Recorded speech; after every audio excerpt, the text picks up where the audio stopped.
Barnaby Rudge. By Charles Dickens. A Tale of the Riots of '80. Preface. The late Mr. Waterton having, some time ago, expressed his opinion that ravens are gradually becoming extinct in England, I offered the few following words about my experience of these birds. The raven in this story is a compound of two great originals, of whom I was, at different times, the proud possessor. The first was in the bloom of his youth, when he was discovered in a modest retirement in London, by a friend of mine, and given to me. He had from the first, as Sir Hugh Evans says of Anne Page, good gifts, which he improved by study and attention in a most exemplary manner. He slept in a stable, generally on horseback, and so terrified a Newfoundland dog by his preternatural sagacity, that he has been known, by the mere superiority of his genius, to walk off unmolested with the dog's dinner, from before his face. He was rapidly rising in acquirements and virtues, when, in an evil hour, his stable was newly painted. He observed the workmen closely, saw that they were careful of the paint, and immediately burned to possess it. On their going to dinner, he ate up all they had left behind, consisting of a pound or two of white lead, and this youthful indiscretion terminated in death. While I was yet inconsolable for his loss, another friend of mine in Yorkshire discovered an older and more gifted raven at a village public house, which he prevailed upon the landlord to part with for a consideration, and sent up to me. The first act of this sage, was, to administer to the effects of his predecessor, by disinterring all the cheese and halfpence he had buried in the garden, a work of immense labour and research, to which he devoted all the energies of his mind. When he had achieved this task, he applied himself to the acquisition of stable language, in which he soon became such an adept, that he would perch outside my window and drive imaginary horses with great skill, all day. Perhaps even I never saw him at his best, for his former master sent his duty with him, and if I wished the bird to come out very strong, would I be so good as to show him a drunken man, which I never did, having, unfortunately, none but sober people at hand. But I could hardly have respected him more, whatever the stimulating influences of this sight might have been. He had not the least respect, I am sorry to say, for me in return, or for anybody but the cook, to whom he was attached, but only, I fear, as a policeman might have been. Once, I met him unexpectedly, about half a mile from my house, walking down the middle of a public street, attended by a pretty large crowd, and spontaneously exhibiting the whole of his accomplishments. His gravity under those trying circumstances, I can never forget, nor the extraordinary gallantry with which, refusing to be brought home, he defended himself behind a pump, until overpowered by numbers. It may have been that he was too bright a genius to live long, or it may have been that he took some pernicious substance into his bill, and thence into his maw, which is not improbable, seeing that he pointed the greater part of the garden wall by digging out the mortar, broke countless squares of glass by scraping away the putty all round the frames, and tore up and swallowed, in splinters, the greater part of a wooden staircase of 6 steps and a landing, but after some 3 years he, too, was taken ill, and died before the kitchen fire. He kept his eye to the last upon the meat as it roasted, and suddenly turned over on his back with a sepulchral cry of cuckoo. Since then I have been ravenless.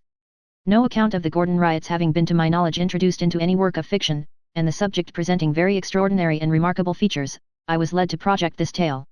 It is unnecessary to say, that those shameful tumults, while they reflect indelible disgrace upon the time in which they occurred, and all who had act or part in them, teach a good lesson.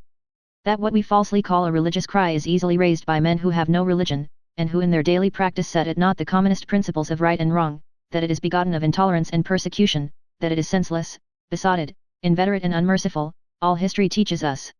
But perhaps we do not know it in our hearts too well, to profit by even so humble an example as the no-popery riots of 1780.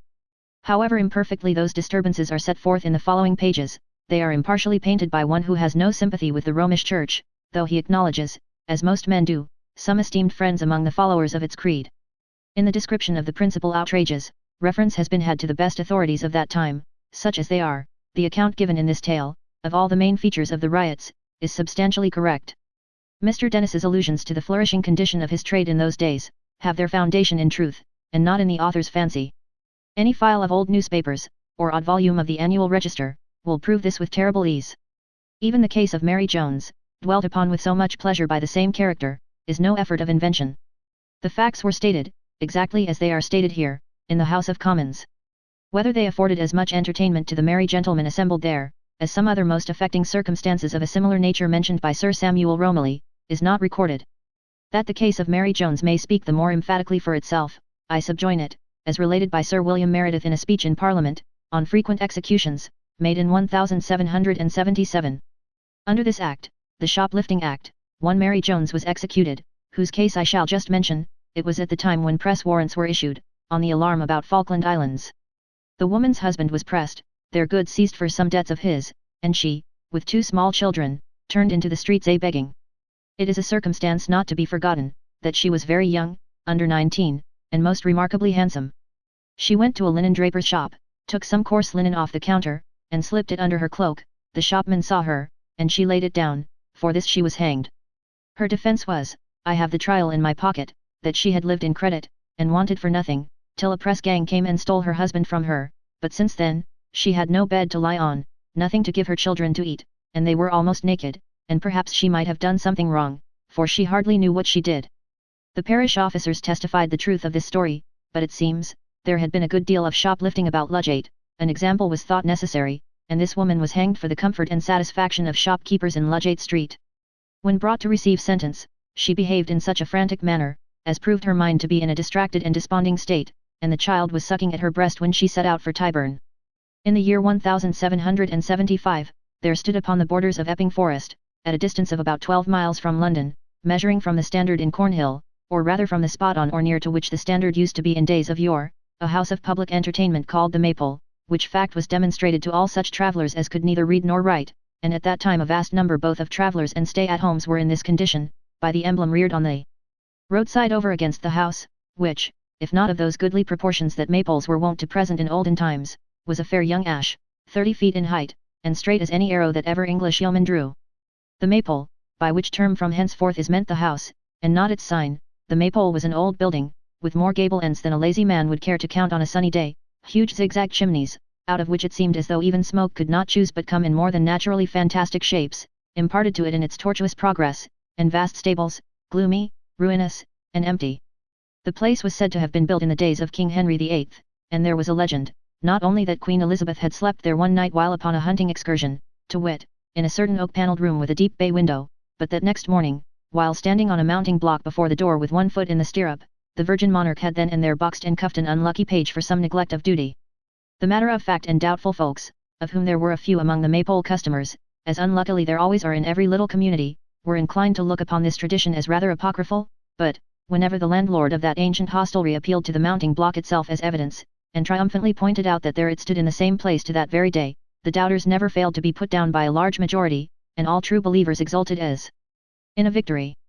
Whether these, and many other stories of the like nature, were true or untrue, the Maypole was really an old house, a very old house, perhaps as old as it claimed to be, and perhaps older, which will sometimes happen with houses of an uncertain, as with ladies of a certain, age. Its windows were old diamond-pane lattices, its floors were sunken and uneven, its ceilings blackened by the hand of time, and heavy with massive beams. Over the doorway was an ancient porch, quaintly and grotesquely carved, and here on summer evenings the more favoured customers smoked and drank, aye, and sang many a good song too, sometimes, reposing on 2 grim-looking high-backed settles, which, like the twin dragons of some fairy tale, guarded the entrance to the mansion. In the chimneys of the disused rooms, swallows had built their nests for many a long year, and from earliest spring to latest autumn whole colonies of sparrows chirped and twittered in the eaves. There were more pigeons about the dreary stable yard and outbuildings than anybody but the landlord could reckon up. The wheeling and circling flights of runts, fantails, tumblers, and pouters, were perhaps not quite consistent with the grave and sober character of the building, but the monotonous cooing, which never ceased to be raised by some among them all day long, suited it exactly, and seemed to lull it to rest. With its overhanging stories, drowsy little panes of glass, and front bulging out and projecting over the pathway, the old house looked as if it were nodding in its sleep. Indeed, it needed no very great stretch of fancy to detect in it other resemblances to humanity. The bricks of which it was built had originally been a deep dark red, but had grown yellow and discolored like an old man's skin, the sturdy timbers had decayed like teeth, and here and there the ivy, like a warm garment to comfort it in its age, wrapped its green leaves closely round the time-worn walls. It was a hale and hearty age though, still, and in the summer or autumn evenings, when the glow of the setting sun fell upon the oak and chestnut trees of the adjacent forest, the old house, partaking of its lustre, seemed their fit companion, and to have many good years of life in him yet. The evening with which we have to do, was neither a summer nor an autumn one, but the twilight of a day in March, when the wind howled dismally among the bare branches of the trees, and rumbling in the wide chimneys and driving the rain against the windows of the Maypole Inn, gave such of its frequenters as chanced to be there at the moment an undeniable reason for prolonging their stay, and caused the landlord to prophesy that the night would certainly clear at 11 o'clock precisely, which, by a remarkable coincidence, was the hour at which he always closed his house. The name of him upon whom the spirit of prophecy thus descended was John Willett, a burly, large-headed man with a fat face, which betokened profound obstinacy and slowness of apprehension, combined with a very strong reliance upon his own merits. It was John Willet's ordinary boast in his more placid moods that if he were slow he was sure, which assertion could, in one sense at least, be by no means gainsaid, seeing that he was in everything unquestionably the reverse of fast, and withal one of the most dogged and positive fellows in existence, always sure that what he thought or said or did was right, and holding it as a thing quite settled and ordained by the laws of nature and providence, that anybody who said or did or thought otherwise must be inevitably and of necessity wrong. Mr. Willet walked slowly up to the window, flattened his fat nose against the cold glass, and shading his eyes that his sight might not be affected by the ruddy glow of the fire, looked abroad. Then he walked slowly back to his old seat in the chimney corner, and, composing himself in it with a slight shiver, such as a man might give way to and so acquire an additional relish for the warm blaze, said, looking round upon his guests. "It'll clear at 11 o'clock. No sooner and no later. Not before and not arterwards." "How do you make out that?" said a little man in the opposite corner. "The moon is past the full, and she rises at 9. John looked sedately and solemnly at his questioner until he had brought his mind to bear upon the whole of his observation, and then made answer, in a tone which seemed to imply that the moon was peculiarly his business and nobody else's. "Never you mind about the moon. Don't you trouble yourself about her. You let the moon alone, and I'll let you alone." "No offence I hope," said the little man. Again John waited leisurely until the observation had thoroughly penetrated to his brain, and then replying, "No offence as yet," applied a light to his pipe and smoked in placid silence, now and then casting a sidelong look at a man wrapped in a loose riding coat with huge cuffs ornamented with tarnished silver lace and large metal buttons, who sat apart from the regular frequenters of the house, and wearing a hat flapped over his face, which was still further shaded by the hand on which his forehead rested, looked unsociable enough. There was another guest, who sat, booted and spurred, at some distance from the fire also, and whose thoughts, to judge from his folded arms and knitted brows, and from the untasted liquor before him, were occupied with other matters than the topics under discussion or the persons who discussed them. This was a young man of about 28, rather above the middle height, and though of somewhat slight figure, gracefully and strongly made. He wore his own dark hair, and was accoutred in a riding dress, which together with his large boots, resembling in shape and fashion those worn by our life guardsmen at the present day, showed indisputable traces of the bad condition of the roads. But travel-stained though he was well and even richly attired, and without being overdressed looked a gallant gentleman. Lying upon the table beside him, as he had carelessly thrown them down, were a heavy riding whip and a slouched hat, the latter worn no doubt as being best suited to the inclemency of the weather. There, too, were a pair of pistols in a holster case, and a short riding cloak. Little of his face was visible, except the long dark lashes which concealed his downcast eyes, but an air of careless ease and natural gracefulness of demeanour pervaded the figure, and seemed to comprehend even those slight accessories, which were all handsome, and in good keeping. Towards this young gentleman the eyes of Mr. Willet wandered but once, and then as if in mute inquiry whether he had observed his silent neighbour. It was plain that John and the young gentleman had often met before.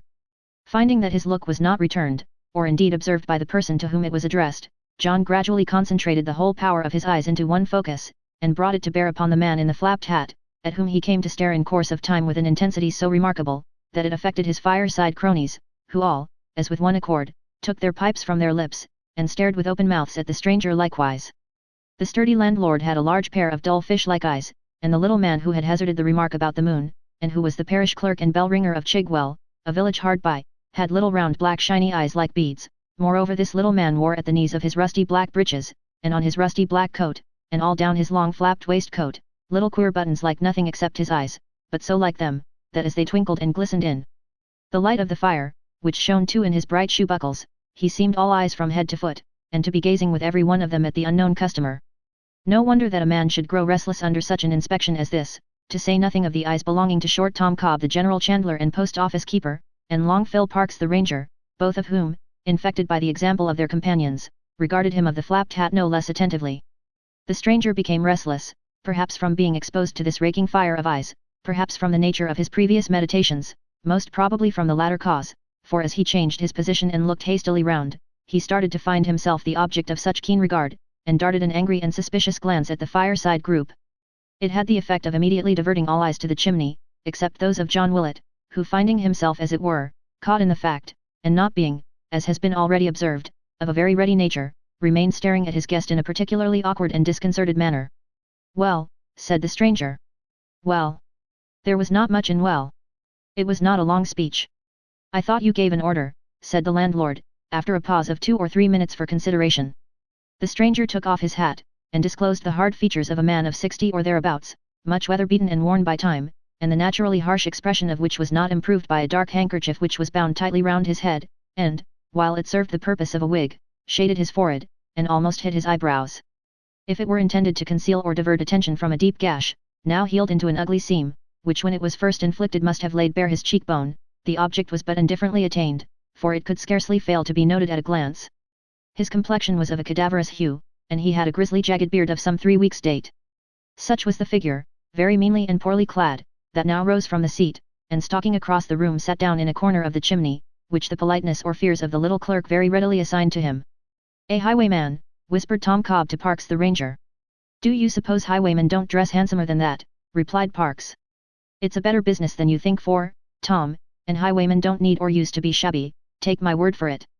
Meanwhile the subject of their speculations had done due honor to the house by calling for some drink, which was promptly supplied by the landlord's son Joe, a broad-shouldered strapping young fellow of 20, whom it pleased his father still to consider a little boy, and to treat accordingly.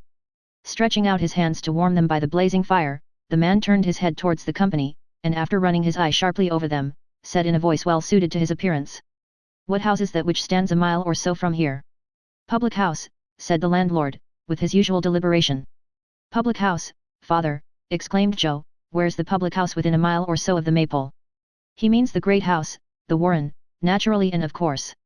The old red brick house, sir, that stands in its own grounds." "Aye," said the stranger.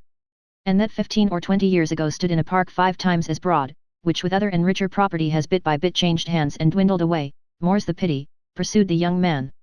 "Maybe," was the reply. "But my question related to the owner. What it has been I don't care to know, and what it is I can see for myself." The heir apparent to the Maypole pressed his finger on his lips, and glancing at the young gentleman already noticed, who had changed his attitude when the house was first mentioned, replied in a lower tone. "The owner's name is Haredale, Mr. Geoffrey Haredale, and," again he glanced in the same direction as before, "and a worthy gentleman too, hem." Paying as little regard to this admonitory cough, as to the significant gesture that had preceded it, the stranger pursued his questioning. "I turned out of my way coming here, and took the footpath that crosses the grounds." "Who was the young lady that I saw entering a carriage?" "His daughter." "Why, how should I know, honest man," replied Joe, contriving in the course of some arrangements about the hearth, to advance close to his questioner and pluck him by the sleeve. "I didn't see the young lady, you know." "Whew! There's the wind again, and rain, well it is a night." "Rough weather indeed," observed the strange man. "You're used to it," said Joe, catching at anything which seemed to promise a diversion of the subject. "Pretty well," returned the other. "About the young lady, has Mr. Haredale a daughter?" "No, no," said the young fellow fretfully, "he's a single gentleman, be quiet, can't you, man? Don't you see this talk is not relished yonder?" Regardless of this whispered remonstrance, and affecting not to hear it, his tormentor provokingly continued. "Single men have had daughters before now. Perhaps she may be his daughter, though he is not married." "What do you mean?" said Joe, adding in an undertone as he approached him again, "You'll come in for it presently, I know you will." "I mean no harm," returned the traveller boldly, "and have said none that I know of. I ask a few questions, as any stranger may, and not unnaturally, about the inmates of a remarkable house in a neighbourhood which is new to me, and you are as aghast and disturbed as if I were talking treason against King George. Perhaps you can tell me why, sir, for, as I say, I am a stranger, and this is Greek to me." The latter observation was addressed to the obvious cause of Joe Willet's discomposure, who had risen and was adjusting his riding cloak preparatory to sallying abroad. Briefly replying that he could give him no information, the young man beckoned to Joe, and handing him a piece of money in payment of his reckoning, hurried out attended by young Willet himself, who taking up a candle followed to light him to the house door. While Joe was absent on this errand, the elder Willet and his 3 companions continued to smoke with profound gravity, and in a deep silence, each having his eyes fixed on a huge copper boiler that was suspended over the fire. After some time John Willet slowly shook his head, and thereupon his friends slowly shook theirs, but no man withdrew his eyes from the boiler, or altered the solemn expression of his countenance in the slightest degree. At length Joe returned, very talkative and conciliatory, as though with a strong presentiment that he was going to be found fault with. "Such a thing as love is," he said, drawing a chair near the fire, and looking round for sympathy. "He has set off to walk to London, all the way to London. His nag gone lame in riding out here this blessed afternoon, and comfortably littered down in our stable at this minute, and he giving up a good hot supper in our best bed, because Miss Haredale has gone to a masquerade up in town, and he has set his heart upon seeing her. I don't think I could persuade myself to do that, beautiful as she is, but then I'm not in love, at least I don't think I am, and that's the whole difference." "He is in love then," said the stranger. "Rather," replied Joe. "He'll never be more in love, and may very easily be less." "Silence," Sir, cried his father. What a chap you are, Joe, said Long Parks. Such a inconsiderate lad, murmured Tom Cobb. Putting himself forward and wringing the very nose off his own father's face, exclaimed the parish clerk, metaphorically. What have I done? Reasoned poor Joe. Silence, sir, returned his father. What do you mean by talking, when you see people that are more than 2 or 3 times your age, sitting still and silent and not dreaming of saying a word? Why, that's the proper time for me to talk, isn't it? Said Joe rebelliously. The proper time, sir, retorted his father, the proper time's no time. Ah, to be sure, muttered Parks, nodding gravely to the other two who nodded likewise, observing under their breaths that that was the point. The proper time's no time, sir, repeated John Willett. When I was your age I never talked, I never wanted to talk. I listened and improved myself, that's what I did. And you'd find your father rather a tough customer in argument, Joe, if anybody was to try and tackle him, said Parks. For the matter o' that, Phil, observed Mr. Willett, blowing a long, thin, spiral cloud of smoke out of the corner of his mouth, and staring at it abstractedly as it floated away, for the matter o' that, Phil, argument is a gift of nature. If nature has gifted a man with powers of argument, a man has a right to make the best of 'em, and has not a right to stand on false delicacy, and deny that he is so gifted, for that is a turning of his back on nature, a flouting of her, a slighting of her precious caskets, and a proving of oneself to be a swine that isn't worth her scattering pearls before. The landlord pausing here for a very long time, Mr. Parks naturally concluded that he had brought his discourse to an end, and therefore, turning to the young man with some austerity, exclaimed. You hear what your father says, Joe? You wouldn't much like to tackle him in argument, I'm thinking, sir. If, said John Willett, turning his eyes from the ceiling to the face of his interrupter, and uttering the monosyllable in capitals, to apprise him that he had put in his oar, as the vulgar say, with unbecoming and irreverent haste, if, sir, nature has fixed upon me the gift of argument, why should I not own to it, and rather glory in the same? Yes, sir, I am a tough customer that way. You are right, sir. My toughness has been proved, sir, in this room many and many a time, as I think you know, and if you don't know, added John, putting his pipe in his mouth again, so much the better, for I ain't proud and am not going to tell you. A general murmur from his 3 cronies, and a general shaking of heads at the copper boiler, assured John Willett that they had had good experience of his powers and needed no further evidence to assure them of his superiority. John smoked with a little more dignity and surveyed them in silence. It's all very fine talking, muttered Joe, who had been fidgeting in his chair with divers uneasy gestures. But if you mean to tell me that I'm never to open my lips. Silence, sir, roared his father. No, you never are. When your opinion's wanted, you give it. When you're spoke to, you speak. When your opinion's not wanted and you're not spoke to, don't you give an opinion and don't you speak. The world's undergone a nice alteration since my time, certainly. My belief is that there aren't any boys left, that there isn't such a thing as a boy, that there's nothing now between a male baby and a man, and that all the boys went out with His Blessed Majesty King George II. That's a very true observation, always excepting the young princes, said the parish clerk, who, as the representative of church and state in that company, held himself bound to the nicest loyalty. If it's godly and righteous for boys, being of the ages of boys, to behave themselves like boys, then the young princes must be boys and cannot be otherwise. Did you ever hear tell of mermaids, sir? Said Mr. Willett. Certainly I have, replied the clerk. Very good, said Mr. Willett. According to the constitution of mermaids, so much of a mermaid as is not a woman must be a fish. According to the constitution of young princes, so much of a young prince, if anything, as is not actually an angel, must be godly and righteous.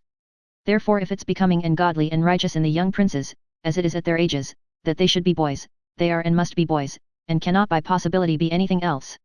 This elucidation of a knotty point being received with such marks of approval as to put John Willett into a good humour, he contented himself with repeating to his son his command of silence, and addressing the stranger, said, If you had asked your questions of a grown-up person, of me or any of these gentlemen, you'd have had some satisfaction, and wouldn't have wasted breath. Miss Haredale is Mr. Geoffrey Haredale's niece. Is her father alive? Said the man, carelessly. No, rejoined the landlord, he is not alive, and he is not dead. Not dead, cried the other. Not dead in a common sort of way, said the landlord.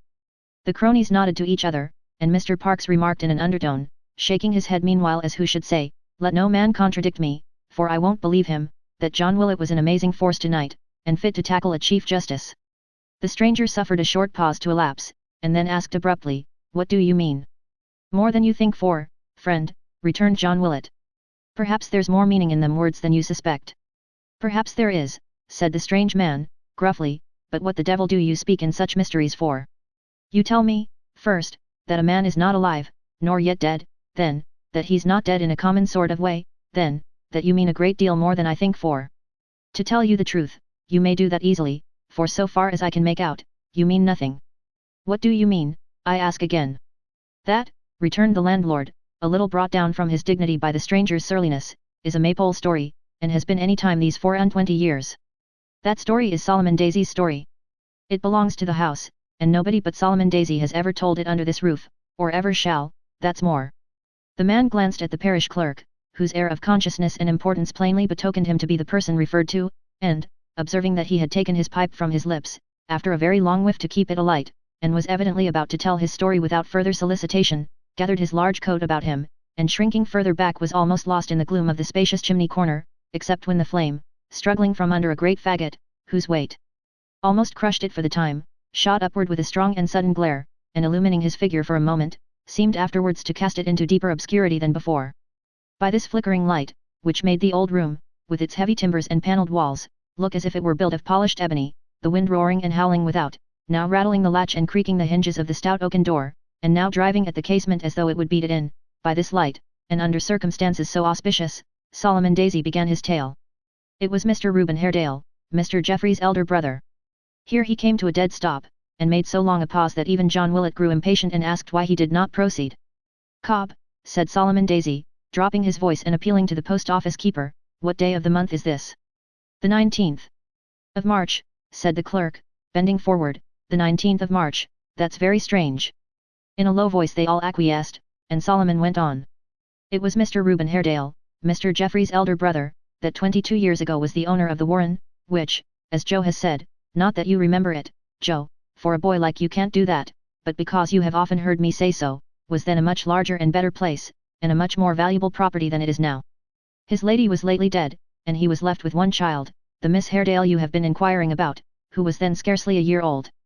Although the speaker addressed himself to the man who had shown so much curiosity about this same family, and made a pause here as if expecting some exclamation of surprise or encouragement, the latter made no remark, nor gave any indication that he heard or was interested in what was said. Solomon therefore turned to his old companions, whose noses were brightly illuminated by the deep red glow from the bowls of their pipes, assured, by long experience, of their attention, and resolved to show his sense of such indecent behaviour. Mr. Haredale, said Solomon, turning his back upon the strange man, left this place when his lady died, feeling it lonely like, and went up to London, where he stopped some months, but finding that place as lonely as this, as I suppose and have always heard say, he suddenly came back again with his little girl to the Warren, bringing with him besides, that day, only 2 women servants, and his steward, and a gardener. Mr. Daisy stopped to take a whiff at his pipe, which was going out, and then proceeded, at first in a snuffling tone, occasioned by keen enjoyment of the tobacco and strong pulling at the pipe, and afterwards with increasing distinctness. Bringing with him 2 women servants, and his steward, and a gardener. The rest stopped behind up in London, and were to follow next day.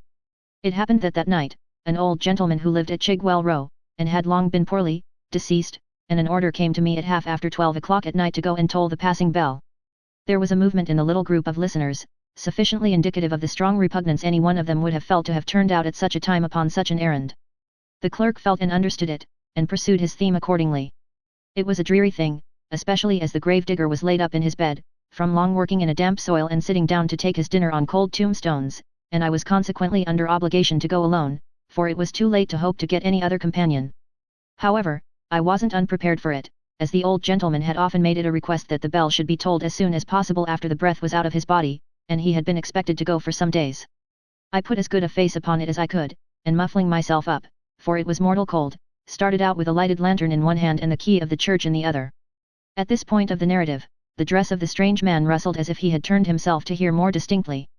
Slightly pointing over his shoulder, Solomon elevated his eyebrows and nodded a silent inquiry to Joe whether this was the case.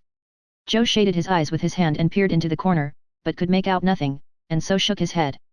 It was just such a night as this, blowing a hurricane, raining heavily, and very dark. I often think now, darker than I ever saw it before or since, that may be my fancy, but the houses were all close shut and the folks indoors, and perhaps there is only one other man who knows how dark it really was. I got into the church, chained the door back so that it should keep ajar, for, to tell the truth, I didn't like to be shut in there alone, and putting my lantern on the stone seat in the little corner where the bell rope is, sat down beside it to trim the candle. I sat down to trim the candle, and when I had done so I could not persuade myself to get up again, and go about my work. I don't know how it was, but I thought of all the ghost stories I had ever heard, even those that I had heard when I was a boy at school, and had forgotten long ago, and they didn't come into my mind one after another, but all crowding at once, like. I recollected one story there was in the village, how that on a certain night in the year, it might be that very night for anything I knew, all the dead people came out of the ground and sat at the heads of their own graves till morning. This made me think how many people I had known, were buried between the church door and the churchyard gate, and what a dreadful thing it would be to have to pass among them and know them again, so earthy and unlike themselves. I had known all the niches and arches in the church from a child, still, I couldn't persuade myself that those were their natural shadows which I saw on the pavement, but felt sure there were some ugly figures hiding among them and peeping out. Thinking on in this way, I began to think of the old gentleman who was just dead, and I could have sworn, as I looked up the dark chancel, that I saw him in his usual place, wrapping his shroud about him and shivering as if he felt it cold. All this time I sat listening, and hardly dared to breathe. At length I started up and took the bell rope in my hands. At that minute there rang, not that bell, for I had hardly touched the rope, but another. I heard the ringing of another bell, and a deep bell too, plainly. It was only for an instant, and even then the wind carried the sound away, but I heard it. I listened for a long time, but it rang no more. I had heard of corpse candles, and at last I persuaded myself that this must be a corpse bell tolling of itself at midnight for the dead. I tolled my bell, how, or how long, I don't know, and ran home to bed as fast as I could touch the ground. I was up early next morning after a restless night, and told the story to my neighbors. Some were serious and some made light of it. I don't think anybody believed it real. But, that morning, Mr. Reuben Haredale was found murdered in his bedchamber, and in his hand was a piece of the cord attached to an alarm bell outside the roof, which hung in his room and had been cut asunder, no doubt by the murderer, when he seized it. That was the bell I heard. A bureau was found opened, and a cash box, which Mr. Haredale had brought down that day, and was supposed to contain a large sum of money, was gone. The steward and gardener were both missing and both suspected for a long time, but they were never found, though hunted far and wide. And far enough they might have looked for poor Mr. Rudge the steward, whose body, scarcely to be recognized by his clothes and the watch and ring he wore, was found, months afterwards, at the bottom of a piece of water in the grounds, with a deep gash in the breast where he had been stabbed with a knife. He was only partly dressed, and people all agreed that he had been sitting up reading in his own room, where there were many traces of blood, and was suddenly fallen upon and killed before his master. Everybody now knew that the gardener must be the murderer, and though he has never been heard of from that day to this, he will be, mark my words. The crime was committed this day 22 years, on the 19th of March, 1753. On the 19th of March in some year, no matter when, I know it, I am sure of it, for we have always, in some strange way or other, been brought back to the subject on that day ever since, on the 19th of March in some year, sooner or later, that man will be discovered. Chapter 2. A strange story, said the man who had been the cause of the narration, stranger still if it comes about as you predict. Is that all? A question so unexpected, nettled Solomon Daisy not a little. By dint of relating the story very often, and ornamenting it, according to village report, with a few flourishes suggested by the various hearers from time to time, he had come by degrees to tell it with great effect, and is that all, after the climax, was not what he was accustomed to. Is that all? He repeated. Yes, that's all, sir. And enough too, I think. I think so too. My horse, young man. He is but a hack hired from a roadside posting house, but he must carry me to London tonight. Tonight, said Joe. Tonight, returned the other. What do you stare at? This tavern would seem to be a house of call for all the gaping idlers of the neighborhood. At this remark, which evidently had reference to the scrutiny he had undergone, as mentioned in the foregoing chapter, the eyes of John Willett and his friends were diverted with marvelous rapidity to the copper boiler again.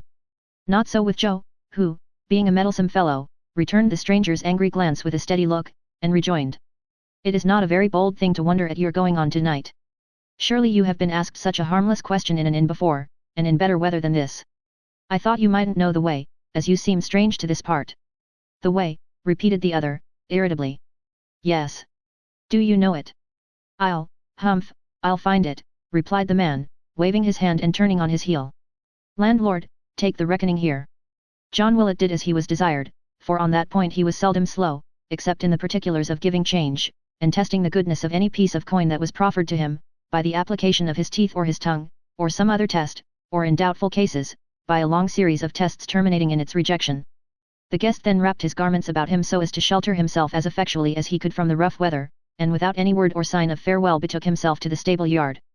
Here Joe, who had left the room on the conclusion of their short dialogue, was protecting himself and the horse from the rain under the shelter of an old penthouse roof. "He's pretty much of my opinion," said Joe, patting the horse upon the neck. "I'll wager that your stopping here tonight would please him better than it would please me." "He and I are of different opinions, as we have been more than once on our way here," was the short reply. "So I was thinking before you came out, for he has felt your spurs, poor beast." The stranger adjusted his coat collar about his face, and made no answer. "You'll know me again, I see," he said, marking the young fellow's earnest gaze, when he had sprung into the saddle. "The man's worth knowing, master, who travels a road he don't know, mounted on a jaded horse, and leaves good quarters to do it on such a night as this. You have sharp eyes and a sharp tongue, I find. Both I hope by nature, but the last grows rusty sometimes for want of using. Use the first less too, and keep their sharpness for your sweethearts, boy," said the man. So saying he shook his hand from the bridle, struck him roughly on the head with the butt end of his whip, and galloped away, dashing through the mud and darkness with a headlong speed, which few badly mounted horsemen would have cared to venture, even had they been thoroughly acquainted with the country, and which, to one who knew nothing of the way he rode, was attended at every step with great hazard and danger. The roads, even within 12 miles of London, were at that time ill-paved, seldom repaired, and very badly made. The way this rider traversed had been ploughed up by the wheels of heavy wagons, and rendered rotten by the frosts and thaws of the preceding winter, or possibly of many winters. Great holes and gaps had been worn into the soil, which, being now filled with water from the late rains, were not easily distinguishable even by day, and a plunge into any one of them might have brought down a surer-footed horse than the poor beast now urged forward to the utmost extent of his powers. Sharp flints and stones rolled from under his hoofs continually, the rider could scarcely see beyond the animal's head, or farther on either side than his own arm would have extended. At that time, too, all the roads in the neighbourhood of the metropolis were infested by footpads or highwaymen, and it was a night, of all others, in which any evil-disposed person of this class might have pursued his unlawful calling with little fear of detection. Still, the traveller dashed forward at the same reckless pace, regardless alike of the dirt and wet which flew about his head, the profound darkness of the night, and the probability of encountering some desperate characters abroad. At every turn and angle, even where a deviation from the direct course might have been least expected, and could not possibly be seen until he was close upon it, he guided the bridle with an unerring hand, and kept the middle of the road. Thus he sped onward, raising himself in the stirrups, leaning his body forward until it almost touched the horse's neck, and flourishing his heavy whip above his head with the fervour of a madman. There are times when, the elements being in unusual commotion, those who are bent on daring enterprises, or agitated by great thoughts, whether of good or evil, feel a mysterious sympathy with the tumult of nature, and are roused into corresponding violence. In the midst of thunder, lightning, and storm, many tremendous deeds have been committed. Men, self-possessed before, have given a sudden loose to passions they could no longer control. The demons of wrath and despair have striven to emulate those who ride the whirlwind and direct the storm, and man, lashed into madness with the roaring winds and boiling waters, has become for the time as wild and merciless as the elements themselves. Whether the traveller was possessed by thoughts which the fury of the night had heated and stimulated into a quicker current, or was merely impelled by some strong motive to reach his journey's end, on he swept more like a hunted phantom than a man, nor checked his pace until, arriving at some crossroads, one of which led by a longer route to the place whence he had lately started, he bore down so suddenly upon a vehicle which was coming towards him, that in the effort to avoid it he well nigh pulled his horse upon his haunches, and narrowly escaped being thrown. "Yo-ho!" cried the voice of a man. "What's that? Who goes there?" "A friend," replied the traveller. "A friend," repeated the voice. "Who calls himself a friend and rides like that, abusing heaven's gifts in the shape of horseflesh, and endangering, not only his own neck, which might be no great matter, but the necks of other people? You have a lantern there, I see," said the traveller dismounting. "Lend it me for a moment. You have wounded my horse, I think, with your shaft or wheel." "Wounded him?" cried the other. "If I haven't killed him, it's no fault of yours. What do you mean by galloping along the King's highway like that, eh?" "Give me the light," returned the traveller, snatching it from his hand, "and don't ask idle questions of a man who is in no mood for talking. If you had said you were in no mood for talking before, I should perhaps have been in no mood for lighting," said the voice. "Hows'ever as it's the poor horse that's damaged and not you, one of you is welcome to the light at all events, but it's not the crusty one." The traveller returned no answer to this speech, but holding the light near to his panting and reeking beast, examined him in limb and carcass. Meanwhile, the other man sat very composedly in his vehicle, which was a kind of chaise with a depository for a large bag of tools, and watched his proceedings with a careful eye. The looker-on was a round, red-faced, sturdy yeoman, with a double chin, and a voice husky with good living, good sleeping, good humour, and good health. He was past the prime of life, but Father Time is not always a hard parent, and, though he tarries for none of his children, often lays his hand lightly upon those who have used him well, making them old men and women inexorably enough, but leaving their hearts and spirits young and in full vigor. With such people the grey head is but the impression of the old fellow's hand in giving them his blessing, and every wrinkle but a notch in the quiet calendar of a well-spent life. The person whom the traveller had so abruptly encountered was of this kind, bluff, hale, hearty, and in a green old age, at peace with himself, and evidently disposed to be so with all the world. Although muffled up in divers coats and handkerchiefs, one of which, passed over his crown, and tied in a convenient crease of his double chin, secured his three-cornered hat and bob wig from blowing off his head, there was no disguising his plump and comfortable figure, neither did certain dirty finger marks upon his face give it any other than an odd and comical expression, through which its natural good humour shone with undiminished lustre. "He is not hurt," said the traveller at length, raising his head and the lantern together. "You have found that out at last, have you?" rejoined the old man. "My eyes have seen more light than yours, but I wouldn't change with you." "What do you mean?" "Mean? I could have told you he wasn't hurt, 5 minutes ago. Give me the light, friend, ride forward at a gentler pace, and good night." In handing up the lantern, the man necessarily cast its rays full on the speaker's face. Their eyes met at the instant. He suddenly dropped it and crushed it with his foot.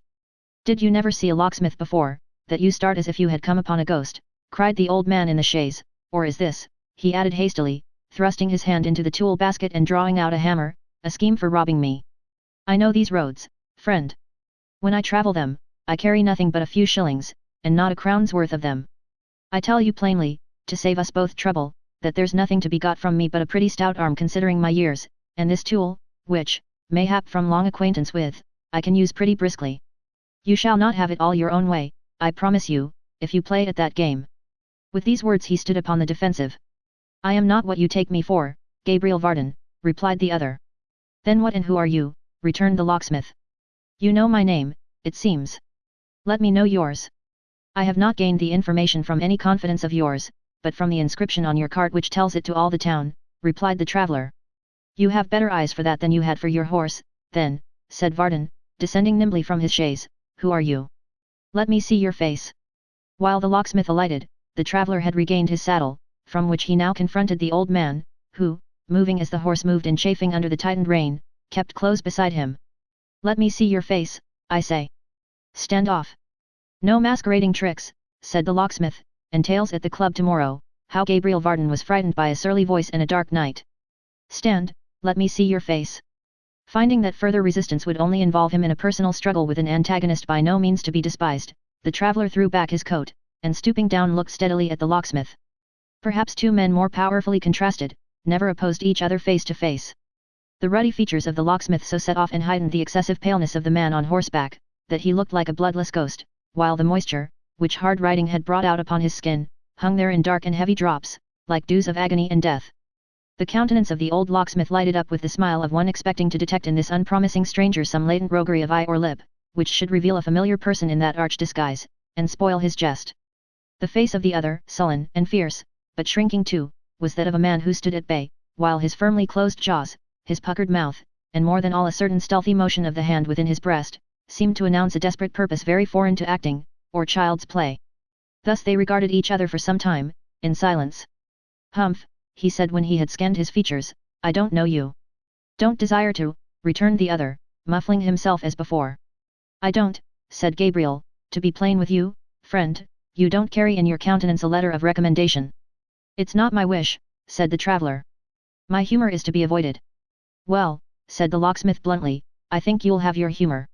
"I will, at any cost," rejoined the traveller.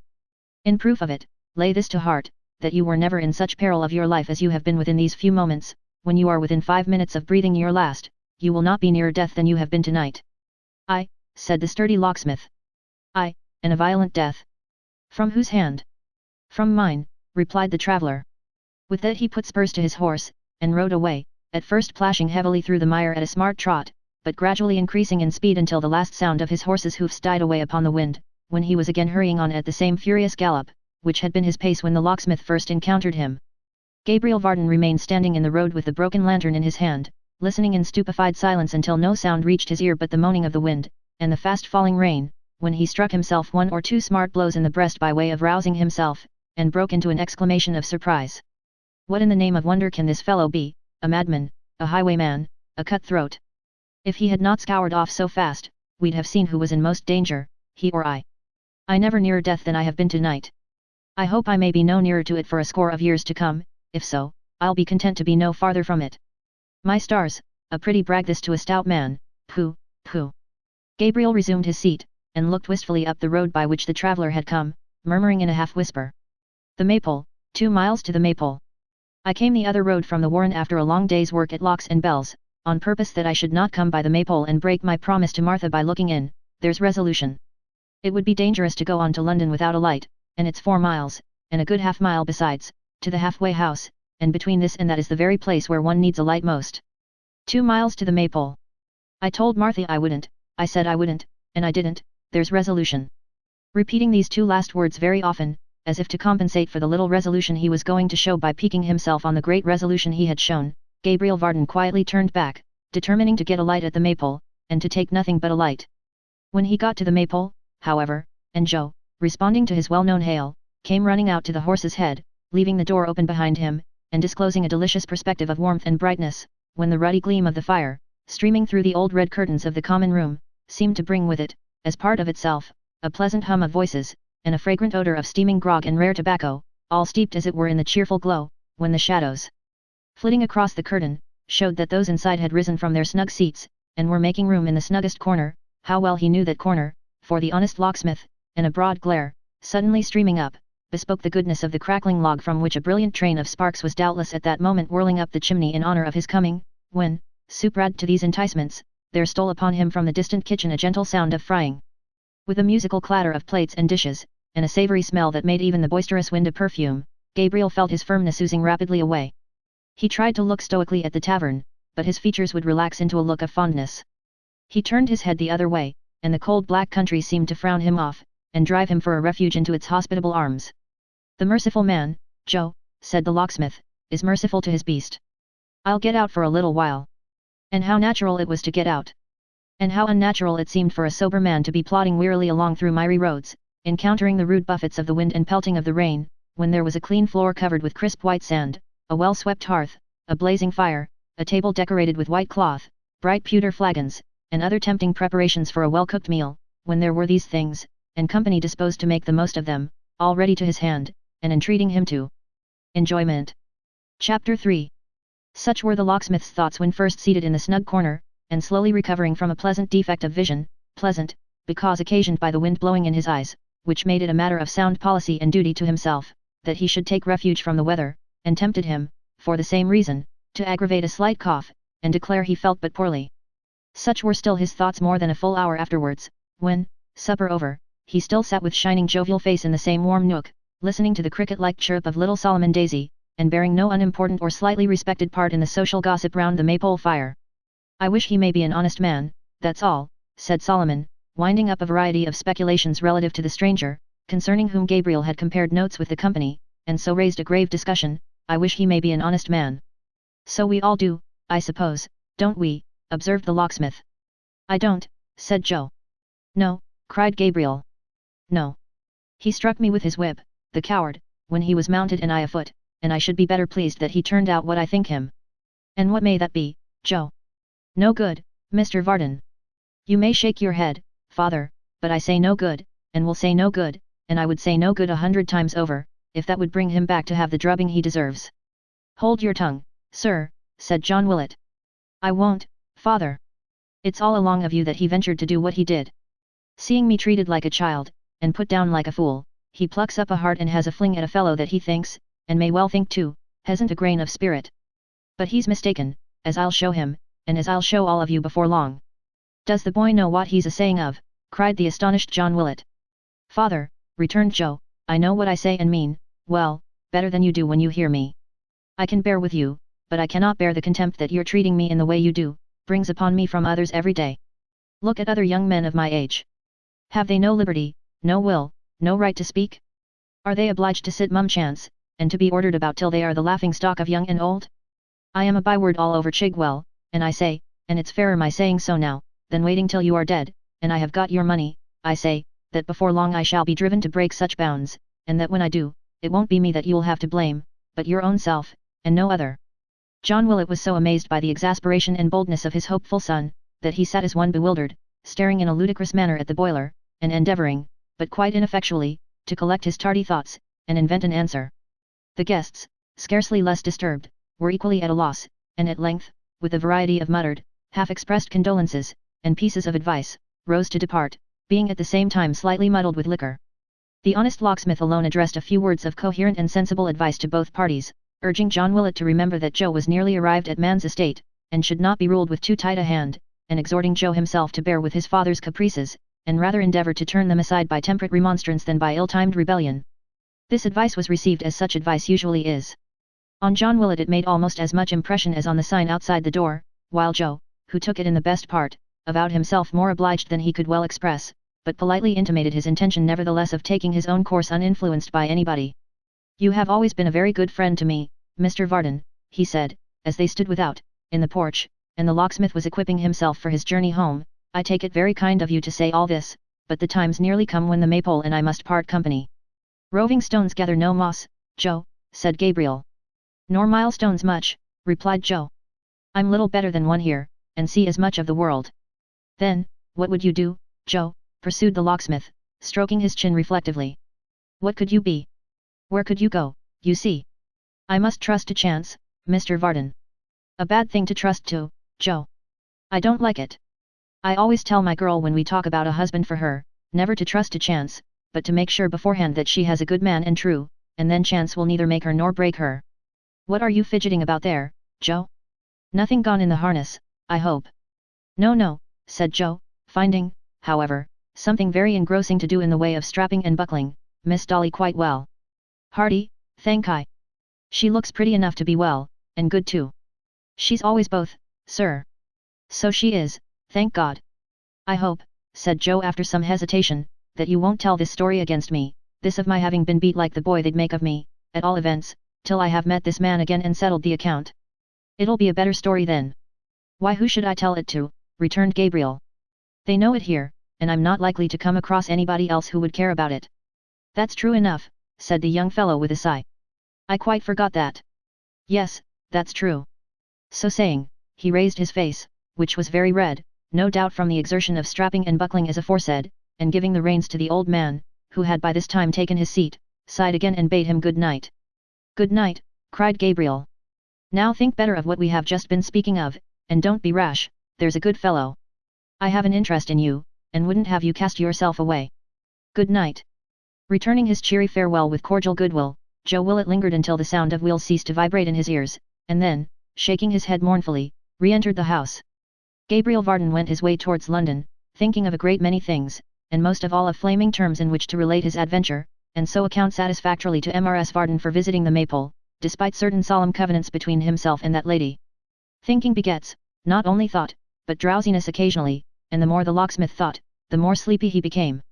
A man may be very sober, or at least firmly set upon his legs on that neutral ground which lies between the confines of perfect sobriety and slight tipsiness, and yet feel a strong tendency to mingle up present circumstances with others which have no manner of connection with them, to confound all consideration of persons, things, times, and places, and to jumble his disjointed thoughts together in a kind of mental kaleidoscope, producing combinations as unexpected as they are transitory.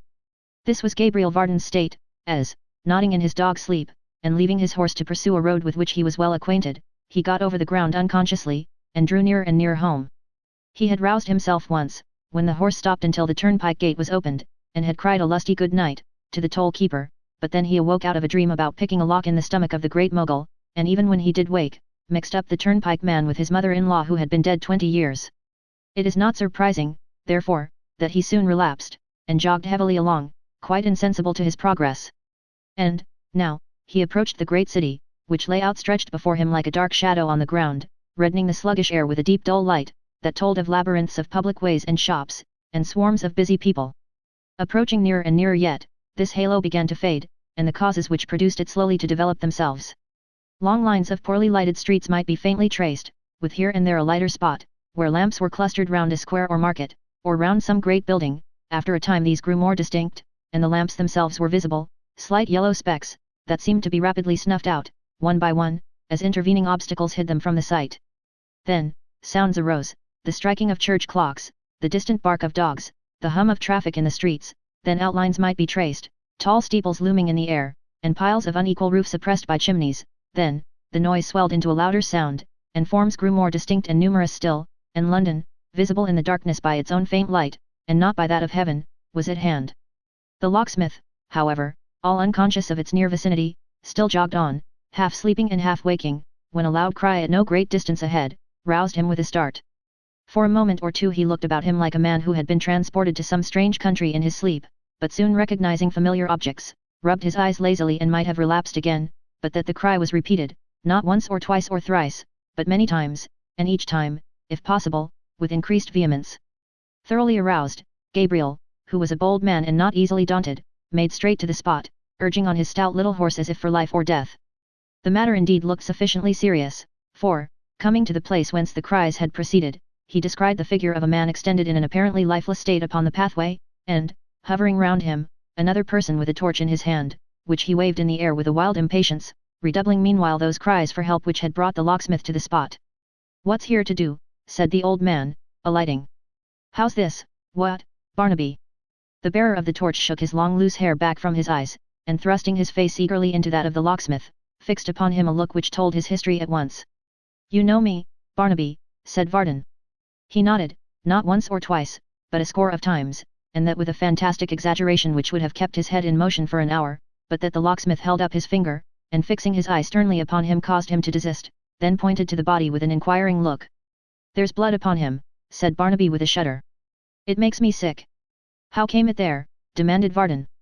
"Steal, steal, steal," he replied fiercely, imitating with his hand the thrust of a sword. "Is he robbed?" said the locksmith. Barnaby caught him by the arm, and nodded yes, then pointed towards the city. "Oh," said the old man, bending over the body and looking round as he spoke into Barnaby's pale face, strangely lighted up by something that was not intellect. "The robber made off that way, did he? Well, well, never mind that just now. Hold your torch this way, a little farther off, so. Now stand quiet, while I try to see what harm is done." With these words, he applied himself to a closer examination of the prostrate form, while Barnaby, holding the torch as he had been directed, looked on in silence, fascinated by interest or curiosity, but repelled nevertheless by some strong and secret horror which convulsed him in every nerve. As he stood, at that moment, half shrinking back and half bending forward, both his face and figure were full in the strong glare of the link, and as distinctly revealed as though it had been broad day. He was about 23 years old, and though rather spare, of a fair height and strong make. His hair, of which he had a great profusion, was red, and hanging in disorder about his face and shoulders, gave to his restless looks an expression quite unearthly, enhanced by the paleness of his complexion, and the glassy luster of his large protruding eyes. Startling as his aspect was, the features were good, and there was something even plaintive in his wan and haggard aspect. But, the absence of the soul is far more terrible in a living man than in a dead one, and in this unfortunate being its noblest powers were wanting. His dress was of green, clumsily trimmed here and there, apparently by his own hands, with gaudy lace, brightest where the cloth was most worn and soiled, and poorest where it was at the best. A pair of tawdry ruffles dangled at his wrists, while his throat was nearly bare. He had ornamented his hat with a cluster of peacock's feathers, but they were limp and broken, and now trailed negligently down his back. Girt to his side was the steel hilt of an old sword without blade or scabbard, and some party-colored ends of ribbons and poor glass toys completed the ornamental portion of his attire. The fluttered and confused disposition of all the motley scraps that formed his dress, bespoke, in a scarcely less degree than his eager and unsettled manner, the disorder of his mind, and by a grotesque contrast set off and heightened the more impressive wildness of his face. "Barnaby," said the locksmith, after a hasty but careful inspection, "this man is not dead, but he has a wound in his side, and is in a fainting fit." I know him," cried Barnaby, clapping his hands. "Know him," repeated the locksmith. "Hush," said Barnaby, laying his fingers upon his lips. "He went out today a-wooing. I wouldn't for a light guinea that he should never go a-wooing again, for, if he did, some eyes would grow dim that are now as bright as, see, when I talk of eyes, the stars come out. Whose eyes are they? If they are angels' eyes, why do they look down here and see good men hurt, and only wink and sparkle all the night?" "Now heaven help this silly fellow," murmured the perplexed locksmith, "can he know this gentleman? His mother's house is not far off, I had better see if she can tell me who he is. Barnaby, my man, help me to put him in the chaise, and we'll ride home together."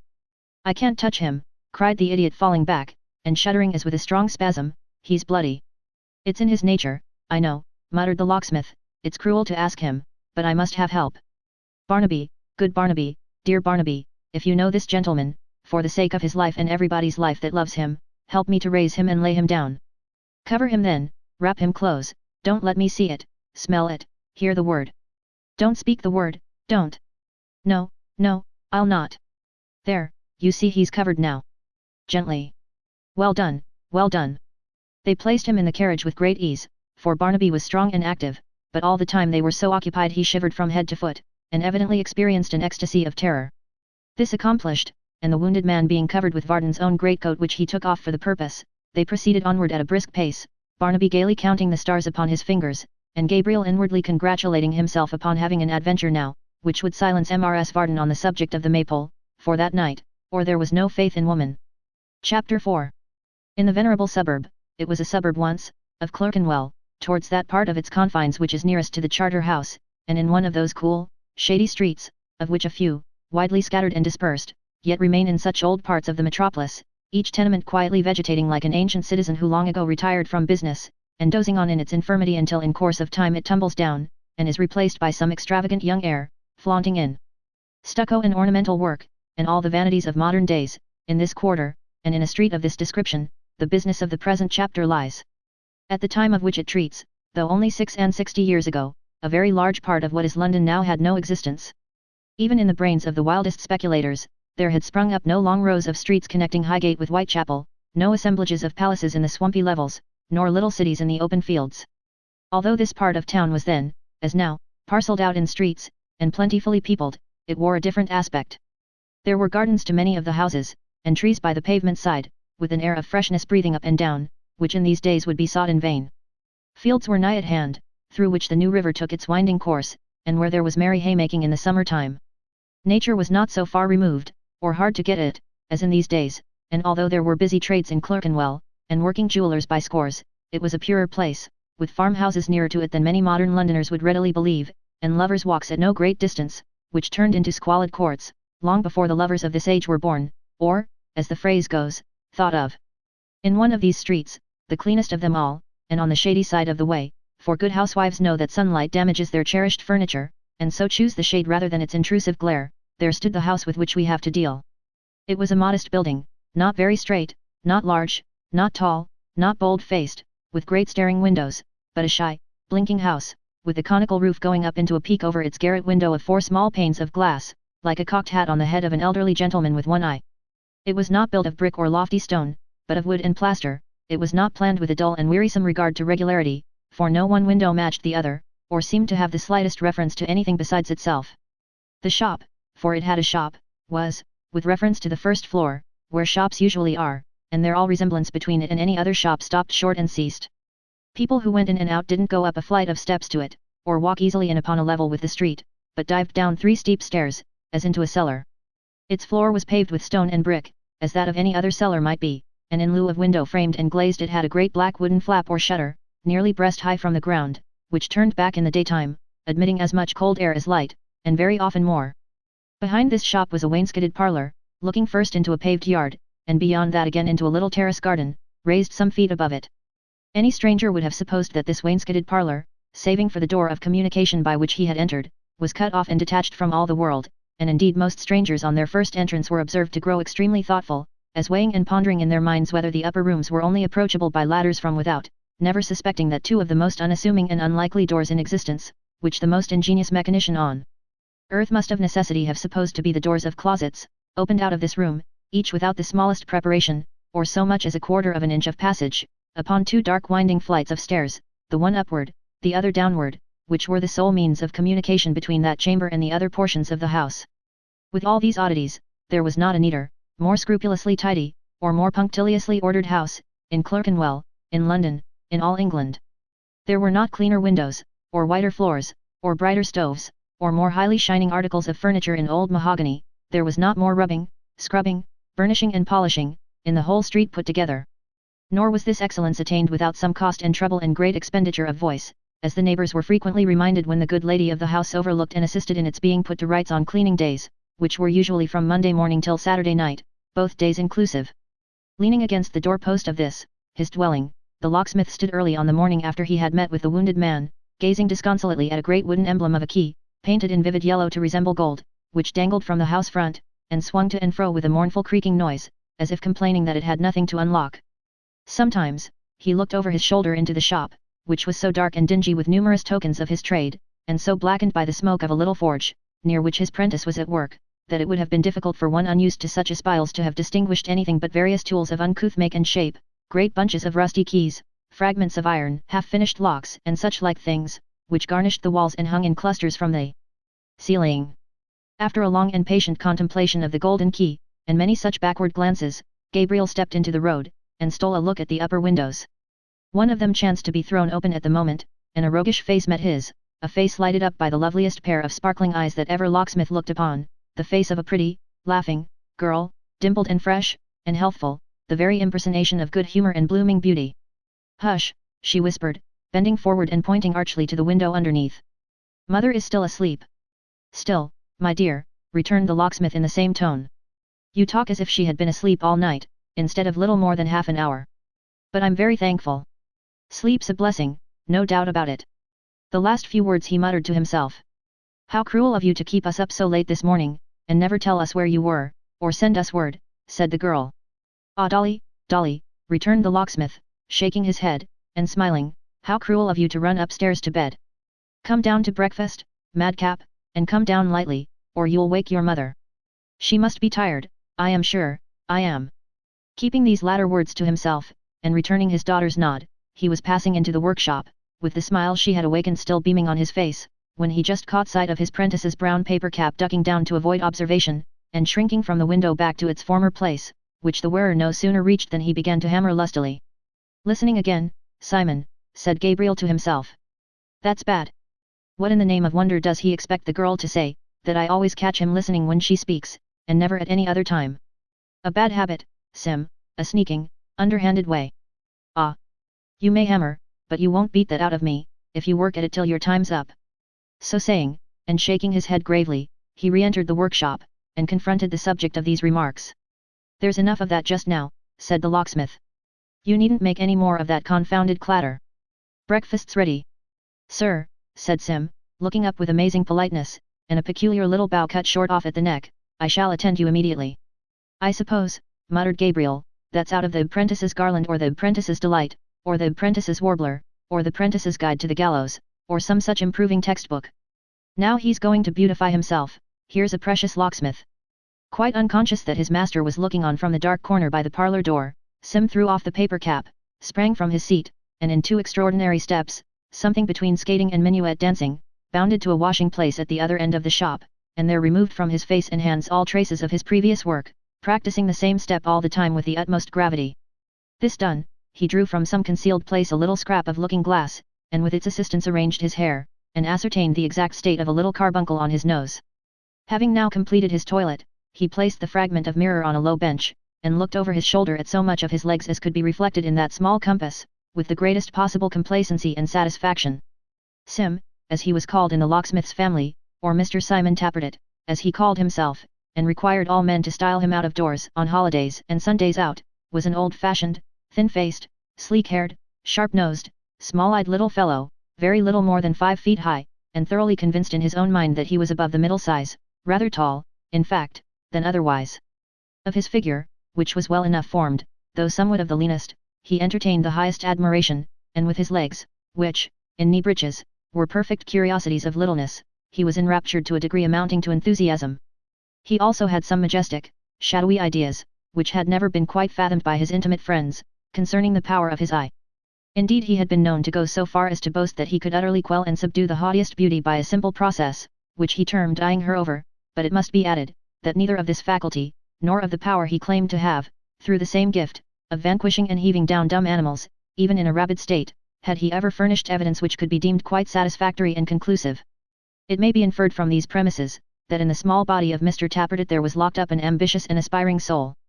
As certain liquors, confined in casks too cramped in their dimensions, will ferment, and fret, and chafe in their imprisonment, so the spiritual essence or soul of Mr. Tappertit would sometimes fume within that precious cask, his body, until, with great foam and froth and splutter, it would force a vent, and carry all before it.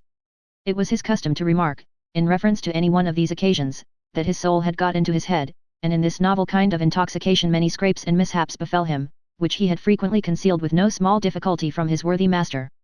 Sim Tappertit, among the other fancies upon which his before-mentioned soul was forever feasting and regaling itself, and which fancies, like the liver of Prometheus, grew as they were fed upon, had a mighty notion of his order, and had been heard by the servant maid openly expressing his regret that the prentices no longer carried clubs wherewith to mace the citizens. That was his strong expression.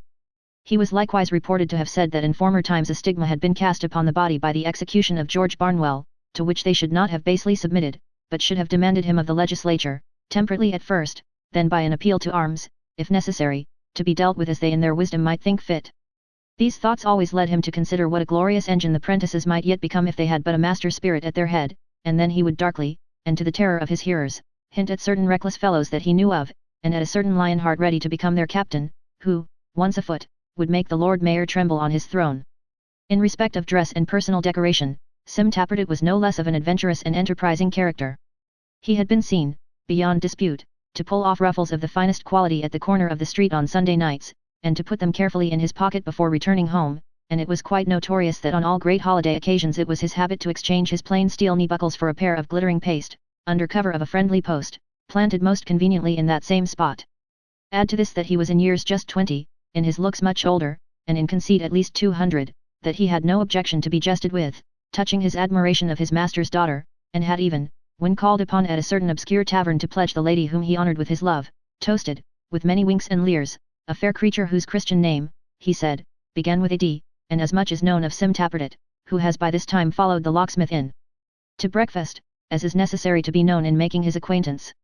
It was a substantial meal, for, over and above the ordinary tea equipage, the board creaked beneath the weight of a jolly round of beef, a ham of the first magnitude, and sundry towers of buttered Yorkshire cake, piled slice upon slice in most alluring order. There was also a goodly jug of well-browned clay, fashioned into the form of an old gentleman, not by any means unlike the locksmith, atop of whose bald head was a fine white froth answering to his wig, indicative, beyond dispute, of sparkling home-brewed ale.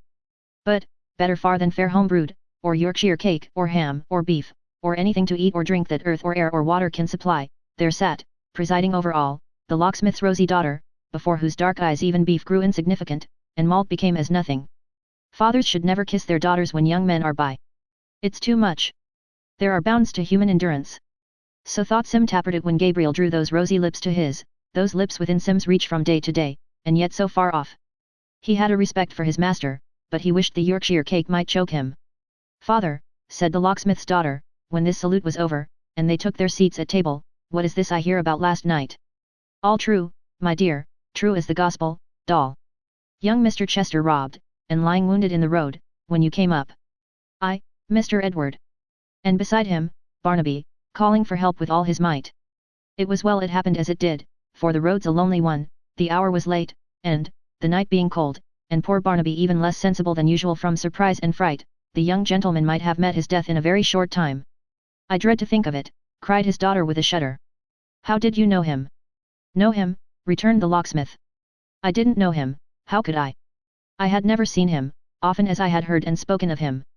I took him to Mrs. Rudge's, and she no sooner saw him than the truth came out. Miss Emma, father, if this news should reach her, enlarged upon as it is sure to be, she will go distracted." "Why, look ye there again, how a man suffers for being good-natured," said the locksmith. "Miss Emma was with her uncle at the masquerade at Carlisle House, where she had gone, as the people at the Warren told me, sorely against her will. What does your blockhead father when he and Mrs. Rudge have laid their heads together, but goes there when he ought to be abed, makes interest with his friend the doorkeeper, slips him on a mask and domino, and mixes with the maskers. And like himself to do so," cried the girl, putting her fair arm round his neck, and giving him a most enthusiastic kiss. "Like himself," repeated Gabriel, affecting to grumble, but evidently delighted with the part he had taken, and with her praise. "Very like himself, so your mother said. However, he mingled with the crowd, and prettily worried and badgered he was, I warrant you, with people squeaking, 'Don't you know me?' and 'I've found you out,' and all that kind of nonsense in his ears. He might have wandered on till now, but in a little room there was a young lady who had taken off her mask, on account of the place being very warm, and was sitting there alone." "And that was she," said his daughter hastily. "And that was she," replied the locksmith, "and I no sooner whispered to her what the matter was, as softly, doll, and with nearly as much art as you could have used yourself, than she gives a kind of scream and faints away." "What did you do? What happened next?" asked his daughter. "Why, the masks came flocking round, with the general noise and hubbub, and I thought myself in luck to get clear off, that's all," rejoined the locksmith. "What happened when I reached home you may guess, if you didn't hear it." "Ah! Well, it's a poor heart that never rejoices, put Toby this way, my dear. This Toby was the brown jug of which previous mention has been made. Applying his lips to the worthy old gentleman's benevolent forehead, the locksmith, who had all this time been ravaging among the eatables, kept them there so long, at the same time raising the vessel slowly in the air, that at length Toby stood on his head upon his nose, when he smacked his lips, and set him on the table again with fond reluctance. Although Sim Tappertit had taken no share in this conversation, no part of it being addressed to him, he had not been wanting in such silent manifestations of astonishment, as he deemed most compatible with the favourable display of his eyes. Regarding the pause which now ensued, as a particularly advantageous opportunity for doing great execution with them upon the locksmith's daughter, who he had no doubt was looking at him in mute admiration, he began to screw and twist his face, and especially those features, into such extraordinary, hideous, and unparalleled contortions, that Gabriel, who happened to look towards him, was stricken with amazement. "Why, what the devil's the matter with the lad?" cried the locksmith. "Is he choking?" "Who?" demanded Sim, with some disdain. "Who?" "Why, you," returned his master. "What do you mean by making those horrible faces over your breakfast?" "Faces are matters of taste, sir," said Mr. Tappertit, rather discomfited, not the less so because he saw the locksmith's daughter smiling. "Sim," rejoined Gabriel, laughing heartily. "Don't be a fool, for I'd rather see you in your senses. These young fellows," he added, turning to his daughter, "are always committing some folly or another. There was a quarrel between Joe Willett and old John last night, though I can't say Joe was much in fault either. He'll be missing one of these mornings, and will have gone away upon some wild goose errand, seeking his fortune. Why, what's the matter, doll? You are making faces now. The girls are as bad as the boys every bit." "It's the tea," said Dolly, turning alternately very red and very white, which is no doubt the effect of a slight scald, so very hot. Mr. Tappertit looked immensely big at a quartern loaf on the table, and breathed hard. "Is that all?" returned the locksmith. "Put some more milk in it. Yes, I am sorry for Joe, because he is a likely young fellow, and gains upon one every time one sees him. But he'll start off, you'll find. Indeed, he told me as much himself." "Indeed," cried Dolly in a faint voice. "Indeed. Is the tea tickling your throat still, my dear?" said the locksmith. But, before his daughter could make him any answer, she was taken with a troublesome cough, and it was such a very unpleasant cough, that, when she left off, the tears were starting in her bright eyes. The good-natured locksmith was still patting her on the back and applying such gentle restoratives, when a message arrived from Mrs. Varden, making known to all whom it might concern, that she felt too much indisposed to rise after her great agitation and anxiety of the previous night, and therefore desired to be immediately accommodated with a little black teapot of strong mixed tea, a couple of rounds of buttered toast, a middling-sized dish of beef and ham cut thin, and the Protestant Manual in 2 volumes post-octavo. Like some other ladies who in remote ages flourished upon this globe, Mrs. Varden was most devout when most ill-tempered. Whenever she and her husband were at unusual variance, then the Protestant Manual was in high feather. Knowing from experience what these requests portended, the triumvirate broke up, Dolly, to see the orders executed with all dispatch, Gabriel, to some out-of-door work in his little chaise, and Sim, to his daily duty in the workshop, to which retreat he carried the big look, although the loaf remained behind. Indeed, the big look increased immensely, and when he had tied his apron on, became quite gigantic. It was not until he had several times walked up and down with folded arms, and the longest strides he could take, and had kicked a great many small articles out of his way, that his lip began to curl. At length, a gloomy derision came upon his features, and he smiled, uttering meanwhile with supreme contempt the monosyllable Joe. "I eyed her over, while he talked about the fellow," he said, and that was of course the reason of her being confused. Joe. He walked up and down again much quicker than before, and if possible with longer strides, sometimes stopping to take a glance at his legs, and sometimes to jerk out, and cast from him, another Joe. In the course of a quarter of an hour or so he again assumed the paper cap and tried to work. No. It could not be done. "I'll do nothing today," said Mr. Tappertit, dashing it down again, "but grind. I'll grind up all the tools. Grinding will suit my present humour well. Joe. Whirr. The grindstone was soon in motion, the sparks were flying off in showers. This was the occupation for his heated spirit. Whirr. "Something will come of this," said Mr. Tappertit, pausing as if in triumph, and wiping his heated face upon his sleeve. "Something will come of this. I hope it mayn't be human gore." Whirr. Chapter 5.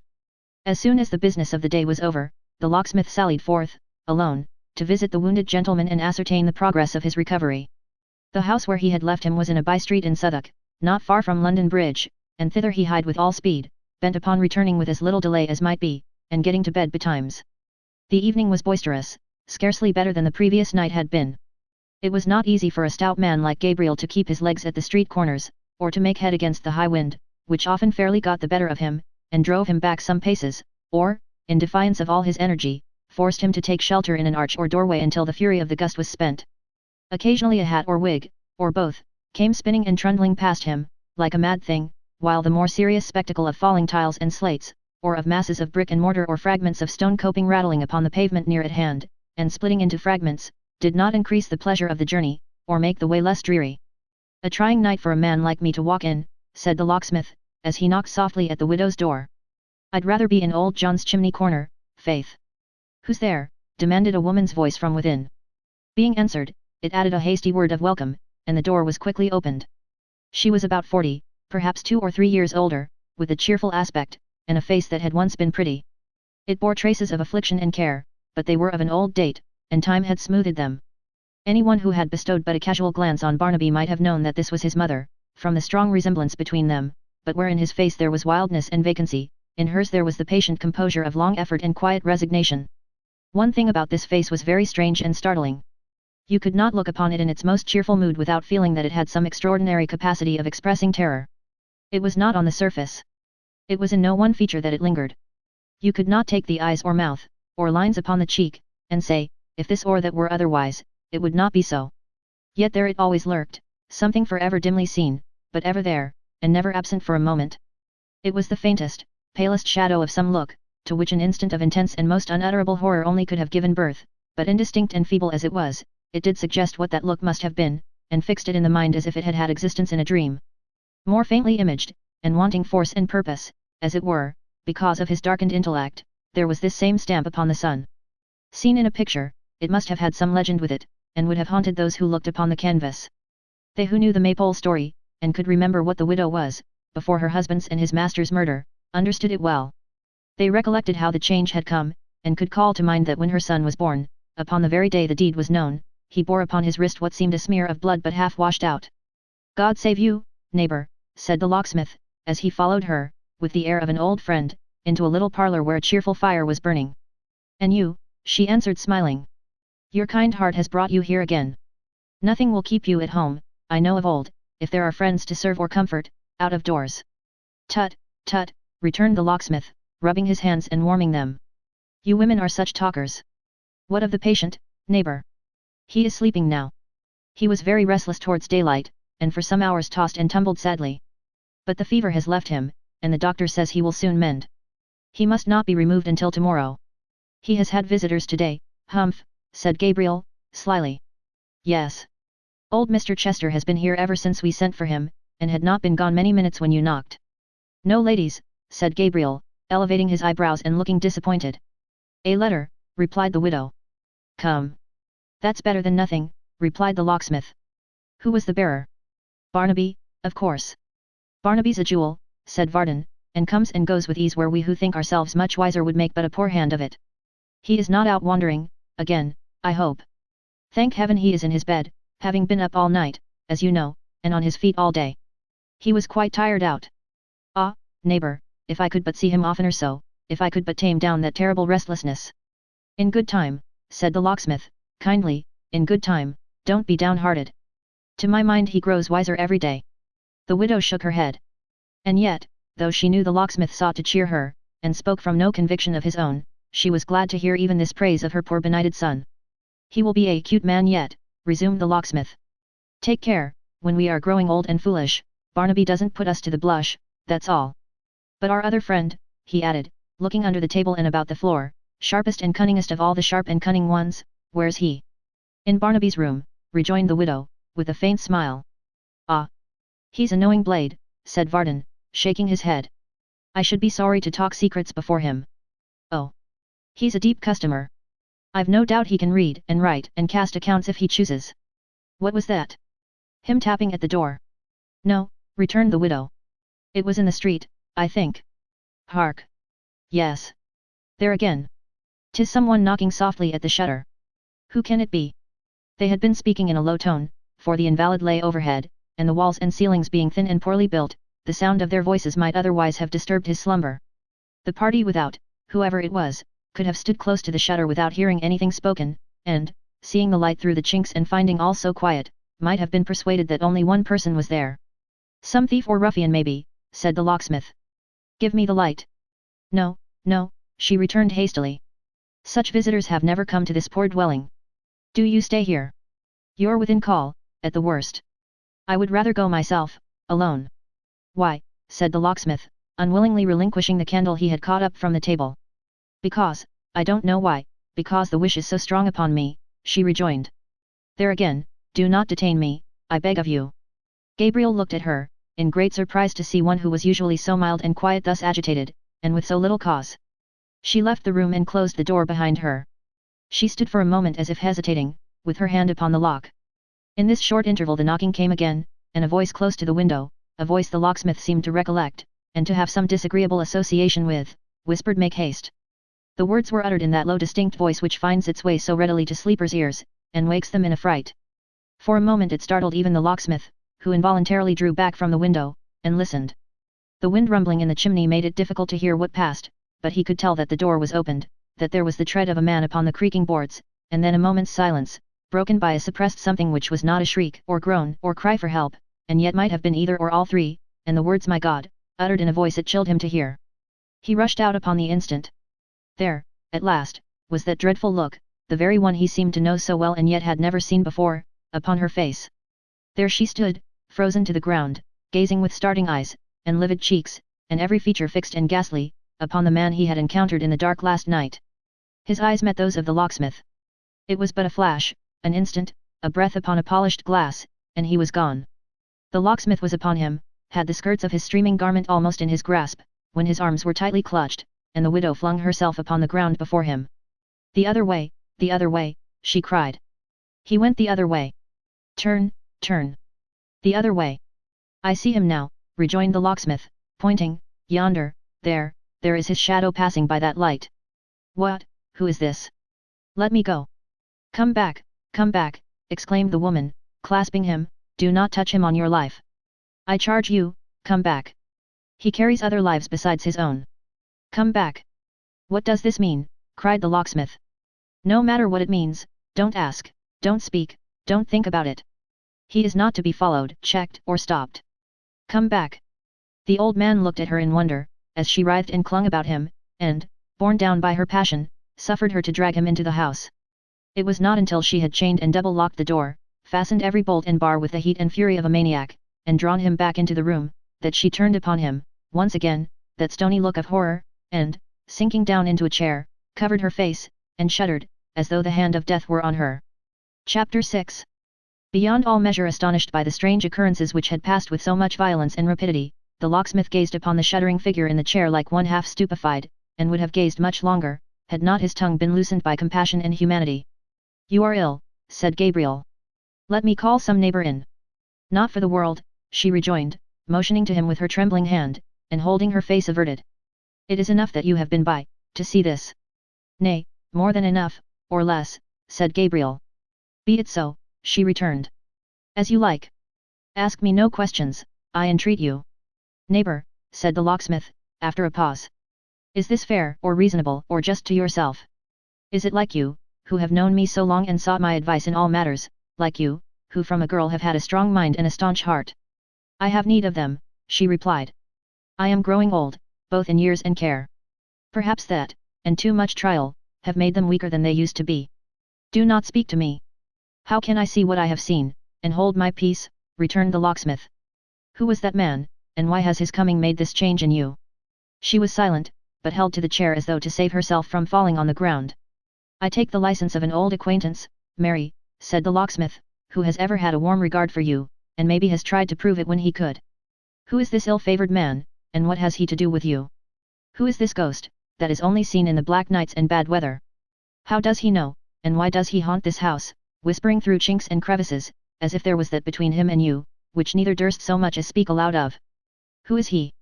"You do well to say he haunts this house," returned the widow, faintly. "His shadow has been upon it and me, in light and darkness, at noonday and midnight. And now, at last, he has come in the body." "But he wouldn't have gone in the body," returned the locksmith with some irritation, "if you had left my arms and legs at liberty." "What riddle is this?" "It is one," she answered, rising as she spoke, that must remain forever as it is. I dare not say more than that. Dare not, repeated the wondering locksmith. Do not press me, she replied. I am sick and faint, and every faculty of life seems dead within me. No, do not touch me, either. Gabriel, who had stepped forward to render her assistance, fell back as she made this hasty exclamation, and regarded her in silent wonder. Let me go my way alone, she said in a low voice, and let the hands of no honest man touch mine tonight. When she had tottered to the door, she turned, and added with a stronger effort, this is a secret, which, of necessity, I trust to you. You are a true man. As you have ever been good and kind to me, keep it. If any noise was heard above, make some excuse, say anything but what you really saw, and never let a word or look between us. Recall this circumstance. I trust to you. Mind, I trust to you. How much I trust, you never can conceive. Casting her eyes upon him for an instant, she withdrew, and left him there alone. Gabriel, not knowing what to think, stood staring at the door with a countenance full of surprise and dismay. The more he pondered on what had passed, the less able he was to give it any favourable interpretation. To find this widow woman, whose life for so many years had been supposed to be one of solitude and retirement, and who, in her quiet suffering character, had gained the good opinion and respect of all who knew her, to find her linked mysteriously with an ill-omened man, alarmed at his appearance, and yet favouring his escape, was a discovery that pained as much as startled him. Her reliance on his secrecy, and his tacit acquiescence, increased his distress of mind. If he had spoken boldly, persisted in questioning her, detained her when she rose to leave the room, made any kind of protest, instead of silently compromising himself, as he felt he had done, he would have been more at ease. Why did I let her say it was a secret, and she trusted it to me, said Gabriel, putting his wig on one side to scratch his head with greater ease, and looking ruefully at the fire. I have no more readiness than old John himself. Why didn't I say firmly, you have no right to such secrets, and I demand of you to tell me what this means, instead of standing gaping at her, like an old mooncalf as I am. But there's my weakness. I can be obstinate enough with men if need be, but women may twist me round their fingers at their pleasure. He took his wig off outright as he made this reflection, and, warming his handkerchief at the fire, began to rub and polish his bald head with it, until it glistened again. And yet, said the locksmith, softening under this soothing process, and stopping to smile, it may be nothing. Any drunken brawler trying to make his way into the house, would have alarmed a quiet soul like her. But then, and here was the vexation, how came it to be that man, how comes he to have this influence over her, how came she to favour his getting away from me, and, more than all, how came she not to say it was a sudden fright, and nothing more? It's a sad thing to have, in 1 minute, reason to mistrust a person I have known so long, and an old sweetheart into the bargain, but what else can I do, with all this upon my mind? Is that Barnaby outside there? He cried, looking in and nodding. Sure enough it's Barnaby, how did you guess? By your shadow, said the locksmith. Oh ho, cried Barnaby, glancing over his shoulder, he's a merry fellow, that shadow, and keeps close to me, though I am silly. We have such pranks, such walks, such runs, such gambols on the grass. Sometimes he'll be half as tall as a church steeple, and sometimes no bigger than a dwarf. Now, he goes on before, and now behind, and anon he'll be stealing on this side, or on that, stopping whenever I stop, and thinking I can't see him, though I have my eye on him sharp enough. Oh! He's a merry fellow. Tell me, is he silly too? I think he is. Why? Asked Gabriel. Because he never tires of mocking me, but does it all day long. Why don't you come? Where? Upstairs. He wants you. Stay, where's his shadow? Come. You're a wise man, tell me that. Beside him, Barnaby, beside him, I suppose, returned the locksmith. No, he replied, shaking his head. Guess again. Gone out a-walking, maybe. He has changed shadows with a woman, the idiot whispered in his ear, and then fell back with a look of triumph. Her shadow's always with him, and his with her. That's sport, I think, Barnaby, said the locksmith, with a grave look, come hither, lad. I know what you want to say. I know, he replied, keeping away from him.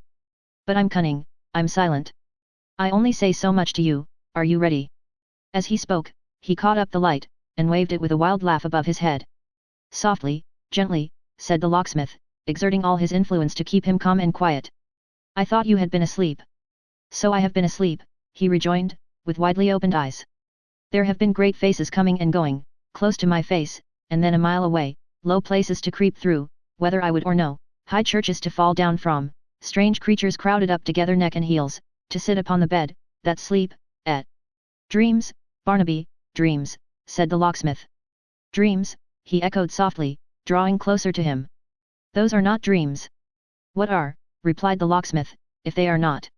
I dreamed, said Barnaby, passing his arm through Varden's, and peering close into his face as he answered in a whisper, I dreamed just now that something, it was in the shape of a man, followed me, came softly after me, wouldn't let me be, but was always hiding and crouching, like a cat in dark corners, waiting till I should pass. When it crept out and came softly after me, did you ever see me run? Many a time, you know. You never saw me run as I did in this dream. Still it came creeping on to worry me. Nearer, nearer, nearer, I ran faster, leaped, sprung out of bed, and to the window, and there, in the street below, but he is waiting for us. Are you coming?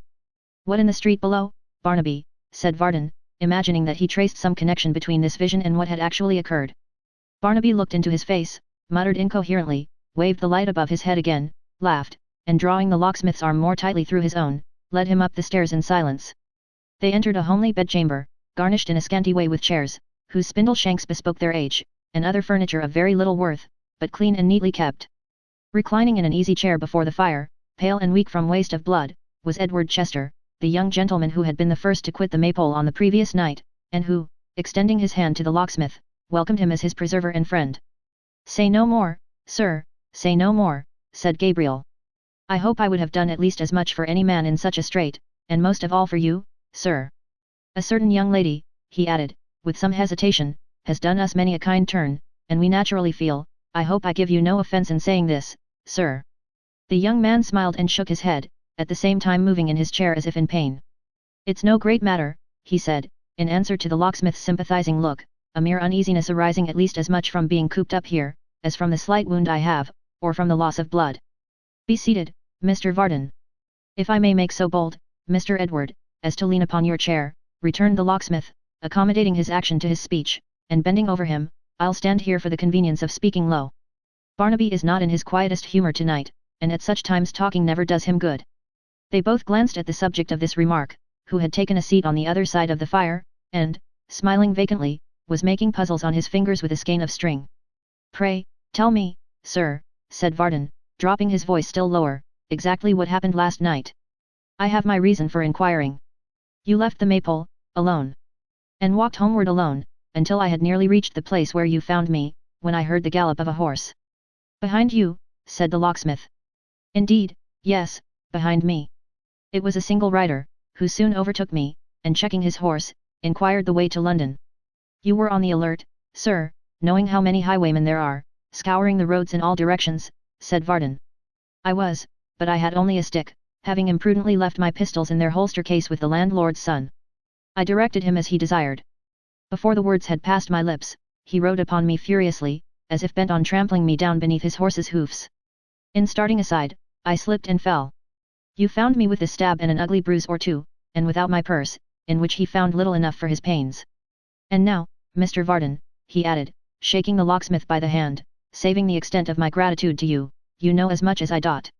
Except, said Gabriel, bending down yet more, and looking cautiously towards their silent hour, except in respect of the robber himself. What like was he, sir? Speak low, if you please. Barnaby means no harm, but I have watched him oftener than you, and I know, little as you would think it, that he's listening now. It required a strong confidence in the locksmith's veracity to lead anyone to this belief, for every sense and faculty that Barnaby possessed, seemed to be fixed upon his game, to the exclusion of all other things. Something in the young man's face expressed this opinion, for Gabriel repeated what he had just said, more earnestly than before, and with another glance towards Barnaby, again asked what like the man was. The night was so dark, said Edward, the attack so sudden, and he so wrapped and muffled up, that I can hardly say. It seems that.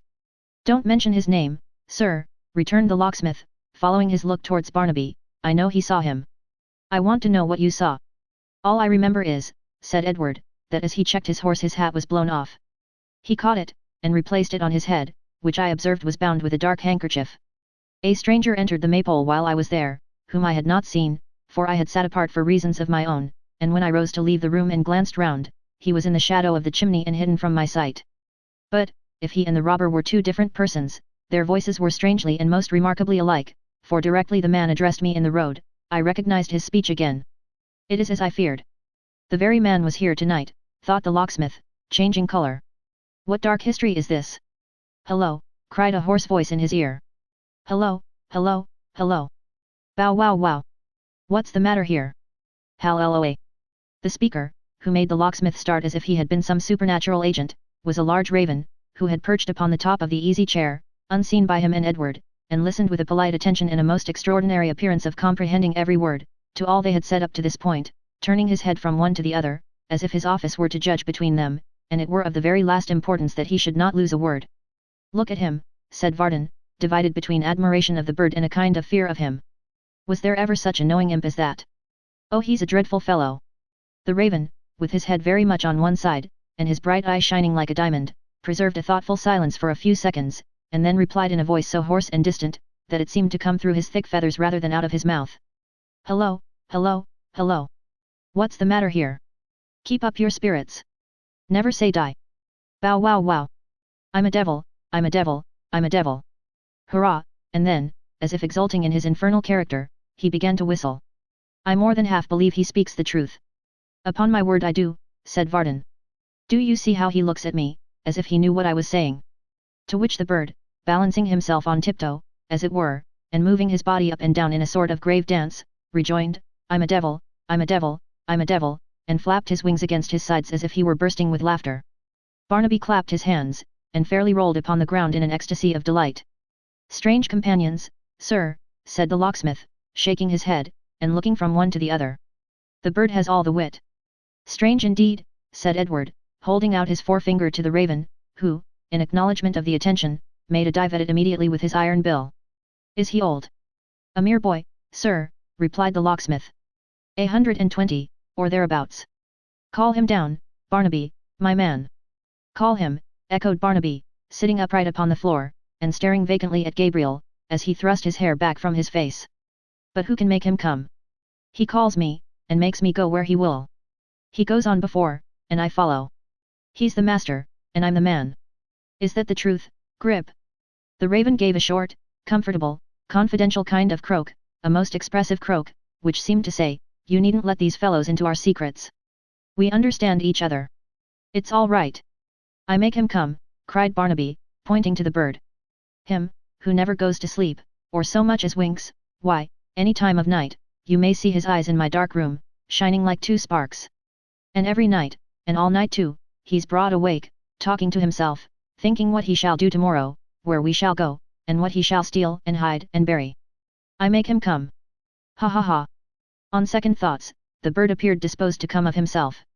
After a short survey of the ground, and a few sidelong looks at the ceiling and at everybody present in turn, he fluttered to the floor, and went to Barnaby, not in a hop, or walk, or run, but in a pace like that of a very particular gentleman with exceedingly tight boots on, trying to walk fast over loose pebbles. Then, stepping into his extended hand, and condescending to be held out at arm's length, he gave vent to a succession of sounds, not unlike the drawing of some 8 or 10 dozen of long corks, and again asserted his brimstone birth and parentage with great distinctness. The locksmith shook his head, perhaps in some doubt of the creature's being really nothing but a bird, perhaps in pity for Barnaby, who by this time had him in his arms, and was rolling about, with him, on the ground. As he raised his eyes from the poor fellow he encountered those of his mother, who had entered the room, and was looking on in silence. She was quite white in the face, even to her lips, but had wholly subdued her emotion, and wore her usual quiet look. Varden fancied as he glanced at her that she shrunk from his eye, and that she busied herself about the wounded gentleman to avoid him the better. It was time he went to bed, she said. He was to be removed to his own home on the morrow, and he had already exceeded his time for sitting up, by a full hour. Acting on this hint, the locksmith prepared to take his leave. By the by, said Edward, as he shook him by the hand, and looked from him to Mrs. Rudge and back again, what noise was that below? I heard your voice in the midst of it, and should have inquired before, but our other conversation drove it from my memory. What was it? The locksmith looked towards her, and bit his lip. She leant against the chair, and bent her eyes upon the ground. Barnaby too, he was listening. Some mad or drunken fellow, sir, Varden at length made answer, looking steadily at the widow as he spoke. He mistook the house, and tried to force an entrance. She breathed more freely, but stood quite motionless. As the locksmith said good night, and Barnaby caught up the candle to light him down the stairs, she took it from him, and charged him, with more haste and earnestness than so slight an occasion appeared to warrant, not to stir. The raven followed them to satisfy himself that all was right below, and when they reached the street door, stood on the bottom stair drawing corks out of number. With a trembling hand she unfastened the chain and bolts, and turned the key. As she had her hand upon the latch, the locksmith said in a low voice, "I have told a lie tonight, for your sake, Mary, and for the sake of bygone times and old acquaintance, when I would scorn to do so for my own. I hope I may have done no harm, or led to none. I can't help the suspicions you have forced upon me, and I am loath, I tell you plainly, to leave Mr. Edward here. Take care he comes to no hurt.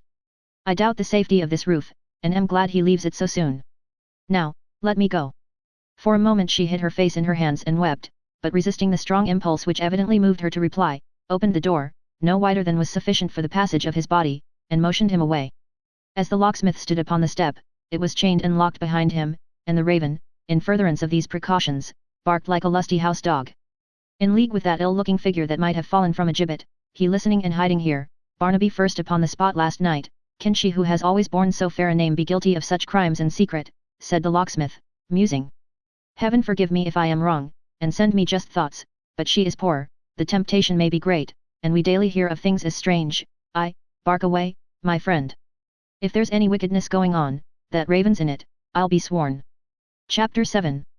Mrs. Varden was a lady of what is commonly called an uncertain temper, a phrase which being interpreted signifies a temper tolerably certain to make everybody more or less uncomfortable.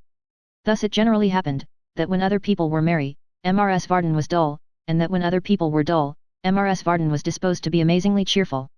Indeed the worthy housewife was of such a capricious nature, that she not only attained a higher pitch of genius than Macbeth, in respect of her ability to be wise, amazed, temperate and furious, loyal and neutral in an instant, but would sometimes ring the changes backwards and forwards on all possible moods and flights in one short quarter of an hour, performing, as it were, a kind of triple bob major on the peal of instruments in the female belfry, with a skillfulness and rapidity of execution that astonished all who heard her.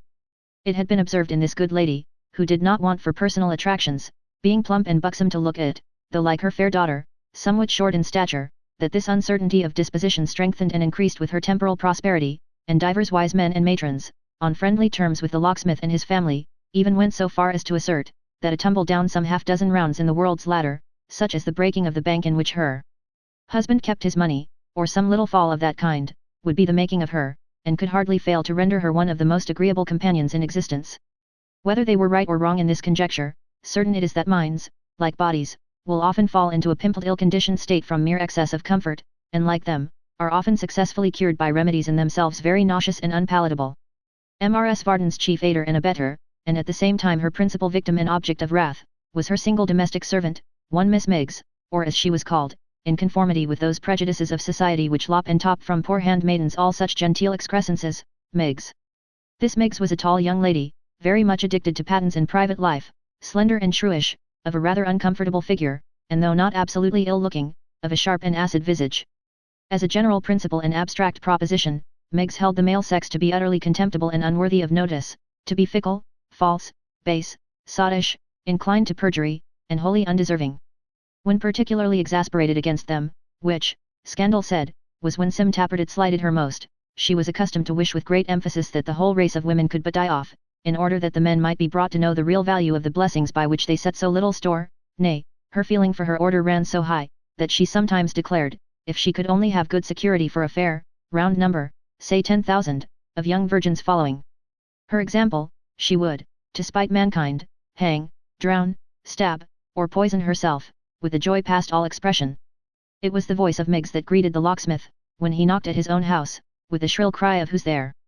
"Me, girl, me," returned Gabriel. "What, already, sir?" said Miggs, opening the door with a look of surprise. "We were just getting on our nightcaps to sit up, me and mistress." "Oh, she has been so bad." Miggs said this with an air of uncommon candour and concern, but the parlour door was standing open, and as Gabriel very well knew for whose ears it was designed, he regarded her with anything but an approving look as he passed in. "Master's come home, Mem," cried Miggs, running before him into the parlour. "You was wrong, Mem, and I was right. I thought he wouldn't keep us up so late, 2 nights running, Mem. Master's always considerate so far. I'm so glad, Mem, on your account. I'm a little," here Miggs simpered, "a little sleepy myself, I'll own it now, Mem, though I said I wasn't when you asked me. It ain't of no consequence, Mem, of course." "You had better," said the locksmith, who most devoutly wished that Barnaby's raven was at Miggs's ankles, "you had better get to bed at once then." "Thanking you kindly, sir," returned Miggs, "I couldn't take my rest in peace, nor fix my thoughts upon my prayers, other ways than that I knew mistress was comfortable in her bed this night, by rights she ought to have been there, hours ago. You're talkative, mistress, said Varden, pulling off his greatcoat, and looking at her askew. Taking the hint, sir, cried Miggs, with a flushed face, and thanking you for it most kindly, I will make bold to say, that if I give offence by having consideration for my mistress, I do not ask your pardon, but am content to get myself into trouble and to be in suffering. Here Mrs. Varden, who, with her countenance shrouded in a large nightcap, had been all this time intent upon the Protestant manual, looked round and acknowledged Miggs's championship by commanding her to hold her tongue. Every little bone in Miggs's throat and neck developed itself with a spitefulness quite alarming, as she replied, "Yes, mem, I will." "How do you find yourself now, my dear?" said the locksmith, taking a chair near his wife, who had resumed her book, and rubbing his knees hard as he made the inquiry. "You're very anxious to know, aren't you?" returned Mrs. Varden, with her eyes upon the print. "You, that have not been near me all day, and wouldn't have been if I was dying." "My dear Martha," said Gabriel. Mrs. Varden turned over to the next page, then went back again to the bottom line over leaf to be quite sure of the last words, and then went on reading with an appearance of the deepest interest and study. "My dear Martha," said the locksmith, "how can you say such things, when you know you don't mean them? If you were dying. Why, if there was anything serious the matter with you, Martha, shouldn't I be in constant attendance upon you?" "Yes," cried Mrs. Varden, bursting into tears, "yes, you would. I don't doubt it, Varden. Certainly you would. That's as much as to tell me that you would be hovering round me like a vulture, waiting till the breath was out of my body, that you might go and marry somebody else." Miggs groaned in sympathy, a little short groan, checked in its birth, and changed into a cough. "It seemed to say, I can't help it. It's wrung from me by the dreadful brutality of that monster master. But you'll break my heart one of these days," added Mrs. Varden, with more resignation, "and then we shall both be happy. My only desire is to see Dolly comfortably settled, and when she is, you may settle me as soon as you like." "Ah," cried Miggs, and coughed again. Poor Gabriel twisted his wig about in silence for a long time, and then said mildly, "Has Dolly gone to bed?" "Your master speaks to you," said Mrs. Varden, looking sternly over her shoulder at Miss Miggs in waiting. "No, my dear, I spoke to you," suggested the locksmith. "Did you hear me, Miggs?" cried the obdurate lady, stamping her foot upon the ground. "You are beginning to despise me now, are you? But this is example."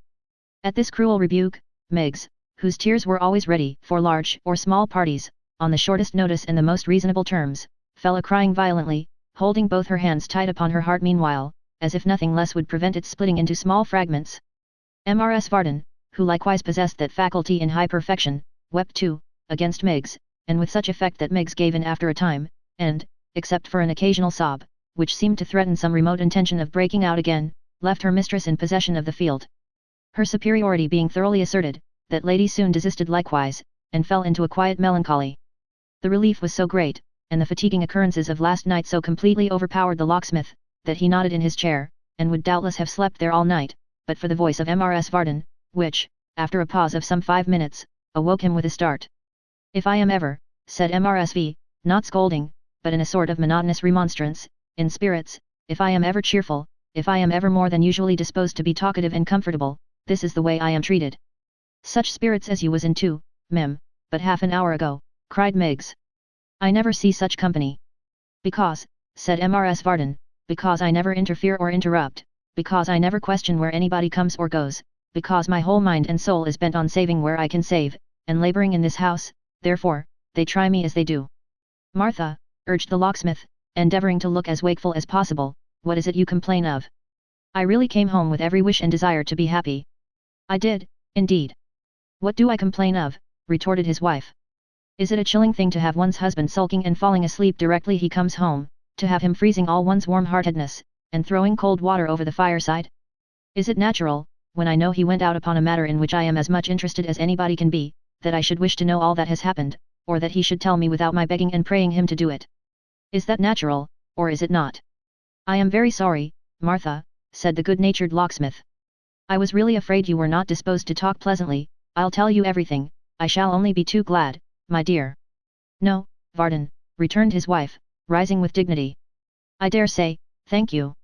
I'm not a child to be corrected one minute and petted the next. I'm a little too old for that, Varden. Miggs, carry the light, you can be cheerful, Miggs, at least." Miggs, who, to this moment, had been in the very depths of compassionate despondency, passed instantly into the liveliest state conceivable, and tossing her head as she glanced towards the locksmith, bore off her mistress and the light together. Now, who would think, thought Varden, shrugging his shoulders and drawing his chair nearer to the fire, that woman could ever be pleasant and agreeable. And yet she can be. Well, well, all of us have our faults. I'll not be hard upon hers. We have been man and wife too long for that. He dozed again, not the less pleasantly, perhaps, for his hearty temper. While his eyes were closed, the door leading to the upper stairs was partially opened, and a head appeared, which, at sight of him, hastily drew back again. I wish, murmured Gabriel, waking at the noise, and looking round the room, I wish somebody would marry Miggs. But that's impossible. I wonder whether there's any madman alive, who would marry Miggs. This was such a vast speculation that he fell into a doze again, and slept until the fire was quite burnt out. At last he roused himself, and having double-locked the street door according to custom, and put the key in his pocket, went off to bed. He had not left the room in darkness many minutes, when the head again appeared, and Sim Tappertit entered, bearing in his hand a little lamp. What the devil business has he to stop up so late, muttered Sim, passing into the workshop, and setting it down upon the forge. Here's half the night gone already. There's only one good that has ever come to me, out of this cursed old rusty mechanical trade, and that's this piece of ironmongery, upon my soul. As he spoke, he drew from the right hand, or rather right leg pocket of his smalls, a clumsy large-sized key, which he inserted cautiously in the lock his master had secured, and softly opened the door. That done, he replaced his piece of secret workmanship in his pocket, and leaving the lamp burning, and closing the door carefully and without noise, stole out into the street, as little suspected by the locksmith in his sound deep sleep, as by Barnaby himself in his phantom-haunted dreams. Chapter 8. Clear of the locksmith's house, Sim Tappertit laid aside his cautious manner, and assuming in its stead that of a ruffling, swaggering, roving blade, who would rather kill a man than otherwise, and eat him too if needful, made the best of his way along the darkened streets. Half pausing for an instant now and then to smite his pocket and assure himself of the safety of his master key, he hurried on to Barbican, and turning into one of the narrowest of the narrow streets which diverged from that centre, slackened his pace and wiped his heated brow, as if the termination of his walk were near at hand. It was not a very choice spot for midnight expeditions, being in truth one of more than questionable character, and of an appearance by no means inviting. From the main street he had entered, itself little better than an alley, a low-browed doorway led into a blind court, or yard, profoundly dark, unpaved, and reeking with stagnant odours.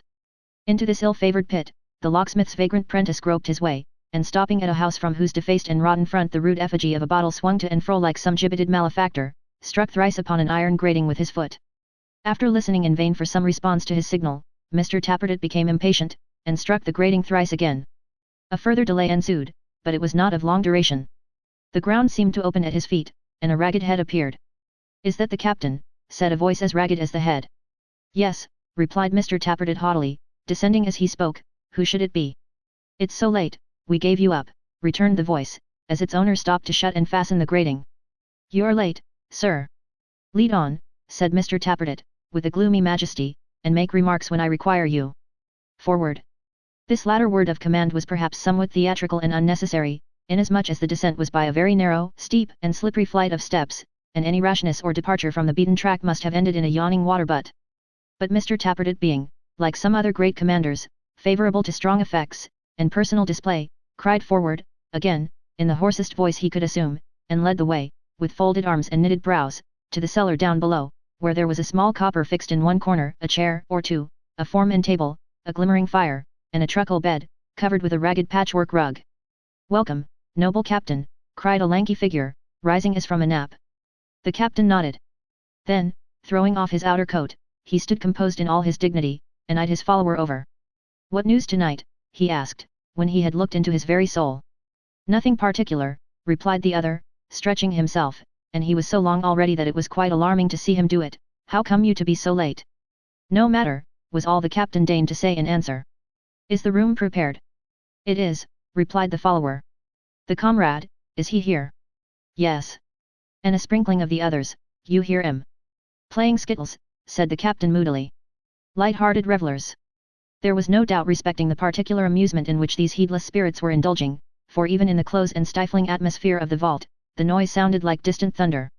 It certainly appeared, at first sight, a singular spot to choose, for that or any other purpose of relaxation, if the other cellars answered to the one in which this brief colloquy took place, for the floors were of sodden earth, the walls and roof of damp bare brick tapestried with the tracks of snails and slugs, the air was sickening, tainted, and offensive. It seemed, from one strong flavour which was uppermost among the various odours of the place, that it had, at no very distant period, been used as a storehouse for cheeses, a circumstance which, while it accounted for the greasy moisture that hung about it, was agreeably suggestive of rats. It was naturally damp besides, and little trees of fungus sprung from every mouldering corner. The proprietor of this charming retreat, and owner of the ragged head before mentioned, for he wore an old tie-wig as bare and frowsy as a stunted hearth-broom, had by this time joined them, and stood a little apart, rubbing his hands, wagging his hoary bristled chin, and smiling in silence. His eyes were closed, but had they been wide open, it would have been easy to tell, from the attentive expression of the face he turned towards them, pale and unwholesome as might be expected in one of his underground existence, and from a certain anxious raising and quivering of the lids, that he was blind. "Even Stagg hath been asleep," said the long comrade, nodding towards this person. "Sound, captain, sound," cried the blind man. "What does my noble captain drink? Is it brandy, rum, usquebaugh? Is it soaked gunpowder, or blazing oil? Give it a name, heart of oak, and we'd get it for you, if it was wine from a bishop's cellar, or melted gold from King George's mint." "See," said Mr. Tappertit haughtily, "that it's something strong, and comes quick, and so long as you take care of that, you may bring it from the devil's cellar, if you like." "Boldly said, noble captain," rejoined the blind man. "Spoken like the apprentice's glory. Ha, ha! From the devil's cellar. A brave joke. The captain joketh. Ha, ha, ha!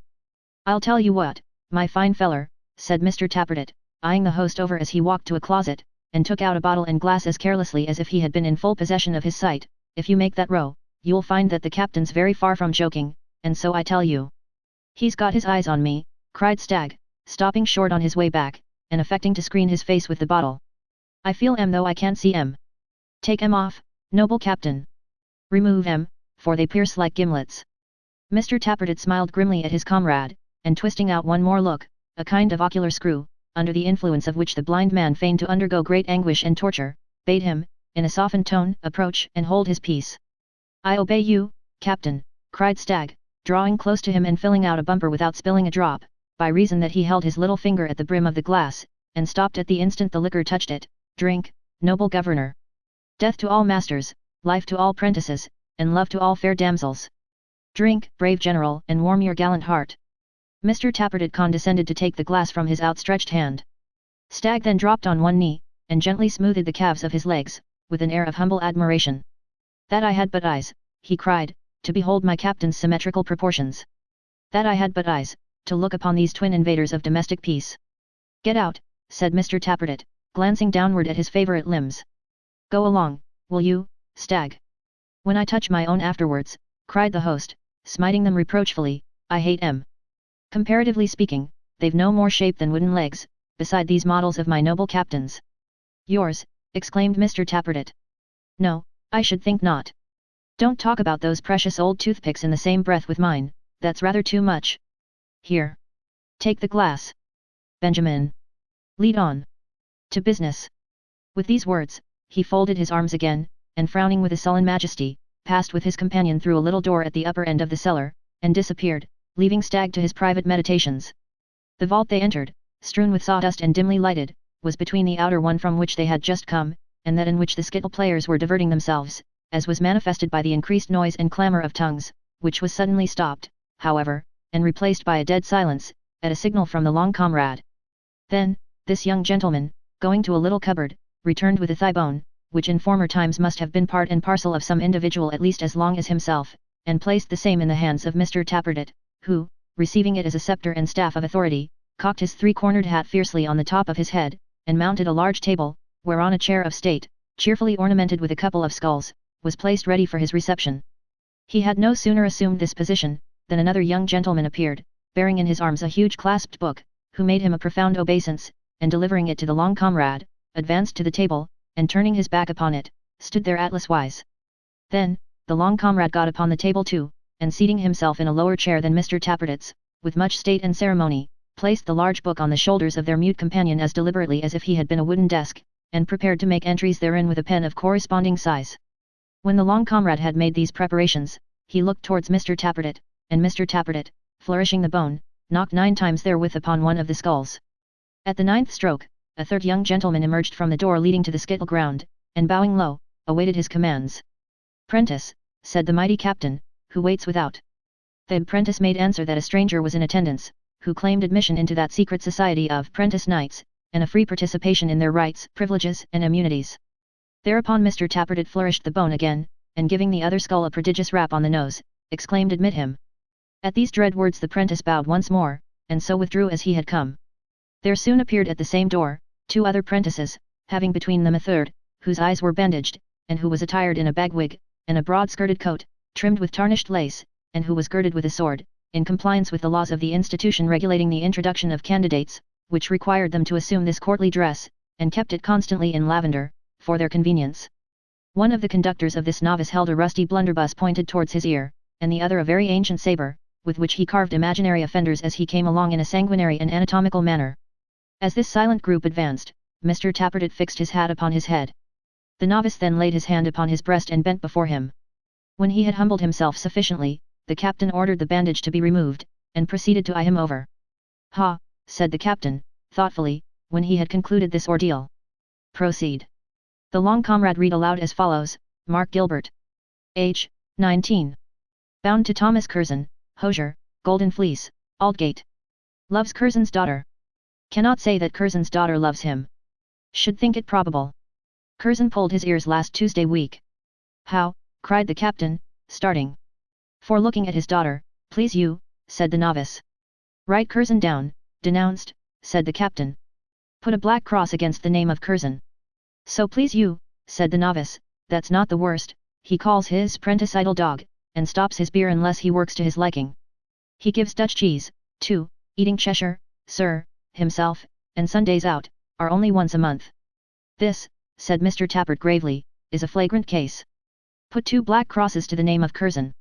"If the society," said the novice, who was an ill-looking, one-sided, shambling lad, with sunken eyes set close together in his head, "if the society would burn his house down, for he's not injured, or beat him as he comes home from his club at night, or help me to carry off his daughter, and marry her at the Fleet, whether she gave consent or no."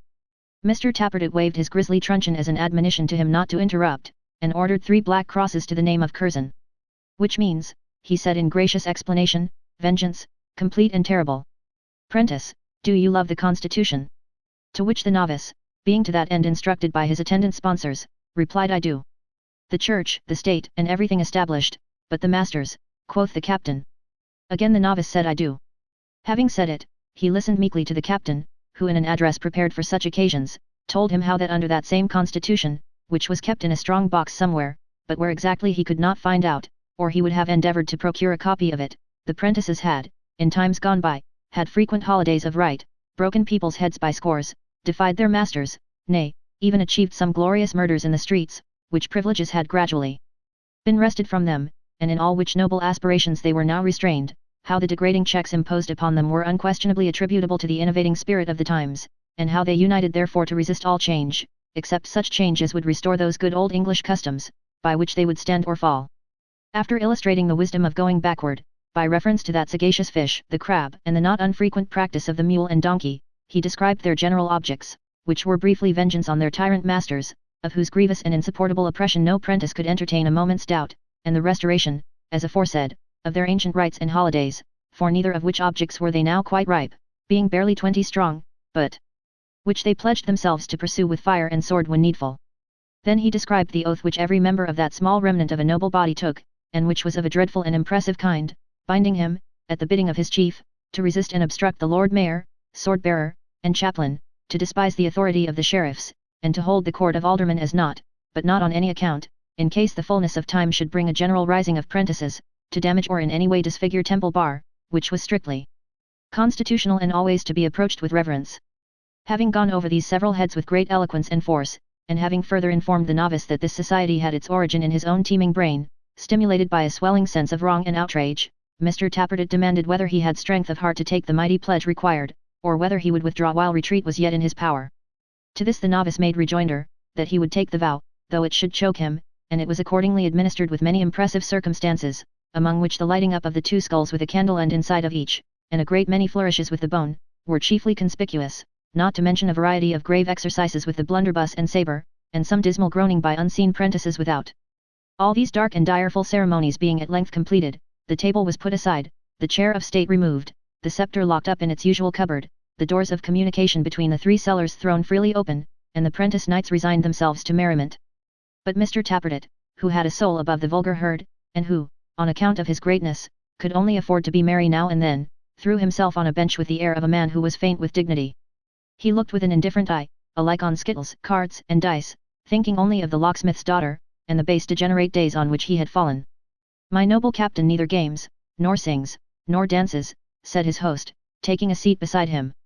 "Drink, gallant general." Mr. Tappertit drained the proffered goblet to the dregs, then thrust his hands into his pockets, and with a lowering visage walked among the skittles, while his followers, such is the influence of superior genius, restrained the ardent ball, and held his little shins in dumb respect. "If I had been born a corsair or a pirate, a brigand, genteel highwayman, or patriot, and they're the same thing," thought Mr. Tappertit, musing among the ninepins, "I should have been all right. But to drag out a ignoble existence unbeknown to mankind in general, patience. I will be famous yet. A voice within me keeps on whispering greatness. I shall burst out one of these days, and when I do, what power can keep me down? I feel my soul getting into my head at the idea. More drink there." "The novice," pursued Mr. Tappertit, not exactly in a voice of thunder, for his tones, to say the truth, were rather cracked and shrill, but very impressively, notwithstanding. "Where is he?" "Here, noble captain," cried Stagg. "One stands beside me who I feel is a stranger." "Have you," said Mr. Tappertit, letting his gaze fall on the party indicated, who was indeed the new knight, by this time restored to his own apparel, "have you the impression of your street door key in wax?" The long comrade anticipated the reply, by producing it from the shelf on which it had been deposited. "Good," said Mr. Tappertit, scrutinizing it attentively, while a breathless silence reigned around, for he had constructed secret door keys for the whole society, and perhaps owed something of his influence to that mean and trivial circumstance. On such slight accidents do even men of mind depend. This is easily made.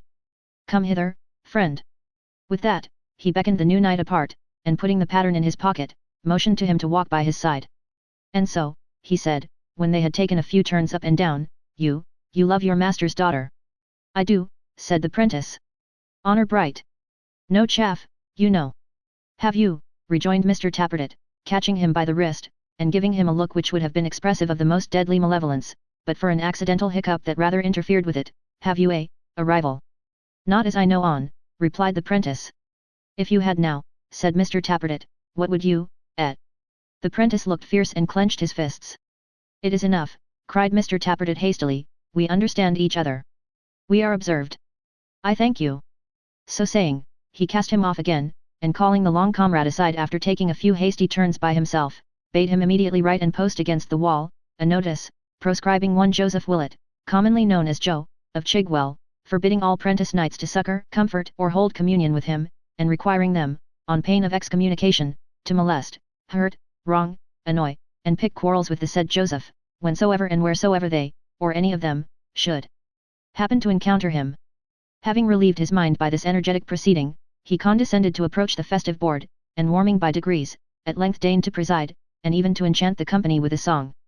After this, he rose to such a pitch as to consent to regale the society with a hornpipe, which he actually performed to the music of a fiddle, played by an ingenious member, with such surpassing agility and brilliancy of execution, that the spectators could not be sufficiently enthusiastic in their admiration, and their host protested, with tears in his eyes, that he had never truly felt his blindness until that moment.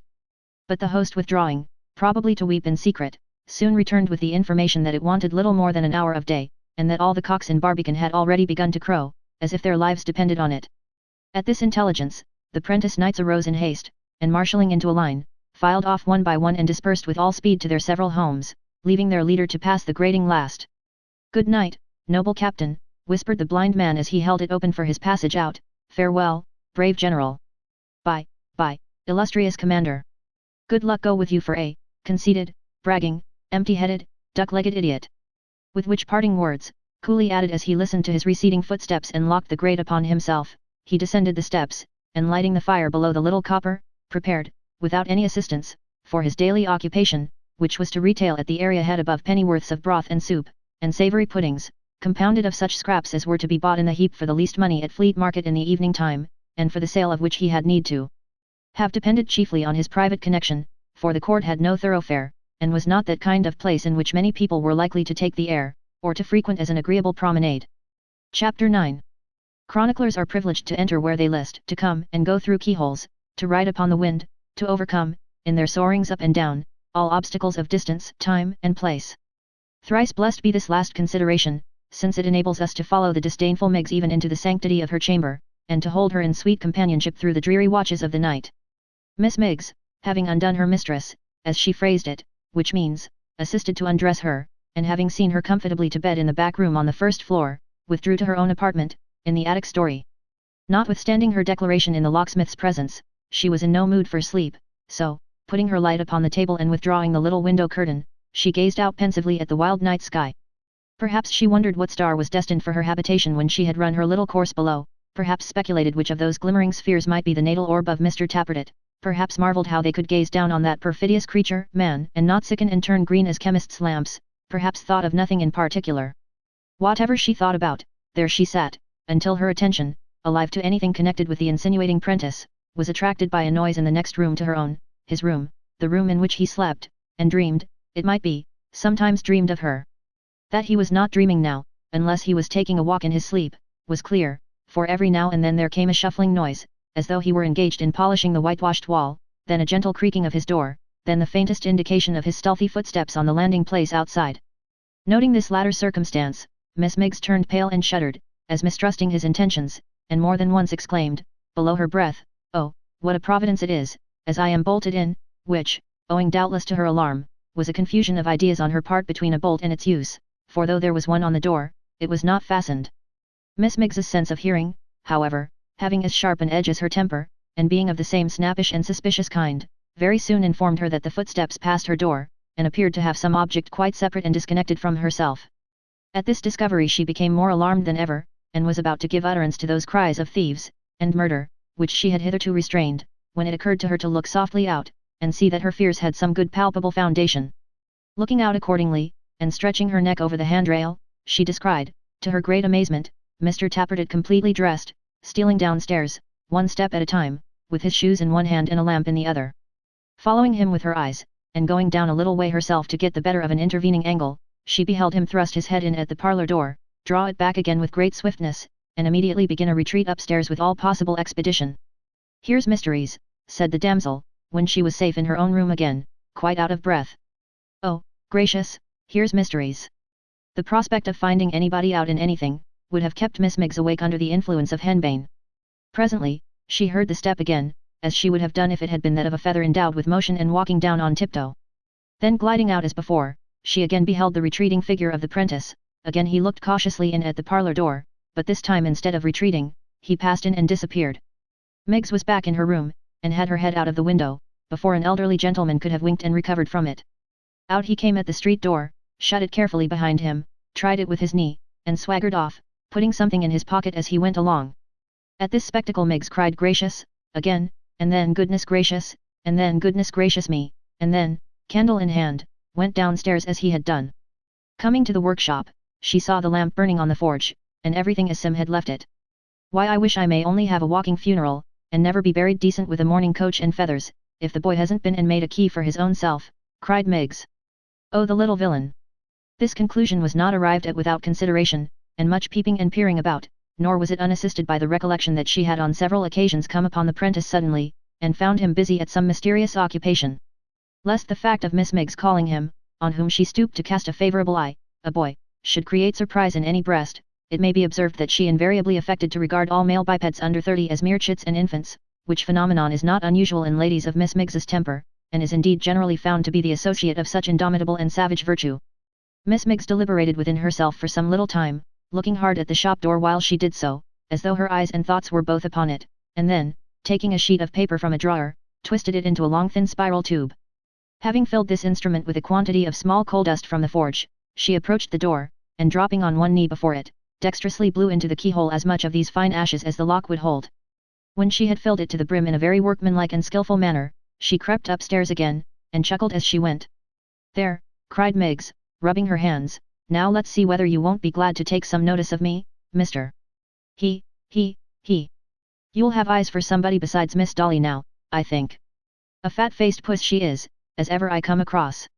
As she uttered this criticism, she glanced approvingly at her small mirror, as who should say, "I thank my stars that can't be said of me," as it certainly could not, for Miss Miggs's style of beauty was of that kind which Mr. Tappertit himself had not inaptly termed, in private, Scraggy. I don't go to bed this night, said Miggs, wrapping herself in a shawl, and drawing a couple of chairs near the window, flouncing down upon one, and putting her feet upon the other, till you come home, my lad. I wouldn't, said Miggs viciously, no, not for £45.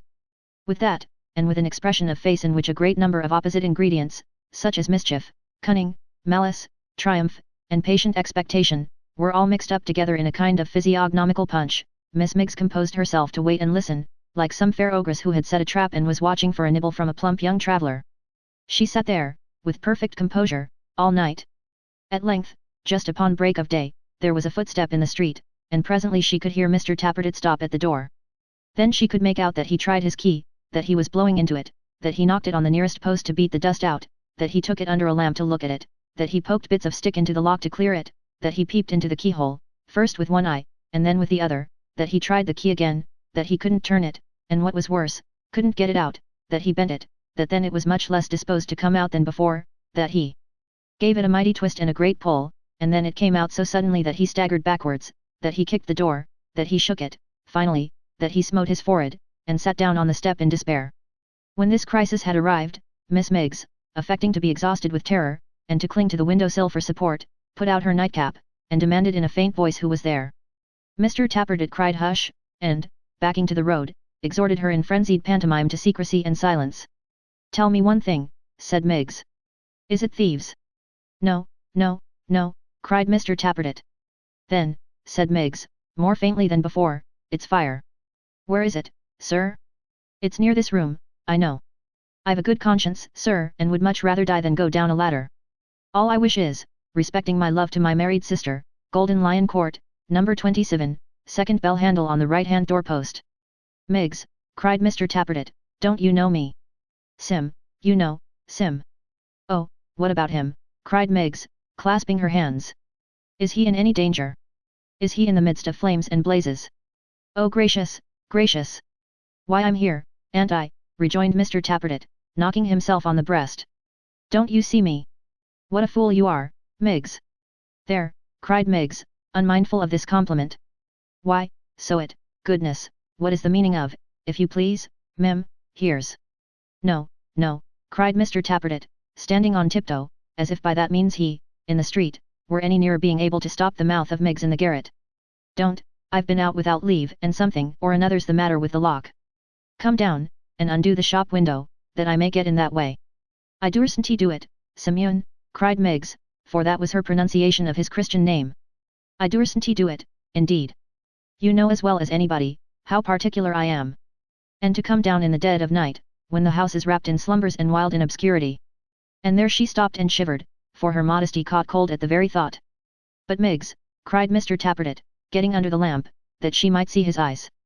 My darling Miggs! Miggs screamed slightly. That I love so much, and never can help thinking of, and it is impossible to describe the use he made of his eyes when he said this, do, for my sake, do. Oh Simeon, cried Miggs, this is worse than all. I know if I come down, you'll go, and what, my precious, said Mr. Tappertit.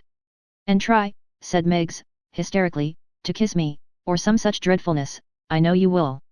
I swear I won't, said Mr. Tappertit, with remarkable earnestness. Upon my soul I won't. It's getting broad day, and the watchman's waking up. Angelic Miggs! If you'll only come and let me in, I promise you faithfully and truly I won't. Miss Miggs, whose gentle heart was touched, did not wait for the oath, knowing how strong the temptation was, and fearing he might forswear himself, but tripped lightly down the stairs, and with her own fair hands drew back the rough fastenings of the workshop window. Having helped the wayward prentice in, she faintly articulated the words Simeon is safe, and yielding to her woman's nature, immediately became insensible. I knew I should quench her, said Sim, rather embarrassed by this circumstance. Of course I was certain it would come to this, but there was nothing else to be done, if I hadn't eyed her over, she wouldn't have come down. Here. Keep up a minute, Miggs. What a slippery figure she is. There's no holding her, comfortably. Do keep up a minute, Miggs, will you?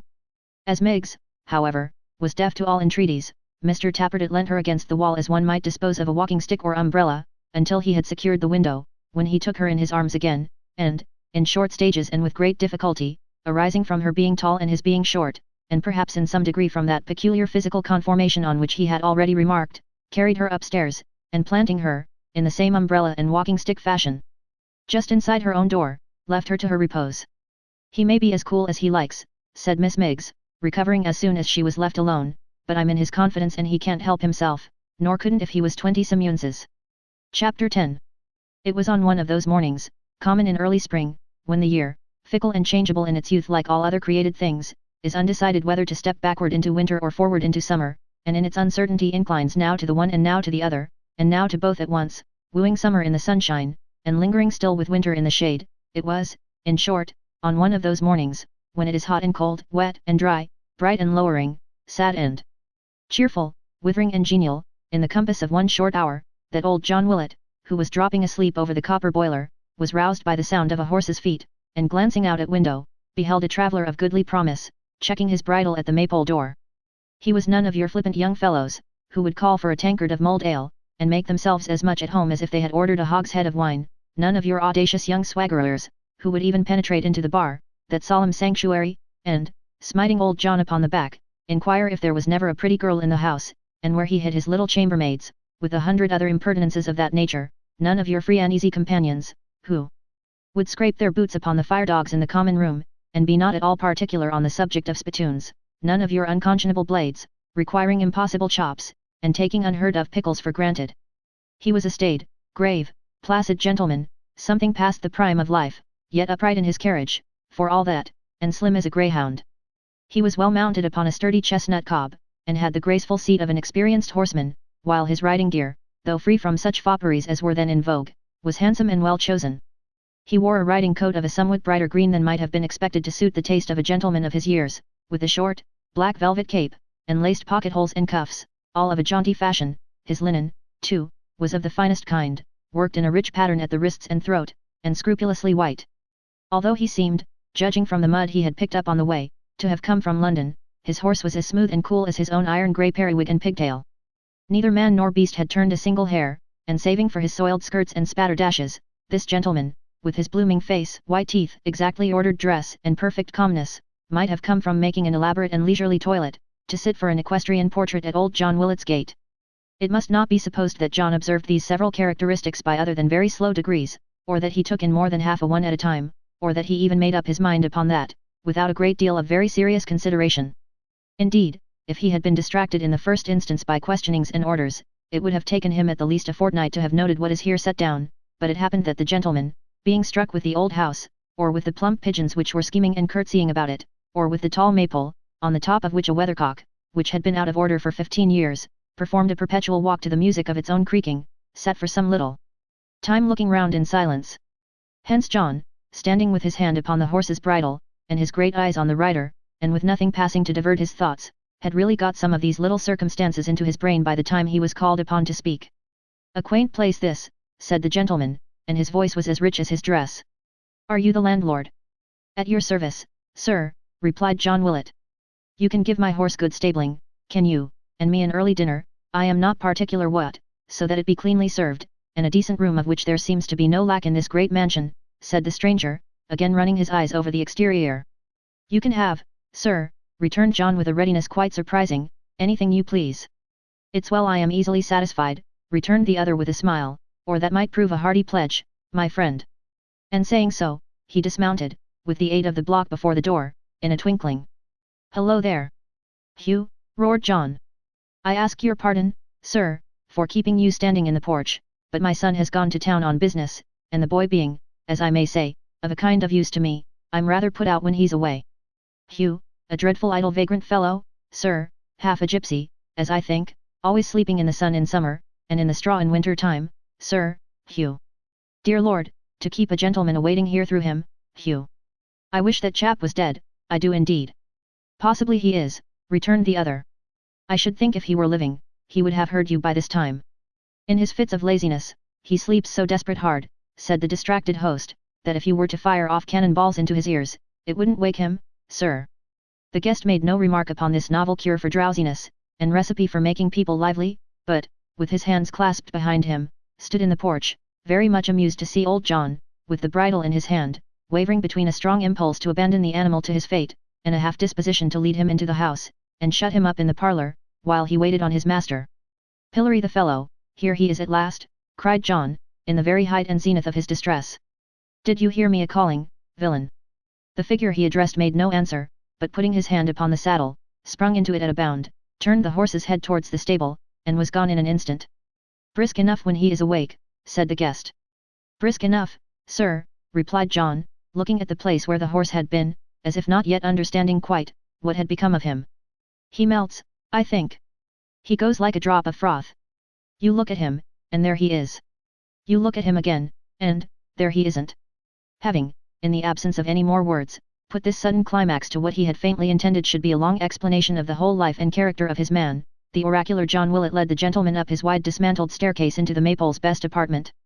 It was spacious enough in all conscience, occupying the whole depth of the house, and having at either end a great bay window, as large as many modern rooms, in which some few panes of stained glass, emblazoned with fragments of armorial bearings, though cracked, and patched, and shattered, yet remained, attesting, by their presence, that the former owner had made the very light subservient to his state, and pressed the sun itself into his list of flatterers, bidding it, when it shone into his chamber, reflect the badges of his ancient family, and take new hues and colours from their pride. But those were old days, and now every little ray came and went as it would, telling the plain, bare, searching truth. Although the best room of the inn, it had the melancholy aspect of grandeur in decay, and was much too vast for comfort. Rich rustling hangings, waving on the walls, and, better far, the rustling of youth and beauty's dress, the light of women's eyes, outshining the tapers and their own rich jewels, the sound of gentle tongues and music and the tread of maiden feet, had once been there, and filled it with delight. But they were gone, and with them all its gladness. It was no longer a home, children were never born and bred there, the fireside had become mercenary, a something to be bought and sold, a very courtesan, let who would die, or sit beside, or leave it, it was still the same, it missed nobody, cared for nobody, had equal warmth and smiles for all. God help the man whose heart ever changes with the world, as an old mansion when it becomes an inn. No effort had been made to furnish this chilly waste, but before the broad chimney a colony of chairs and tables had been planted on a square of carpet, flanked by a ghostly screen, enriched with figures, grinning and grotesque. After lighting with his own hands the faggots which were heaped upon the hearth, old John withdrew to hold grave counsel with his cook, touching the stranger's entertainment, while the guest himself, seeing small comfort in the yet unkindled wood, opened a lattice in the distant window, and basked in a sickly gleam of cold March sun. Leaving the window now and then, to rake the crackling logs together, or pace the echoing room from end to end, he closed it when the fire was quite burned up, and having wheeled the easiest chair into the warmest corner, summoned John Willett.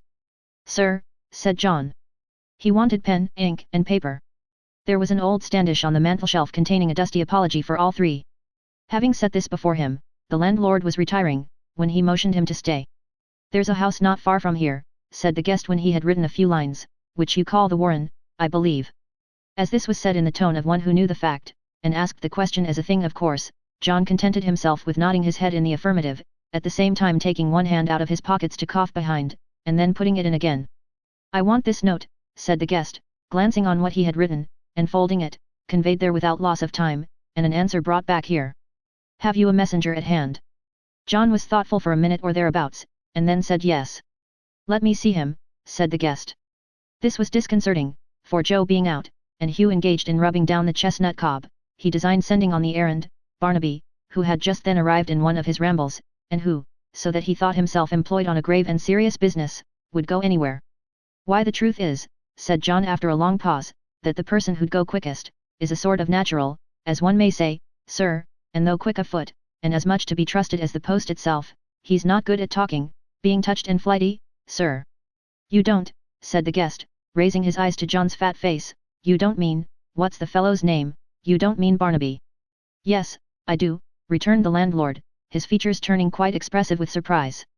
"How comes he to be here?" inquired the guest, leaning back in his chair, speaking in the bland, even tone, from which he never varied, and with the same soft, courteous, never-changing smile upon his face. "I saw him in London last night." "He's, forever, here 1 hour, and there the next," returned old John, after the usual pause to get the question in his mind. "Sometimes he walks, and sometimes runs. He's known along the road by everybody, and sometimes comes here in a cart or chaise, and sometimes riding double. He comes and goes, through wind, rain, snow, and hail, and on the darkest nights. Nothing hurts him. He goes often to the Warren, does he not?" said the guest carelessly. "I seem to remember his mother telling me something to that effect yesterday. But I was not attending to the good woman much." You're right, sir, John made answer, he does. His father, sir, was murdered in that house. So I have heard, returned the guest, taking a gold toothpick from his pocket with the same sweet smile. A very disagreeable circumstance for the family. Very, said John with a puzzled look, as if it occurred to him, dimly and afar off, that this might by possibility be a cool way of treating the subject. All the circumstances after a murder, said the guest soliloquizing, must be dreadfully unpleasant, so much bustle and disturbance, no repose, a constant dwelling upon one subject, and the running in and out, and up and down stairs, intolerable. I wouldn't have such a thing happen to anybody I was nearly interested in, on any account. 'Twould be enough to wear one's life out, you were going to say, friend, he added, turning to John again. Only that Mrs. Rudge lives on a little pension from the family, and that Barnaby's as free of the house as any cat or dog about it, answered John. Shall he do your errand, sir? Oh yes, replied the guest. Oh certainly. Let him do it by all means. Please to bring him here that I may charge him to be quick. If he objects to come you may tell him it's Mr. Chester. He will remember my name, I dare say. John was so very much astonished to find who his visitor was, that he could express no astonishment at all, by looks or otherwise, but left the room as if he were in the most placid and imperturbable of all possible conditions.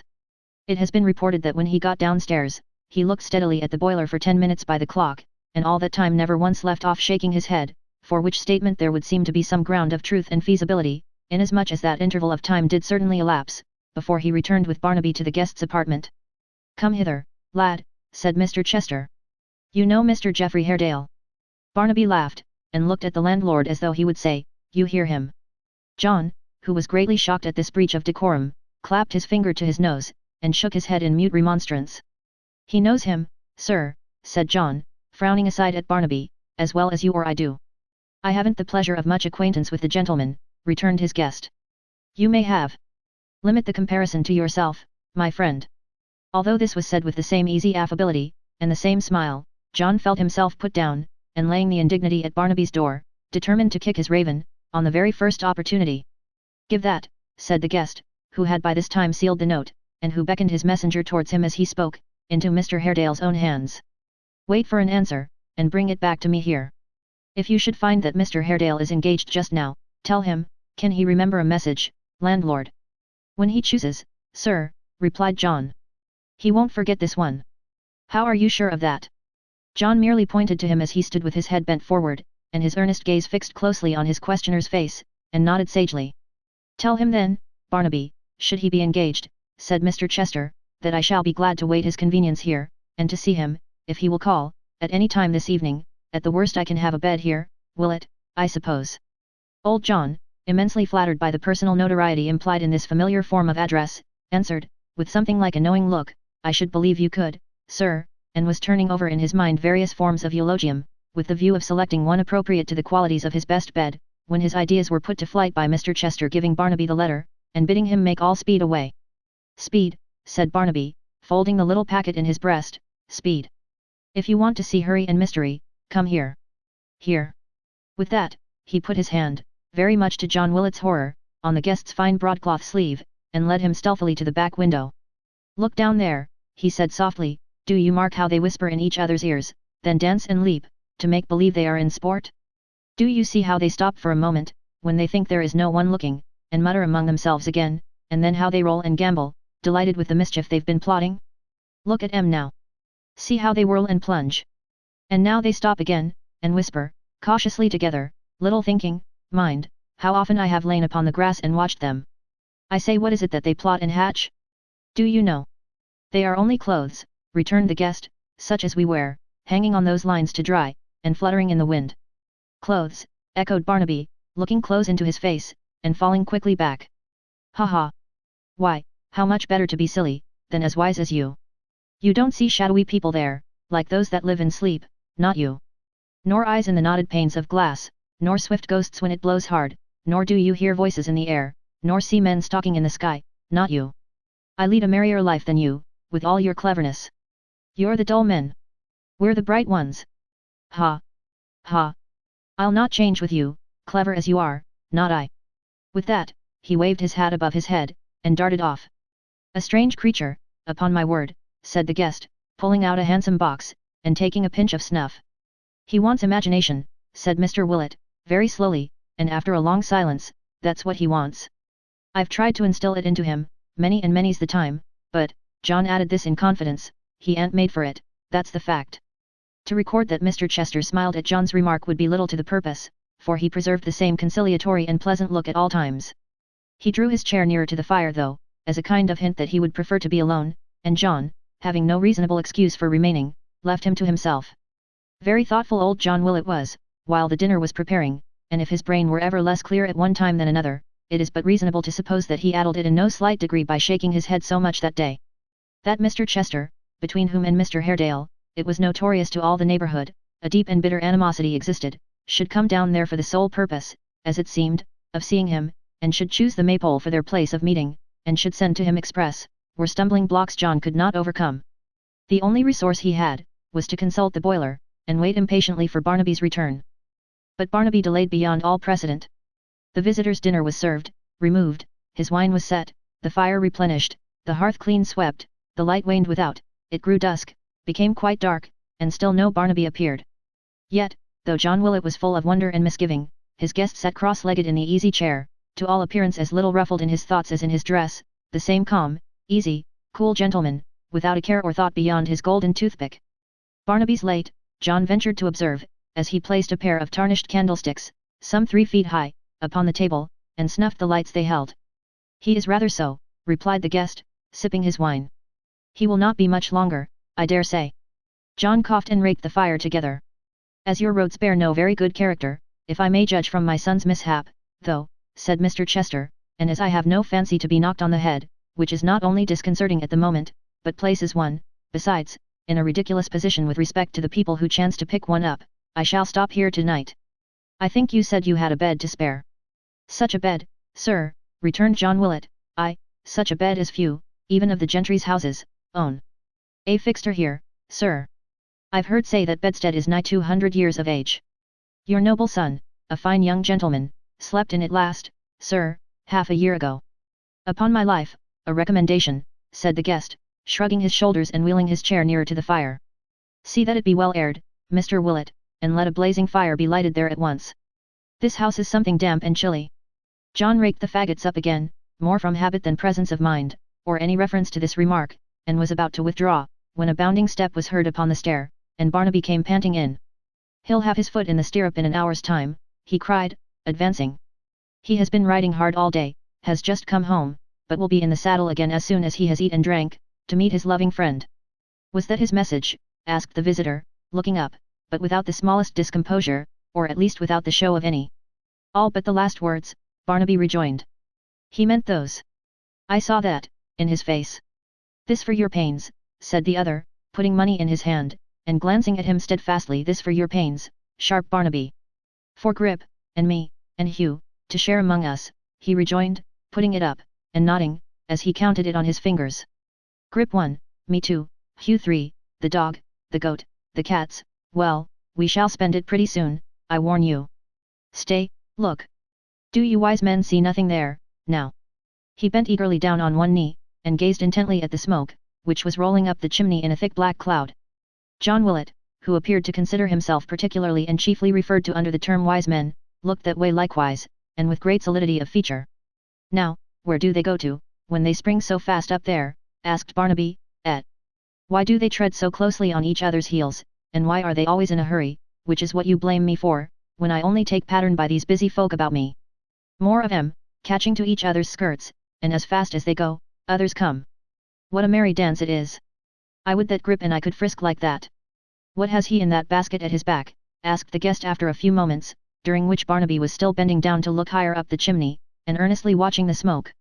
"In this," he answered, jumping up, before John Willett could reply, shaking it as he spoke, and stooping his head to listen. "In this. What is there here? Tell him." "A devil, a devil, a devil," cried a hoarse voice.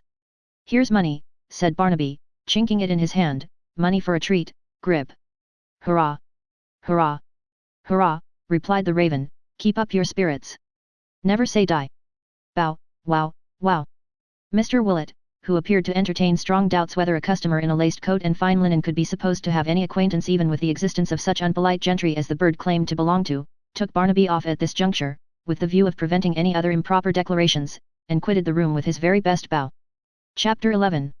There was great news that night for the regular Maypole customers, to each of whom, as he straggled in to occupy his allotted seat in the chimney corner, John, with the most impressive slowness of delivery, and in an apoplectic whisper, communicated the fact that Mr. Chester was alone in the large room upstairs, and was waiting the arrival of Mr. Geoffrey Haredale, to whom he had sent a letter, doubtless of a threatening nature, by the hands of Barnaby, then and there present. For a little knot of smokers and solemn gossips, who had seldom any new topics of discussion, this was a perfect godsend.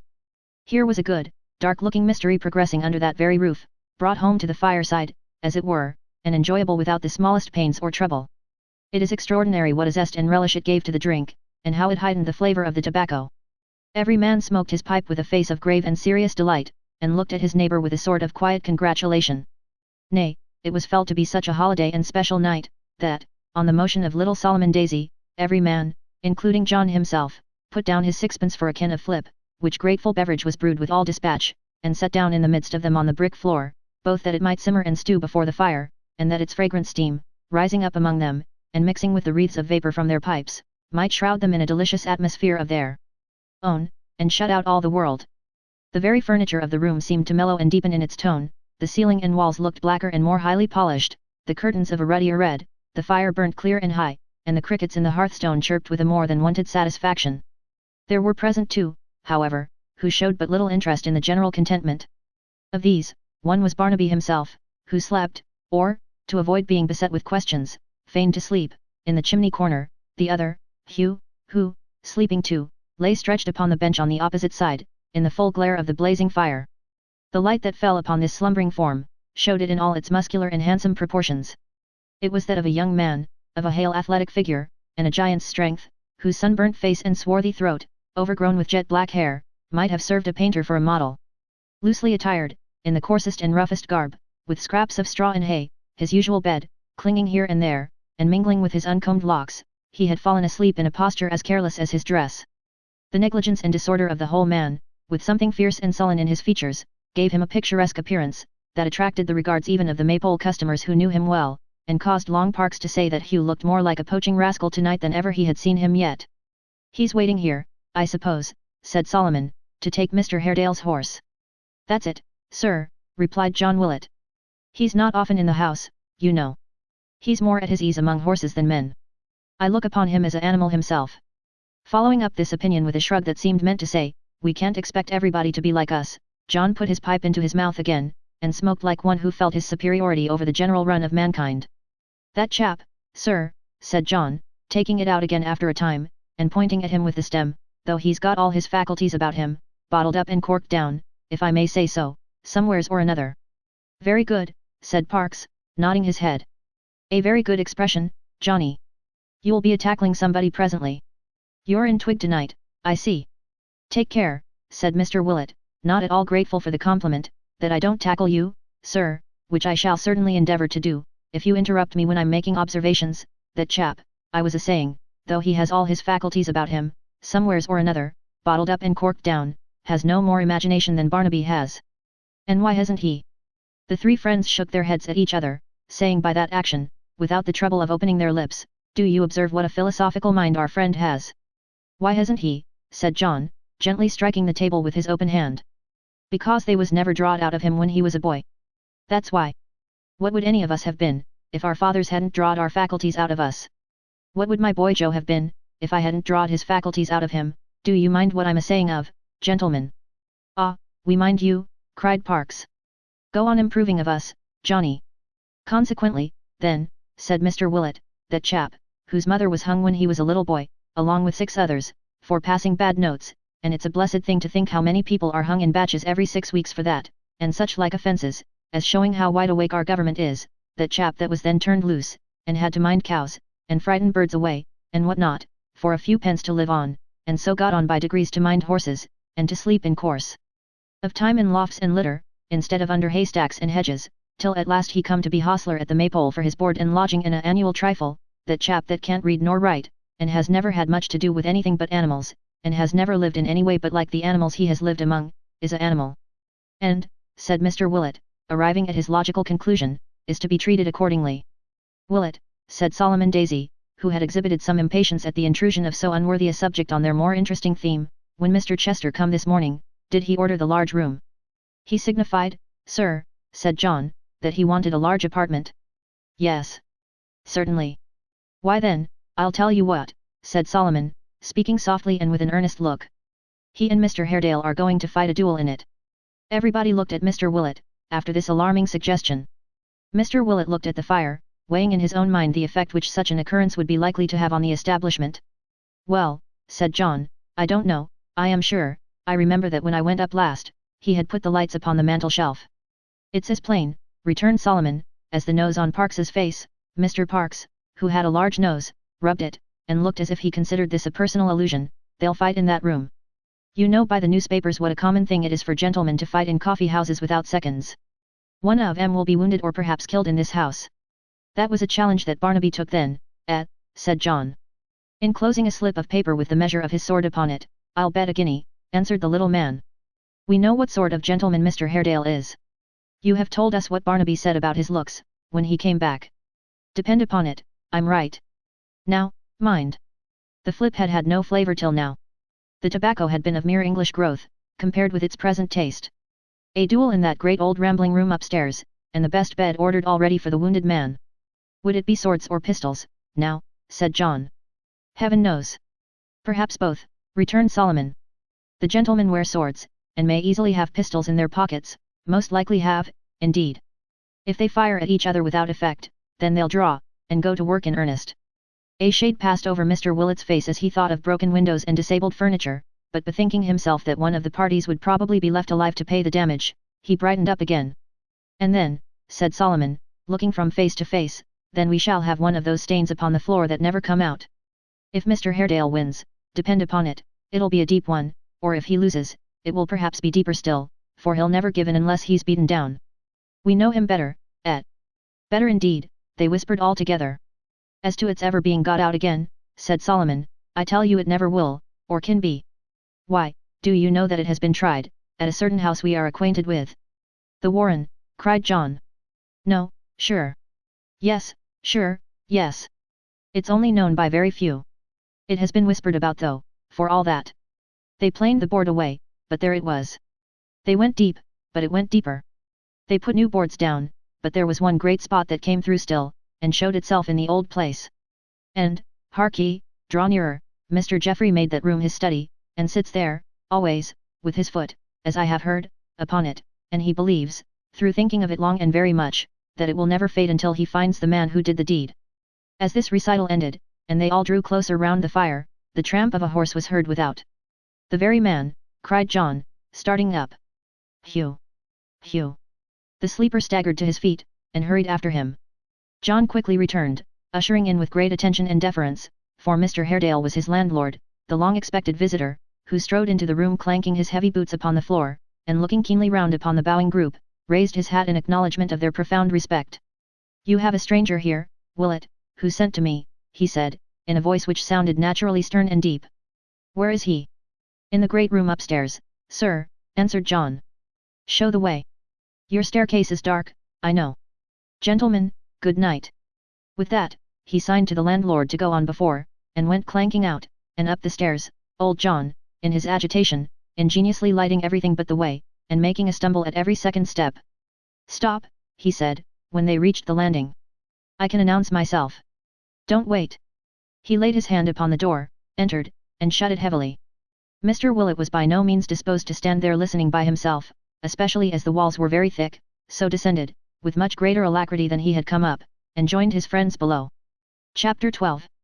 There was a brief pause in the stateroom of the Maypole, as Mr. Haredale tried the lock to satisfy himself that he had shut the door securely, and, striding up the dark chamber to where the screen enclosed a little patch of light and warmth, presented himself, abruptly and in silence, before the smiling guest. If the two had no greater sympathy in their inward thoughts than in their outward bearing and appearance, the meeting did not seem likely to prove a very calm or pleasant one. With no great disparity between them in point of years, they were, in every other respect, as unlike and far removed from each other as two men could well be. The one was soft-spoken, delicately made, precise, and elegant, the other, a burly square-built man, negligently dressed, rough and abrupt in manner, stern, and, in his present mood, forbidding both in look and speech. The one preserved a calm and placid smile, the other, a distrustful frown.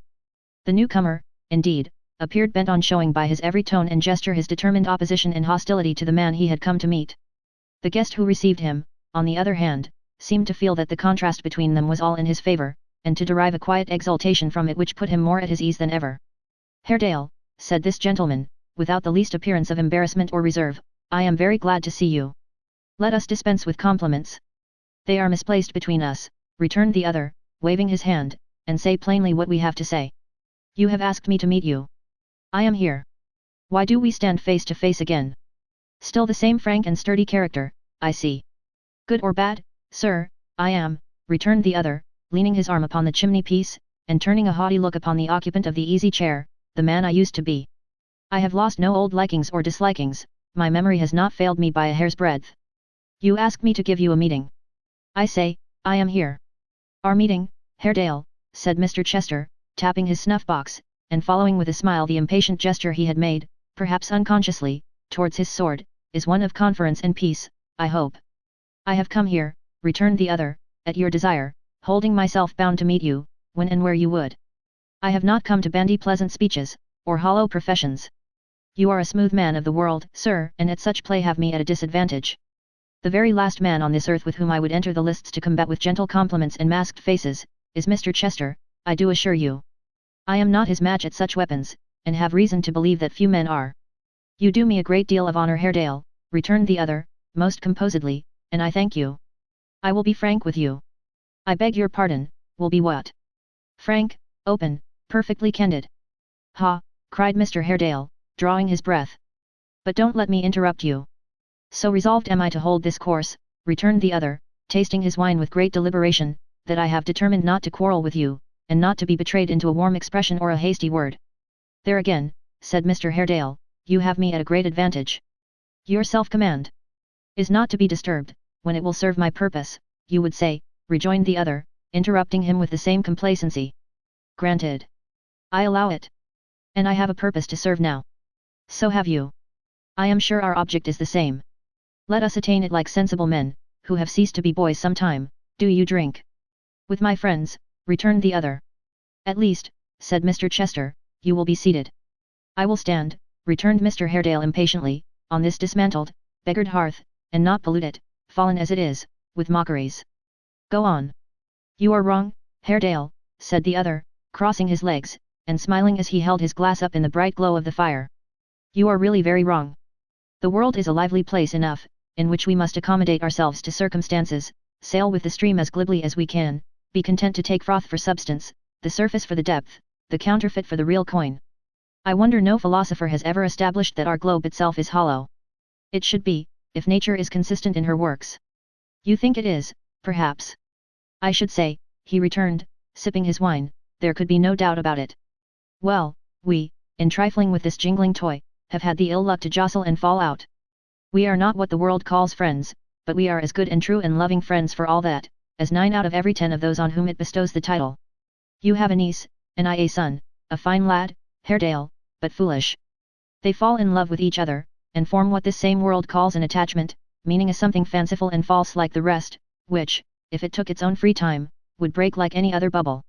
But it may not have its own free time, will not, if they are left alone, and the question is, shall we too, because society calls us enemies, stand aloof, and let them rush into each other's arms, when, by approaching each other sensibly, as we do now, we can prevent it, and part them? "I love my niece," said Mr. Haredale, after a short silence. "It may sound strangely in your ears, but I love her." "Strangely, my good fellow," cried Mr. Chester, lazily filling his glass again, and pulling out his toothpick. "Not at all. I like Ned too, or, as you say, love him, that's the word among such near relations. I'm very fond of Ned. He's an amazingly good fellow, and a handsome fellow, foolish and weak as yet, that's all. But the thing is, Haredale, for I'll be very frank, as I told you I would at first, independently of any dislike that you and I might have to being related to each other, and independently of the religious differences between us, and damn it, that's important, I couldn't afford a match of this description. Ned and I couldn't do it. It's impossible." "Curb your tongue, in God's name, if this conversation is to last," retorted Mr. Haredale fiercely. "I have said I love my niece. Do you think that, loving her, I would have her fling her heart away on any man who had your blood in his veins. You see, said the other, not at all disturbed, the advantage of being so frank and open. Just what I was about to add, upon my honor. I am amazingly attached to Ned, quite dote upon him, indeed, and even if we could afford to throw ourselves away, that very objection would be quite insuperable. I wish you'd take some wine. Mark me, said Mr. Haredale, striding to the table, and laying his hand upon it heavily. If any man believes, presumes to think, that I, in word or deed, or in the wildest dream, ever entertained remotely the idea of Emma Haredale's favouring the suit of anyone who was akin to you, in any way, I care not what, he lies. He lies, and does me grievous wrong, in the mere thought. Haredale, returned the other, rocking himself to and fro as in assent, and nodding at the fire, it's extremely manly, and really very generous in you, to meet me in this unreserved and handsome way. Upon my word, those are exactly my sentiments, only expressed with much more force and power than I could use. You know my sluggish nature, and will forgive me, I am sure. While I would restrain her from all correspondence with your son, and sever their intercourse here, though it should cause her death, said Mr. Haredale, who had been pacing to and fro, I would do it kindly and tenderly if I can. I have a trust to discharge, which my nature is not formed to understand, and, for this reason, the bare fact of there being any love between them comes upon me tonight, almost for the first time. I am more delighted than I can possibly tell you, rejoined Mr. Chester with the utmost blandness, to find my own impression so confirmed. You see the advantage of our having met. We understand each other. We quite agree. We have a most complete and thorough explanation, and we know what course to take. Why don't you taste your tenant's wine? It's really very good. Pray who, said Mr. Haredale, have aided Emma, or your son? Who are their go-betweens, and agents, do you know? All the good people hereabouts, the neighbourhood in general, I think, returned the other, with his most affable smile. The messenger I sent to you today, foremost among them all. The idiot. Barnaby. You are surprised. I am glad of that, for I was rather so myself. Yes. I wrung that from his mother, a very decent sort of woman, from whom, indeed, I chiefly learnt how serious the matter had become, and so determined to ride out here today, and hold a parley with you on this neutral ground. You're stouter than you used to be, Haredale, but you look extremely well. Our business, I presume, is nearly at an end, said Mr. Haredale, with an expression of impatience he was at no pains to conceal. Trust me, Mr. Chester, my niece shall change from this time. I will appeal, he added in a lower tone, to her woman's heart, her dignity, her pride, her duty. I shall do the same by Ned, said Mr. Chester, restoring some errant faggots to their places in the grate with the toe of his boot. If there is anything real in this world, it is those amazingly fine feelings and those natural obligations which must subsist between father and son. I shall put it to him on every ground of moral and religious feeling. I shall represent to him that we cannot possibly afford it, that I have always looked forward to his marrying well, for a genteel provision for myself in the autumn of life, that there are a great many clamorous dogs to pay, whose claims are perfectly just and right, and who must be paid out of his wife's fortune. In short, that the very highest and most honourable feelings of our nature, with every consideration of filial duty and affection, and all that sort of thing, imperatively demand that he should run away with an heiress. And break her heart as speedily as possible, said Mr. Haredale, drawing on his glove. There Ned will act exactly as he pleases, returned the other, sipping his wine, that's entirely his affair. I wouldn't for the world interfere with my son, Haredale, beyond a certain point. The relationship between father and son, you know, is positively quite a holy kind of bond. Won't you let me persuade you to take one glass of wine? Well. As you please, he added, helping himself again. Chester, said Mr. Haredale, after a short silence, during which he had eyed his smiling face from time to time intently, you have the head and heart of an evil spirit in all matters of deception. Your health, said the other, with a nod. But I have interrupted you. If now, pursued Mr. Haredale, we should find it difficult to separate these young people, and break off their intercourse, if, for instance, you find it difficult on your side, what course do you intend to take? Nothing plainer, my good fellow, nothing easier, returned the other, shrugging his shoulders and stretching himself more comfortably before the fire. I shall then exert those powers on which you flatter me so highly, though, upon my word, I don't deserve your compliments to their full extent, and resort to a few little trivial subterfuges for rousing jealousy and resentment. You see.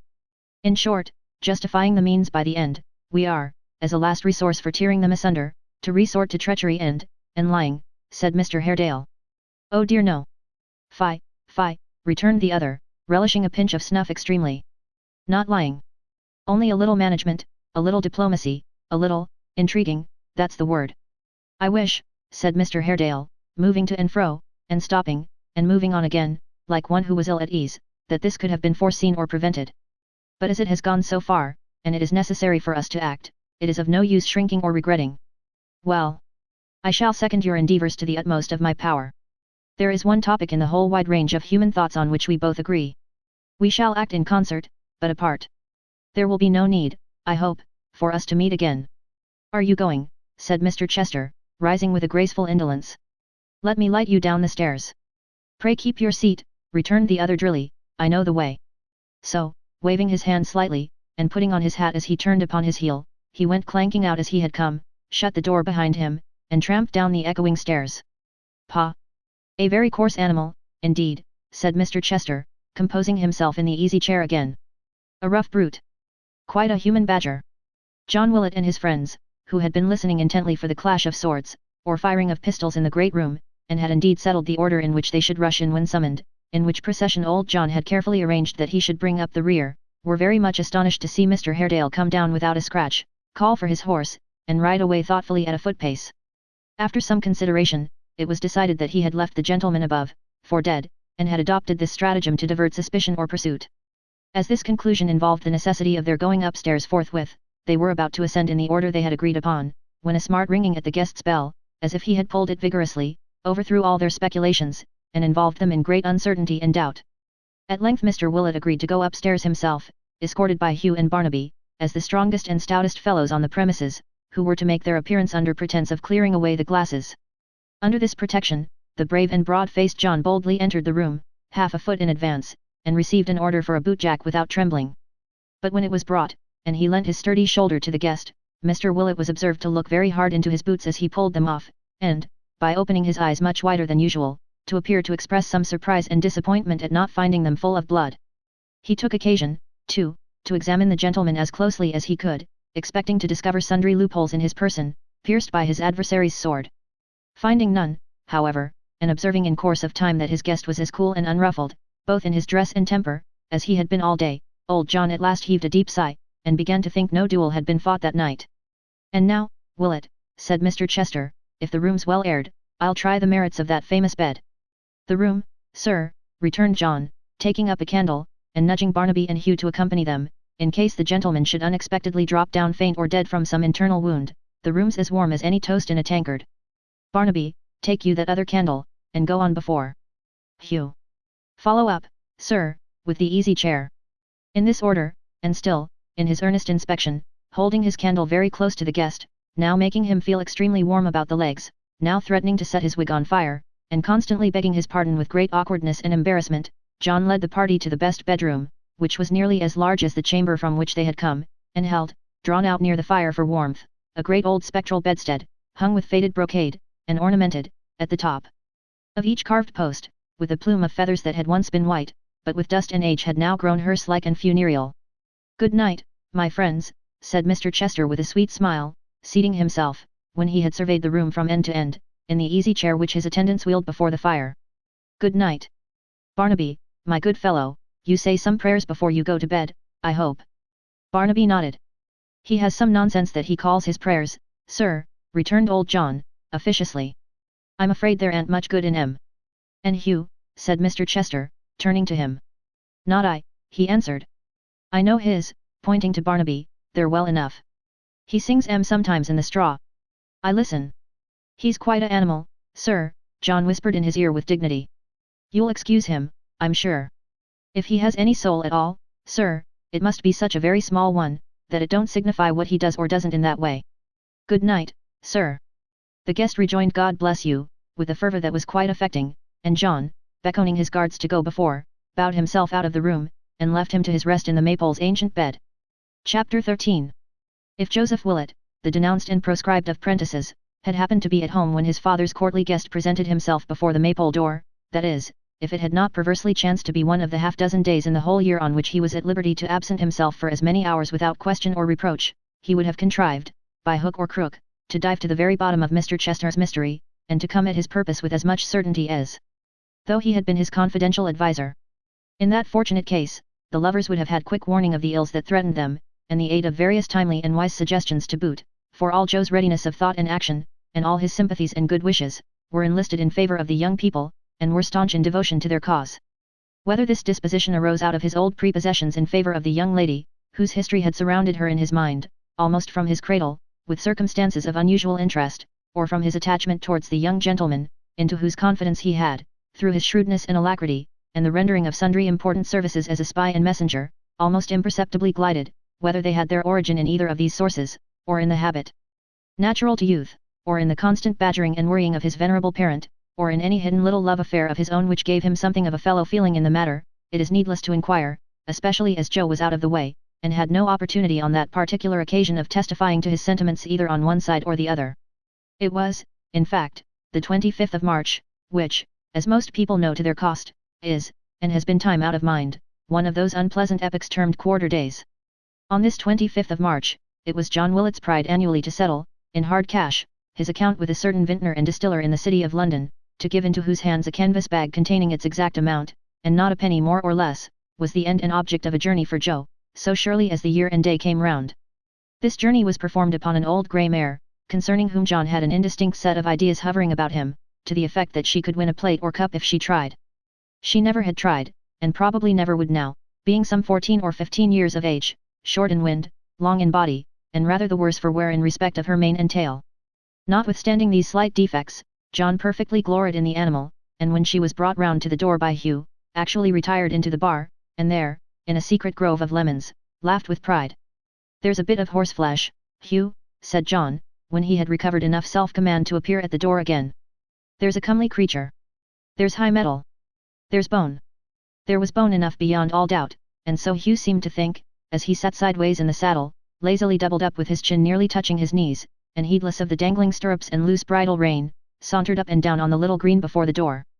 "Mind you take good care of her, sir," said John, appealing from this insensible person to his son and heir, who now appeared fully equipped and ready. "Don't you ride hard." "I should be puzzled to do that, I think, father," Joe replied, casting a disconsolate look at the animal. "None of your impudence, sir, if you please," retorted old John. "What would you ride, sir? A wild ass or zebra would be too tame for you, wouldn't he, sir? You'd like to ride a roaring lion, wouldn't you, sir, sir? Hold your tongue, sir." When Mr. Willet, in his differences with his son, had exhausted all the questions that occurred to him, and Joe had said nothing at all in answer, he generally wound up by bidding him hold his tongue. "And what does the boy mean?" added Mr. Willet, after he had stared at him for a little time, in a species of stupefaction, by cocking his hat, to such an extent. "Are you going to kill the vintner, sir?" "No," said Joe, tartly, "I'm not." "Now your mind's at ease, father." "With a military air, too," said Mr. Willet, surveying him from top to toe, with a swaggering, fire-eating, biling water-drinking sort of way with him. "And what do you mean by pulling up the crocuses and snowdrops, sir?" "It's only a little nosegay," said Joe, reddening. "There's no harm in that, I hope." "You're a boy of business, you are, sir," said Mr. Willet, disdainfully, "to go supposing that vintners care for nosegays." "I don't suppose anything of the kind," returned Joe. "Let them keep their red noses for bottles and tankards. These are going to Mr. Varden's house." "And do you suppose he minds such things as crocuses?" demanded John.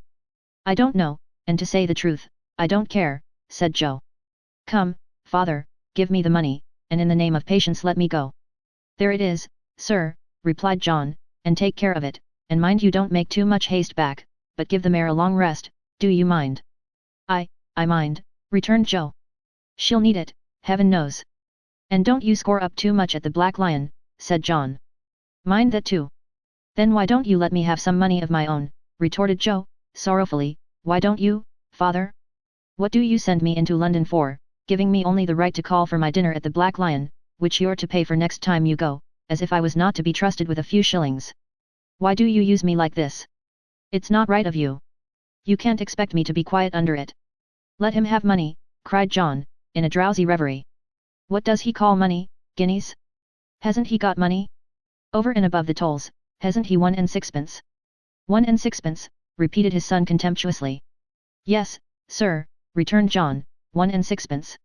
"When I was your age, I had never seen so much money, in a heap.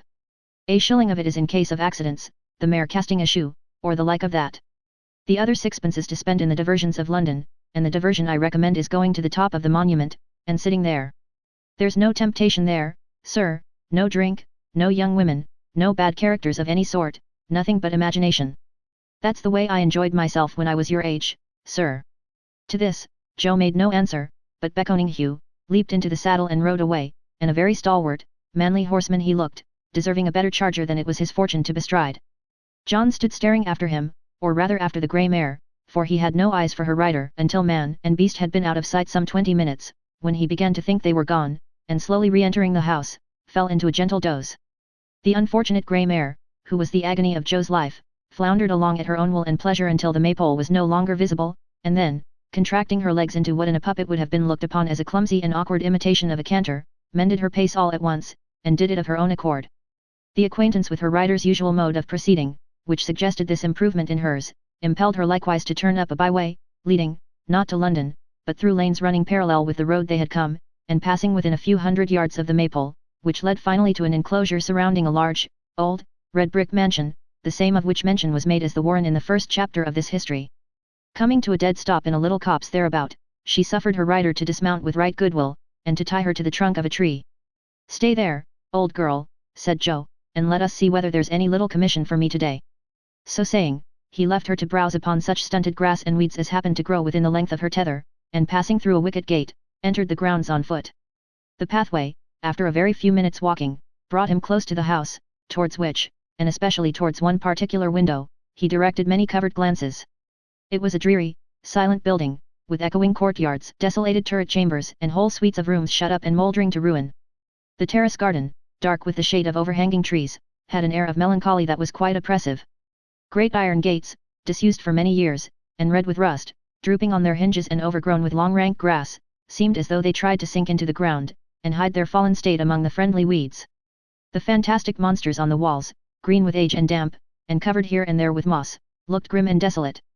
There was a sombre aspect even on that part of the mansion which was inhabited and kept in good repair, that struck the beholder with a sense of sadness, of something forlorn and failing, whence cheerfulness was banished. It would have been difficult to imagine a bright fire blazing in the dull and darkened rooms, or to picture any gaiety of heart or revelry that the frowning walls shut in. It seemed a place where such things had been, but could be no more, the very ghost of a house, haunting the old spot in its old outward form, and that was all.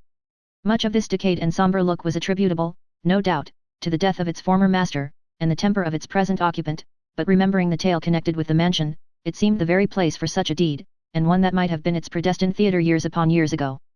Viewed with reference to this legend, the sheet of water where the steward's body had been found appeared to wear a black and sullen character, such as no other pool might own. The bell upon the roof that had told the tale of murder to the midnight wind, became a very phantom whose voice would raise the listener's hair on end, and every leafless bough that nodded to another, had its stealthy whispering of the crime. Joe paced up and down the path, sometimes stopping in affected contemplation of the building or the prospect, sometimes leaning against a tree with an assumed air of idleness and indifference, but always keeping an eye upon the window he had singled out at first. After some quarter of an hour's delay, a small white hand was waved to him for an instant from this casement, and the young man, with a respectful bow, departed, saying under his breath as he crossed his horse again, "No errand for me today." But the air of smartness, the cock of the hat to which John Willett had objected, and the spring nosegay, all betokened some little errand of his own, having a more interesting object than a vintner or even a locksmith.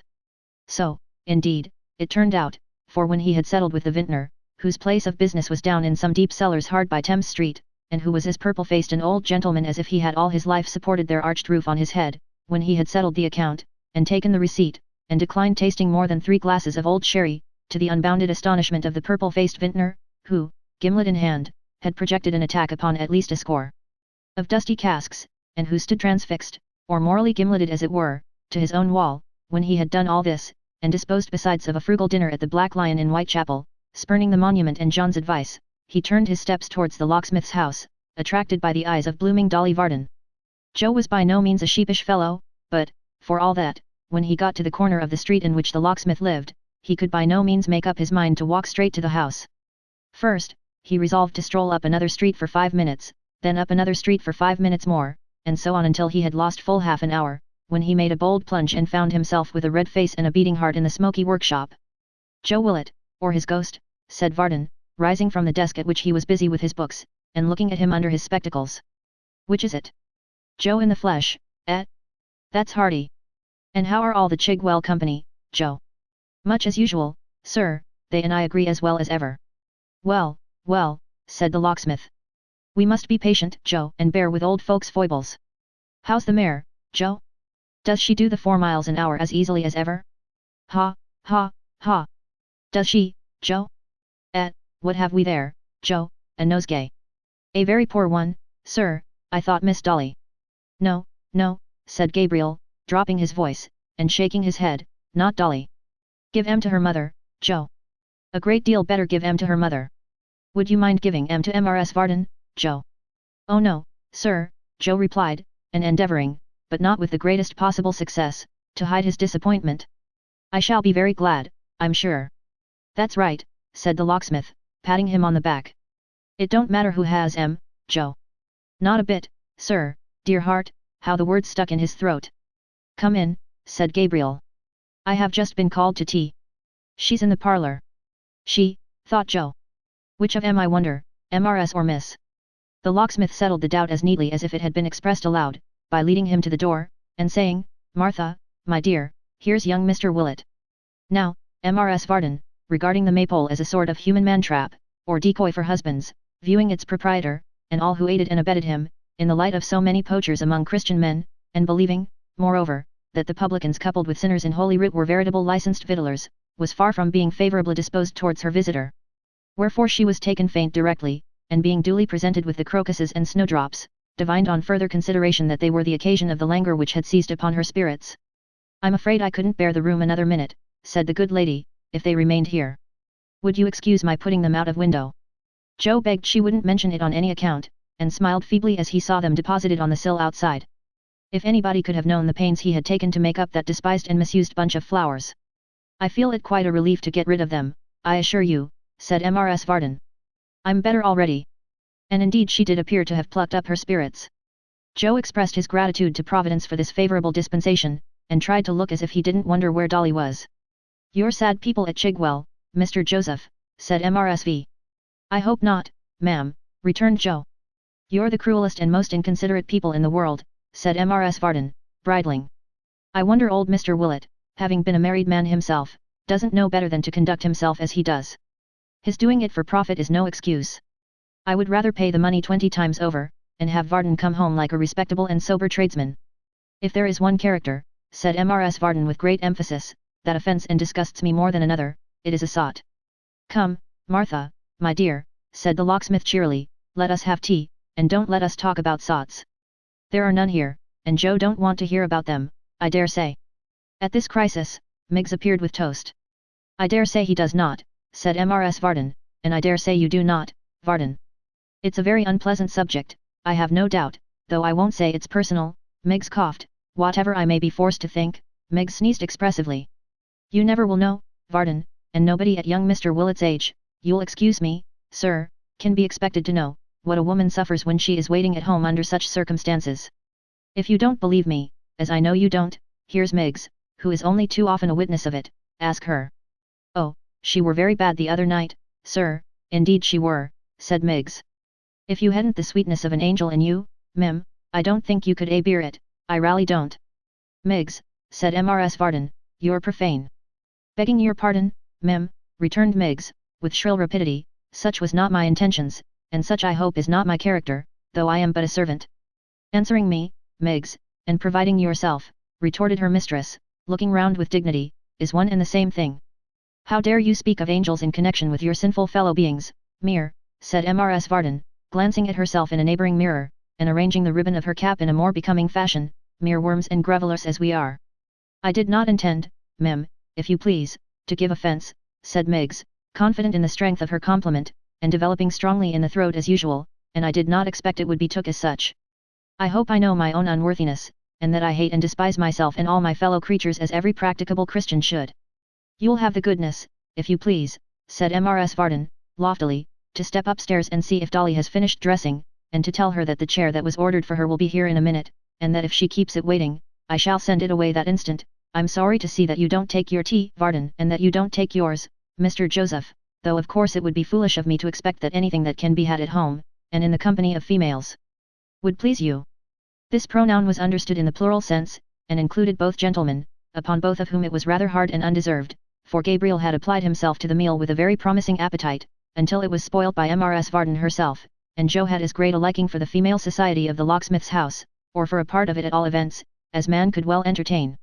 But he had no opportunity to say anything in his own defence, for at that moment Dolly herself appeared, and struck him quite dumb with her beauty. Never had Dolly looked so handsome as she did then, in all the glow and grace of youth, with all her charms increased 100-fold by a most becoming dress, by 1,000 little coquettish ways which nobody could assume with a better grace, and all the sparkling expectation of that accursed party. It is impossible to tell how Joe hated that party wherever it was, and all the other people who were going to it, whoever they were. And she hardly looked at him, no, hardly looked at him. And when the chair was seen through the open door coming blundering into the workshop, she actually clapped her hands and seemed glad to go. But Joe gave her his arm, there was some comfort in that, and handed her into it. To see her seat herself inside, with her laughing eyes brighter than diamonds, and her hand, surely she had the prettiest hand in the world, on the ledge of the open window, and her little finger provokingly and pertly tilted up, as if it wondered why Joe didn't squeeze or kiss it. To think how well one or two of the modest snowdrops would have become that delicate bodice, and how they were lying neglected outside the parlour window. To see how Miggs looked on with a face expressive of knowing how all this loveliness was got up, and of being in the secret of every string and pin and hook and eye, and of saying it ain't half as real as you think, and I could look quite as well myself if I took the pains. To hear that provoking precious little scream when the chair was hoisted on its poles, and to catch that transient but not to be forgotten vision of the happy face within, what torments and aggravations, and yet what delights were these! The very chairmen seemed favoured rivals as they bore her down the street. There never was such an alteration in a small room in a small time as in that parlour when they went back to finish tea. So dark, so deserted, so perfectly disenchanted. It seemed such sheer nonsense to be sitting tamely there, when she was at a dance with more lovers than man could calculate fluttering about her, with the whole party doting on and adoring her, and wanting to marry her. Miggs was hovering about too, and the fact of her existence, the mere circumstance of her ever having been born, appeared, after Dolly, such an unaccountable practical joke. It was impossible to talk. It couldn't be done. He had nothing left for it but to stir his tea round and round and round, and ruminate on all the fascinations of the locksmith's lovely daughter. Gabriel was dull too. It was a part of the certain uncertainty of Mrs. Varden's temper, that when they were in this condition, she should be gay and sprightly. I need have a cheerful disposition, I am sure, said the smiling housewife, to preserve any spirits at all, and how I do it I can scarcely tell. Ah, mem, sighed Miggs, begging your pardon for the interruption, there aren't a many like you. Take away, Miggs, said Mrs. Varden, rising, take away, pray. I know I'm a restraint here, and as I wish everybody to enjoy themselves as they best can, I feel I had better go. No, no, Martha, cried the locksmith. Stop here. I'm sure we shall be very sorry to lose you, Joe. Joe started, and said certainly. Thank you, Varden, my dear, returned his wife, but I know your wish is better. Tobacco and beer, or spirits, have much greater attractions than any I can boast of, and therefore I shall go and sit upstairs and look out of window, my love. Good night, Mr. Joseph. I'm very glad to have seen you, and I only wish I could have provided something more suitable to your taste. Remember me very kindly if you please to old Mr. Willett, and tell him that whenever he comes here I have a crow to pluck with him. Good night. Having uttered these words with great sweetness of manner, the good lady dropped a curtsy remarkable for its condescension, and serenely withdrew. And it was for this Joe had looked forward to the 25th of March for weeks and weeks, and had gathered the flowers with so much care, and had cocked his hat, and made himself so smart. This was the end of all his bold determination, resolved upon for the 100th time, to speak out to Dolly and tell her how he loved her. To see her for a minute, for but a minute, to find her going out to a party and glad to go, to be looked upon as a common pipe smoker, beer bibber, spirit guzzler, and tosspot. He bade farewell to his friend the locksmith, and hastened to take horse at the Black Lion, thinking as he turned towards home, as many another Joe has thought before and since, that here was an end to all his hopes, that the thing was impossible and never could be, that she didn't care for him, that he was wretched for life, and that the only congenial prospect left him, was to go for a soldier or a sailor, and get some obliging enemy to knock his brains out as soon as possible. Chapter 14. Joe Willett rode leisurely along in his desponding mood, picturing the locksmith's daughter going down long country dances, and poussetting dreadfully with bold strangers, which was almost too much to bear, when he heard the tramp of a horse's feet behind him, and looking back, saw a well-mounted gentleman advancing at a smart canter. As this rider passed, he checked his steed, and called him of the Maypole by his name. Joe set spurs to the grey mare, and was at his side directly. I thought it was you, sir, he said, touching his hat. A fair evening, sir. Glad to see you out of doors again. The gentleman smiled and nodded. What gay doings have been going on today, Joe? Is she as pretty as ever? Nay, don't blush, man. If I coloured at all, Mr. Edward, said Joe, which I didn't know I did, it was to think I should have been such a fool as ever to have any hope of her. She's as far out of my reach as heaven is. Well, Joe, I hope that's not altogether beyond it, said Edward, good-humouredly. Ah, sighed Joe. It's all very fine talking, sir. Proverbs are easily made in cold blood. But it can't be helped. Are you bound for our house, sir? Yes. As I am not quite strong yet, I shall stay there tonight, and ride home coolly in the morning. If you're in no particular hurry, said Joe after a short silence, and will bear with the pace of this poor jade, I shall be glad to ride on with you to the warren, sir, and hold your horse when you dismount. It'll save you having to walk from the Maypole, there and back again. I can spare the time well, sir, for I am too soon. And so am I, returned Edward, though I was unconsciously riding fast just now, in compliment I suppose to the pace of my thoughts, which were travelling post. We will keep together, Joe, willingly, and be as good company as may be. And cheer up, think of the locksmith's daughter with a stout heart, and you shall win her yet. Joe shook his head, but there was something so cheery in the buoyant hopeful manner of this speech, that his spirits rose under its influence, and communicated as it would seem some new impulse even to the grey mare, who, breaking from her sober amble into a gentle trot, emulated the pace of Edward Chester's horse, and appeared to flatter herself that he was doing his very best. It was a fine dry night, and the light of a young moon, which was then just rising, shed around that peace and tranquillity which gives to evening time its most delicious charm. The lengthened shadows of the trees, softened as if reflected in still water, threw their carpet on the path the travellers pursued, and the light wind stirred yet more softly than before, as though it were soothing nature in her sleep. By little and little they ceased talking, and rode on side by side in a pleasant silence. The Maypole lights are brilliant tonight, said Edward, as they rode along the lane from which, while the intervening trees were bare of leaves, that hostelry was visible. Brilliant indeed, sir, returned Joe, rising in his stirrups to get a better view. Lights in the large room, and a fire glimmering in the best bedchamber? Why, what company can this be for, I wonder? Some benighted horseman wending towards London, and deterred from going on tonight by the marvellous tales of my friend the highwayman, I suppose, said Edward. He must be a horseman of good quality to have such accommodations.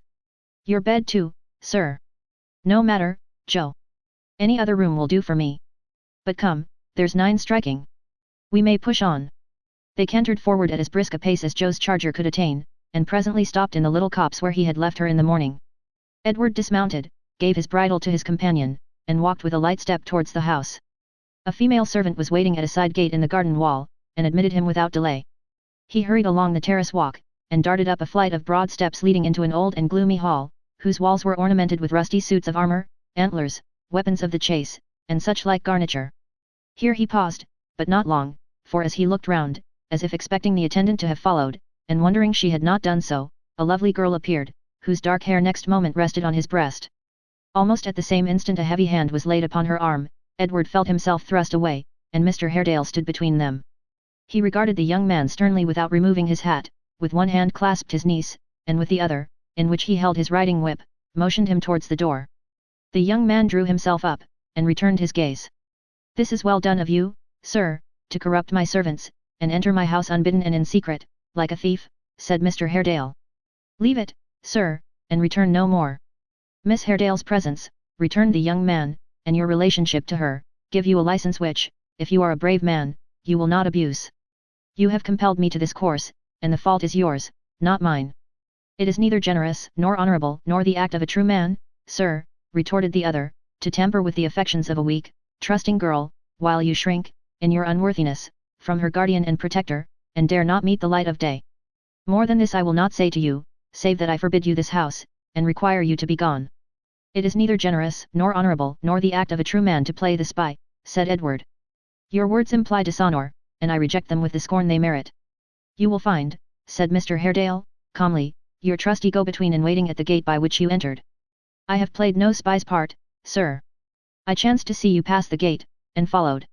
You might have heard me knocking for admission, had you been less swift of foot, or lingered in the garden. Please to withdraw. Your presence here is offensive to me and distressful to my niece. As he said these words, he passed his arm about the waist of the terrified and weeping girl, and drew her closer to him, and though the habitual severity of his manner was scarcely changed, there was yet apparent in the action an air of kindness and sympathy for her distress. Mr. Haredale, said Edward, your arm encircles her on whom I have set my every hope and thought, and to purchase 1 minute's happiness for whom I would gladly lay down my life, this house is the casket that holds the precious jewel of my existence. Your niece has plighted her faith to me, and I have plighted mine to her. What have I done that you should hold me in this light esteem, and give me these discourteous words? You have done that, sir, answered Mr. Haredale, which must be undone. You have tied a lover's knot here which must be cut asunder. Take good heed of what I say. Must I cancel the bond between yet? I reject you, and all of your kith and kin, all the false, hollow, heartless stock. High words, sir, said Edward, scornfully. Words of purpose and meaning, as you will find, replied the other. Lay them to heart. Lay you then, these, said Edward. Your cold and sullen temper, which chills every breast about you, which turns affection into fear, and changes duty into dread, has forced us on this secret course, repugnant to our nature and our wish, and far more foreign, sir, to us than you. I am not a false, a hollow, or a heartless man, the character is yours, who poorly venture on these injurious terms, against the truth, and under the shelter whereof I reminded you just now. You shall not cancel the bond between us. I will not abandon this pursuit. I rely upon your niece's truth and honor, and set your influence at naught. I leave her with a confidence in her pure faith, which you will never weaken, and with no concern but that I do not leave her in some gentler care. With that, he pressed her cold hand to his lips, and once more encountering and returning Mr. Haredale's steady look, withdrew. A few words to Joe as he mounted his horse sufficiently explained what had passed, and renewed all that young gentleman's despondency with tenfold aggravation. They rode back to the Maypole without exchanging a syllable, and arrived at the door with heavy hearts. Old John, who had peeped from behind the red curtain as they rode up shouting for Hugh, was out directly, and said with great importance as he held the young man's stirrup.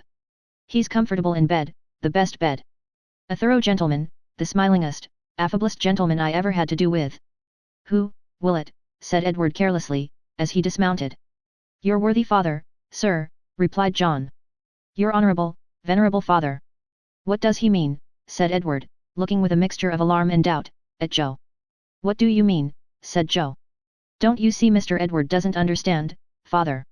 Why, didn't you know of it, sir, said John, opening his eyes wide. How very singular. Bless you, he's been here ever since noon today, and Mr. Haredale has been having a long talk with him, and hasn't been gone an hour. My father, Willett. Yes, sir, he told me so, a handsome, slim, upright gentleman, in green and gold.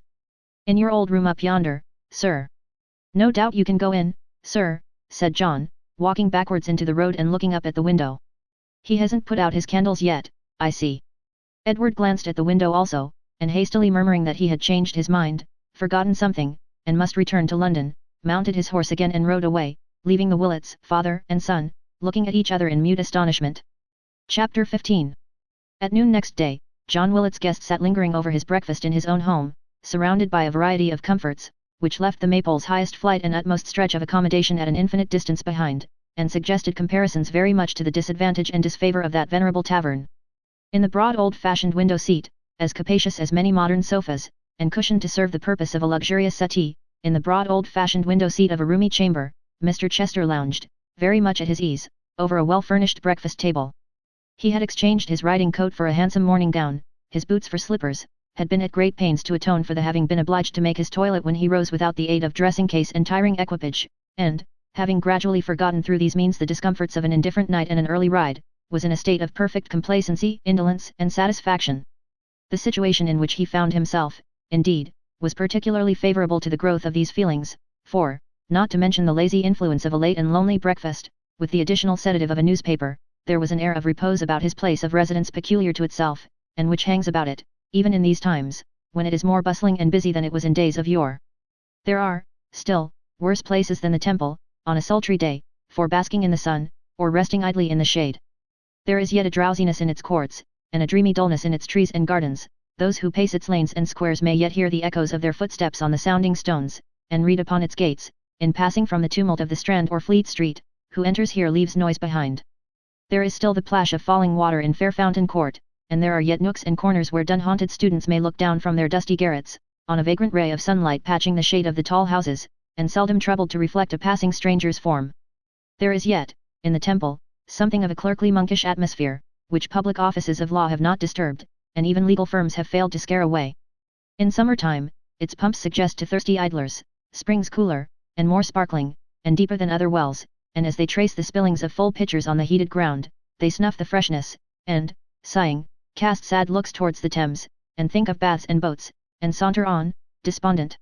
It was in a room in Paper Buildings, a row of goodly tenements, shaded in front by ancient trees, and looking, at the back, upon the temple gardens, that this, our idler, lounged, now taking up again the paper he had laid down 100 times, now trifling with the fragments of his meal, now pulling forth his golden toothpick, and glancing leisurely about the room, or out at window into the trim garden walks, where a few early loiterers were already pacing to and fro. Here a pair of lovers met to quarrel and make up, there a dark-eyed nursery maid had better eyes for Templars than her charge, on this hand an ancient spinster, with her lap-dog in a string, regarded both enormities with scornful sidelong looks, on that a weazen old gentleman, ogling the nursery maid, looked with like scorn upon the spinster, and wondered she didn't know she was no longer young. Apart from all these, on the river's margin 2 or 3 couple of business talkers walked slowly up and down in earnest conversation, and one young man sat thoughtfully on a bench, alone.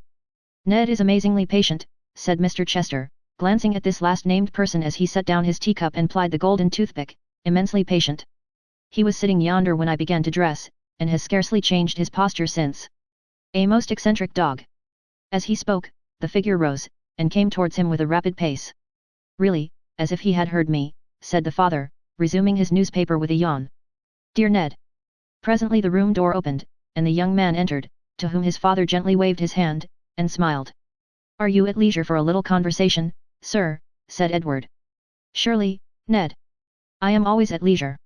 You know my constitution. Have you breakfasted?" "3 hours ago." "What a very early dog," cried his father, contemplating him from behind the toothpick, with a languid smile.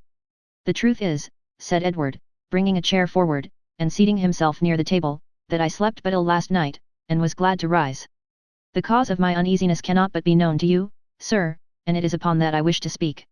"My dear boy," returned his father, "confide in me, I beg." "But you know my constitution, don't be prosy, Ned." "I will be plain, and brief," said Edward. "Don't say you will, my good fellow," returned his father, crossing his legs, "or you certainly will not. You are going to tell me plainly this, then," said the son, with an air of great concern, "that I know where you were last night, from being on the spot, indeed, and whom you saw, and what your purpose was." "You don't say so," cried his father. "I am delighted to hear it. It saves us the worry, and terrible wear and tear of a long explanation, and is a great relief for both.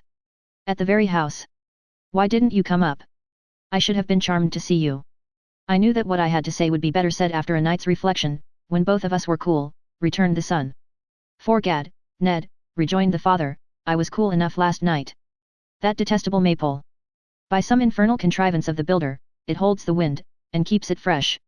You remember the sharp east wind that blew so hard 5 weeks ago?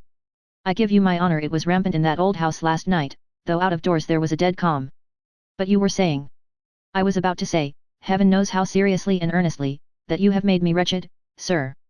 Will you hear me gravely for a moment?" "My dear Ned," said his father, "I will hear you with the patience of an anchorite. Oblige me with the milk." "I saw Miss Haredale last night," Edward resumed, when he had complied with this request, "her uncle, in her presence, immediately after your interview, and, as of course I know, in consequence of it, forbade me the house, and, with circumstances of indignity which are of your creation I am sure, commanded me to leave it on the instant. For his manner of doing so, I give you my honor, Ned, I am not accountable," said his father. "That you must excuse. He is a mere bore, a log, a brute, with no address in life, positively a fly in the jug. The first I have seen this year." Edward rose, and paced the room. His imperturbable parent sipped his tea. "Father," said the young man, stopping at length before him, "we must not trifle in this matter. We must not deceive each other, or ourselves. Let me pursue the manly open part I wish to take, and do not repel me by this unkind indifference." "Whether I am indifferent or no," returned the other, "I leave you, my dear boy, to judge. A ride of 25 or 30 miles, through miry roads, a maypole dinner, a tete-a-tete with Haredale, which, vanity apart, was quite a Valentine and Orson business, a maypole bed, a maypole landlord, and a maypole retinue of idiots and centaurs, whether the voluntary endurance of these things looks like indifference, dear Ned, or like the excessive anxiety, and devotion, and all that sort of thing, of a parent, you shall determine for yourself. I wish you to consider, sir," said Edward, "in what a cruel situation I am placed. Loving Miss Haredale as I do." "My dear fellow," interrupted his father with a compassionate smile, "you do nothing of the kind. You don't know anything about it. There's no such thing, I assure you. Now, do take my word for it. You have good sense, Ned, great good sense. I wonder you should be guilty of such amazing absurdities." You really surprise me. I repeat, said his son firmly, that I love her. You have interposed to part us, and have, to the extent I have just now told you of, succeeded. May I induce you, sir, in time, to think more favourably of our attachment, or is it your intention and your fixed design to hold us asunder if you can? My dear Ned, returned his father, taking a pinch of snuff and pushing his box towards him, that is my purpose most undoubtedly. The time that has elapsed, rejoined his son, since I began to know her worth, has flown in such a dream that until now I have hardly once paused to reflect upon my true position. What is it? From my childhood I have been accustomed to luxury and idleness, and have been bred as though my fortune were large, and my expectations almost without a limit. The idea of wealth has been familiarized to me from my cradle. I have been taught to look upon those means, by which men raise themselves to riches and distinction, as being beyond my heeding, and beneath my care. I have been, as the phrase is, liberally educated and am fit for nothing. I find myself at last wholly dependent upon you, with no resource but in your favour. In this momentous question of my life we do not, and it would seem we never can, agree. I have shrunk instinctively alike from those to whom you have urged me to pay court, and from the motives of interest and gain which have rendered them in your eyes visible objects for my suit. If there never has been thus much plain speaking between us before, sir, the fault has not been mine, indeed. If I seem to speak too plainly now, it is, believe me father, in the hope that there may be a franker spirit, a worthier reliance, and a kinder confidence between us in time to come. My good fellow, said his smiling father, you quite affect me. Go on, my dear Edward, I beg. But remember your promise.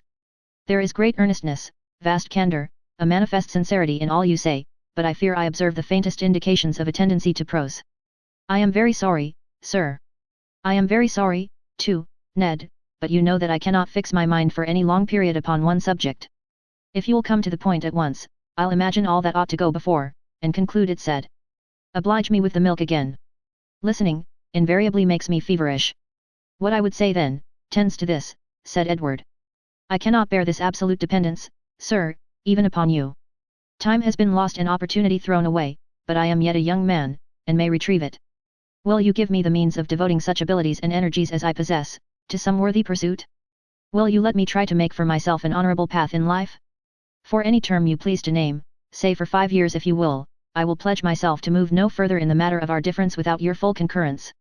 During that period, I will endeavour earnestly and patiently, if ever man did, to open some prospect for myself, and free you from the burden you fear I should become if I married one whose worth and beauty are her chief endowments.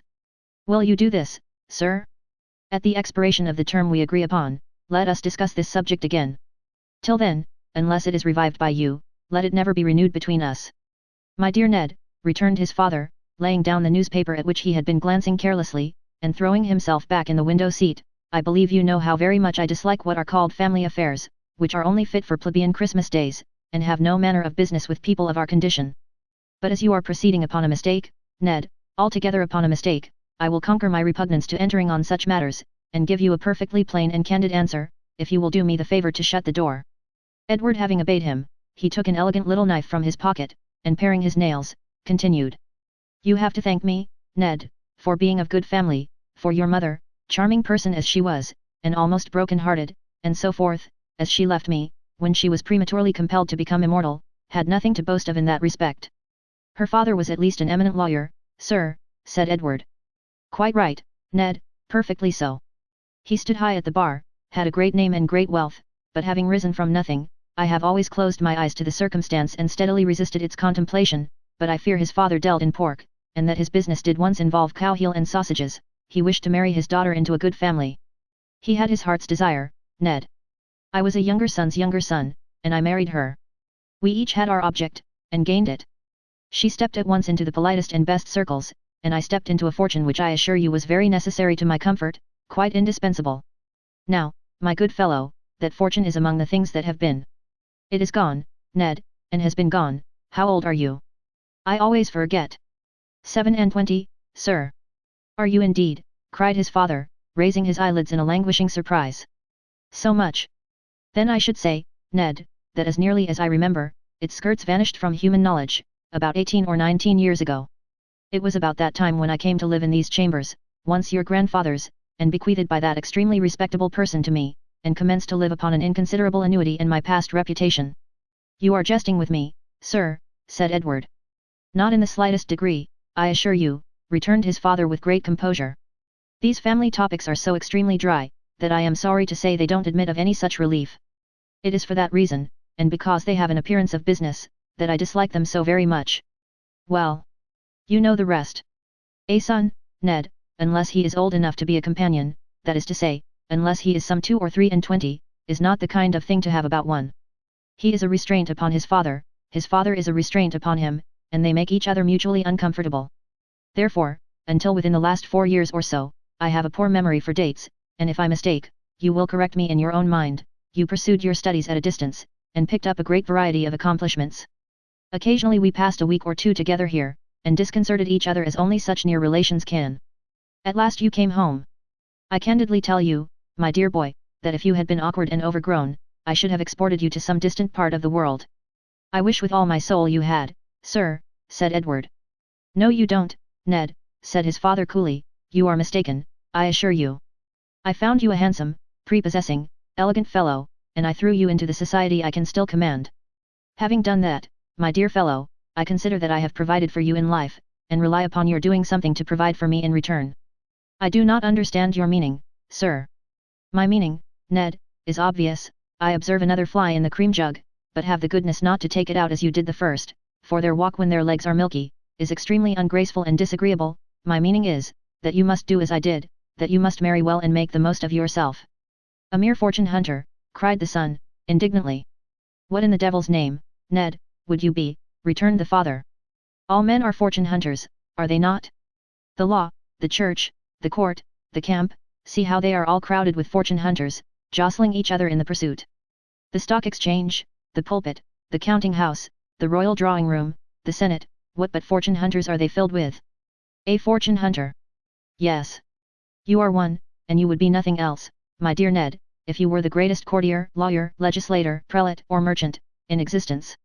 If you are squeamish and moral, Ned, console yourself with the reflection that at the very worst your fortune hunting can make but one person miserable or unhappy. How many people do you suppose these other kinds of huntsmen crush in following their sport, hundreds at a step? Or thousands? The young man leant his head upon his hand, and made no answer. I am quite charmed, said the father rising, and walking slowly to and fro, stopping now and then to glance at himself in the mirror, or survey a picture through his glass, with the air of a connoisseur, that we have had this conversation, Ned, unpromising as it was. It establishes a confidence between us which is quite delightful, and was certainly necessary, though how you can ever have mistaken our positions and designs, I confess I cannot understand. I conceived, until I found your fancy for this girl, that all these points were tacitly agreed upon between us. I knew you were embarrassed, sir, returned the son, raising his head for a moment, and then falling into his former attitude, but I had no idea we were the beggared wretches you describe. How could I suppose it, bred as I have been, witnessing the life you have always led, and the appearance you have always made? My dear child, said the father, for you really talk so like a child that I must call you one, you were bred upon a careful principle, the very manner of your education, I assure you, maintained my credit surprisingly. As to the life I lead, I must lead it, Ned. I must have these little refinements about me. I have always been used to them, and I cannot exist without them. They must surround me, you observe, and therefore they are here. With regard to our circumstances, Ned, you may set your mind at rest upon that score. They are desperate. Your own appearance is by no means despicable, and our joint pocket money alone devours our income. That's the truth. Why have I never known this before? Why have you encouraged me, sir, to an expenditure and mode of life to which we have no right or title? My good fellow, returned his father more compassionately than ever, if you made no appearance, how could you possibly succeed in the pursuit for which I destined you? As to our mode of life, every man has a right to live in the best way he can, and to make himself as comfortable as he can, or he is an unnatural scoundrel. Our debts, I grant, are very great, and therefore it the more behoves you, as a young man of principle and honour, to pay them off as speedily as possible. The villain's part, muttered Edward, that I have unconsciously played. I to win the heart of Emma Haredale. I would, for her sake, I had died first. I am glad you see, Ned, returned his father, how perfectly self-evident it is, that nothing can be done in that quarter. But apart from this, and the necessity of your speedily bestowing yourself on another, as you know you could tomorrow, if you chose, I wish you'd look upon it pleasantly. In a religious point of view alone, how could you ever think of uniting yourself to a Catholic, unless she was amazingly rich? You ought to be so very Protestant, coming of such a Protestant family as you do. Let us be moral, Ned, or we are nothing. Even if one could set that objection aside, which is impossible, we come to another which is quite conclusive. The very idea of marrying a girl whose father was killed, like meat. Good God, Ned, how disagreeable. Consider the impossibility of having any respect for your father-in-law under such unpleasant circumstances, think of his having been viewed by jurors, and sat upon by coroners, and of his very doubtful position in the family ever afterwards. It seems to me such an indelicate sort of thing that I really think the girl ought to have been put to death by the state to prevent its happening. But I tease you perhaps. You would rather be alone? My dear Ned, most willingly. God bless you. I shall be going out presently, but we shall meet tonight, or if not tonight, certainly tomorrow. Take care of yourself in the meantime, for both our sakes. You are a person of great consequence to me, Ned, of vast consequence indeed. God bless you. With these words, the father, who had been arranging his cravat in the glass, while he uttered them in a disconnected careless manner, withdrew, humming a tune as he went. The son, who had appeared so lost in thought as not to hear or understand them, remained quite still and silent. After the lapse of half an hour or so, the elder Chester, gaily dressed, went out. The younger still sat with his head resting on his hands, in what appeared to be a kind of stupor. Chapter 16. A series of pictures representing the streets of London in the night, even at the comparatively recent date of this tale, would present to the eye something so very different in character from the reality which is witnessed in these times, that it would be difficult for the beholder to recognize his most familiar walks in the altered aspect of little more than half a century ago. They were, one and all, from the broadest and best to the narrowest and least frequented, very dark. The oil and cotton lamps, though regularly trimmed twice or thrice in the long winter nights, burnt feebly at the best, and at a late hour, when they were unassisted by the lamps and candles in the shops, cast but a narrow track of doubtful light upon the footway, leaving the projecting doors and house fronts in the deepest gloom. Many of the courts and lanes were left in total darkness, those of the meaner sort, where one glimmering light twinkled for a score of houses, being favoured in no slight degree.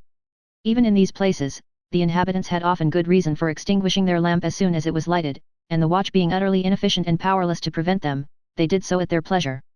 Thus, in the lightest thoroughfares, there was at every turn some obscure and dangerous spot whither a thief might fly or shelter, and few would care to follow, and the city being belted round by fields, green lanes, waste grounds, and lonely roads, dividing it at that time from the suburbs that have joined it since, escape, even where the pursuit was hot, was rendered easy.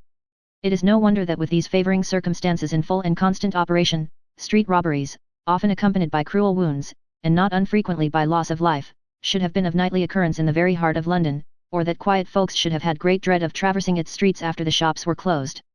It was not unusual for those who wended home alone at midnight, to keep the middle of the road, the better to guard against surprise from lurking footpads. Few would venture to repair at a late hour to Kentish Town or Hampstead, or even to Kensington or Chelsea, unarmed and unattended, while he who had been loudest and most valiant at the supper table or the tavern, and had but a mile or so to go, was glad to fee a link boy to escort him home.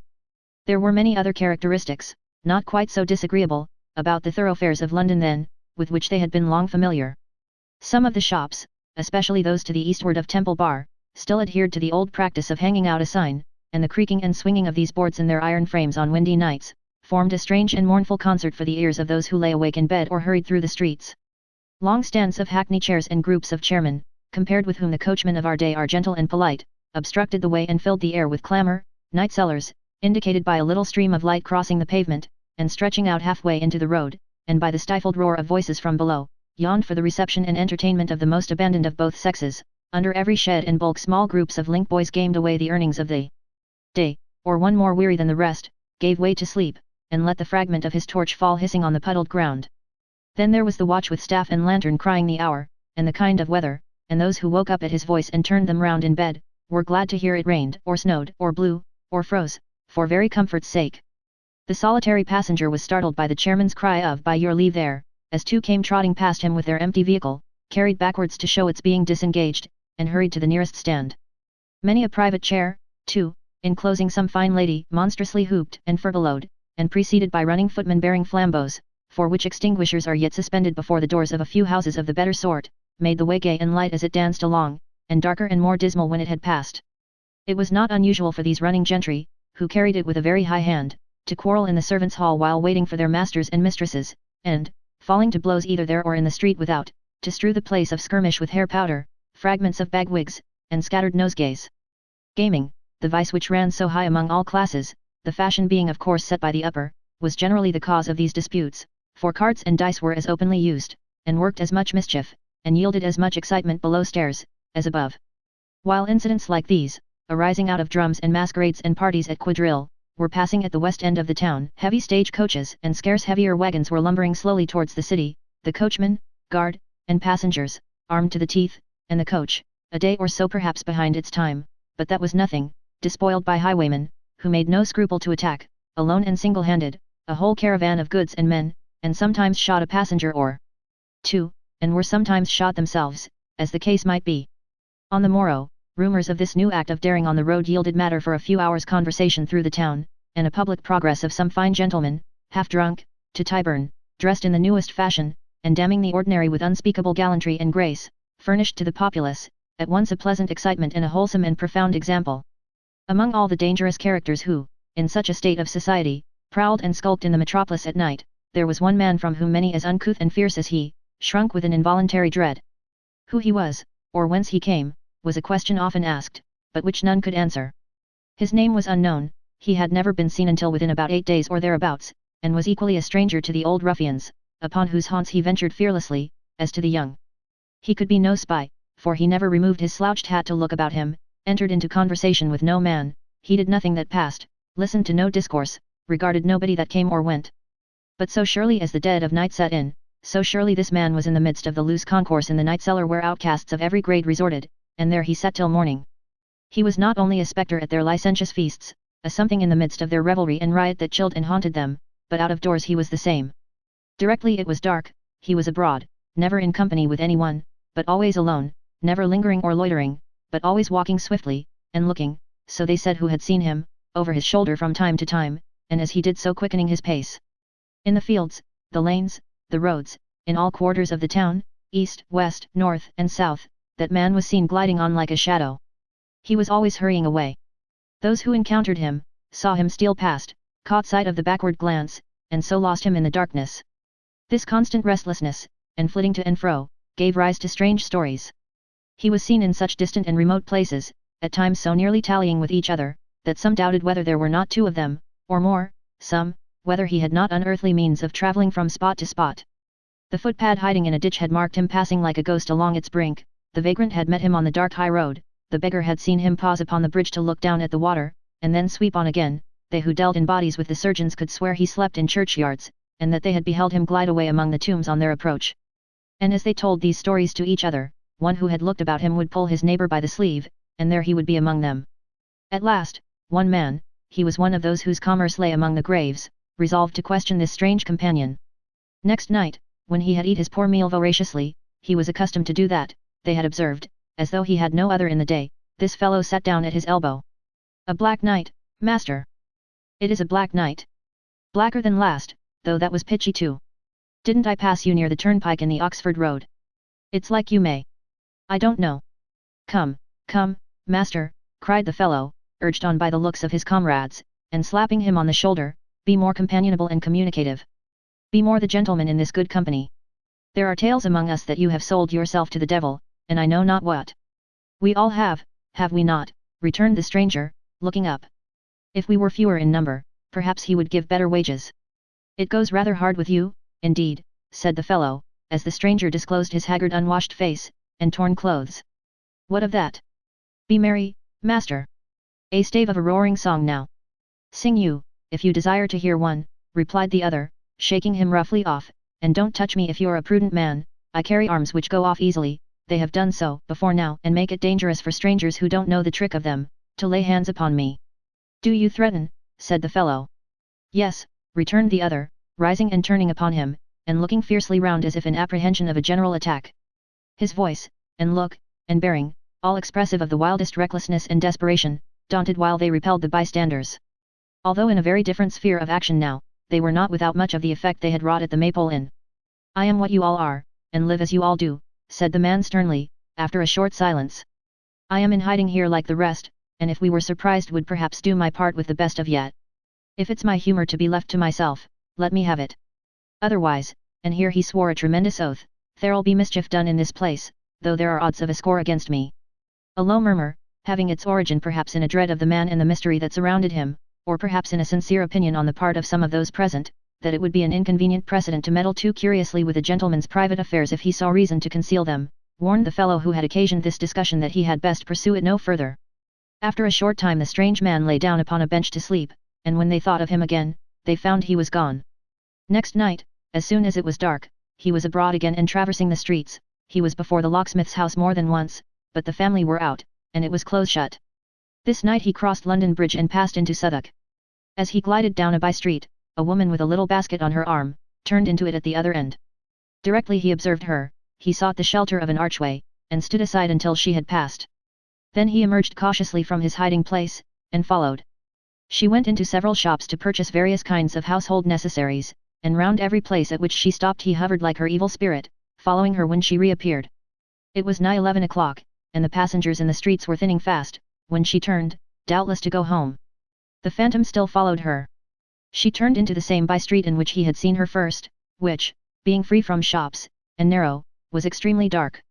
She quickened her pace here, as though distrustful of being stopped, and robbed of such trifling property as she carried with her. He crept along on the other side of the road. Had she been gifted with the speed of wind, it seemed as if his terrible shadow would have tracked her down. At length the widow, for she it was, reached her own door, and, panting for breath, paused to take the key from her basket. In a flush and glow, with the haste she had made, and the pleasure of being safe at home, she stooped to draw it out, when, raising her head, she saw him standing silently beside her, the apparition of a dream. His hand was on her mouth, but that was needless, for her tongue clove to its roof, and her power of utterance was gone. I have been looking for you many nights. Is the house empty? Answer me. Is anyone inside? She could only answer by a rattle in her throat. Make me a sign. She seemed to indicate that there was no one there. He took the key, unlocked the door, carried her in, and secured it carefully behind them. Chapter 17. It was a chilly night, and the fire in the widow's parlour had burnt low. Her strange companion placed her in a chair, and stooping down before the half-extinguished ashes, raked them together and fanned them with his hat. From time to time he glanced at her over his shoulder, as though to assure himself of her remaining quiet and making no effort to depart, and that done, busied himself about the fire again. It was not without reason that he took these pains, for his dress was dank and drenched with wet, his jaws rattled with cold, and he shivered from head to foot. It had rained hard during the previous night and for some hours in the morning, but since noon it had been fine. Wheresoever he had passed the hours of darkness, his condition sufficiently betokened that many of them had been spent beneath the open sky. Besmeared with mire, his saturated clothes clinging with a damp embrace about his limbs, his beard unshaven, his face unwashed, his meagre cheeks worn into deep hollows, a more miserable wretch could hardly be, than this man who now cowered down upon the widow's hearth, and watched the struggling flame with bloodshot eyes. She had covered her face with her hands, fearing, as it seemed, to look towards him. So they remained for some short time in silence. Glancing round again, he asked at length. Is this your house? It is. Why, in the name of heaven, do you darken it? Give me meat and drink, he answered sullenly, or I dare do more than that. The very marrow in my bones is cold with wet and hunger. I must have warmth and food, and I will have them here. You were the robber on the Chigwell road. I was. And nearly a murderer then. The wool was not wanting. There was one came upon me and raised the hue and cry, that it would have gone hard with, but for his nimbleness. I made a thrust at him. You thrust your sword at him, cried the widow, looking upwards. You hear this man, you hear and saw. He looked at her, as, with her head thrown back, and her hands tight clenched together, she uttered these words in an agony of appeal. Then, starting to his feet as she had done, he advanced towards her.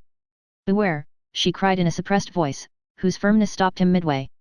Do not so much as touch me with a finger, or you are lost, body and soul, you are lost. Hear me, he replied, menacing her with his hand. I, that in the form of a man live the life of a hunted beast, that in the body am a spirit, a ghost upon the earth, a thing from which all creatures shrink, save those cursed beings of another world, who will not leave me, I am, in my desperation of this night, past all fear but that of the hell in which I exist from day to day. Give the alarm, cry out, refuse to shelter me. I will not hurt you. But I will not be taken alive, and so surely as you threaten me above your breath, I fall a dead man on this floor. The blood with which I sprinkle it, be on you and yours, in the name of the evil spirit that tempts men to their ruin. As he spoke, he took a pistol from his breast, and firmly clutched it in his hand. Remove this man from me, good heaven, cried the widow. In thy grace and mercy, give him 1 minute's penitence, and strike him dead. It has no such purpose, he said, confronting her. It is deaf. Give me to eat and drink, lest I do that it cannot help my doing, and will not do for you. Will you leave me, if I do thus much? Will you leave me and return no more? I will promise nothing, he rejoined, seating himself at the table, "Nothing but this, I will execute my threat if you betray me." She rose at length, and going to a closet or pantry in the room, brought out some fragments of cold meat and bread and put them on the table. He asked for brandy, and for water. These she produced likewise, and he ate and drank with the voracity of a famished hound. All the time he was so engaged she kept at the uttermost distance of the chamber, and sat there shuddering, but with her face towards him. She never turned her back upon him once, and although when she passed him, as she was obliged to do in going to and from the cupboard, she gathered the skirts of her garment about her, as if even its touching his by chance were horrible to think of, still, in the midst of all this dread and terror, she kept her face towards his own, and watched his every movement. His repast ended, if that can be called one, which was a mere ravenous satisfying of the calls of hunger, he moved his chair towards the fire again, and warming himself before the blaze which had now sprung brightly up, accosted her once more. "I am an outcast, to whom a roof above his head is often an uncommon luxury, and the food a beggar would reject is delicate fare. You live here at your ease. Do you live alone?" "I do not," she made answer with an effort. "Who dwells here besides?" "One, it is no matter who. You had best be gone, or he may find you here." "Why do you linger?" "For warmth," he replied, spreading out his hands before the fire. "For warmth. You are rich, perhaps?" "Very," she said faintly. "Very rich?" "No doubt I am very rich. At least you are not penniless. You have some money. You were making purchases tonight." "I have a little left. It is but a few shillings." "Give me your purse. You had it in your hand at the door. Give it to me." She stepped to the table and laid it down. He reached across, took it up, and told the contents into his hand. As he was counting them, she listened for a moment, and sprung towards him. "Take what there is, take all, take more if more were there, but go before it is too late. I have heard a wayward step without, I know full well. It will return directly. Begone." "What do you mean?" "Do not stop to ask." "I will not answer. Much as I dread to touch you, I would drag you to the door if I possessed the strength, rather than you should lose an instant. Miserable wretch! Fly from this place. If there are spies without, I am safer here," replied the man, standing aghast. "I will remain here, and will not fly till the danger is past." "It is too late," cried the widow, who had listened for the step, and not to him. "Hark to that foot upon the ground. Do you tremble to hear it? It is my son, my idiot son." As she said this wildly, there came a heavy knocking at the door. He looked at her, and she at him. "Let him come in," said the man, hoarsely. "I fear him less than the dark, houseless night. He knocks again. Let him come in." "The dread of this hour," returned the widow, "has been upon me all my life, and I will not. Evil will fall upon him, if you stand eye to eye. My blighted boy! Oh! All good angels who know the truth, hear a poor mother's prayer, and spare my boy from knowledge of this man. He rattles at the shutters," cried the man. "He calls you. That voice and cry. It was he who grappled with me in the road. Was it he?" She had sunk upon her knees, and so knelt down, moving her lips, but uttering no sound. As he gazed upon her, uncertain what to do or where to turn, the shutters flew open. He had barely time to catch a knife from the table, sheath it in the loose sleeve of his coat, hide in the closet, and do all with the lightning's speed, when Barnaby tapped at the bare glass, and raised the sash exultingly. "Why, who can keep out Grip and me?" he cried, thrusting in his head, and staring round the room. "Are you there, mother? How long you keep us from the fire and light?" She stammered some excuse and tendered him her hand.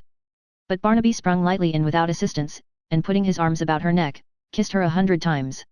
"We have been afield, mother, leaping ditches, scrambling through hedges, running down steep banks, up and away, and hurrying on.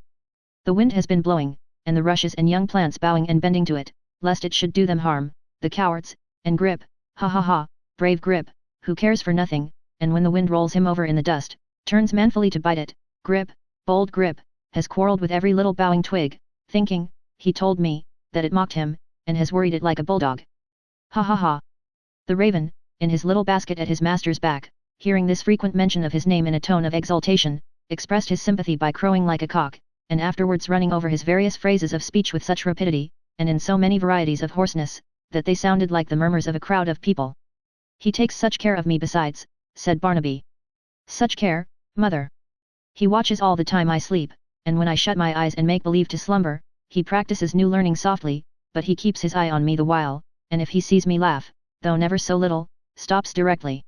He won't surprise me till he's perfect."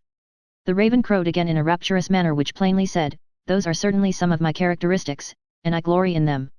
In the meantime, Barnaby closed the window and secured it, and coming to the fireplace, prepared to sit down with his face to the closet.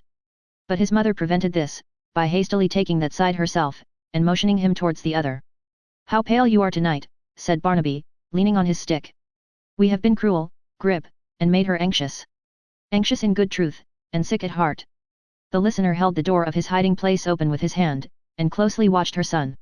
Grip, alive to everything his master was unconscious of, had his head out of the basket, and in return was watching him intently with his glistening eye.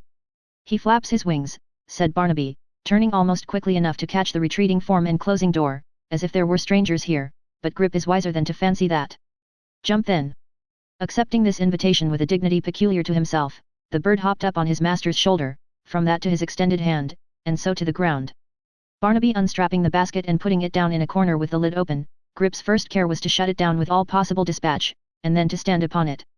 Believing, no doubt, that he had now rendered it utterly impossible, and beyond the power of mortal man, to shut him up in it any more, he drew a great many corks in triumph, and uttered a corresponding number of hurrahs. "Mother," said Barnaby, laying aside his hat and stick, and returning to the chair from which he had risen, "I'll tell you where we have been today, and what we have been doing, shall I?" She took his hand in hers, and holding it, nodded the word she could not speak. "You mustn't tell," said Barnaby, holding up his finger, "for it's a secret, mind, and only known to me, and Grip, and Hugh. We had the dog with us, but he's not like Grip, clever as he is, and doesn't guess it yet, I'll wager. Why do you look behind me so?" "Did I?" she answered faintly. "I didn't know I did. Come nearer me." "You are frightened," said Barnaby, changing color. "Mother, you don't see." "See what?" There's none of this about, is there?" he answered in a whisper, drawing closer to her and clasping the mark upon his wrist. "I am afraid there is, somewhere. You make my hair stand on end, and my flesh creep. Why do you look like that? Is it in the room as I have seen it in my dreams, dashing the ceiling and the walls with red? Tell me. Is it?" He fell into a shivering fit as he put the question, and shutting out the light with his hands, sat shaking in every limb until it had passed away. After a time, he raised his head and looked about him. "Is it gone?" "There has been nothing here," rejoined his mother, soothing him.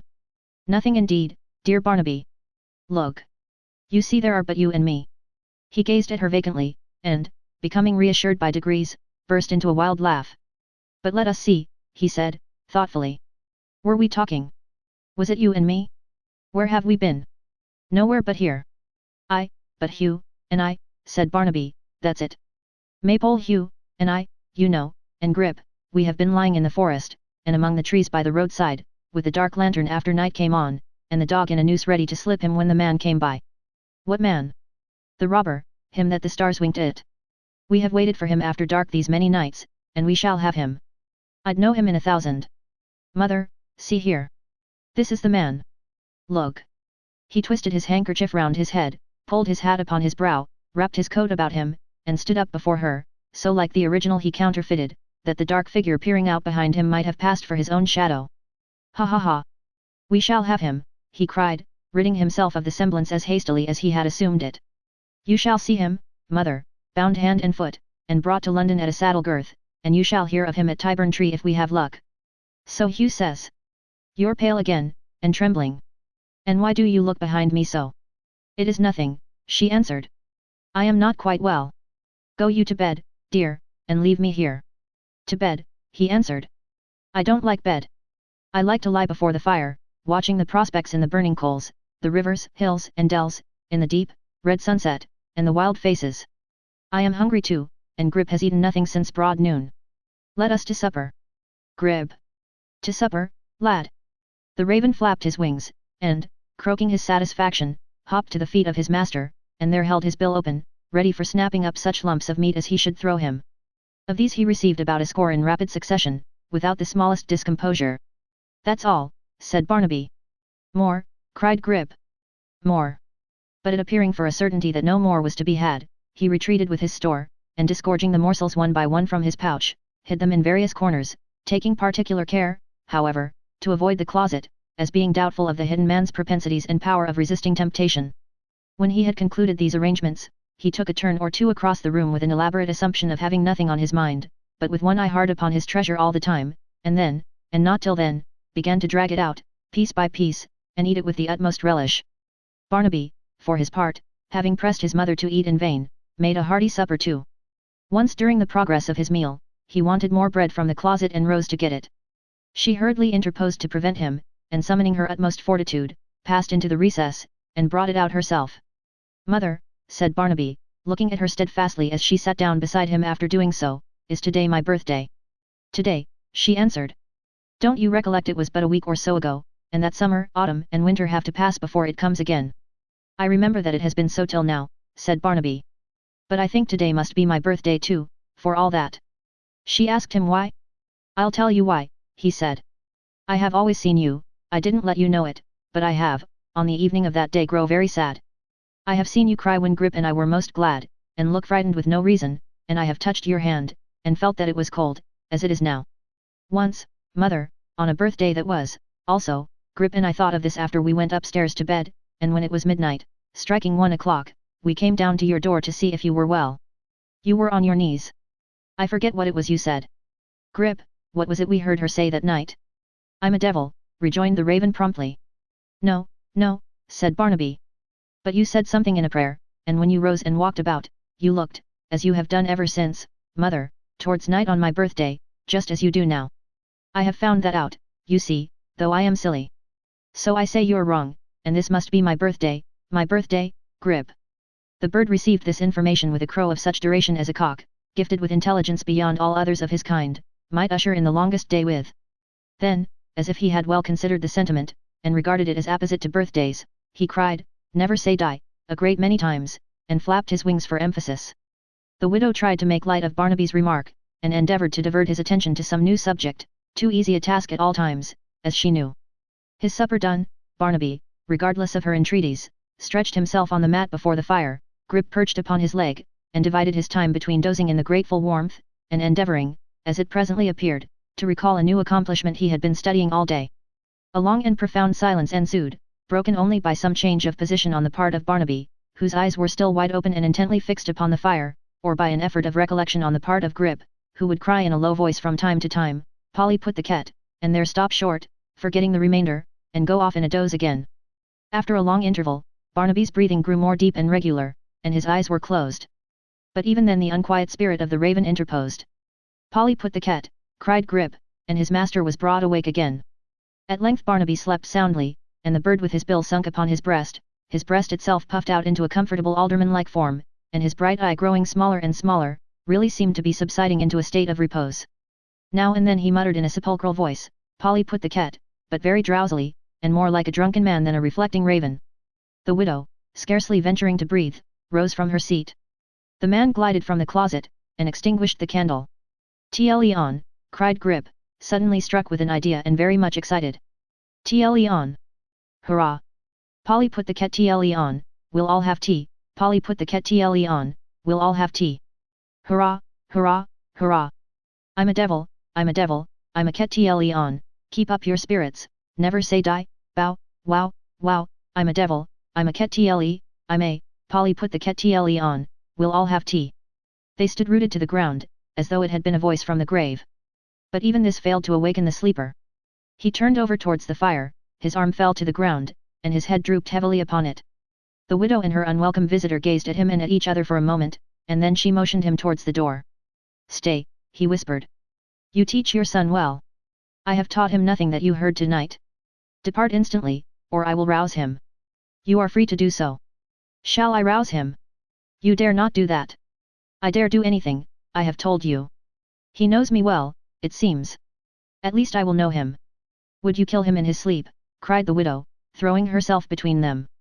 "Woman," he returned between his teeth, as he motioned her aside, "I would see him nearer, and I will. If you want one of us to kill the other, wake him." With that he advanced, and bending down over the prostrate form, softly turned back the head and looked into the face. The light of the fire was upon it, and its every lineament was revealed distinctly. He contemplated it for a brief space, and hastily uprose. "Observe," he whispered in the widow's ear, "in him, of whose existence I was ignorant until tonight, I have you in my power. Be careful how you use me. Be careful how you use me.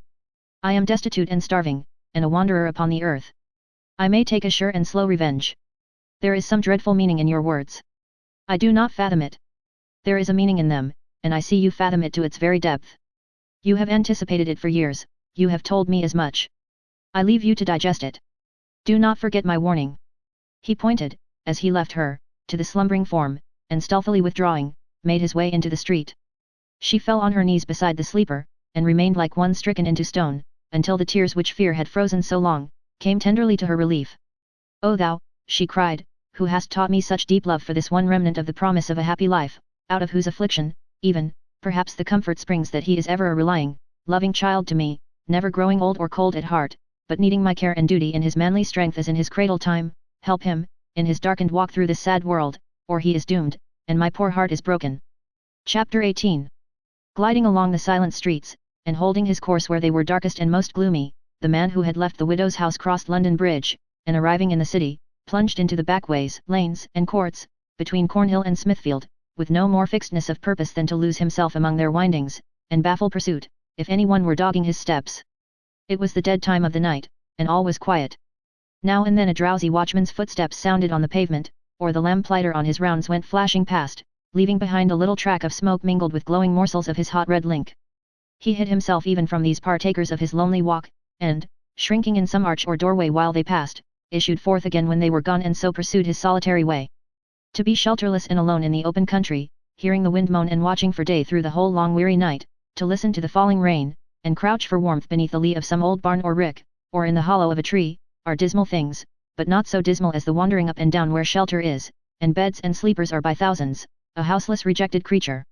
To pace the echoing stones from hour to hour, counting the dull chimes of the clocks, to watch the lights twinkling in chamber windows, to think what happy forgetfulness each house shuts in, that here are children coiled together in their beds, here youth, here age, here poverty, here wealth, all equal in their sleep, and all at rest, to have nothing in common with the slumbering world around, not even sleep, heaven's gift to all its creatures, and be akin to nothing but despair, to feel, by the wretched contrast with everything on every hand, more utterly alone and cast away than in a trackless desert. This is a kind of suffering, on which the rivers of great cities close full many a time, and which the solitude in crowds alone awakens.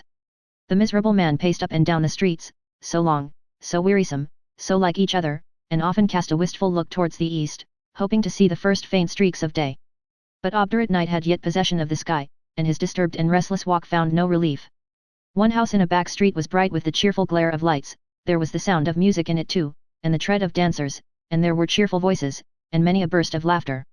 To this place, to be near something that was awake and glad, he returned again and again, and more than one of those who left it when the merriment was at its height, felt it a check upon their mirthful mood to see him flitting to and fro like an uneasy ghost. At last the guests departed, one and all, and then the house was close shut up, and became as dull and silent as the rest. His wanderings brought him at one time to the city jail. Instead of hastening from it as a place of ill omen, and one he had cause to shun, he sat down on some steps hard by, and resting his chin upon his hand, gazed upon its rough and frowning walls as though even they became a refuge in his jaded eyes. He paced it round and round, came back to the same spot, and sat down again.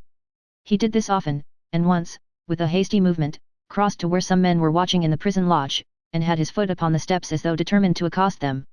But looking round, he saw that the day began to break, and failing in his purpose, turned and fled. He was soon in the quarter he had lately traversed, and pacing to and fro again as he had done before. He was passing down a mean street, when from an alley close at hand some shouts of revelry arose, and there came straggling forth a dozen madcaps, whooping and calling to each other, who, parting noisily, took different ways and dispersed in smaller groups. Hoping that some low place of entertainment which would afford him a safe refuge might be near at hand, he turned into this court when they were all gone, and looked about for a half-opened door, or lighted window, or other indication of the place whence they had come. It was so profoundly dark, however, and so ill-favoured, that he concluded they had but turned up there, missing their way, and were pouring out again when he observed them. With this impression, and finding there was no outlet but that by which he had entered, he was about to turn, when from a grating near his feet a sudden stream of light appeared, and the sound of talking came. He retreated into a doorway to see who these talkers were, and to listen to them. The light came to the level of the pavement as he did this, and a man ascended, bearing in his hand a torch. This figure unlocked and held open the grating as for the passage of another, who presently appeared, in the form of a young man of small stature and uncommon self-importance, dressed in an obsolete and very gaudy fashion. "Good night, noble captain," said he with the torch. "Farewell, commander." "Good luck, illustrious general." In return to these compliments the other bade him hold his tongue, and keep his noise to himself, and laid upon him many similar injunctions, with great fluency of speech and sternness of manner. "Commend me, Captain, to the stricken Miggs," returned the torchbearer in a lower voice. "My captain flies at higher game than Miggs's. Ha, ha, ha! My captain is an eagle, both as respects his eye and soaring wings. My captain breaketh hearts as other bachelors break eggs at breakfast." "What a fool you are, Stagg," said Mr. Tappertit, stepping on the pavement of the court, and brushing from his legs the dust he had contracted in his passage upward. "His precious limbs," cried Stagg, clasping one of his ankles. "Shall a Miggs aspire to these proportions? No, no, my captain. We will inveigle ladies fair, and wed them in our secret cavern. We will unite ourselves with blooming beauties, Captain. I'll tell you what, my buck," said Mr. Tappertit, releasing his leg, "I'll trouble you not to take liberties, and not to broach certain questions unless certain questions are broached to you. Speak when you are spoke to on particular subjects, and not other ways. Hold the torch up till I've got to the end of the court, and then kennel yourself, do you hear?" "I hear you, noble captain." "Obey then," said Mr. Tappertit haughtily. "Gentlemen, lead on." With which word of command, addressed to an imaginary staff or retinue, he folded his arms, and walked with surpassing dignity down the court. His obsequious follower stood holding the torch above his head, and then the observer saw for the first time, from his place of concealment, that he was blind. Some involuntary motion on his part caught the quick ear of the blind man, before he was conscious of having moved an inch towards him, for he turned suddenly and cried, "Who's there?" "A man," said the other, advancing. "A friend." "A stranger," rejoined the blind man. "Strangers are not my friends. What do you do there?" "I saw your company come out, and waited here till they were gone. I want a lodging." "A lodging at this time," returned Stagg, pointing towards the dawn as though he saw it. "Do you know the day is breaking?" "I know it," rejoined the other, "to my cost. I have been traversing this iron-hearted town all night." "You had better traverse it again," said the blind man, preparing to descend, "till you find some lodging suitable to your taste." "I don't let any." "Stay," cried the other, holding him by the arm. "I'll beat this light about that hangdog face of yours, for hangdog it is, if it answers to your voice, and rouse the neighbourhood besides, if you detain me," said the blind man. "Let me go. Do you hear? Do you hear?" returned the other, chinking a few shillings together, and hurriedly pressing them into his hand. "I beg nothing of you. I will pay for the shelter you give me." "Death! Is it much to ask of such as you? I have come from the country, and desire to rest where there are none to question me. I am faint, exhausted, worn out, almost dead. Let me lie down, like a dog, before your fire. I ask no more than that. If you would be rid of me, I will depart tomorrow." "If a gentleman has been unfortunate on the road," muttered Stagg, yielding to the other, who, pressing on him, had already gained a footing on the steps, "and can pay for his accommodation. I will pay you with all I have.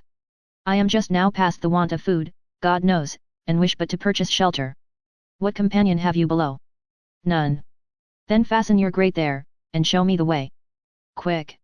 The blind man complied after a moment's hesitation, and they descended together. The dialogue had passed as hurriedly as the words could be spoken, and they stood in his wretched room before he had had time to recover from his first surprise. "May I see where that door leads to, and what is beyond?" said the man, glancing keenly round. "You will not mind that. I will show you myself. Follow me, or go before. Take your choice." He bade him lead the way, and, by the light of the torch which his conductor held up for the purpose, inspected all three cellars narrowly. Assured that the blind man had spoken truth, and that he lived there alone, the visitor returned with him to the first, in which a fire was burning, and flung himself with a deep groan upon the ground before it. His host pursued his usual occupation without seeming to heed him any further. But directly he fell asleep, and he noted his falling into a slumber, as readily as the keenest-sighted man could have done, he knelt down beside him, and passed his hand lightly but carefully over his face and person. His sleep was checkered with starts and moans, and sometimes with a muttered word or two. His hands were clenched, his brow bent, and his mouth firmly set. All this, the blind man accurately marked, and as if his curiosity were strongly awakened, and he had already some inkling of his mystery, he sat watching him, if the expression may be used, and listening, until it was broad day. Chapter 19. Dolly Varden's pretty little head was yet bewildered by various recollections of the party, and her bright eyes were yet dazzled by a crowd of images, dancing before them like motes in the sunbeams, among which the effigy of one partner in particular did especially figure, the same being a young coachmaker, a master in his own right, who had given her to understand, when he handed her into the chair at parting, that it was his fixed resolve to neglect his business from that time, and die slowly.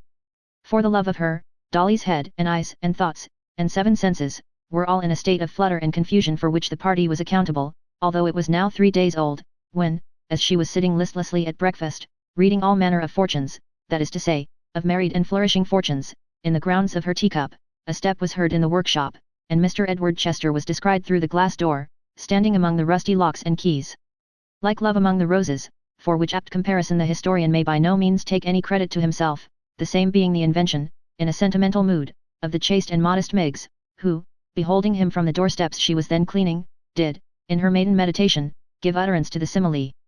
The locksmith, who happened at the moment to have his eyes thrown upward and his head backward, in an intense communing with Toby, did not see his visitor, until Mrs. Varden, more watchful than the rest, had desired Sim Tappertit to open the glass door and give him admission, from which untoward circumstance the good lady argued, for she could deduce a precious moral from the most trifling event, that to take a draught of small ale in the morning was to observe a pernicious, irreligious, and pagan custom, the relish whereof should be left to swine and Satan, or at least to popish persons, and should be shunned by the righteous as a work of sin and evil. She would no doubt have pursued her admonition much further, and would have founded on it a long list of precious precepts of inestimable value, but that the young gentleman standing by in a somewhat uncomfortable and discomfited manner while she read her spouse this lecture, occasioned her to bring it to a premature conclusion. "I'm sure you'll excuse me, sir," said Mrs. Varden, rising and curtsying. "Varden is so very thoughtless, and needs so much reminding. Sim, bring a chair here." Mr. Tappertit obeyed, with a flourish implying that he did so, under protest. "And you can go, Sim," said the locksmith. Mr. Tappertit obeyed again, still under protest, and betaking himself to the workshop, began seriously to fear that he might find it necessary to poison his master, before his time was out. In the meantime, Edward returned suitable replies to Mrs. Varden's courtesies, and that lady brightened up very much, so that when he accepted a dish of tea from the fair hands of Dolly, she was perfectly agreeable. "I am sure if there's anything we can do, Varden, or I, or Dolly either, to serve you, sir, at any time, you have only to say it, and it shall be done," said Mrs. "I am much obliged to you, I am sure," returned Edward. "You encourage me to say that I have come here now, to beg your good offices." Mrs. Varden was delighted beyond measure. "It occurred to me that probably your fair daughter might be going to the Warren, either today or tomorrow," said Edward, glancing at Dolly, "and if so, and you will allow her to take charge of this letter, ma'am, you will oblige me more than I can tell you. The truth is, that while I am very anxious it should reach its destination, I have particular reasons for not trusting it to any other conveyance, so that without your help, I am wholly at a loss." "She was not going that way, sir, either today, or tomorrow, nor indeed all next week," the lady graciously rejoined, "but we shall be very glad to put ourselves out of the way on your account, and if you wish it, you may depend upon its going today." "You might suppose," said Mrs. Varden, frowning at her husband, from Varden sitting there so glum and silent, that he objected to this arrangement, "but you must not mind that, sir, if you please. It's his way at home. Out of doors, he can be cheerful and talkative enough." Now, the fact was, that the unfortunate locksmith, blessing his stars to find his helpmate in such good humour, had been sitting with a beaming face, hearing this discourse with a joy past all expression. Wherefore this sudden attack quite took him by surprise. "My dear Martha," he said. "Oh yes, I dare say," interrupted Mrs. Varden, with a smile of mingled scorn and pleasantry. "Very dear. We all know that." "No, but my good soul," said Gabriel, "you are quite mistaken. You are indeed. I was delighted to find you so kind and ready. I waited, my dear, anxiously, I assure you, to hear what you would say." "You waited anxiously," repeated Mrs. "Yes. Thank you, Varden. You waited, as you always do, that I might bear the blame, if any came of it. But I am used to it," said the lady with a kind of solemn titter, "and that's my comfort." "I give you my word, Martha," said Gabriel. "Let me give you my word, my dear," interposed his wife with a Christian smile, "that such discussions as these between married people, are much better left alone. Therefore, if you please, Varden, we'll drop the subject. I have no wish to pursue it. I might say a great deal. But I would rather not." "Pray don't say any more." "I don't want to say any more," rejoined the goaded locksmith. "Well then, don't," said Mrs. Varden. "Nor did I begin it, Martha," added the locksmith, good-humouredly, "I must say that." "You did not begin it, Varden," exclaimed his wife, opening her eyes very wide and looking round upon the company, as though she would say, "You hear this man? You did not begin it, Varden. But you shall not say I was out of temper. No, you did not begin it, oh dear no, not you, my dear." "Well, well," said the locksmith. "That's settled then." "Oh yes," rejoined his wife, "quite. If you like to say Dolly began it, my dear, I shall not contradict you. I know my duty. I need know it, I am sure. I am often obliged to bear it in mind, when my inclination perhaps would be for the moment to forget it. Thank you, Varden. And so, with a mighty show of humility and forgiveness, she folded her hands, and looked round again, with a smile which plainly said, if you desire to see the first and foremost among female martyrs, here she is, on view. This little incident, illustrative though it was of Mrs. Varden's extraordinary sweetness and amiability, had so strong a tendency to check the conversation and to disconcert all parties but that excellent lady, that only a few monosyllables were uttered until Edward withdrew, which he presently did, thanking the lady of the house a great many times for her condescension, and whispering in Dolly's ear that he would call on the morrow, in case there should happen to be an answer to the note. Which, indeed, she knew without his telling, as Barnaby and his friend Grip had dropped in on the previous night to prepare her for the visit which was then terminating. Gabriel, who had attended Edward to the door, came back with his hands in his pockets, and, after fidgeting about the room in a very uneasy manner, and casting a great many sidelong looks at Mrs. Varden, who with the calmest countenance in the world was 5 fathoms deep in the Protestant manual, inquired of Dolly how she meant to go.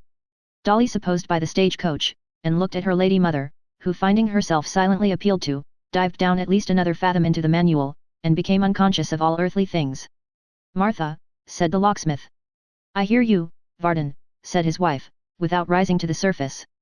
I am sorry, my dear, you have such an objection to the Maypole and old John, for otherways as it's a very fine morning, and Saturday's not a busy day with us, we might have all 3 gone to Chigwell in the chaise, and had quite a happy day of it.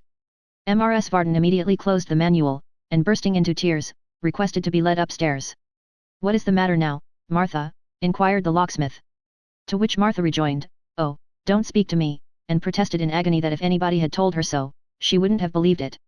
But, Martha, said Gabriel, putting himself in the way as she was moving off with the aid of Dolly's shoulder, wouldn't have believed what? Tell me what's wrong now. Do tell me. Upon my soul I don't know. Do you know, child? Damn, cried the locksmith, plucking at his wig in a kind of frenzy, nobody does know, I verily believe, but Miggs. Miggs, said Mrs. Varden faintly, and with symptoms of approaching incoherence, is attached to me, and that is sufficient to draw down hatred upon her in this house. She is a comfort to me, whatever she may be to others. She's no comfort to me, cried Gabriel, made bold by despair. She's the misery of my life. She's all the plagues of Egypt in one. She's considered so, I have no doubt, said Mrs. Varden. I was prepared for that, it's natural, it's of a piece with the rest. When you taunt me as you do to my face, how can I wonder that you taunt her behind her back?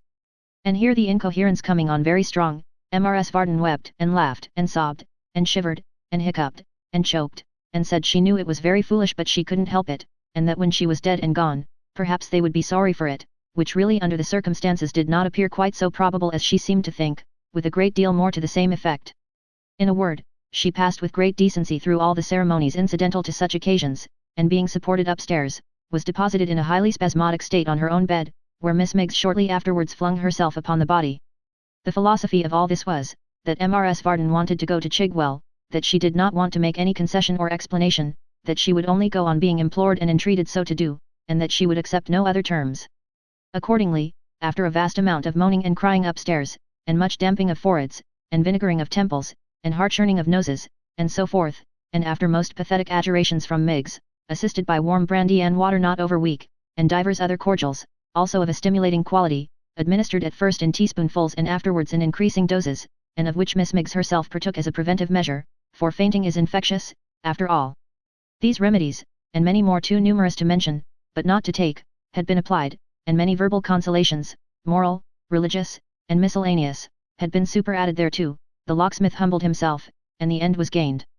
If it's only for the sake of peace and quietness, father, said Dolly, urging him to go upstairs. Oh, Doll, said her good-natured father. If you ever have a husband of your own. Dolly glanced at the glass. Well, when you have, said the locksmith, never faint, my darling. More domestic unhappiness has come of easy fainting, Doll, than from all the greater passions put together. Remember that, my dear, if you would be really happy, which you never can be, if your husband isn't. And a word in your ear, my precious. Never have a Miggs about you. With this advice he kissed his blooming daughter on the cheek, and slowly repaired to Mrs. Varden's room, where that lady, lying all pale and languid on her couch, was refreshing herself with a sight of her last new bonnet, which Miggs, as a means of calming her scattered spirits, displayed to the best advantage at her bedside. Here's master, mem, said Miggs. Oh, what a happiness it is when man and wife come round again. Oh gracious, to think that him and her should ever have a word together. In the energy of these sentiments, which were uttered as an apostrophe to the heavens in general, Miss Miggs perched the bonnet on the top of her own head, and folding her hands, turned on her tears. I can't help it, cried Miggs. I couldn't, if I was to be drowned in em. She has such a forgiving spirit. She'll forget all that has passed, and go along with you, sir. Oh, if it was to the world's end, she'd go along with you. Mrs. Varden with a faint smile gently reproved her attendant for this enthusiasm, and reminded her at the same time that she was far too unwell to venture out that day. Oh no, you're not, mem, indeed you're not, said Miggs. I repeal to master, master knows you're not, mem. The hair, and motion of the shay, will do you good, mem, and you must not give way, you must not rally. She must keep up, mustn't she, sir, for all our sakes? I was a-telling her that, just now. She must remember us, even if she forgets herself. Master will persuade you, mem, I'm sure. There's Miss Dolly's a-going you know, and master, and you, and all so happy and so comfortable. Oh, cried Miggs, turning on the tears again, previous to quitting the room in great emotion, I never see such a blessed one as she is for the forgiveness of her spirit, I never, never, never did. Not more did master neither, no, nor no one, never. For 5 minutes or thereabouts, Mrs. Varden remained mildly opposed to all her husband's prayers that she would oblige him by taking a day's pleasure, but relenting at length, she suffered herself to be persuaded, and granting him her free forgiveness, the merit whereof, she meekly said, rested with the manual and not with her, desired that Miggs might come and help her dress. The handmaid attended promptly, and it is but justice to their joint exertions to record that, when the good lady came downstairs in course of time, completely decked out for the journey, she really looked as if nothing had happened, and appeared in the very best health imaginable. As to Dolly, there she was again, the very pink and pattern of good looks, in a smart little cherry-coloured mantle, with a hood of the same drawn over her head, and upon the top of that hood, a little straw hat trimmed with cherry-coloured ribbons, and worn the merest trifle on one side, just enough in short to make it the wickedest and most provoking head-dress that ever malicious milliner devised.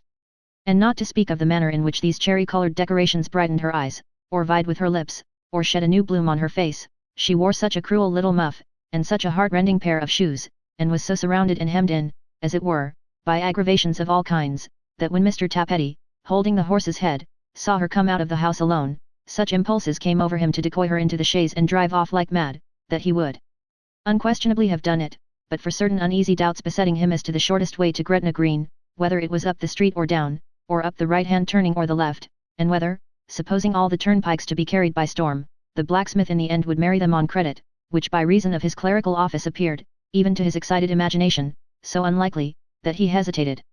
And while he stood hesitating, and looking post-chaises and six at Dolly, out came his master and his mistress, and the constant Miggs, and the opportunity was gone for ever.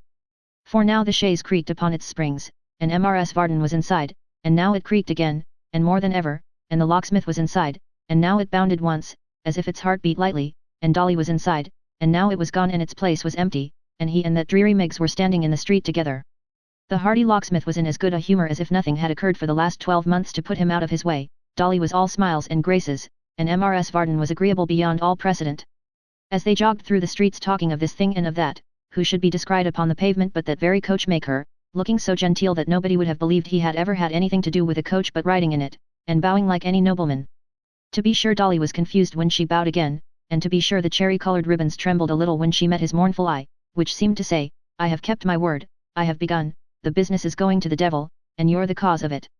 There he stood, rooted to the ground, as Dolly said, like a statue, and as Mrs. Varden said, like a pump, till they turned the corner, and when her father thought it was like his impudence, and her mother wondered what he meant by it, Dolly blushed again till her very hood was pale. But on they went, not the less merrily for this, and there was the locksmith in the incautious fullness of his heart pulling up at all manner of places, and evincing a most intimate acquaintance with all the taverns on the road, and all the landlords and all the landladies, with whom, indeed, the little horse was on equally friendly terms, for he kept on stopping of his own accord.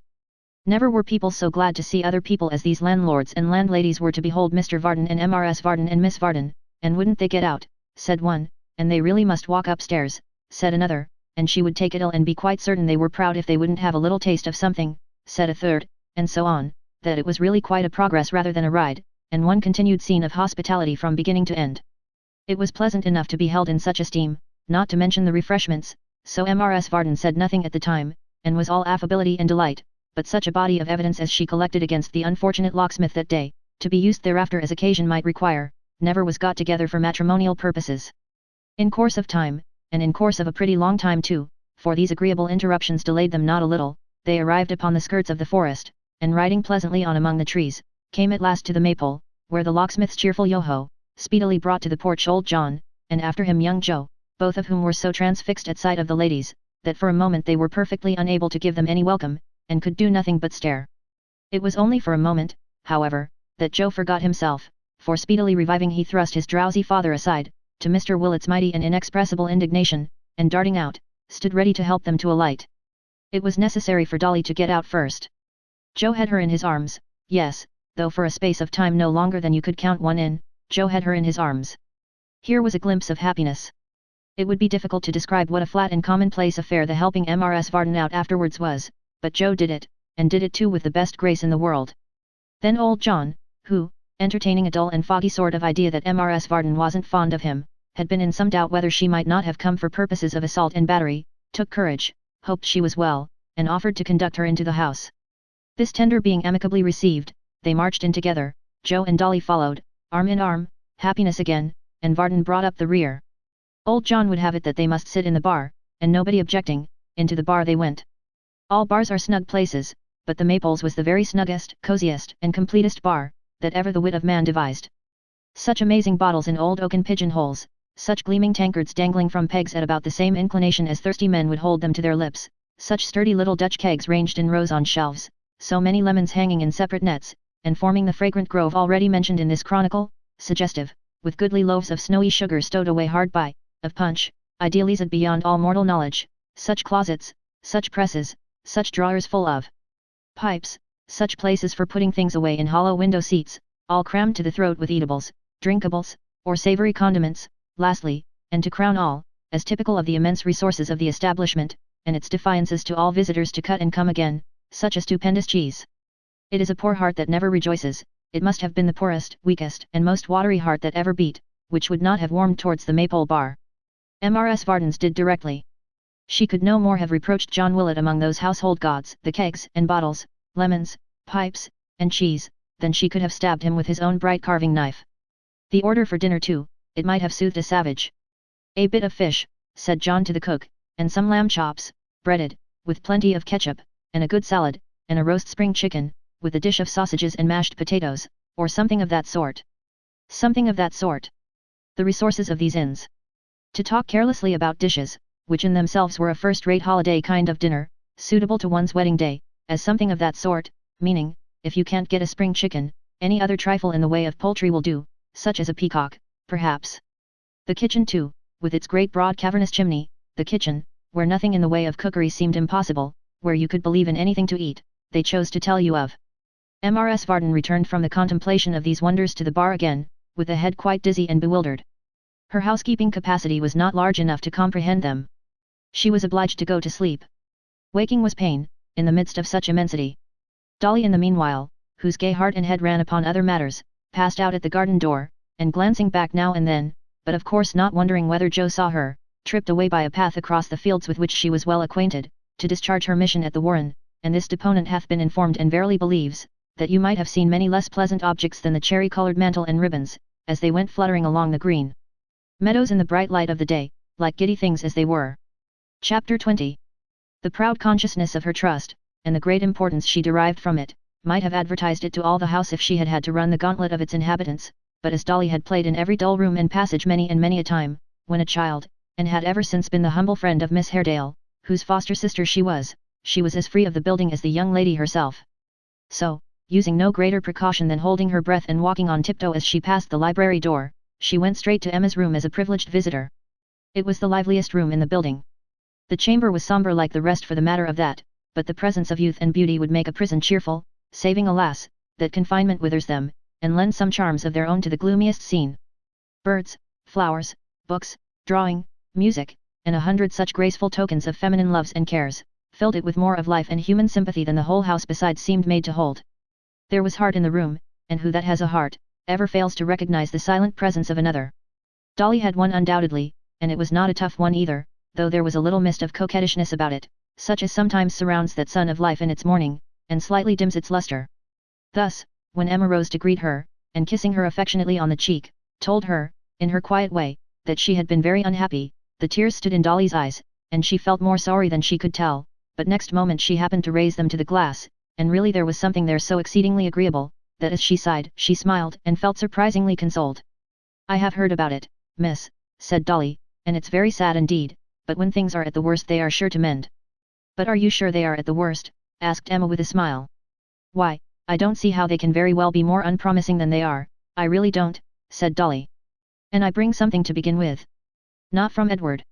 Dolly nodded and smiled, and feeling in her pockets, there were pockets in those days, with an affectation of not being able to find what she wanted, which greatly enhanced her importance, at length produced the letter. As Emma hastily broke the seal and became absorbed in its contents, Dolly's eyes, by one of those strange accidents for which there is no accounting, wandered to the glass again. She could not help wondering whether the coachmaker suffered very much, and quite pitied the poor man. It was a long letter, a very long letter, written close on all four sides of the sheet of paper, and crossed afterwards, but it was not a consolatory letter, for as Emma read it she stopped from time to time to put her handkerchief to her eyes. To be sure Dolly marvelled greatly to see her in so much distress, for to her thinking a love affair ought to be one of the best jokes, and the slyest, merriest kind of thing in life. But she set it down in her own mind that all this came from Miss Haredale's being so constant, and that if she would only take on with some other young gentleman, just in the most innocent way possible, to keep her first lover up to the mark, she would find herself inexpressibly comforted. "I am sure that's what I should do if it was me," thought Dolly. To make one's sweetheart miserable is well enough and quite right, but to be made miserable oneself is a little too much. However, it wouldn't do to say so, and therefore she sat looking on in silence. She needed a pretty considerable stretch of patience, for when the long letter had been read once all through it was read again, and when it had been read twice all through it was read again. During this tedious process, Dolly beguiled the time in the most improving manner that occurred to her, by curling her hair on her fingers, with the aid of the looking-glass before mentioned, and giving it some killing twists. Everything has an end. Even young ladies in love cannot read their letters forever. In course of time the packet was folded up, and it only remained to write the answer. But as this promised to be a work of time likewise, Emma said she would put it off until after dinner, and that Dolly must dine with her. As Dolly had made up her mind to do so beforehand, she required very little pressing, and when they had settled this point, they went to walk in the garden. They strolled up and down the terrace walks, talking incessantly, at least, Dolly never left off once, and making that quarter of the sad and mournful house quite gay. Not that they talked loudly or laughed much, but they were both so very handsome, and it was such a breezy day, and their light dresses and dark curls appeared so free and joyous in their abandonment, and Emma was so fair, and Dolly so rosy, and Emma so delicately shaped, and Dolly so plump, and, in short, there are no flowers for any garden like such flowers, let horticulturists say what they may, and both house and garden seemed to know it, and to brighten up sensibly. After this, came the dinner and the letter writing, and some more talking, in the course of which Miss Haredale took occasion to charge upon Dolly certain flirtish and inconstant propensities, which accusations Dolly seemed to think very complimentary indeed, and to be mightily amused with. Finding her quite incorrigible in this respect, Emma suffered her to depart, but not before she had confided to her that important and never sufficiently to be taken care of answer, and endowed her moreover with a pretty little bracelet as a keepsake.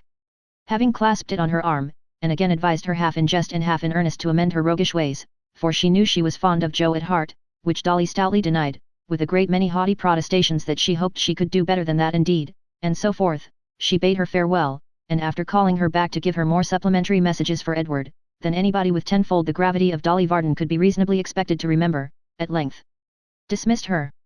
Dolly bade her good-bye, and tripping lightly down the stairs arrived at the dreaded library door, and was about to pass it again on tiptoe, when it opened, and behold, there stood Mr. Haredale. Now, Dolly had from her childhood associated with this gentleman the idea of something grim and ghostly, and being at the moment conscience-stricken besides, the sight of him threw her into such a flurry that she could neither acknowledge his presence nor run away, so she gave a great start, and then with downcast eyes stood still and trembled. "Come here, girl," said Mr. Haredale, taking her by the hand. "I want to speak to you." "If you please, sir, I'm in a hurry," faltered Dolly, "and, you have frightened me by coming so suddenly upon me, sir, I would rather go, sir, if you'll be so good as to let me." "Immediately," said Mr. Haredale, who had by this time led her into the room and closed the door. "You shall go directly. You have just left Emma." "Yes, sir, just this minute, father's waiting for me, sir, if you'll please to have the goodness." I know, said Mr. Haredale. "Answer me a question. What did you bring here today?" "Bring here, sir," faltered Dolly. "You will tell me the truth, I am sure." Yes. Dolly hesitated for a little while, and somewhat emboldened by his manner, said at last, well then, sir. It was a letter. From Mr. Edward Chester, of course. And you are the bearer of the answer. Dolly hesitated again, and not being able to decide upon any other course of action, burst into tears. You alarm yourself without cause, said Mr. Haredale. Why are you so foolish? Surely you can answer me.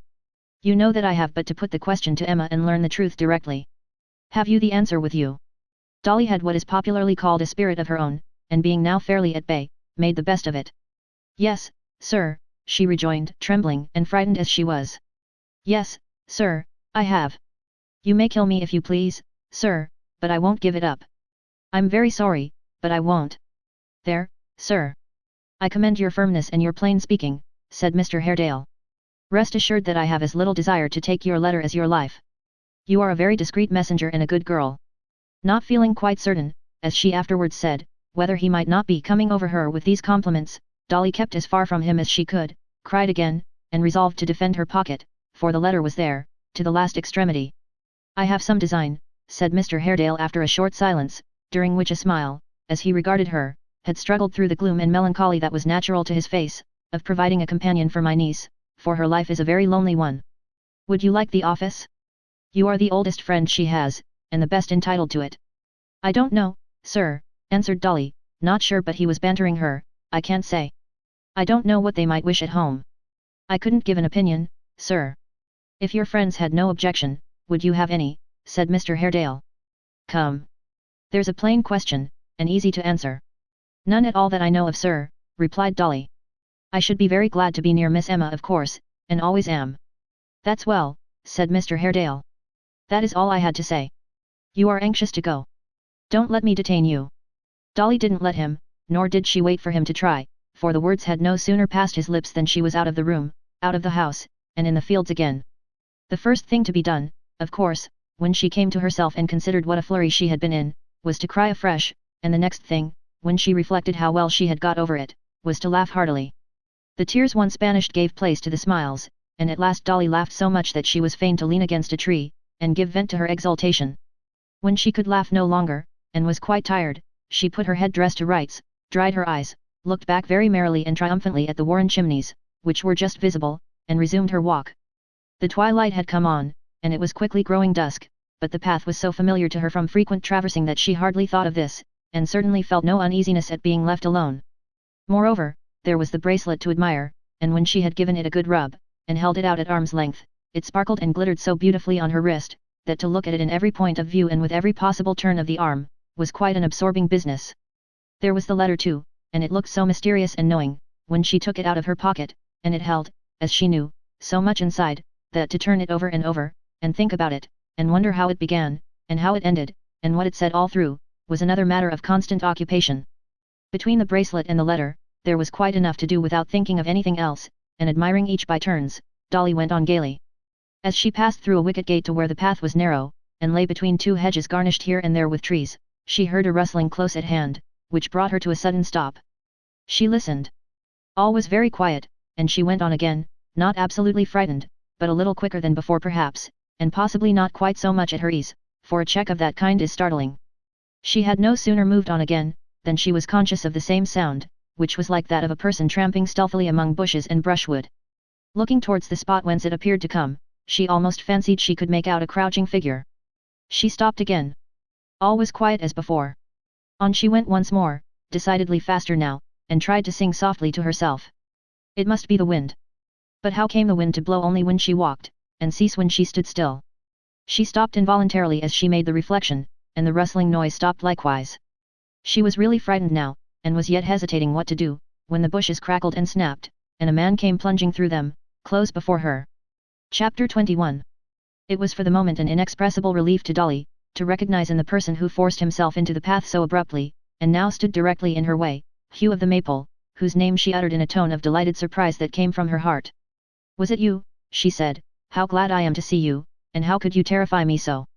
In answer to which, he said nothing at all, but stood quite still, looking at her. Did you come to meet me? Asked Dolly. Hugh nodded, and muttered something to the effect that he had been waiting for her, and had expected her sooner.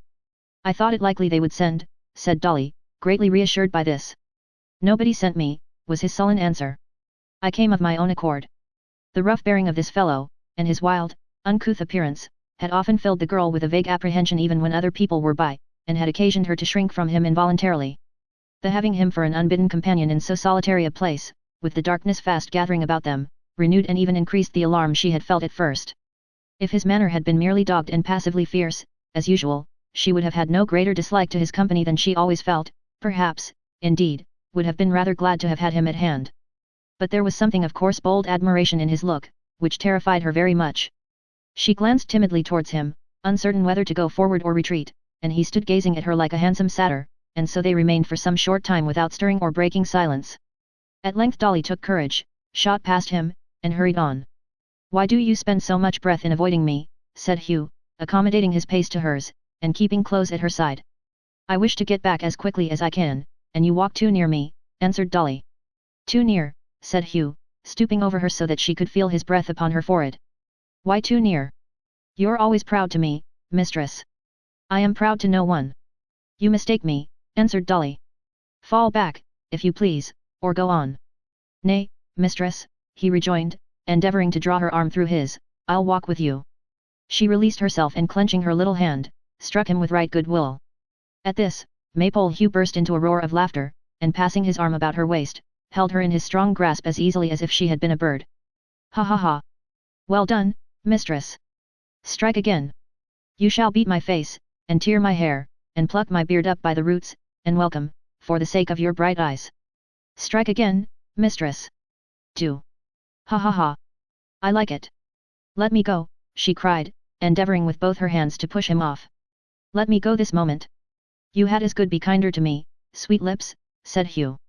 "You had, indeed. Come. Tell me now. Why are you always so proud? I don't quarrel with you for it. I love you when you're proud. Ha ha ha. You can't hide your beauty from a poor fellow, that's a comfort."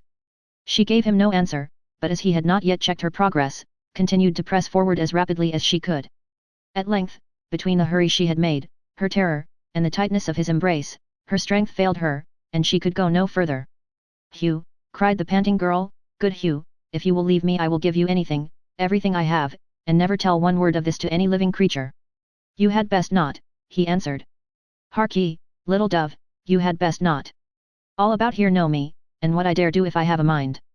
If ever you are going to tell, stop when the words are on your lips, and think of the mischief you'll bring, if you do, upon some innocent heads that you wouldn't wish to hurt a hair of. Bring trouble on me, and I'll bring trouble and something more on them in return. I care no more for them than for so many dogs, not so much, why should I? I'd sooner kill a man than a dog any day. I've never been sorry for a man's death in all my life, and I have for a dog's." There was something so thoroughly savage in the manner of these expressions, and the looks and gestures by which they were accompanied, that her great fear of him gave her new strength, and enabled her by a sudden effort to extricate herself and run fleetly from him. But Hugh was as nimble, strong, and swift of foot, as any man in broad England, and it was but a fruitless expenditure of energy, for he had her in his encircling arms again before she had gone 100 yards. "Softly, darling, gently, would you fly from rough Hugh, that loves you as well as any drawing-room gallant?" "I would," she answered, struggling to free herself again. "I will. Help." "A fine for crying out," said Hugh. "Ha ha ha. A fine, pretty one, from your lips. I pay myself. Ha ha ha. Help, help, help." As she shrieked with the utmost violence she could exert, a shout was heard in answer, and another, and another. "Thank heaven," cried the girl in an ecstasy. "Joe, dear Joe, this way. Help."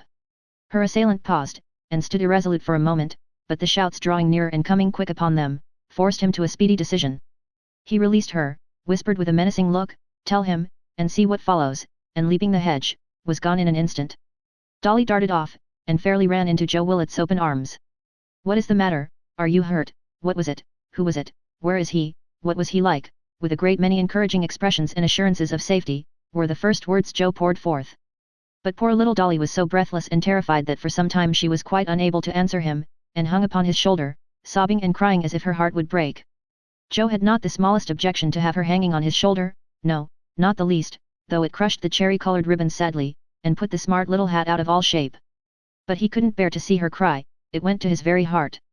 He tried to console her, bent over her, whispered to her, some say kissed her, but that's a fable.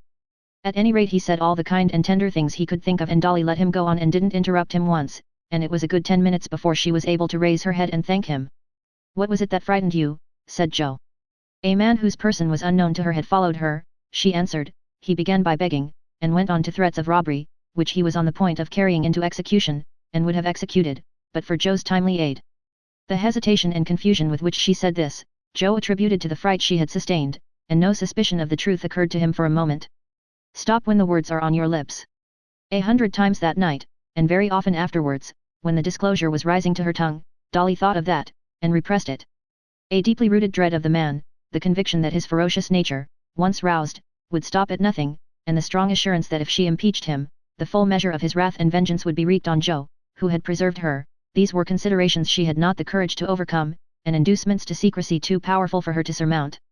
Joe, for his part, was a great deal too happy to inquire very curiously into the matter, and Dolly being yet too tremulous to walk without assistance, they went forward very slowly, and in his mind very pleasantly, until the maypole lights were near at hand, twinkling their cheerful welcome, when Dolly stopped suddenly and with a half-scream exclaimed.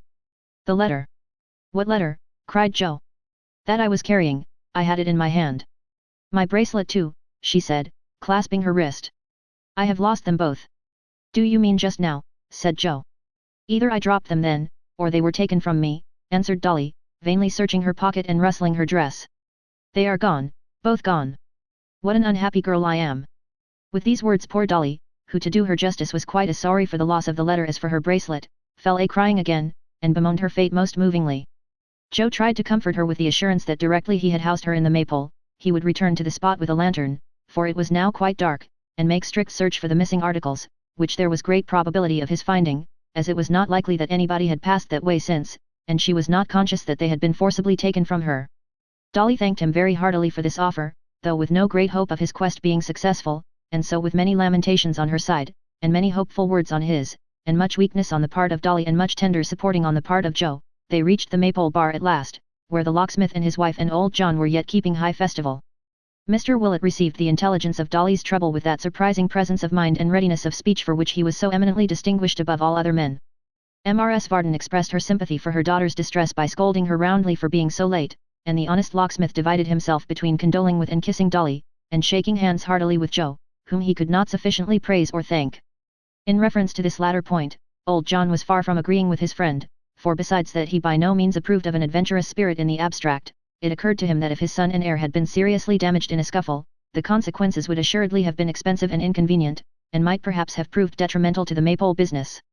Wherefore, and because he looked with no favourable eye upon young girls, but rather considered that they and the whole female sex were a kind of nonsensical mistake on the part of nature, he took occasion to retire and shake his head in private at the boiler, inspired by which silent oracle, he was moved to give Joe various stealthy nudges with his elbow, as a parental reproof and gentle admonition to mind his own business and not make a fool of himself. Joe, however, took down the lantern and lighted it, and arming himself with a stout stick, asked whether Hugh was in the stable. "He's lying asleep before the kitchen fire, sir," said Mr. Willett. "What do you want him for?" "I want him to come with me to look after this bracelet and letter," answered Joe. "Hello there, Hugh." Dolly turned pale as death, and felt as if she must faint forthwith. After a few moments, Hugh came staggering in, stretching himself and yawning according to custom, and presenting every appearance of having been roused from a sound nap. "Here, sleepy-head," said Joe, giving him the lantern. "Carry this, and bring the dog, and that small cudgel of yours. And woe betide the fellow if we come upon him." "What fellow?" growled Hugh, rubbing his eyes and shaking himself. "What fellow?" returned Joe, who was in a state of great valour and bustle, "a fellow you ought to know of and be more alive about. It's well for the like of you, lazy giant that you are, to be snoring your time away in chimney corners, when honest men's daughters can't cross even our quiet meadows at nightfall without being set upon by footpads, and frightened out of their precious lives." "They never rob me," cried Hugh with a laugh. "I have got nothing to lose. But I'd as lief knock them at head as any other men." "How many are there?" "Only one," said Dolly faintly, for everybody looked at her. "And what was he like, mistress?" said Hugh with a glance at young Willett, so slight and momentary that the scowl it conveyed was lost on all but her. "About my height." Not so tall," Dolly replied, scarce knowing what she said. "His dress," said Hugh, looking at her keenly, like any of ours now?" "I know all the people hereabouts, and maybe could give a guess at the man, if I had anything to guide me." Dolly faltered and turned paler yet, then answered that he was wrapped in a loose coat and had his face hidden by a handkerchief and that she could give no other description of him. "You wouldn't know him if you saw him then, belike," said Hugh with a malicious grin. "I should not," answered Dolly, bursting into tears again. "I don't wish to see him. I can't bear to think of him. I can't talk about him any more. Don't go to look for these things, Mr. Joe, pray don't. I entreat you not to go with that man." "Not to go with me," cried Hugh. "I'm too rough for them all. They're all afraid of me. Why, bless you mistress, I've the tenderest heart alive. I love all the ladies, ma'am," said Hugh, turning to the locksmith's wife. Mrs. Varden opined that if he did, he ought to be ashamed of himself, such sentiments being more consistent, so she argued, with a benighted Mussulman or Wild Islander than with a stanch Protestant. Arguing from this imperfect state of his morals, Mrs. Varden further opined that he had never studied the manual. Hugh admitting that he never had, and moreover that he couldn't read, Mrs. Varden declared with much severity, that he ought to be even more ashamed of himself than before, and strongly recommended him to save up his pocket money for the purchase of one, and further to teach himself the contents with all convenient diligence. She was still pursuing this train of discourse, when Hugh, somewhat unceremoniously and irreverently, followed his young master out, and left her to edify the rest of the company. This she proceeded to do, and finding that Mr. Willet's eyes were fixed upon her with an appearance of deep attention, gradually addressed the whole of her discourse to him, whom she entertained with a moral and theological lecture of considerable length, in the conviction that great workings were taking place in his spirit. The simple truth was, however, that Mr. Willet, although his eyes were wide open and he saw a woman before him whose head by long and steady looking it seemed to grow bigger and bigger until it filled the whole bar, was to all other intents and purposes fast asleep, and so sat leaning back in his chair with his hands in his pockets until his son's return caused him to wake up with a deep sigh, and a faint impression that he had been dreaming about pickled pork and greens, a vision of his slumbers which was no doubt referable to the circumstance of Mrs. Varden's having frequently pronounced the word grace with much emphasis, which word, entering the portals of Mr. Willet's brain as they stood ajar, and coupling itself with the words before meat, which were there ranging about, did in time suggest a particular kind of meat together with that description of vegetable which is usually its companion. The search was wholly unsuccessful. Joe had groped along the path a dozen times, and among the grass, and in the dry ditch, and in the hedge, but all in vain. Dolly, who was quite inconsolable for her loss, wrote a note to Miss Haredale giving her the same account of it that she had given at the Maypole, which Joe undertook to deliver as soon as the family were stirring next day. That done, they sat down to tea in the bar, where there was an uncommon display of buttered toast, and, in order that they might not grow faint for want of sustenance, and might have a decent halting place or halfway house between dinner and supper, a few savoury trifles in the shape of great rashers of broiled ham, which being well cured, done to a turn, and smoking hot, sent forth a tempting and delicious fragrance. Mrs. Varden was seldom very Protestant at meals, unless it happened that they were underdone, or overdone, or indeed that anything occurred to put her out of humour. Her spirits rose considerably on beholding these goodly preparations, and from the nothingness of good works, she passed to the somethingness of ham and toast with great cheerfulness. Nay, under the influence of these wholesome stimulants, she sharply reproved her daughter for being low and despondent, which she considered an unacceptable frame of mind, and remarked, as she held her own plate for a fresh supply, that it would be well for Dolly, who pined over the loss of a toy and a sheet of paper, if she would reflect upon the voluntary sacrifices of the missionaries in foreign parts who lived chiefly on salads. The proceedings of such a day occasion various fluctuations in the human thermometer, and especially in instruments so sensitively and delicately constructed as Mrs. Varden.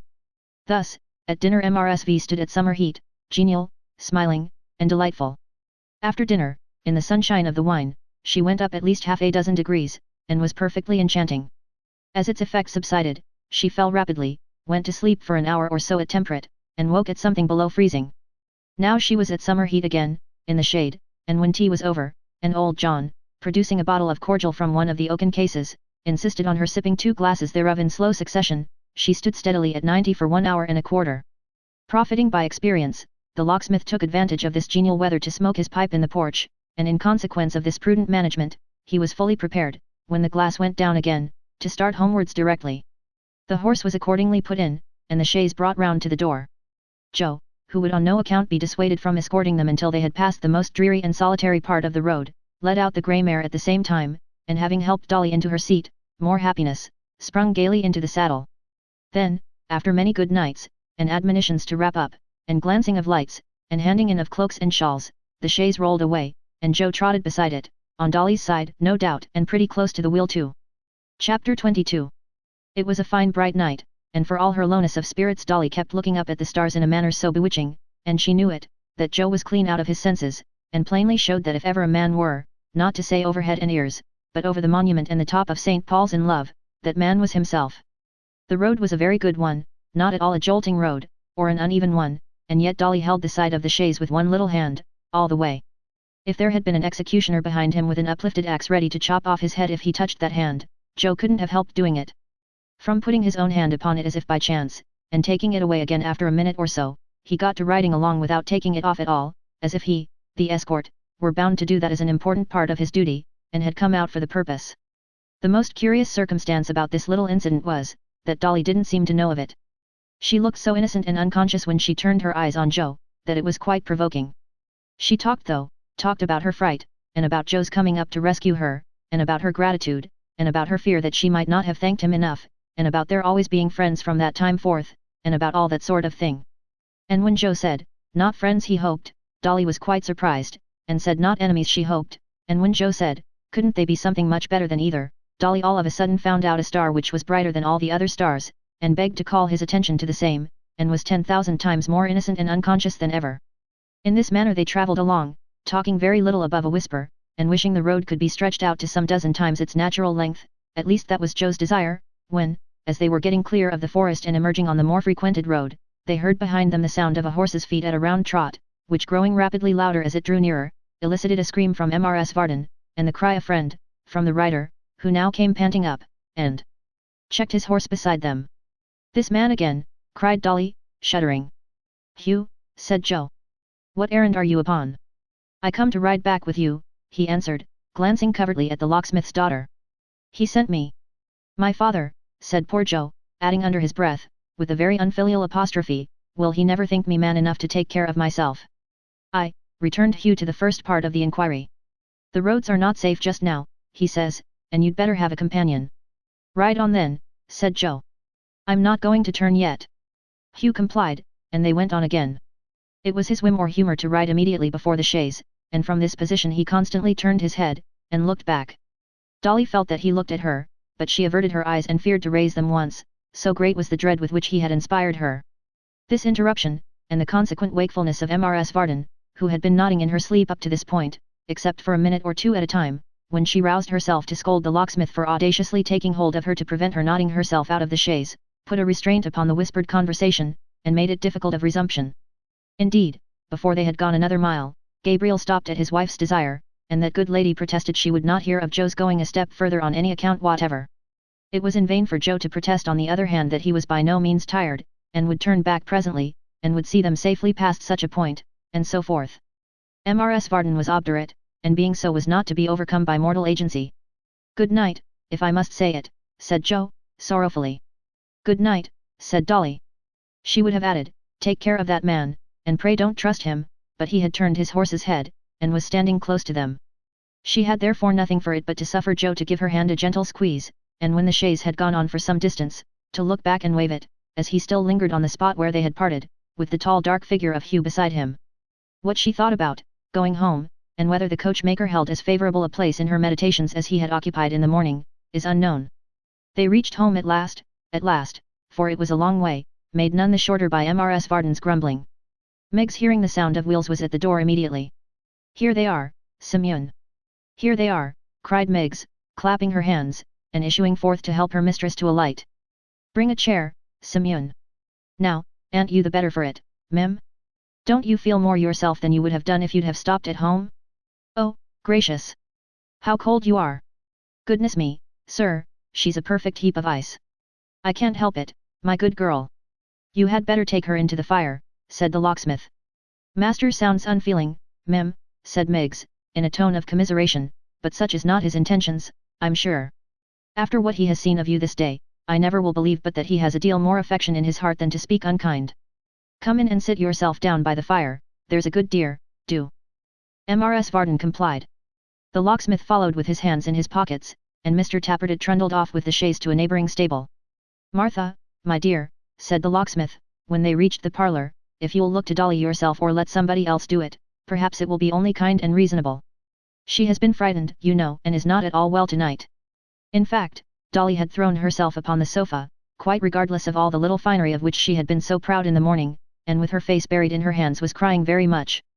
At first sight of this phenomenon, for Dolly was by no means accustomed to displays of this sort, rather learning from her mother's example to avoid them as much as possible. Mrs. Varden expressed her belief that never was any woman so beset as she, that her life was a continued scene of trial, that whenever she was disposed to be well and cheerful, so sure were the people around her to throw, by some means or other, a damp upon her spirits, and that, as she had enjoyed herself that day, and Heaven knew it was very seldom she did enjoy herself, so she was now to pay the penalty.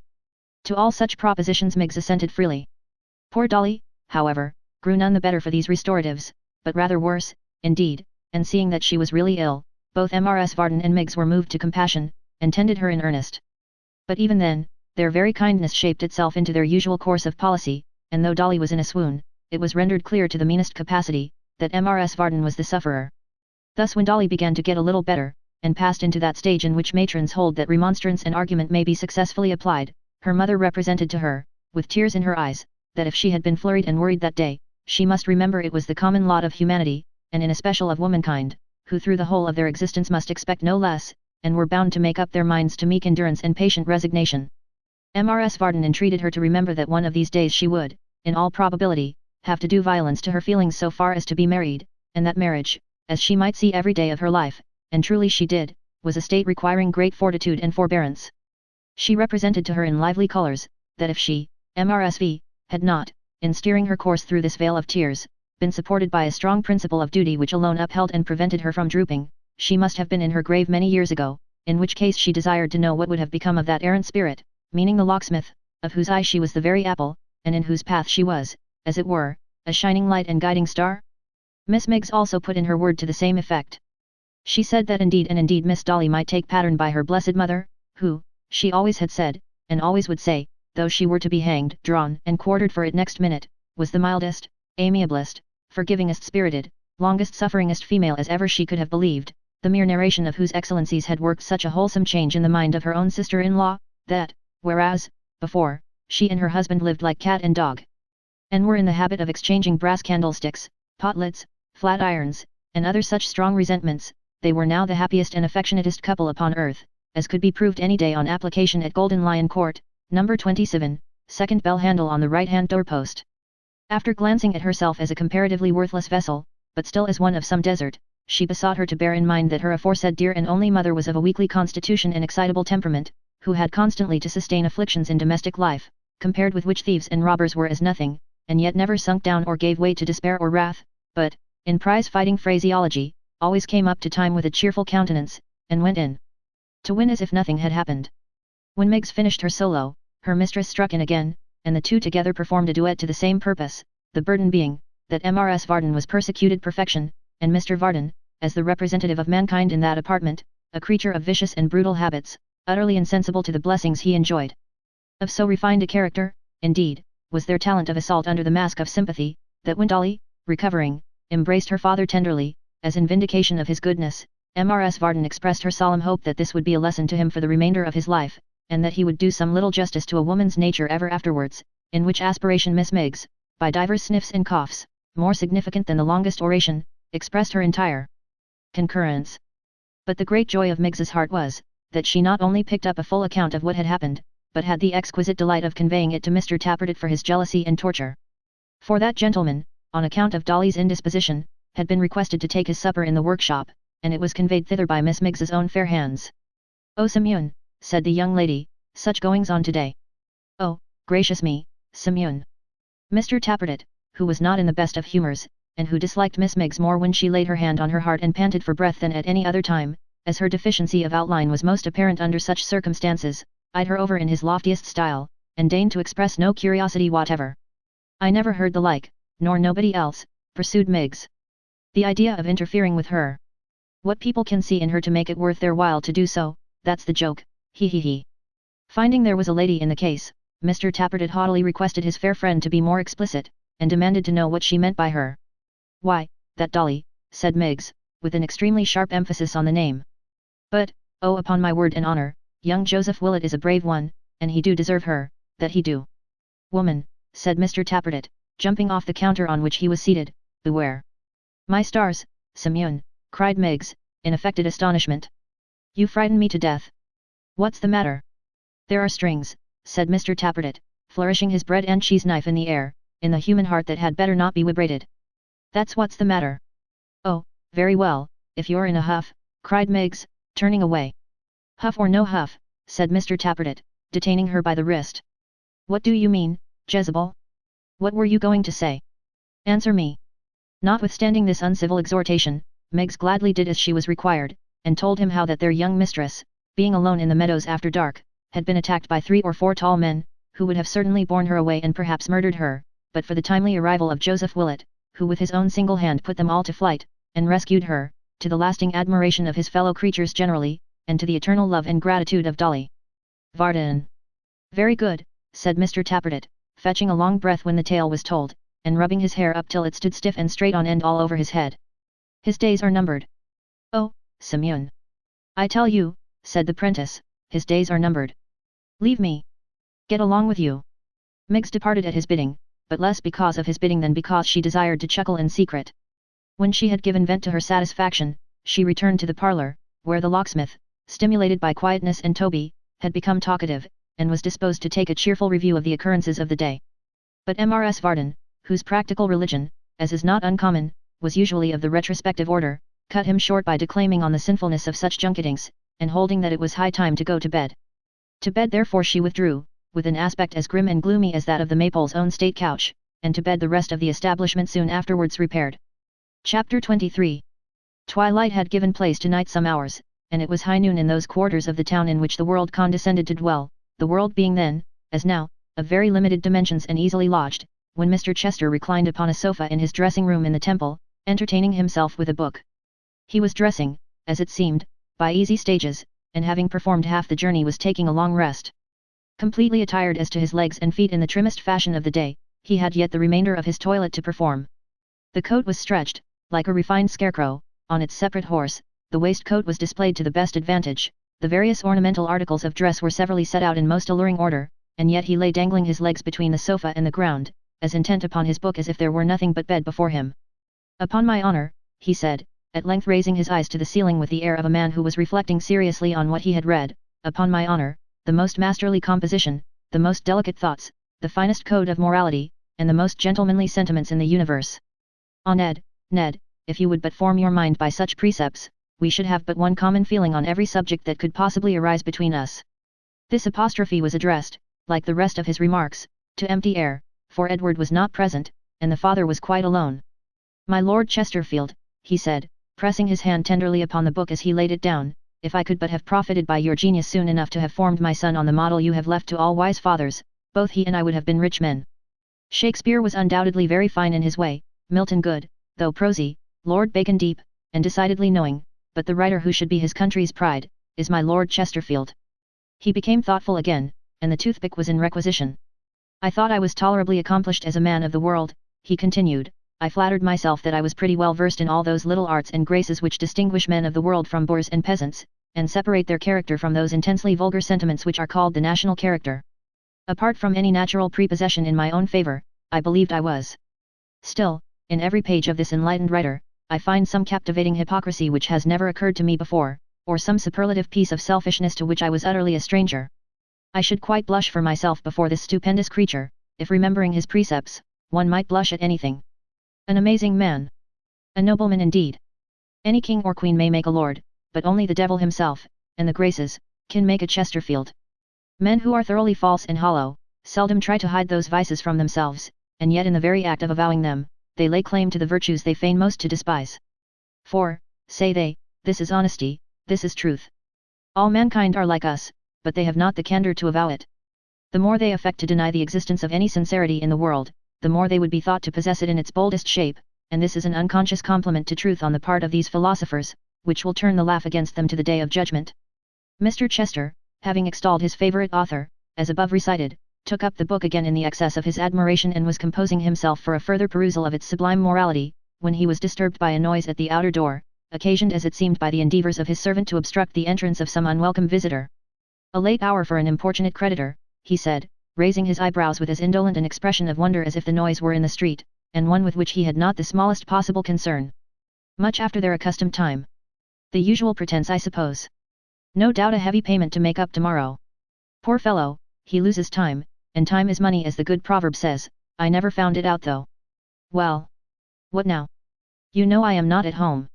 "A man, sir," replied the servant, who was to the full as cool and negligent in his way as his master, "has brought home the riding whip you lost the other day. I told him you were out, but he said he was to wait while I brought it in, and wouldn't go till I did." "He was quite right," returned his master, "and you're a blockhead, possessing no judgment or discretion whatever. Tell him to come in, and see that he rubs his shoes for exactly 5 minutes first." The man laid the whip on a chair, and withdrew. The master, who had only heard his foot upon the ground and had not taken the trouble to turn round and look at him, shut his book, and pursued the train of ideas his entrance had disturbed. "If time were money," he said, handling his snuff-box, "I would compound with my creditors, and give them, let me see, how much a day? There's my nap after dinner, an hour, they're extremely welcome to that, and to make the most of it. In the morning, between my breakfast and the paper, I could spare them another hour, in the evening before dinner say another 3 hours a day. They might pay themselves in calls, with interest, in 12 months. I think I shall propose it to them. Ah, my centaur, are you there?" "Here I am," replied Hugh, striding in, followed by a dog, as rough and sullen as himself, "and trouble enough I've had to get here. What do you ask me to come for, and keep me out when I do come?" "My good fellow," returned the other, raising his head a little from the cushion and carelessly surveying him from top to toe, "I am delighted to see you, and to have, in your being here, the very best proof that you are not kept out. How are you?" "I'm well enough," said Hugh impatiently. "You look a perfect marvel of health. Sit down." "I'd rather stand," said Hugh. "Please yourself my good fellow," returned Mr. Chester rising, slowly pulling off the loose robe he wore, and sitting down before the dressing glass. "Please yourself by all means." Having said this in the politest and blandest tone possible, he went on dressing, and took no further notice of his guest, who stood in the same spot as uncertain what to do next, eyeing him sulkily from time to time. "Are you going to speak to me, master?" he said, after a long silence. "My worthy creature," returned Mr. Chester, "you are a little ruffled and out of humour. I'll wait till you're quite yourself again. I am in no hurry." This behaviour had its intended effect. It humbled and abashed the man, and made him still more irresolute and uncertain. Hard words he could have returned, violence he would have repaid with interest, but this cool, complacent, contemptuous, self-possessed reception, caused him to feel his inferiority more completely than the most elaborate arguments. Everything contributed to this effect.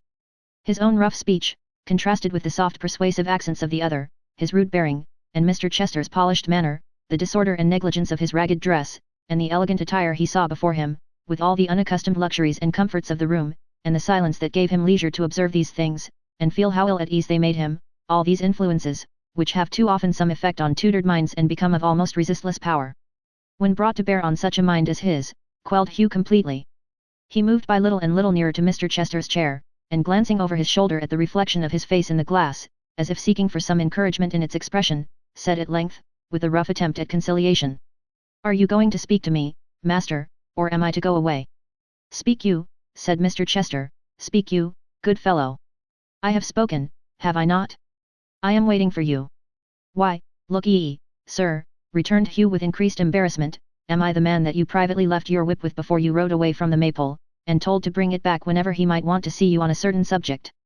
"No doubt the same, or you have a twin brother," said Mr. Chester, glancing at the reflection of his anxious face, "which is not probable, I should say."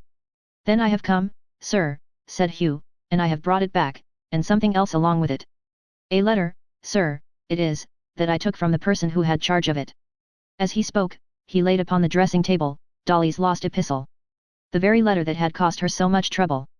"Did you obtain this by force, my good fellow?" said Mr. Chester, casting his eye upon it without the least perceptible surprise or pleasure. "Not quite," said Hugh. "Partly." "Who was the messenger from whom you took it?" "A woman. One Varden's daughter." "Oh indeed," said Mr. Chester gaily. "What else did you take from her?" "What else?" "Yes," said the other, in a drawling manner, for he was fixing a very small patch of sticking plaster on a very small pimple near the corner of his mouth. "What else?" "Well, a kiss," replied Hugh, after some hesitation. "And what else?" "Nothing." "I think," said Mr. Chester, in the same easy tone, and smiling twice or thrice to try if the patch adhered, "I think there was something else. I have heard a trifle of jewellery spoken of, a mere trifle, a thing of such little value, indeed, that you may have forgotten it. Do you remember anything of the kind, such as a bracelet now, for instance?" Hugh with a muttered oath thrust his hand into his breast, and drawing the bracelet forth, wrapped in a scrap of hay, was about to lay it on the table likewise, when his patron stopped his hand and bade him put it up again. You took that for yourself, my excellent friend, he said, and may keep it. I am neither a thief nor a receiver. Don't show it to me. You had better hide it again, and lose no time. Don't let me see where you put it either, he added, turning away his head. You're not a receiver, said Hugh bluntly, despite the increasing awe in which he held him. What do you call that, master, striking the letter with his heavy hand. I call that quite another thing, said Mr. Chester coolly. I shall prove it presently, as you will see. You are thirsty, I suppose. Hugh drew his sleeve across his lips, and gruffly answered yes. Step to that closet and bring me a bottle you will see there, and a glass. He obeyed. His patron followed him with his eyes, and when his back was turned, smiled as he had never done when he stood beside the mirror. On his return he filled the glass, and bade him drink. That dram dispatched, he poured him out another, and another. How many can you bear, he said, filling the glass again. As many as you like to give me. Pour on. Fill high. A bumper with a bead in the middle. Give me enough of this, he added, as he tossed it down his hairy throat, and I'll do murder if you ask me. As I don't mean to ask you, and you might possibly do it without being invited if you went on much further, said Mr. Chester with great composure, we will stop, if agreeable to you, my good friend, at the next glass. You were drinking before you came here. I always am when I can get it, cried Hugh boisterously, waving the empty glass above his head, and throwing himself into a rude dancing attitude. I always am. Why not? Ha ha ha. What's so good to me is this? Whatever has been? What else has kept away the cold on bitter nights, and driven hunger off in starving times? What else has given me the strength and courage of a man, when men would have left me to die, a puny child? I should never have had a man's heart but for this. I should have died in a ditch. Where's he who when I was a weak and sickly wretch, with trembling legs and fading sight, bade me cheer up, as this did?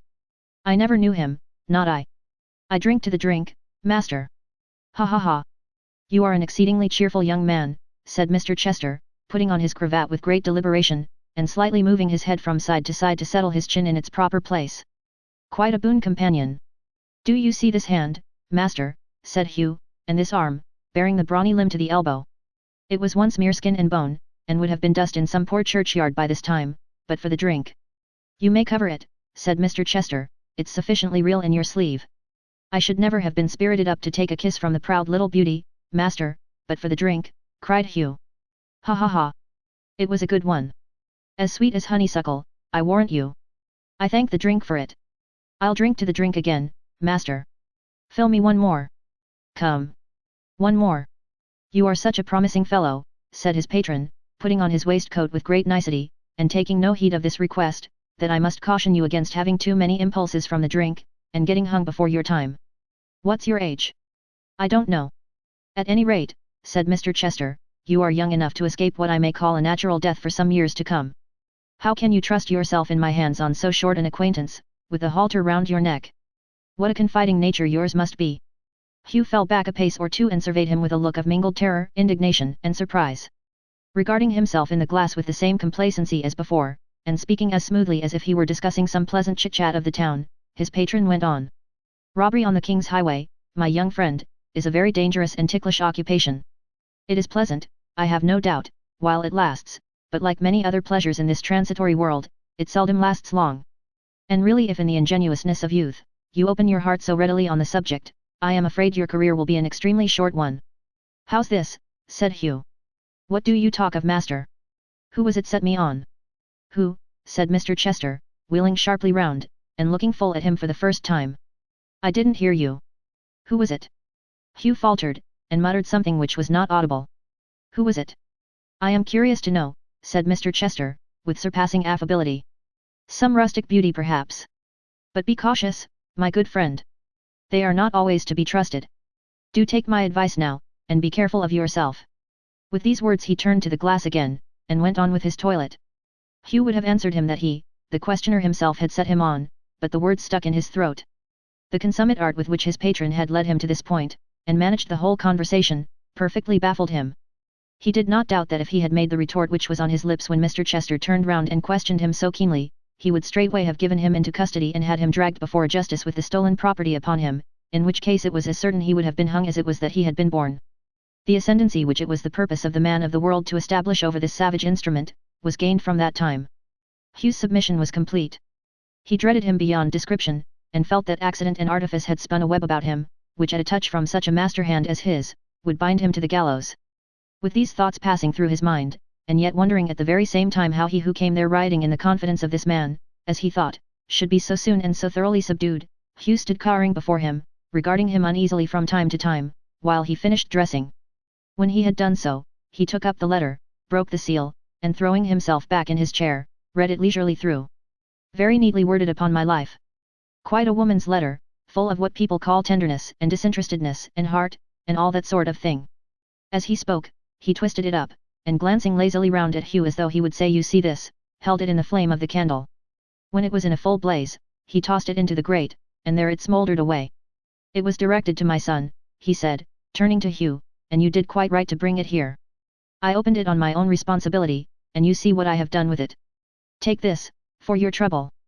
Hugh stepped forward to receive the piece of money he held out to him. As he put it in his hand, he added, "If you should happen to find anything else of this sort, or to pick up any kind of information you may think I would like to have, bring it here, will you, my good fellow?" This was said with a smile which implied, or Hugh thought it did, "fail to do so at your peril." He answered that he would. "And don't," said his patron, with an air of the very kindest patronage, "don't be at all downcast or uneasy respecting that little rashness we have been speaking of. Your neck is as safe in my hands, my good fellow, as though a baby's fingers clasped it, I assure you. Take another glass. You are quieter now." Hugh accepted it from his hand, and looking stealthily at his smiling face, drank the contents in silence. "Don't you, don't you drink to the drink any more," said Mr. Chester, in his most winning manner. "To you, sir," was the sullen answer, with something approaching to a bow. "I drink to you." "Thank you. God bless you. By the by, what is your name, my good soul?" "You are called Hugh, I know, of course. Your other name?" "I have no other name." "A very strange fellow. Do you mean that you never knew one, or that you don't choose to tell it?" "Which?" "I'd tell it if I could," said Hugh, quickly. "I can't. I have been always called Hugh, nothing more. I never knew, nor saw, nor thought about a father, and I was a boy of 6, that's not very old, when they hung my mother up at Tyburn for a couple of thousand men to stare at. They might have let her live. She was poor enough." "How very sad," exclaimed his patron, with a condescending smile. "I have no doubt she was an exceedingly fine woman." "You see that dog of mine," said Hugh, abruptly. "Faithful, I dare say," rejoined his patron, looking at him through his glass, "and immensely clever. Virtuous and gifted animals, whether man or beast, always are so very hideous. Such a dog as that, and one of the same breed, was the only living thing except me that howled that day," said Hugh. "Out of the 2,000 odd, there was a larger crowd for its being a woman, the dog and I alone had any pity. If he'd have been a man, he'd have been glad to be quit of her, for she had been forced to keep him lean and half-starved, but being a dog, and not having a man's sense, he was sorry. It was dull of the brute, certainly," said Mr. Chester, "and very like a brute." Hugh made no rejoinder, but whistling to his dog, who sprung up at the sound and came jumping and sporting about him, bade his sympathizing friend good night. "Good night," he returned. "Remember, you're safe with me, quite safe. So long as you deserve it, my good fellow, as I hope you always will, you have a friend in me, on whose silence you may rely. Now do be careful of yourself, pray do, and consider what jeopardy you might have stood in. Good night. Bless you." Hugh truckled before the hidden meaning of these words as much as such a being could, and crept out of the door so submissively and subserviently, with an air, in short, so different from that with which he had entered, that his patron on being left alone, smiled more than ever. "And yet," he said, as he took a pinch of snuff, "I do not like their having hanged his mother. The fellow has a fine eye, and I am sure she was handsome. But very probably she was coarse, red-nosed perhaps, and had clumsy feet. It was all for the best, no doubt." With this comforting reflection, he put on his coat, took a farewell glance at the glass, and summoned his man, who promptly attended, followed by a chair and its 2 bearers. "Faugh," said Mr. Chester. "The very atmosphere that Centaur has breathed, seems tainted with the cart and ladder. Here, Peak. Bring some scent and sprinkle the floor, and take away the chair he sat upon, and air it, and dash a little of that mixture upon me. I am stifled." The man obeyed, and the room and its master being both purified, nothing remained for Mr. Chester but to demand his hat, to fold it jauntily under his arm, to take his seat in the chair and be carried off, humming a fashionable tune. Chapter 24. How the accomplished gentleman spent the evening in the midst of a dazzling and brilliant circle, how he enchanted all those with whom he mingled by the grace of his deportment, the politeness of his manner, the vivacity of his conversation, and the sweetness of his voice, how it was observed in every corner, that Chester was a man of that happy disposition that nothing ruffled him, that he was one on whom the world's cares and errors sat lightly as his dress, and in whose smiling face a calm and tranquil mind was constantly reflected. How honest men, who by instinct knew him better, bowed down before him nevertheless, deferred to his every word, and courted his favourable notice. How people, who really had good in them, went with the stream, and fawned and flattered and approved and despised themselves while they did so, and yet had not the courage to resist. How, in short, he was one of those who are received and cherished in society, as the phrase is, by scores who individually would shrink from and be repelled by the object of their lavish regard, are things of course, which will suggest themselves. Matters so commonplace needs but a passing glance, and there an end. The despisers of mankind, apart from the mere fools and mimics, of that creed, are of two sorts. They who believe their merit neglected and unappreciated, make up one class; they who receive adulation and flattery, knowing their own worthlessness, compose the other. Be sure that the coldest-hearted misanthropes are ever of this last order. Mr. Chester sat up in bed next morning, sipping his coffee, and remembering with a kind of contemptuous satisfaction how he had shone last night, and how he had been caressed and courted, when his servant brought in a very small scrap of dirty paper, tightly sealed in two places, on the inside whereof was inscribed in pretty large text these words: "A friend desiring of a conference. Immediate. Private. Burn it when you've read it." "Where in the name of the gunpowder plot did you pick up this?" said his master. "It was given him by a person then waiting at the door," the man replied. "With a cloak and dagger," said Mr. Chester. With nothing more threatening about him, it appeared, than a leather apron and a dirty face. "Let him come in." In he came, Mr. Tappertit, with his hair still on end, and a great lock in his hand, which he put down on the floor in the middle of the chamber as if he were about to go through some performances in which it was a necessary agent. "Sir," said Mr. Tappertit with a low bow, "I thank you for this condescension, and am glad to see you. Pardon the menial office in which I am engaged, sir, and extend your sympathies to one, who, humble as his appearance is, has inward workings far above his station." Mr. Chester held the bed curtain farther back, and looked at him with a vague impression that he was some maniac, who had not only broken open the door of his place of confinement, but had brought away the lock. Mr. Tappertit bowed again, and displayed his legs to the best advantage. "You have heard, sir," said Mr. Tappertit, laying his hand upon his breast, "of G. Varden locksmith and bell hanger and repairs neatly executed in town and country, Clerkenwell, London." "What then?" asked Mr. Chester. "I'm his prentice, sir." "What then?" "Ahem," said Mr. Tappertit. "Would you permit me to shut the door, sir, and will you further, sir, give me your honour bright, that what passes between us is in the strictest confidence?" Mr. Chester laid himself calmly down in bed again, and turning a perfectly undisturbed face towards the strange apparition, which had by this time closed the door, begged him to speak out, and to be as rational as he could, without putting himself to any very great personal inconvenience. "In the first place, sir," said Mr. Tappertit, producing a small pocket handkerchief and shaking it out of the folds, "as I have not a card about me, for the envy of masters debases us below that level, allow me to offer the best substitute that circumstances will admit of." "If you will take that in your own hand, sir, and cast your eye on the right-hand corner," said Mr. Tappertit, offering it with a graceful air, "you will meet with my credentials." "Thank you," answered Mr. Chester, politely accepting it, and turning to some blood-red characters at one end. 4. Simon Tappertit. 1. "Is that they?" "Without the numbers, sir, that is my name," replied the prentice. "They are merely intended as directions to the washerwoman, and have no connection with myself or family." "Your name, sir," said Mr. Tappertit, looking very hard at his nightcap, "is Chester, I suppose?" "You needn't pull it off, sir, thank you. I observe ye see from here. We will take the rest for granted." "Pray, Mr. Tappertit," said Mr. Chester, "has that complicated piece of ironmongery which you have done me the favour to bring with you, any immediate connection with the business we are to discuss?" "It has not, sir," rejoined the prentice. "It's going to be fitted on a warehouse door in Thames Street." "Perhaps, as that is the case," said Mr. Chester, "and as it has a stronger flavour of oil than I usually refresh my bedroom with, you will oblige me so far as to put it outside the door." "By all means, sir," said Mr. Tappertit, suiting the action to the word. "You'll excuse my mentioning it, I hope." "Don't apologize, sir, I beg. And now, if you please, to business." During the whole of this dialogue, Mr. Chester had suffered nothing but his smile of unvarying serenity and politeness to appear upon his face. Sim Tappertit, who had far too good an opinion of himself to suspect that anybody could be playing upon him, thought within himself that this was something like the respect to which he was entitled, and drew a comparison from this courteous demeanour of a stranger, by no means favourable to the worthy locksmith. "From what passes in our house," said Mr. Tappertit, "I am aware, sir, that your son keeps company with a young lady against your inclinations. Sir, your son has not used me well. Mr. Tappertit, said the other, you grieve me beyond description. Thank you, sir, replied the prentice. I'm glad to hear you say so. He's very proud, sir, is your son, very haughty.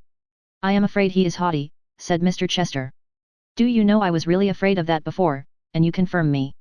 To recount the menial offices I've had to do for your son, sir, said Mr. Tappertit, the chairs I've had to hand him, the coaches I've had to call for him, the numerous degrading duties, wholly unconnected with my indentures, that I've had to do for him, would fill a family Bible. Besides which, sir, he is but a young man himself and I do not consider thank ye him, a proper form of address on those occasions. Mr. Tappertit, your wisdom is beyond your years. Pray go on. I thank you for your good opinion, sir, said Sim, much gratified, and will endeavour so to do. Now sir, on this account, and perhaps for another reason or two which I needn't go into, I am on your side. And what I tell you is this, that as long as our people go backwards and forwards, to and fro, up and down, to that their jolly old Maypole, lettering and messaging, and fetching and carrying, you couldn't help your son keeping company with that young lady by deputy, not if he was minded night and day by all the horse guards, and every man of 'em in the very fullest uniform. Mr. Tappertit stopped to take breath after this, and then started fresh again. Now, sir, I am a-coming to the point. You will inquire of me, how is this to be prevented? I'll tell you how. If an honest, civil, smiling gentleman like you. Mr. Tappertit, really? No, no, I'm serious, rejoined the prentice, I am, upon my soul. If an honest, civil, smiling gentleman like you, was to talk but 10 minutes to our old woman, that's Mrs. Varden, and flatter her up a bit, you'd gain her over forever. Then there's this point got, that her daughter Dolly, here a flush came over Mr. Tappertit's face, wouldn't be allowed to be a go-between from that time forward, until that point's got, there's nothing ever will prevent her. Mind that. Mr. Tappertit, your knowledge of human nature. Wait a minute, said Sim, folding his arms with a dreadful calmness. Now I come to the point. Sir, there is a villain at that Maypole, a monster in human shape, a vagabond of the deepest dye, that unless you get rid of and have kidnapped and carried off at the very least, nothing less will do, will marry your son to that young woman, as certainly and as surely as if he was the Archbishop of Canterbury himself. He will, sir, for the hatred and malice that he bears to you, let alone the pleasure of doing a bad action, which to him is its own reward. If you knew how this chap, this Joseph Willett, that's his name, comes backwards and forwards to our house, libeling, and denouncing, and threatening you, and how I shudder when I hear him, you'd hate him worse than I do, sir, said Mr. Tappertit wildly, putting his hair up straighter, and making a crunching noise with his teeth, if such a thing is possible. A little private vengeance in this, Mr. Tappertit. Private vengeance, sir, or public sentiment, or both combined, destroy him, said Mr. Tappertit. Miggs says so too. Miggs and me both say so. We can't bear the plotting and undermining that takes place. Our souls recoil from it. Barnaby Rudge and Mrs. Rudge are in it likewise, but the villain, Joseph Willett, is the ringleader. Their plottings and schemes are known to me and Miggs. If you want information of 'em, apply to us. Put Joseph Willett down, sir. Destroy him. Crush him. And be happy. With these words, Mr. Tappertit, who seemed to expect no reply, and to hold it as a necessary consequence of his eloquence that his hearer should be utterly stunned, dumbfoundered, and overwhelmed, folded his arms so that the palm of each hand rested on the opposite shoulder, and disappeared after the manner of those mysterious warners of whom he had read in cheap story books. That fellow, said Mr. Chester, relaxing his face when he was fairly gone, is good practice. I have some command of my features, beyond all doubt. He fully confirms what I suspected, though, and blunt tools are sometimes found of use, where sharper instruments would fail. I fear I may be obliged to make great havoc among these worthy people. A troublesome necessity. I quite feel for them. With that he fell into a quiet slumber, subsided into such a gentle, pleasant sleep, that it was quite infantine. Chapter 25. Leaving the favoured, and well received, and flattered of the world, him of the world most worldly, who never compromised himself by an ungentlemanly action, and never was guilty of a manly one, to lie smilingly asleep, for even sleep, working but little change in his dissembling face, became with him a piece of cold, conventional hypocrisy. We follow in the steps of two slow travellers on foot, making towards Chigwell. Barnaby and his mother. Grip in their company, of course. The widow, to whom each painful mile seemed longer than the last, toiled wearily along, while Barnaby, yielding to every inconstant impulse, fluttered here and there, now leaving her far behind, now lingering far behind himself, now darting into some by-lane or path and leaving her to pursue her way alone, until he stealthily emerged again and came upon her with a wild shout of merriment, as his wayward and capricious nature prompted. Now he would call to her from the topmost branch of some high tree by the roadside, now using his tall staff as a leaping pole, come flying over ditch or hedge or five-barred gate, now run with surprising swiftness for a mile or more on the straight road, and halting, sport upon a patch of grass with grip till she came up. These were his delights, and when his patient mother heard his merry voice, or looked into his flushed and healthy face, she would not have abated them by one sad word or murmur, though each had been to her a source of suffering in the same degree as it was to him of pleasure. It is something to look upon enjoyment, so that it be free and wild and in the face of nature, though it is but the enjoyment of an idiot. It is something to know that heaven has left the capacity of gladness in such a creature's breast. It is something to be assured that, however lightly men may crush that faculty in their fellows, the great Creator of mankind imparts it even to his despised and slighted work. Who would not rather see a poor idiot happy in the sunlight, than a wise man pining in a darkened jail? Ye men of gloom and austerity, who paint the face of infinite benevolence with an eternal frown, read in the everlasting book, wide open to your view, the lesson it would teach. Its pictures are not in black and somber hues, but bright and glowing tints. Its music, save when ye drown it, is not in sighs and groans, but songs and cheerful sounds. Listen to the million voices in the summer air, and find one dismal as your own.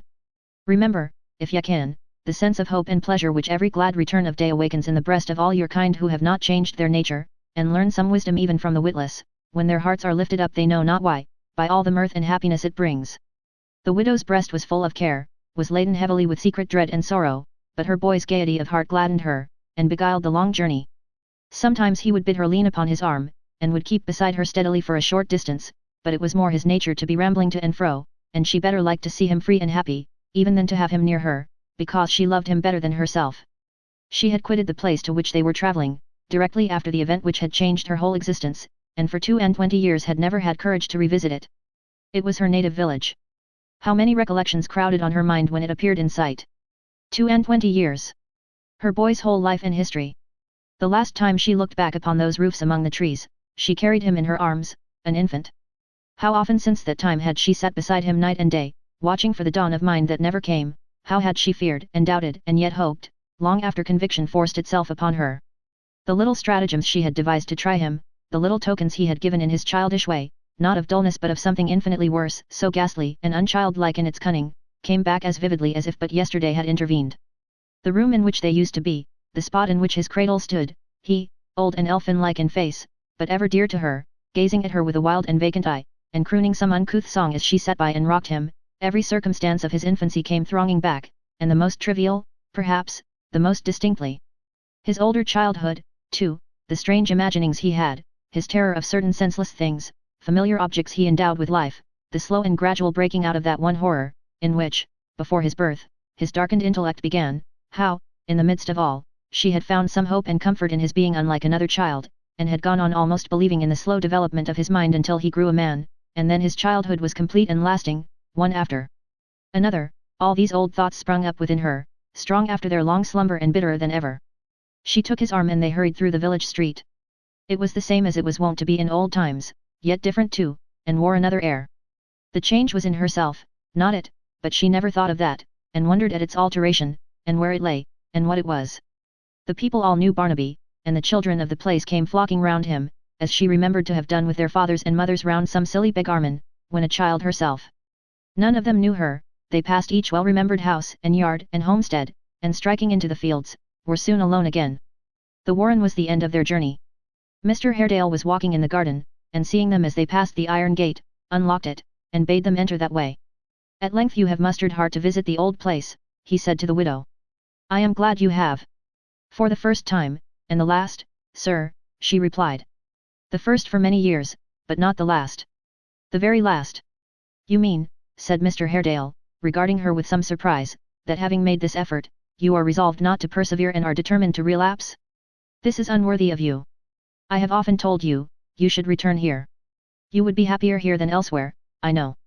As to Barnaby, it's quite his home. And Grips, said Barnaby, holding the basket open. The raven hopped gravely out, and perching on his shoulder and addressing himself to Mr. Haredale, cried, as a hint, perhaps, that some temperate refreshment would be acceptable, Polly put the kettle on, we'll all have tea. Hear me, Mary, said Mr. Haredale kindly, as he motioned her to walk with him towards the house. Your life has been an example of patience and fortitude, except in this one particular which has often given me great pain. It is enough to know that you were cruelly involved in the calamity which deprived me of an only brother, and Emma of her father, without being obliged to suppose, as I sometimes am, that you associate us with the author of our joint misfortunes."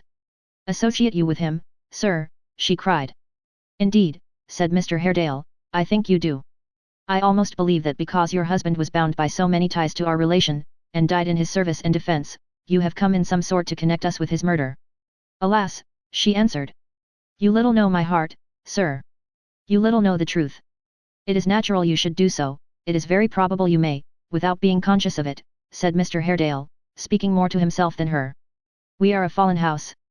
Money, dispensed with the most lavish hand, would be a poor recompense for sufferings like yours, and thinly scattered by hands so pinched and tied as ours, it becomes a miserable mockery. I feel it so, God knows," he added, hastily. "Why should I wonder if she does? You do me wrong, dear sir, indeed," she rejoined with great earnestness, "and yet when you come to hear what I desire your leave to say, I shall find my doubts confirmed," he said, observing that she faltered and became confused. "Well." He quickened his pace for a few steps, but fell back again to her side, and said, "And have you come all this way at last, solely to speak to me?" She answered, "Yes." "A curse," he muttered, "upon the wretched state of us proud beggars, from whom the poor and rich are equally at a distance, the one being forced to treat us with a show of cold respect, the other condescending to us in their every deed and word, and keeping more aloof, the nearer they approach us. Why, if it were pain to you, as it must have been, to break for this slight purpose the chain of habit forged through 22 years, could you not let me know your wish, and beg me to come to you?" "There was not time, sir," she rejoined. "I took my resolution but last night, and taking it, felt that I must not lose a day, an hour, in having speech with you." They had by this time reached the house. Mr. Haredale paused for a moment, and looked at her as if surprised by the energy of her manner. Observing, however, that she took no heed of him, but glanced up, shuddering, at the old walls with which such horrors were connected in her mind, he led her by a private stair into his library, where Emma was seated in a window, reading. The young lady, seeing who approached, hastily rose and laid aside her book, and with many kind words, and not without tears, gave her a warm and earnest welcome. But the widow shrunk from her embrace as though she feared her, and sunk down trembling on a chair. "It is the return to this place after so long an absence," said Emma gently. "Pray ring, dear uncle, or stay, Barnaby will run himself and ask for wine." "Not for the world," she cried. "It would have another taste, I could not touch it. I want but a minute's rest." "Nothing but that." Miss Haredale stood beside her chair, regarding her with silent pity. She remained for a little time quite still, then rose and turned to Mr. Haredale, who had sat down in his easy chair, and was contemplating her with fixed attention. The tale connected with the mansion borne in mind, it seemed, as has been already said, the chosen theatre for such a deed as it had known. The room in which this group were now assembled, hard by the very chamber where the act was done, dull, dark, and sombre, heavy with worm-eaten books, deadened and shut in by faded hangings, muffling every sound, shadowed mournfully by trees whose rustling boughs gave ever and anon a spectral knocking at the glass, wore, beyond all others in the house, a ghostly, gloomy air. Nor were the group assembled there, unfitting tenants of the spot. The widow, with her marked and startling face and downcast eyes, Mr. Haredale stern and despondent ever, his niece beside him, like, yet most unlike, the picture of her father, which gazed reproachfully down upon them from the blackened wall, Barnaby, with his vacant look and restless eye, were all in keeping with the place, and actors in the legend. Nay, the very raven, who had hopped upon the table and with the air of some old necromancer appeared to be profoundly studying a great folio volume that lay open on a desk, was strictly in unison with the rest, and looked like the embodied spirit of evil biding his time of mischief. "I scarcely know," said the widow, breaking silence, "how to begin. You will think my mind disordered." "The whole tenor of your quiet and reproachless life since you were last here," returned Mr. Haredale, mildly, "shall bear witness for you. Why do you fear to awaken such a suspicion? You do not speak to strangers. You have not to claim our interest or consideration for the first time. Be more yourself. Take heart. Any advice or assistance that I can give you, you know is yours of right, and freely yours." "What if I came, sir," she rejoined, "I who have but one other friend on earth, to reject your aid from this moment, and to say that henceforth I launch myself upon the world, alone and unassisted, to sink or swim as heaven may decree?" "You would have, if you came to me for such a purpose," said Mr. Haredale calmly, "some reason to assign for conduct so extraordinary, which, if one may entertain the possibility of anything so wild and strange, would have its weight, of course." "That, sir," she answered, "is the misery of my distress. I can give no reason whatever. My own bare word is all that I can offer. It is my duty, my imperative and bounden duty." If I did not discharge it, I should be a base and guilty wretch. Having said that, my lips are sealed, and I can say no more. As though she felt relieved at having said so much, and had nerved herself to the remainder of her task, she spoke from this time with a firmer voice and heightened courage. Heaven is my witness, as my own heart is, and yours, dear young lady, will speak for me. I know, that I have lived, since that time we all have bitter reason to remember, in unchanging devotion, and gratitude to this family. Heaven is my witness that go where I may, I shall preserve those feelings unimpaired. And it is my witness, too, that they alone impel me to the course I must take, and from which nothing now shall turn me, as I hope for mercy. These are strange riddles, said Mr. Haredale. In this world, sir, she replied, they may, perhaps, never be explained. In another, the truth will be discovered in its own good time. And may that time, she added in a low voice, be far distant. Let me be sure, said Mr. Haredale, that I understand you, for I am doubtful of my own senses. Do you mean that you are resolved voluntarily to deprive yourself of those means of support you have received from us so long, that you are determined to resign the annuity we settled on you 20 years ago, to leave house and home and goods, and begin life anew, and this, for some secret reason or monstrous fancy which is incapable of explanation, which only now exists, and has been dormant all this time? In the name of God, under what delusion are you laboring? As I am deeply thankful, she made answer, for the kindness of those, alive and dead, who have owned this house, and as I would not have its roof fall down and crush me, or its very walls drip blood, my name being spoken in their hearing, I never will again subsist upon their bounty, or let it help me to subsistence. You do not know, she added, suddenly, to what uses it may be applied, into what hands it may pass. I do, and I renounce it. Surely, said Mr. Haredale, its uses rest with you. They did. They rest with me no longer. It may be, it is, devoted to purposes that mock the dead in their graves. It never can prosper with me. It will bring some other heavy judgment on the head of my dear son, whose innocence will suffer for his mother's guilt. What words are these? Cried Mr. Haredale, regarding her with wonder. Among what associates have you fallen? Into what guilt have you ever been betrayed? I am guilty, and yet innocent, wrong, yet right, good in intention, though constrained to shield and aid the bad. Ask me no more questions, sir, but believe that I am rather to be pitied than condemned. I must leave my house tomorrow, for while I stay there, it is haunted. My future dwelling, if I am to live in peace, must be a secret. If my poor boy should ever stray this way, do not tempt him to disclose it or have him watched when he returns, for if we are hunted, we must fly again. And now this load is off my mind, I beseech you, and you, dear Miss Haredale, too, to trust me if you can, and think of me kindly as you have been used to do.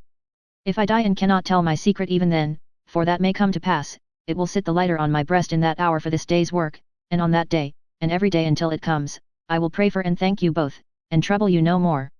With that, she would have left them, but they detained her, and with many soothing words and kind entreaties, besought her to consider what she did, and above all to repose more freely upon them, and say what weighed so sorely on her mind. Finding her deaf to their persuasions, Mr. Haredale suggested, as a last resource, that she should confide in Emma, of whom, as a young person and one of her own sex, she might stand in less dread than of himself. From this proposal, however, she recoiled with the same indescribable repugnance she had manifested when they met. The utmost that could be wrung from her was, a promise that she would receive Mr. Haredale at her own house next evening, and in the meantime reconsider her determination and their dissuasions, though any change on her part, as she told them, was quite hopeless. This condition made at last, they reluctantly suffered her to depart, since she would neither eat nor drink within the house, and she, and Barnaby, and Grip, accordingly went out as they had come, by the private stair and garden gate, seeing and being seen of no one by the way. It was remarkable in the Raven that during the whole interview he had kept his eye on his book with exactly the air of a very sly human rascal, who, under the mask of pretending to read hard, was listening to everything. He still appeared to have the conversation very strongly in his mind, for although, when they were alone again, he issued orders for the instant preparation of innumerable kettles for purposes of tea, he was thoughtful, and rather seemed to do so from an abstract sense of duty, than with any regard to making himself agreeable, or being what is commonly called good company. They were to return by the coach. As there was an interval of full 2 hours before it started, and they needed rest and some refreshment, Barnaby begged hard for a visit to the Maypole.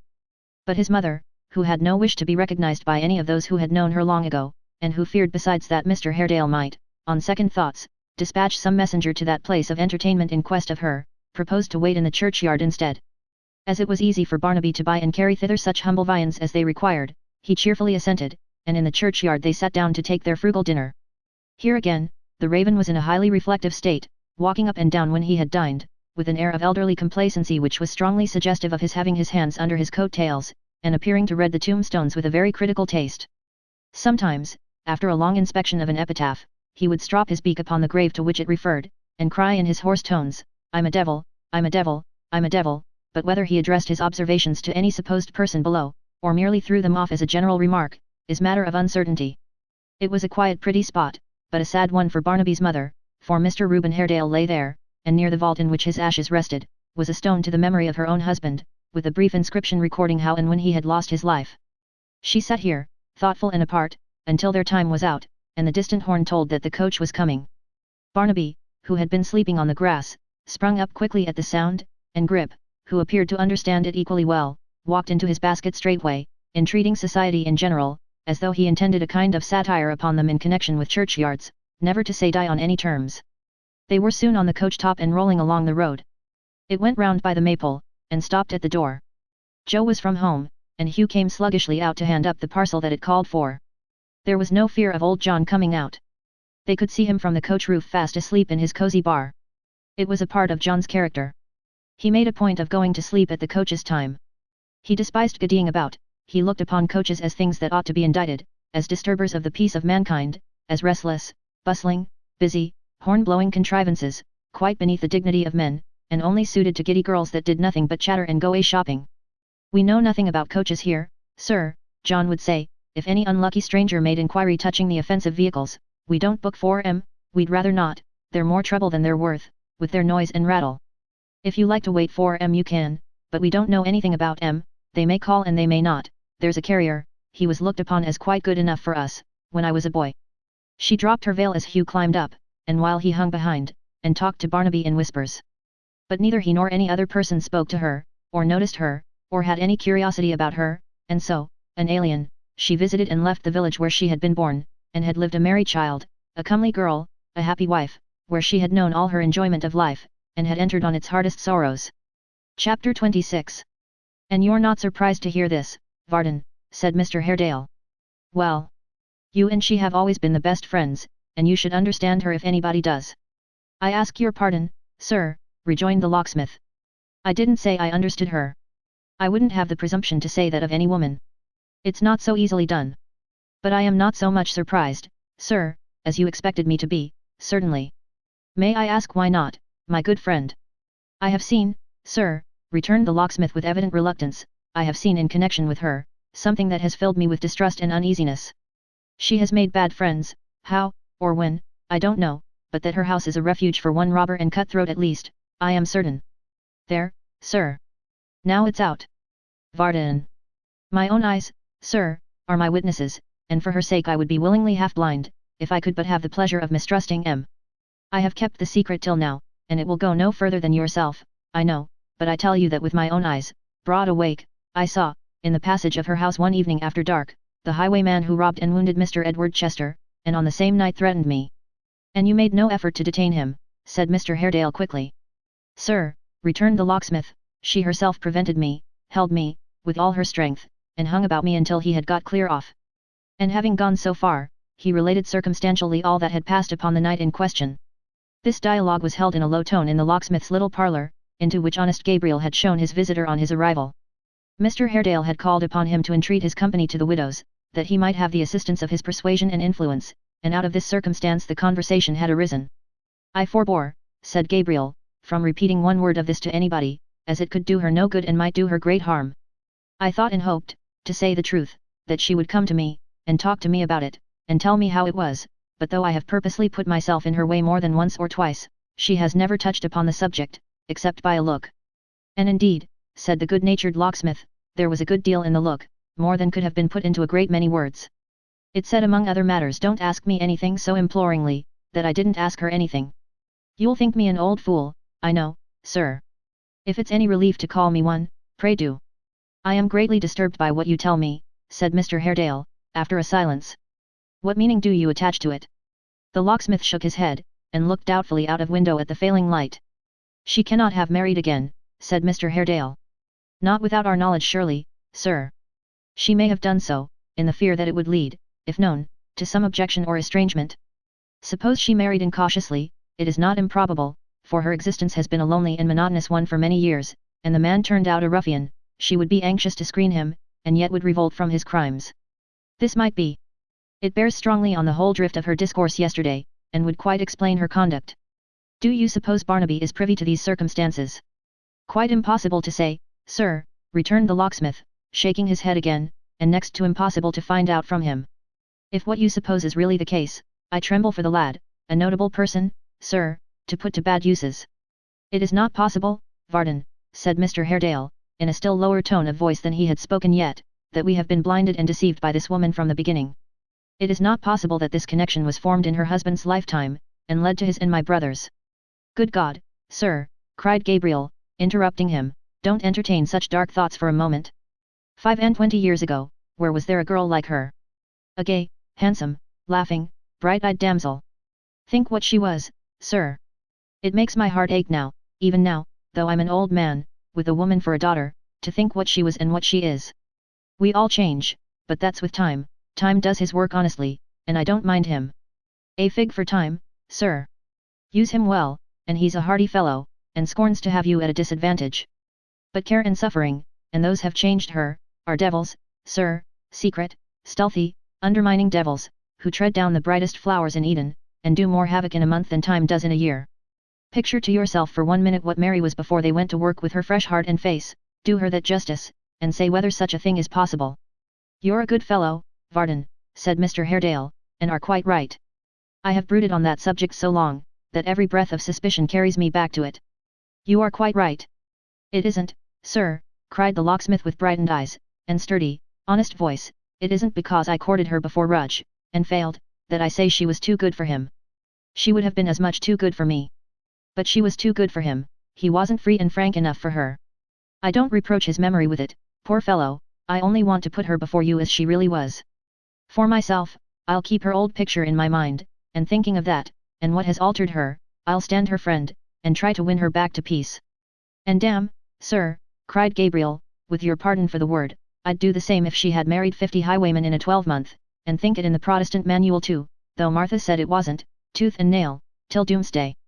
If the dark little parlour had been filled with a dense fog, which, clearing away in an instant, left it all radiance and brightness, it could not have been more suddenly cheered than by this outbreak on the part of the hardy locksmith. In a voice nearly as full and round as his own, Mr. Haredale cried well said, and bade him come away without more parley. The locksmith complied right willingly, and both getting into a hackney coach which was waiting at the door, drove off straightway. They alighted at the street corner, and dismissing their conveyance, walked to the house. To their first knock at the door there was no response. A second met with the like result. But in answer to the third, which was of a more vigorous kind, the parlour window sash was gently raised, and a musical voice cried, Haredale, my dear fellow, I am extremely glad to see you. How very much you have improved in your appearance since our last meeting. I never saw you looking better. How do you do? Mr. Haredale turned his eyes towards the casement whence the voice proceeded, though there was no need to do so, to recognize the speaker, and Mr. Chester waved his hand, and smiled a courteous welcome. The door will be opened immediately, he said. There is nobody but a very dilapidated female to perform such offices. You will excuse her infirmities? If she were in a more elevated station of society, she would be gouty. Being but a hewer of wood and drawer of water, she is rheumatic. My dear Haredale, these are natural class distinctions, depend upon it. Mr. Haredale, whose face resumed its lowering and distrustful look the moment he heard the voice, inclined his head stiffly, and turned his back upon the speaker. Not opened yet, said Mr. Chester. Dear me! I hope the aged soul has not caught her foot in some unlucky cobweb by the way. She is there at last. Come in, I beg. Mr. Haredale entered, followed by the locksmith.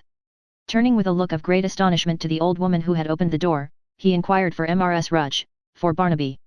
They were both gone, she replied, wagging her ancient head, for good. There was a gentleman in the parlour, who perhaps could tell them more. That was all she knew. Pray, sir, said Mr. Haredale, presenting himself before this new tenant, where is the person whom I came here to see? My dear friend, he returned, I have not the least idea. Your trifling is ill-timed, retorted the other in a suppressed tone and voice, and its subject ill-chosen. Reserve it for those who are your friends, and do not expend it on me. I lay no claim to the distinction, and have the self-denial to reject it. My dear, good sir, said Mr. Chester, you are heated with walking. Sit down, I beg. Our friend is but a plain honest man, returned Mr. Haredale, and quite unworthy of your notice.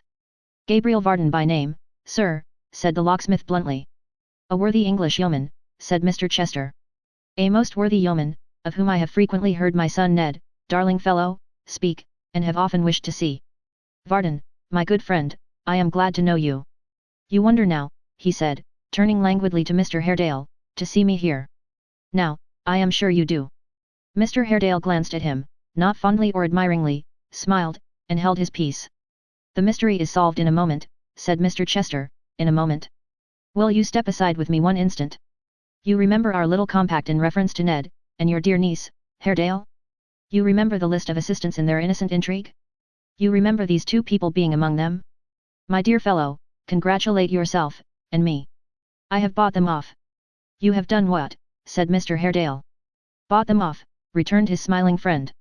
I have found it necessary to take some active steps towards setting this boy and girl attachment quite at rest, and have begun by removing these two agents. You are surprised? Who can withstand the influence of a little money? They wanted it, and have been bought off. We have nothing more to fear from them. They are gone. Gone, echoed Mr. Haredale. Where? My dear fellow, and you must permit me to say again, that you never looked so young, so positively boyish as you do tonight, the Lord knows where. I believe Columbus himself wouldn't find them. Between you and me they have their hidden reasons, but upon that point I have pledged myself to secrecy. She appointed to see you here tonight, I know, but found it inconvenient, and couldn't wait. Here is the key of the door. I am afraid you'll find it inconveniently large, but as the tenement is yours, your good nature will excuse that, Haredale, I am certain. Chapter 27. Mr. Haredale stood in the widow's parlour with the door key in his hand, gazing by turns at Mr. Chester and at Gabriel Varden, and occasionally glancing downward at the key as in the hope that of its own accord it would unlock the mystery, until Mr. Chester, putting on his hat and gloves, and sweetly inquiring whether they were walking in the same direction, recalled him to himself. No, he said. Our roads diverge, widely, as you know. For the present, I shall remain here. You will be hipped, Haredale, you will be miserable, melancholy, utterly wretched, returned the other. It's a place of the very last description for a man of your temper. I know it will make you very miserable. Let it, said Mr. Haredale, sitting down, and thrive upon the thought. Good night. Feigning to be wholly unconscious of the abrupt wave of the hand which rendered this farewell tantamount to a dismissal, Mr. Chester retorted with a bland and heartfelt benediction, and inquired of Gabriel in what direction he was going.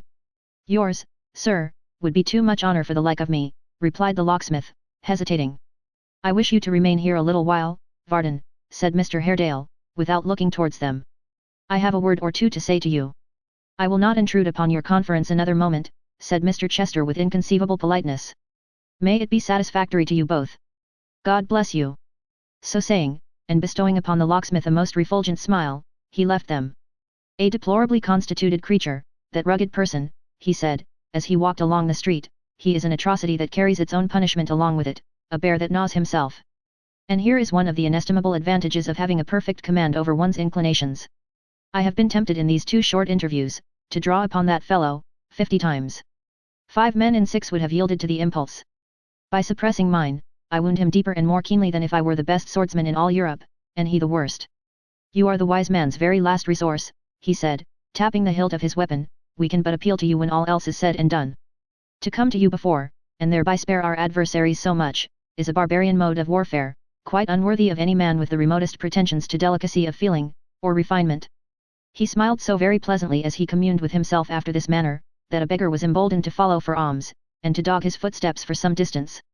He was gratified by the circumstance, feeling it complimentary to his power of feature, and as a reward suffered the man to follow him until he called a chair, when he graciously dismissed him with a fervent blessing. Which is as easy as cursing, he wisely added, as he took his seat, and more becoming to the face, to Clerkenwell, my good creatures, if you please. The chairmen were rendered quite vivacious by having such a courteous burden, and to Clerkenwell they went at a fair round trot. Alighting at a certain point he had indicated to them upon the road, and paying them something less than they expected from a fare of such gentle speech, he turned into the street in which the locksmith dwelt, and presently stood beneath the shadow of the golden key. Mr. Tappertit, who was hard at work by lamplight, in a corner of the workshop, remained unconscious of his presence until a hand upon his shoulder made him start and turn his head. Industry, said Mr. Chester, is the soul of business, and the keystone of prosperity. Mr. Tappertit, I shall expect you to invite me to dinner when you are Lord Mayor of London. Sir, returned the apprentice, laying down his hammer, and rubbing his nose on the back of a very sooty hand, I scorn the Lord Mayor and everything that belongs to him. We must have another state of society, sir, before you catch me being Lord Mayor. How to do, sir? The better, Mr. Tappertit, for looking into your ingenuous face once more. I hope you are well. I am as well, sir, said Sim, standing up to get nearer to his ear, and whispering hoarsely, as any man can be under the agrawadians to which I am exposed. My life's a burden to me. If it wasn't for vengeance, I'd play at pitch and toss with it on the losing hazard. Is MRS Varden at home? Said Mr. Chester. Sir, returned Sim, eyeing him over with a look of concentrated expression, she is. Did you wish to see her? Mr. Chester nodded. Then come this way, sir, said Sim, wiping his face upon his apron. Follow me, sir, would you permit me to whisper in your ear, 1/2 a second? By all means. Mr. Tappertit raised himself on tiptoe, applied his lips to Mr. Chester's ear, drew back his head without saying anything, looked hard at him, applied them to his ear again, drew back, and finally whispered, the name is Joseph Willett. Hush! I say no more. Having said that much, he beckoned the visitor with a mysterious aspect to follow him to the parlour door, where he announced him in the voice of a gentleman usher. Mr. Chester. And not Mr. Eddard, mind, said Sim, looking into the door again, and adding this by way of postscript in his own person, it's his father. But do not let his father, said Mr. Chester, advancing hat in hand, as he observed the effect of this last explanatory announcement, do not let his father be any check or restraint on your domestic occupations, Miss Varden. Oh! Now! There! Ain't I always saying it, exclaimed Miggs, clapping her hands. If he ain't been and took Mrs. for her own daughter. Well, she do look like it, that she do. Only think of that, Mim. Is it possible, said Mr. Chester in his softest tones, that this is MRS Varden? I am amazed. That is not your daughter, MRS Varden? No, no. Your sister. My daughter, indeed, sir, returned MRSV, blushing with great juvenility. Ah, MRS Varden, cried the visitor. Ah, ma'am, humanity is indeed a happy lot, when we can repeat ourselves in others, and still be young as they. You must allow me to salute you, the custom of the country, my dear madam, your daughter too. Dolly showed some reluctance to perform this ceremony, but was sharply reproved by MRS Varden, who insisted on her undergoing it that minute. For pride, she said with great severity, was one of the 7 deadly sins, and humility and lowliness of heart were virtues. Wherefore she desired that Dolly would be kissed immediately, on pain of her just displeasure, at the same time giving her to understand that whatever she saw her mother do, she might safely do herself, without being at the trouble of any reasoning or reflection on the subject, which, indeed, was offensive and undutiful, and in direct contravention of the Church Catechism. Thus admonished, Dolly complied, though by no means willingly, for there was a broad, bold look of admiration in Mr. Chester's face, refined and polished though it sought to be, which distressed her very much. As she stood with downcast eyes, not liking to look up and meet his, he gazed upon her with an approving air, and then turned to her mother. My friend Gabriel, whose acquaintance I only made this very evening, should be a happy man, MRS Varden. Ah, sighed MRSV, shaking her head. Ah, echoed Miggs. Is that the case, said Mr. Chester, compassionately. Dear me. Master has no intentions, sir, murmured Miggs as she sidled up to him, but to be as grateful as his nature will let him, for everything he owns which it is in his powers to appreciate. But we never, sir, said Miggs, looking sideways at MRS Varden, and interlarding her discourse with a sigh, we never know the full value of some wines and fig trees till we lose 'em. So much the worse, sir, for them as has the slighting of 'em on their consciences when they're gone to be in full blow elsewhere. And Miss Miggs cast up her eyes to signify where that might be. As MRS Varden distinctly heard, and was intended to hear, all that Miggs said, and as these words appeared to convey in metaphorical terms a presage or foreboding that she would at some early period droop beneath her trials and take an easy flight towards the stars, she immediately began to languish, and taking a volume of the manual from a neighbouring table, leant her arm upon it as though she were hope and that her anchor. Mr. Chester perceiving this, and seeing how the volume was lettered on the back, took it gently from her hand, and turned the fluttering leaves. My favourite book, dear madam. How very often in his early life, before he can remember, this clause was strictly true, have I deduced little easy moral lessons from its pages, for my dear son Ned. You know Ned. MRS Varden had that honour, and a fine affable young gentleman he was. Your mother, MRS Varden, said Mr. Chester, taking a pinch of snuff, and you know what I, as a father, feel, when he is praised. He gives me some uneasiness, much uneasiness, he's of a roving nature, ma'am, from flower to flower, from sweet to sweet, but his is the butterfly time of life, and we must not be hard upon such trifling. He glanced at Dolly. She was attending evidently to what he said. Just what he desired. "The only thing I object to in this little trait of Ned's, is," said Mr. Chester, "and the mention of his name reminds me, by the way, that I am about to beg the favour of a minute's talk with you alone, the only thing I object to in it, is, that it does partake of insincerity. Now, however I may attempt to disguise the fact from myself in my affection for Ned, still I always revert to this, that if we are not sincere, we are nothing. Nothing upon earth. Let us be sincere, my dear madam." "And Protestant," murmured Mrs. Varden. "And Protestant above all things. Let us be sincere and Protestant, strictly moral, strictly just, though always with a leaning towards mercy, strictly honest, and strictly true, and we gain, it is a slight point, certainly, but still it is something tangible, we throw up a groundwork and foundation, so to speak, of goodness, on which we may afterwards erect some worthy superstructure. Now, to be sure, Mrs. Varden thought, here is a perfect character. Here is a meek, righteous, thoroughgoing Christian, who, having mastered all these qualities, so difficult of attainment, who, having dropped a pinch of salt on the tails of all the cardinal virtues, and caught them every one, makes light of their possession, and pants for more morality. For the good woman never doubted, as many good men and women never do, that this slighting kind of profession, this setting so little store by great matters, this seeming to say, I am not proud, I am what you hear, but I consider myself no better than other people, let us change the subject, pray, was perfectly genuine and true. He so contrived it, and said it in that way that it appeared to have been forced from him, and its effect was marvellous. Aware of the impression he had made, few men were quicker than he at such discoveries. Mr. Chester followed up the blow by propounding certain virtuous maxims, somewhat vague and general in their nature, doubtless, and occasionally partaking of the character of truisms, worn a little out at elbow, but delivered in so charming a voice and with such uncommon serenity and peace of mind, that they answered as well as the best. Nor is this to be wondered at, for as hollow vessels produce a far more musical sound in falling than those which are substantial, so it will oftentimes be found that sentiments which have nothing in them make the loudest ringing in the world, and are the most relished. Mr. Chester, with the volume gently extended in one hand, and with the other planted lightly on his breast, talked to them in the most delicious manner possible, and quite enchanted all his hearers, notwithstanding their conflicting interests and thoughts.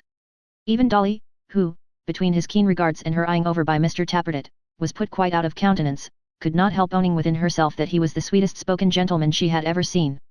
Even Miss Miggs, who was divided between admiration of Mr. Chester and a mortal jealousy of her young mistress, had sufficient leisure to be propitiated. Even Mr. Tappertit, though occupied as we have seen in gazing at his heart's delight, could not wholly divert his thoughts from the voice of the other charmer.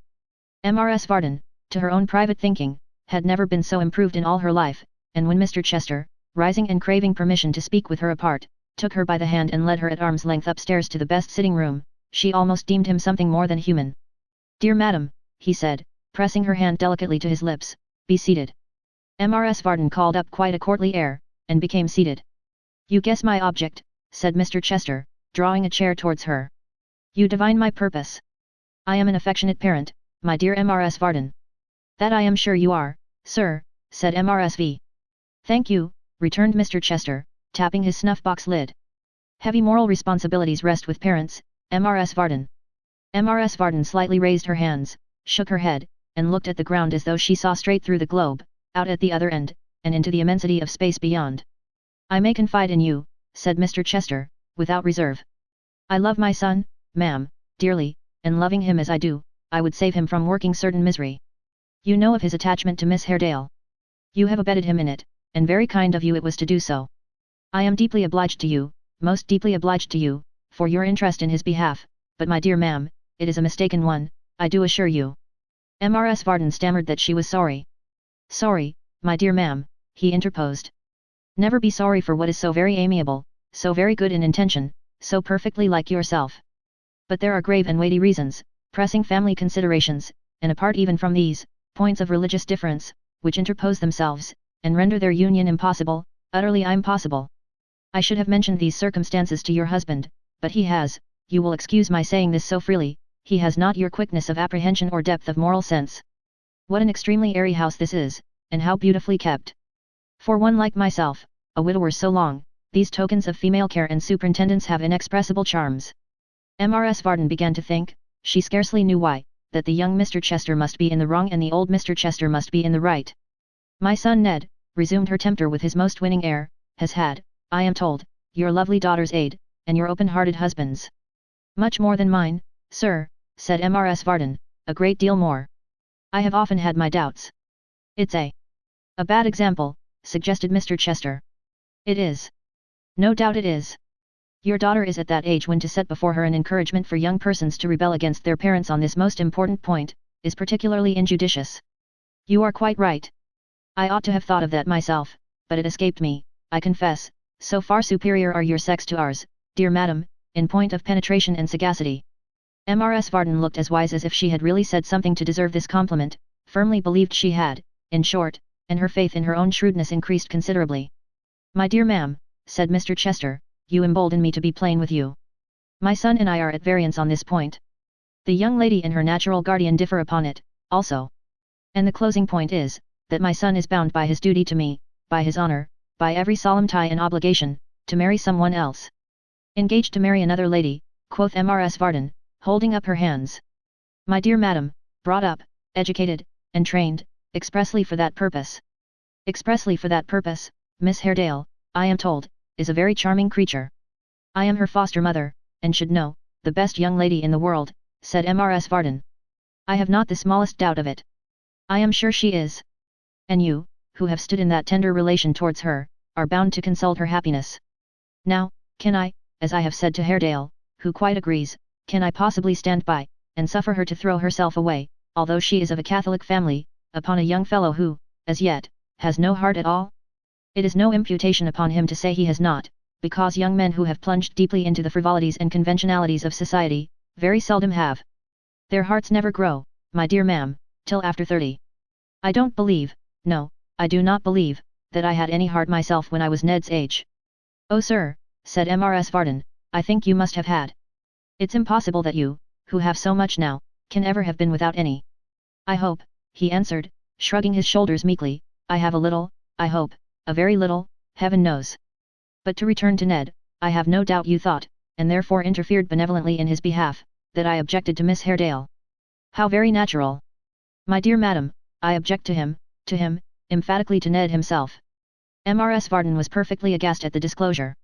He has, if he honourably fulfills this solemn obligation of which I have told you, and he must be honourable, dear Mrs. Varden, or he is no son of mine, a fortune within his reach. He is of most expensive, ruinously expensive habits, and if, in a moment of caprice and wilfulness, he were to marry this young lady, and so deprive himself of the means of gratifying the tastes to which he has been so long accustomed, he would, my dear madam, he would break the gentle creature's heart. Mrs. Varden, my good lady, my dear soul, I put it to you, is such a sacrifice to be endured? Is the female heart a thing to be trifled with in this way? Ask your own, my dear madam. Ask your own, I beseech you. Truly, thought Mrs. Varden, this gentleman is a saint. But, she added aloud, and not unnaturally, if you take Miss Emma's lover away, sir, what becomes of the poor thing's heart then?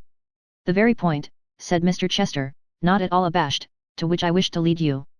A marriage with my son, whom I should be compelled to disown, would be followed by years of misery, they would be separated, my dear madam, in a 12-month.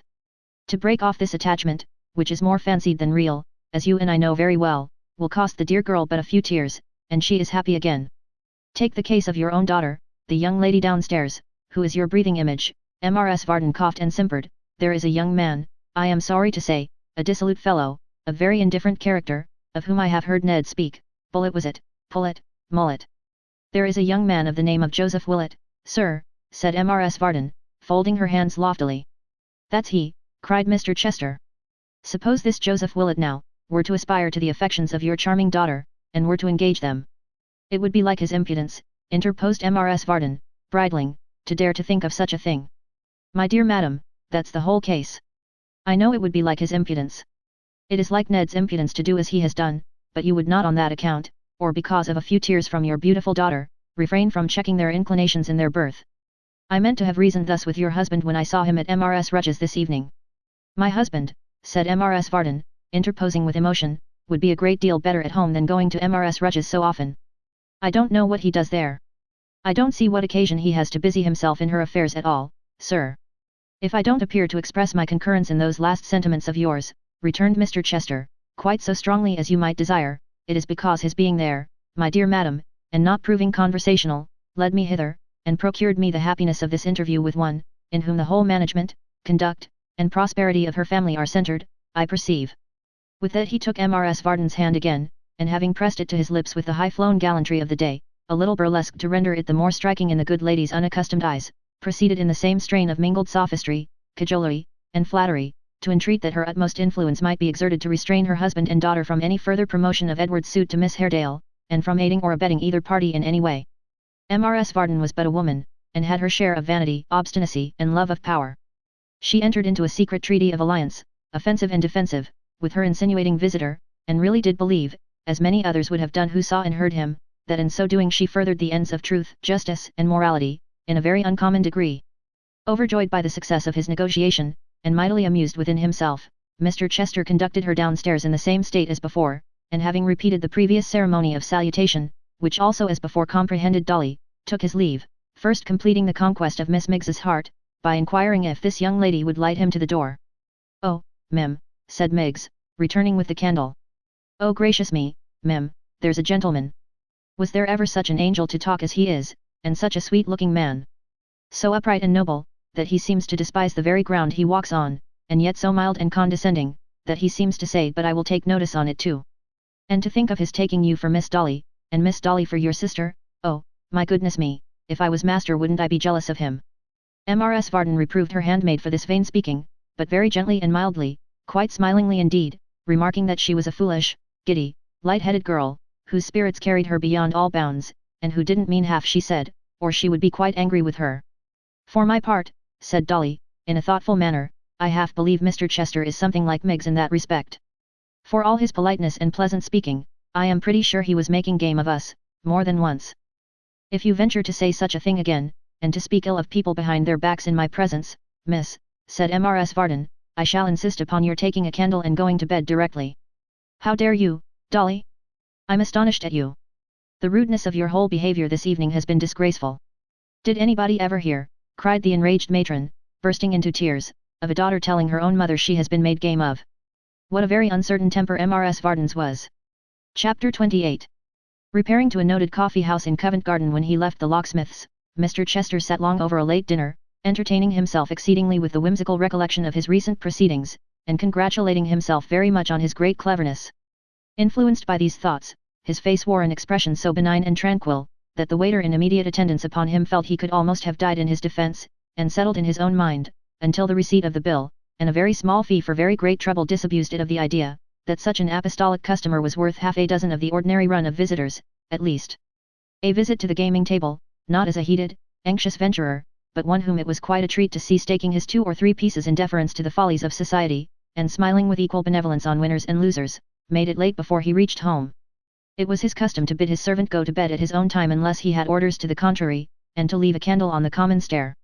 There was a lamp on the landing by which he could always light it when he came home late, and having a key of the door about him he could enter and go to bed at his pleasure.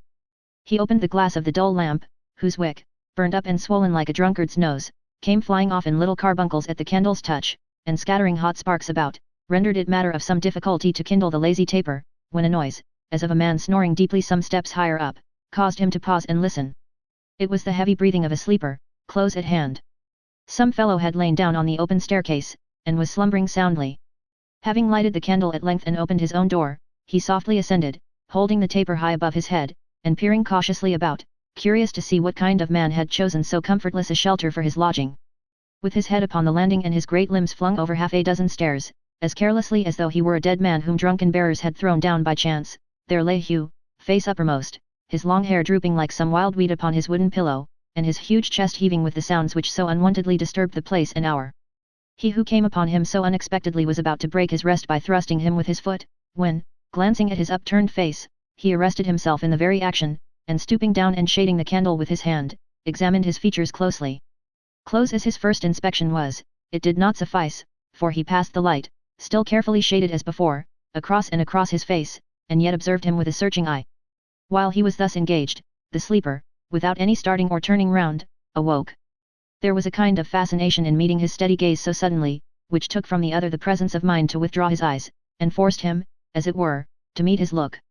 So they remained staring at each other, until Mr. Chester at last broke silence, and asked him in a low voice, why he lay sleeping there.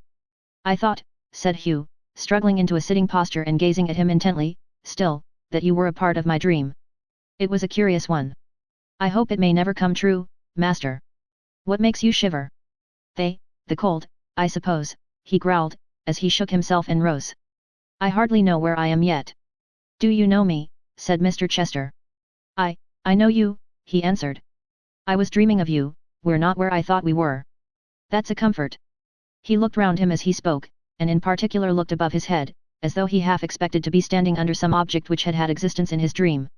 Then he rubbed his eyes and shook himself again, and followed his conductor into his own rooms. Mr. Chester lighted the candles which stood upon his dressing table, and wheeling an easy chair towards the fire, which was yet burning, stirred up a cheerful blaze, sat down before it, and bade his uncouth visitor come here, and draw his boots off. You have been drinking again, my fine fellow, he said, as Hugh went down on one knee, and did as he was told. As I'm alive, master, I've walked the 12 long miles, and waited here I don't know how long, and had no drink between my lips since dinner time at noon. And can you do nothing better, my pleasant friend, than fall asleep, and shake the very building with your snores, said Mr. Chester. Can't you dream in your straw at home, dull dog as you are, that you need come here to do it? Reach me those slippers, and tread softly. Hugh obeyed in silence. And harkee, my dear young gentleman, said Mr. Chester, as he put them on, the next time you dream, don't let it be of me, but of some dog or horse with whom you are better acquainted. Fill the glass once, you'll find it and the bottle in the same place, and empty it to keep yourself awake. Hugh obeyed again even more zealously, and having done so, presented himself before his patron. Now, said Mr. Chester, what do you want with me? There was news today, returned Hugh. Your son was at our house, came down on horseback. He tried to see the young woman, but couldn't get sight of her. He left some letter or some message which our Joe had charge of, but he and the old one quarrelled about it when your son had gone, and the old one wouldn't let it be delivered. He says, that's the old one does, that none of his people shall interfere and get him into trouble. He's a landlord, he says, and lives on everybody's custom. He's a jewel, smiled Mr. Chester, and the better for being a dull one. Well, Varden's daughter, that's the girl I kissed. And stole the bracelet from upon the King's highway, said Mr. Chester, composedly. Yes, what of her? She wrote a note at our house to the young woman, saying she lost the letter I brought to you, and you burnt. Our Joe was to carry it, but the old one kept him at home all next day, on purpose that he shouldn't. Next morning he gave it to me to take, and here it is. You didn't deliver it then, my good friend, said Mr. Chester, twirling Dolly's note between his finger and thumb, and feigning to be surprised. I supposed you'd want to have it, retorted Hugh. Burn one, burn all, I thought. My devil-may-care acquaintance, said Mr. Chester, really if you do not draw some nicer distinctions, your career will be cut short with most surprising suddenness. Don't you know that the letter you brought to me, was directed to my son who resides in this very place? And can you descry no difference between his letters and those addressed to other people? If you don't want it, said Hugh, disconcerted by this reproof, for he had expected high praise, give it me back, and I'll deliver it. I don't know how to please you, master. I shall deliver it, returned his patron, putting it away after a moment's consideration, myself. Does the young lady walk out, on fine mornings? Mostly, about noon is her usual time. Alone? Yes, alone. Where? In the grounds before the house, them that the footpath crosses. If the weather should be fine, I may throw myself in her way tomorrow, perhaps, said Mr. Chester, as coolly as if she were one of his ordinary acquaintance. Mr. Hugh, if I should ride up to the Maypole door, you will do me the favour only to have seen me once. You must suppress your gratitude, and endeavour to forget my forbearance in the matter of the bracelet. It is natural it should break out, and it does you honour, but when other folks are by, you must, for your own sake and safety, be as like your usual self as though you owed me no obligation whatever, and had never stood within these walls. You comprehend me? Hugh understood him perfectly. After a pause he muttered that he hoped his patron would involve him in no trouble about this last letter, for he had kept it back solely with the view of pleasing him. He was continuing in this strain, when Mr. Chester with a most beneficent and patronizing air cut him short by saying, My good fellow, you have my promise, my word, my sealed bond, for a verbal pledge with me is quite as good, that I will always protect you so long as you deserve it. Now, do set your mind at rest. Keep it at ease, I beg of you. When a man puts himself in my power so thoroughly as you have done, I really feel as though he had a kind of claim upon me. I am more disposed to mercy and forbearance under such circumstances than I can tell you, Hugh. Do look upon me as your protector, and rest assured, I entreat you, that on the subject of that indiscretion, you may preserve, as long as you and I are friends, the lightest heart that ever beat within a human breast. Fill that glass once more to cheer you on your road homewards. I am really quite ashamed to think how far you have to go, and then God bless you for the night. They think, said Hugh, when he had tossed the liquor down, that I am sleeping soundly in the stable. Ha ha ha! The stable door is shut, but the steed's gone, master. You are a most convivial fellow, returned his friend, and I love your humour of all things. Good night. Take the greatest possible care of yourself, for my sake. It was remarkable that during the whole interview, each had endeavoured to catch stolen glances of the other's face, and had never looked full at it. They interchanged one brief and hasty glance as Hugh went out, averted their eyes directly, and so separated. Hugh closed the double doors behind him, carefully and without noise, and Mr. Chester remained in his easy chair, with his gaze intently fixed upon the fire.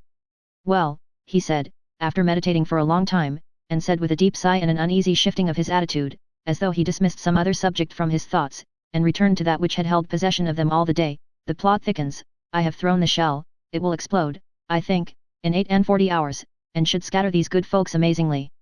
We shall see. He went to bed and fell asleep, but had not slept long when he started up and thought that Hugh was at the outer door, calling in a strange voice, very different from his own, to be admitted. The delusion was so strong upon him, and was so full of that vague terror of the night in which such visions have their being, that he rose, and taking his sheathed sword in his hand, opened the door, and looked out upon the staircase, and towards the spot where Hugh had lain asleep, and even spoke to him by name. But all was dark and quiet, and creeping back to bed again, he fell, after an hour's uneasy watching, into a second sleep, and woke no more till morning. Chapter 29. The thoughts of worldly men are forever regulated by a moral law of gravitation, which, like the physical one, holds them down to earth. The bright glory of day, and the silent wonders of a starlit night, appeal to their minds in vain. There are no signs in the sun, or in the moon, or in the stars, for their reading. They are like some wise men, who, learning to know each planet by its Latin name, have quite forgotten such small heavenly constellations as charity, forbearance, universal love, and mercy, although they shine by night and day so brightly that the blind may see them, and who, looking upward at the spangled sky, see nothing there but the reflection of their own great wisdom and book learning. It is curious to imagine these people of the world, busy in thought, turning their eyes towards the countless spheres that shine above us, and making them reflect the only images their minds contain. The man who lives but in the breath of princes, has nothing in his sight but stars for courtiers' breasts. The envious man beholds his neighbour's honours even in the sky, to the money hoarder, and the mass of worldly folk, the whole great universe above glitters with sterling coin, fresh from the mint, stamped with the sovereign's head, coming always between them and heaven, turn where they may. So do the shadows of our own desires stand between us and our better angels, and thus their brightness is eclipsed. Everything was fresh and gay, as though the world were but that morning made, when Mr. Chester rode at a tranquil pace along the forest road. Though early in the season, it was warm and genial weather, the trees were budding into leaf, the hedges and the grass were green, the air was musical with songs of birds, and high above them all the lark poured out her richest melody. In shady spots, the morning dew sparkled on each young leaf and blade of grass, and where the sun was shining, some diamond drops yet glistened brightly, as in unwillingness to leave so fair a world, and have such brief existence. Even the light wind, whose rustling was as gentle to the ear as softly falling water, had its hope and promise, and, leaving a pleasant fragrance in its track as it went fluttering by, whispered of its intercourse with summer, and of his happy coming. The solitary rider went glancing on among the trees, from sunlight into shade and back again, at the same even pace, looking about him, certainly, from time to time, but with no greater thought of the day or the scene through which he moved, than that he was fortunate, being choicely dressed, to have such favourable weather. He smiled very complacently at such times, but rather as if he were satisfied with himself than with anything else, and so went riding on, upon his chestnut cob, as pleasant to look upon as his own horse, and probably far less sensitive to the many cheerful influences by which he was surrounded. In the course of time, the Maypole's massive chimneys rose upon his view, but he quickened not his pace one jot, and with the same cool gravity rode up to the tavern porch. John Willett, who was toasting his red face before a great fire in the bar, and who, with surpassing foresight and quickness of apprehension, had been thinking, as he looked at the blue sky, that if that state of things lasted much longer, it might ultimately become necessary to leave off fires and throw the windows open, issued forth to hold his stirrup, calling lustily for Hugh.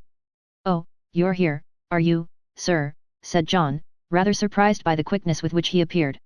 "Take this here valuable animal into the stable, and have more than particular care of him if you want to keep your place. A mortal lazy fellow, sir, he needs a deal of looking after." "But you have a son," returned Mr. Chester, giving his bridle to Hugh as he dismounted, and acknowledging his salute by a careless motion of his hand towards his hat. "Why don't you make him useful?" "Why, the truth is, sir," replied John with great importance, "that my son—" "What, you're a-listening are you, villain?" "Who's listening?" returned Hugh angrily. "A treat, indeed, to hear you speak. Would you have me take him until he's cool?" Walk him up and down further off then, sir, cried old John, and when you see me and a noble gentleman entertaining ourselves with talk, keep your distance. If you don't know your distance, sir, added Mr. Willett, after an enormously long pause, during which he fixed his great dull eyes on Hugh, and waited with exemplary patience for any little property in the way of ideas that might come to him, we'll find a way to teach you, pretty soon. Hugh shrugged his shoulders scornfully, and in his reckless swaggering way, crossed to the other side of the little green, and there, with the bridle slung loosely over his shoulder, led the horse to and fro, glancing at his master every now and then from under his bushy eyebrows, with as sinister an aspect as one would desire to see. Mr. Chester, who, without appearing to do so, had eyed him attentively during this brief dispute, stepped into the porch, and turning abruptly to Mr. Willett, said, "You keep strange servants, John." "Strange enough to look at, sir, certainly," answered the host, "but out of doors, for horses, dogs, and the likes of that, there ain't a better man in England than is that Maypole Hugh yonder. He ain't fit for indoors," added Mr. Willett, with the confidential air of a man who felt his own superior nature. "I do that, but if that chap had only a little imagination, sir. He's an active fellow now, I dare swear," said Mr. Chester, in a musing tone, which seemed to suggest that he would have said the same had there been nobody to hear him. "Active, sir," retorted John, with quite an expression in his face, "that chap. Hello there. You, sir. Bring that horse here, and go and hang my wig on the weathercock, to show this gentleman whether you're one of the lively sort or not." Hugh made no answer, but throwing the bridle to his master, and snatching his wig from his head, in a manner so unceremonious and hasty that the action discomposed Mr. Willett not a little, though performed at his own special desire, climbed nimbly to the very summit of the maypole before the house, and hanging the wig upon the weathercock, sent it twirling round like a roasting jack. Having achieved this performance, he cast it on the ground, and sliding down the pole with inconceivable rapidity, alighted on his feet almost as soon as it had touched the earth. "There, sir," said John, relapsing into his usual stolid state, "you won't see that at many houses, besides the maypole, where there's good accommodation for man and beast, nor that neither, though that with him is nothing." This last remark bore reference to his vaulting on horseback, as upon Mr. Chester's first visit, and quickly disappearing by the stable gate. "That with him is nothing," repeated Mr. Willett, brushing his wig with his wrist, and inwardly resolving to distribute a small charge for dust and damage to that article of dress, through the various items of his guest's bill. "He'll get out of most any winder in the house. There never was such a chap for flinging himself about and never hurting his bones. It's my opinion, sir, that it's pretty nearly allowing to his not having any imagination, and that if imagination could be, which it can't, knocked into him, he'd never be able to do it any more. But we was talking, sir, about my son." "True, Willett, true," said his visitor, turning again towards the landlord with his accustomed serenity of face. "My good friend, what about him?" It has been reported that Mr. Willett, previously to making answer, winked. But as he was never known to be guilty of such lightness of conduct either before or afterwards, this may be looked upon as a malicious invention of his enemies, founded, perhaps, upon the undisputed circumstance of his taking his guest by the third breast button of his coat, counting downwards from the chin, and pouring his reply into his ear. "Sir," whispered John, with dignity, "I know my duty. We want no love-making here, sir, unbeknown to parents. I respect a certain young gentleman, taking him in the light of a young gentleman, I respect a certain young lady, taking her in the light of a young lady, but of the two as a couple, I have no knowledge, sir, none whatever. My son, sir, is upon his patrol." "I thought I saw him looking through the corner window but this moment," said Mr. Chester, who naturally thought that being on patrol, implied walking about somewhere. "No doubt you did, sir," returned John. "He is upon his patrol of honor, sir, not to leave the premises. Me and some friends of mine that use the maypole of an evening, sir, considered what was best to be done with him, to prevent his doing anything unpleasant in opposing your desires, and we've put him on his patrol. And what's more, sir, he won't be off his patrol for a pretty long time to come, I can tell you that." When he had communicated this bright idea, which had its origin in the perusal by the village cronies of a newspaper, containing, among other matters, an account of how some officer pending the sentence of some court-martial had been enlarged on parole, Mr. Willett drew back from his guest's ear, and without any visible alteration of feature, chuckled thrice audibly. This nearest approach to a laugh in which he ever indulged, and that but seldom and only on extreme occasions, never even curled his lip or effected the smallest change in, no, not so much as a slight wagging of, his great, fat, double chin, which at these times, as at all others, remained a perfect desert in the broad map of his face, one changeless, dull, tremendous blank. Lest it should be matter of surprise to any, that Mr. Willett adopted this bold course in opposition to one whom he had often entertained, and who had always paid his way at the maypole gallantly, it may be remarked that it was his very penetration and sagacity in this respect, which occasioned him to indulge in those unusual demonstrations of jocularity, just now recorded.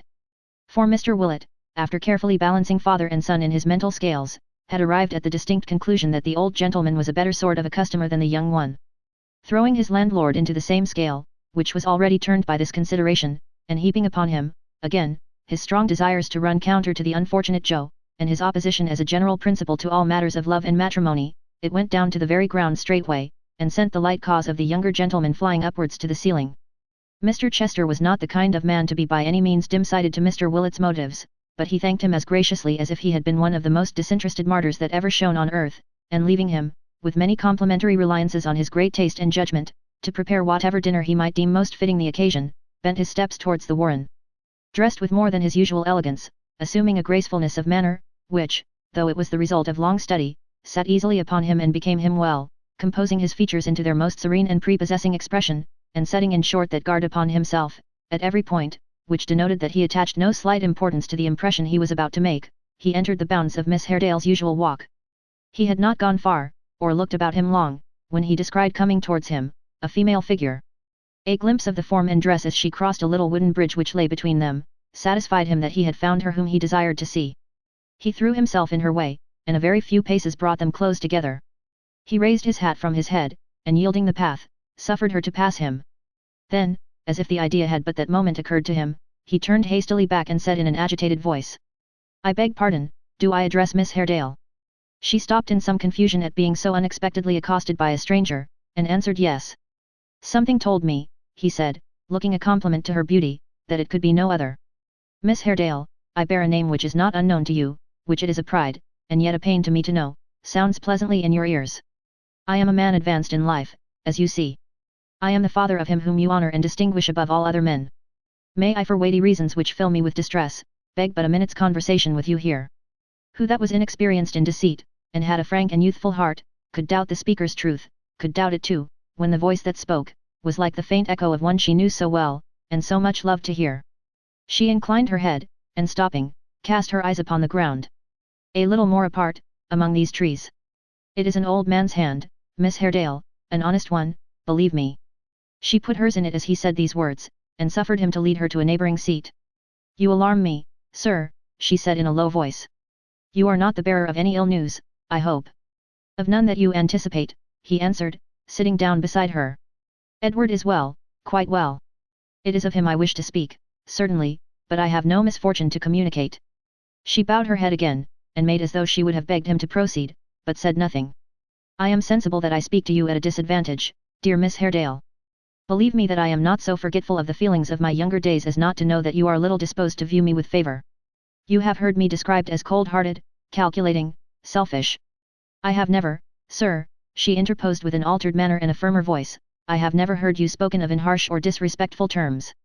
You do a great wrong to Edward's nature if you believe him capable of any mean or base proceeding. Pardon me, my sweet young lady, but your uncle—" "Nor is it my uncle's nature either," she replied, with a heightened colour in her cheek. "It is not his nature to stab in the dark, nor is it mine to love such deeds." She rose as she spoke, and would have left him, but he detained her with a gentle hand, and besought her in such persuasive accents to hear him but another minute, that she was easily prevailed upon to comply, and so sat down again. "And it is," said Mr. Chester, looking upward, and apostrophising the air, "it is this frank, ingenuous, noble nature, Ned, that you can wound so lightly. Shame, shame upon you, boy." She turned towards him quickly, and with a scornful look and flashing eyes. There were tears in Mr. Chester's eyes, but he dashed them hurriedly away, as though unwilling that his weakness should be known, and regarded her with mingled admiration and compassion. "I never until now," he said, "believed, that the frivolous actions of a young man could move me like these of my own son. I never knew till now, the worth of a woman's heart, which boys so lightly win, and lightly fling away. Trust me, dear young lady, that I never until now did know your worth, and though an abhorrence of deceit and falsehood has impelled me to seek you out, and would have done so had you been the poorest and least gifted of your sex, I should have lacked the fortitude to sustain this interview could I have pictured you to my imagination as you really are. Oh! If Mrs. Varden could have seen the virtuous gentleman as he said these words, with indignation sparkling from his eyes, if she could have heard his broken, quavering voice, if she could have beheld him as he stood bareheaded in the sunlight, and with unwonted energy poured forth his eloquence. With a haughty face, but pale and trembling too, Emma regarded him in silence. She neither spoke nor moved, but gazed upon him as though she would look into his heart. "I throw off," said Mr. Chester, "the restraint which natural affection would impose on some men, and reject all bonds but those of truth and duty. Miss Haredale, you are deceived by your unworthy lover, and my unworthy son." Still she looked at him steadily, and still said not one word. "I have ever opposed his professions of love for you, you will do me the justice, dear Miss Haredale, to remember that. Your uncle and myself were enemies in early life, and if I had sought retaliation, I might have found it here. But as we grow older, we grow wiser, bitter, I would fain hope, and from the first, I have opposed him in this attempt. I foresaw the end, and would have spared you, if I could." "Speak plainly, sir," she faltered. "You deceive me, or are deceived yourself." "I do not believe you, I cannot, I should not." "First," said Mr. Chester, soothingly, "for there may be in your mind some latent angry feeling to which I would not appeal, pray take this letter. It reached my hands by chance, and by mistake, and should have accounted to you, as I am told, for my son's not answering some other note of yours." "God forbid, Miss Haredale," said the good gentleman, with great emotion, "that there should be in your gentle breast one causeless ground of quarrel with him. You should know, and you will see, that he was in no fault here. There appeared something so very candid, so scrupulously honourable, so very truthful and just in this course, something which rendered the upright person who resorted to it, so worthy of belief, that Emma's heart, for the first time, sunk within her. She turned away and burst into tears. "I would," said Mr. Chester, leaning over her, and speaking in mild and quite venerable accents, "I would, dear girl, it were my task to banish, not increase, those tokens of your grief. My son, my erring son, I will not call him deliberately criminal in this, for men so young, who have been inconstant twice or thrice before, act without reflection, almost without a knowledge of the wrong they do, will break his plighted faith to you, has broken it even now. Shall I stop here, and having given you this warning, leave it to be fulfilled, or shall I go on?"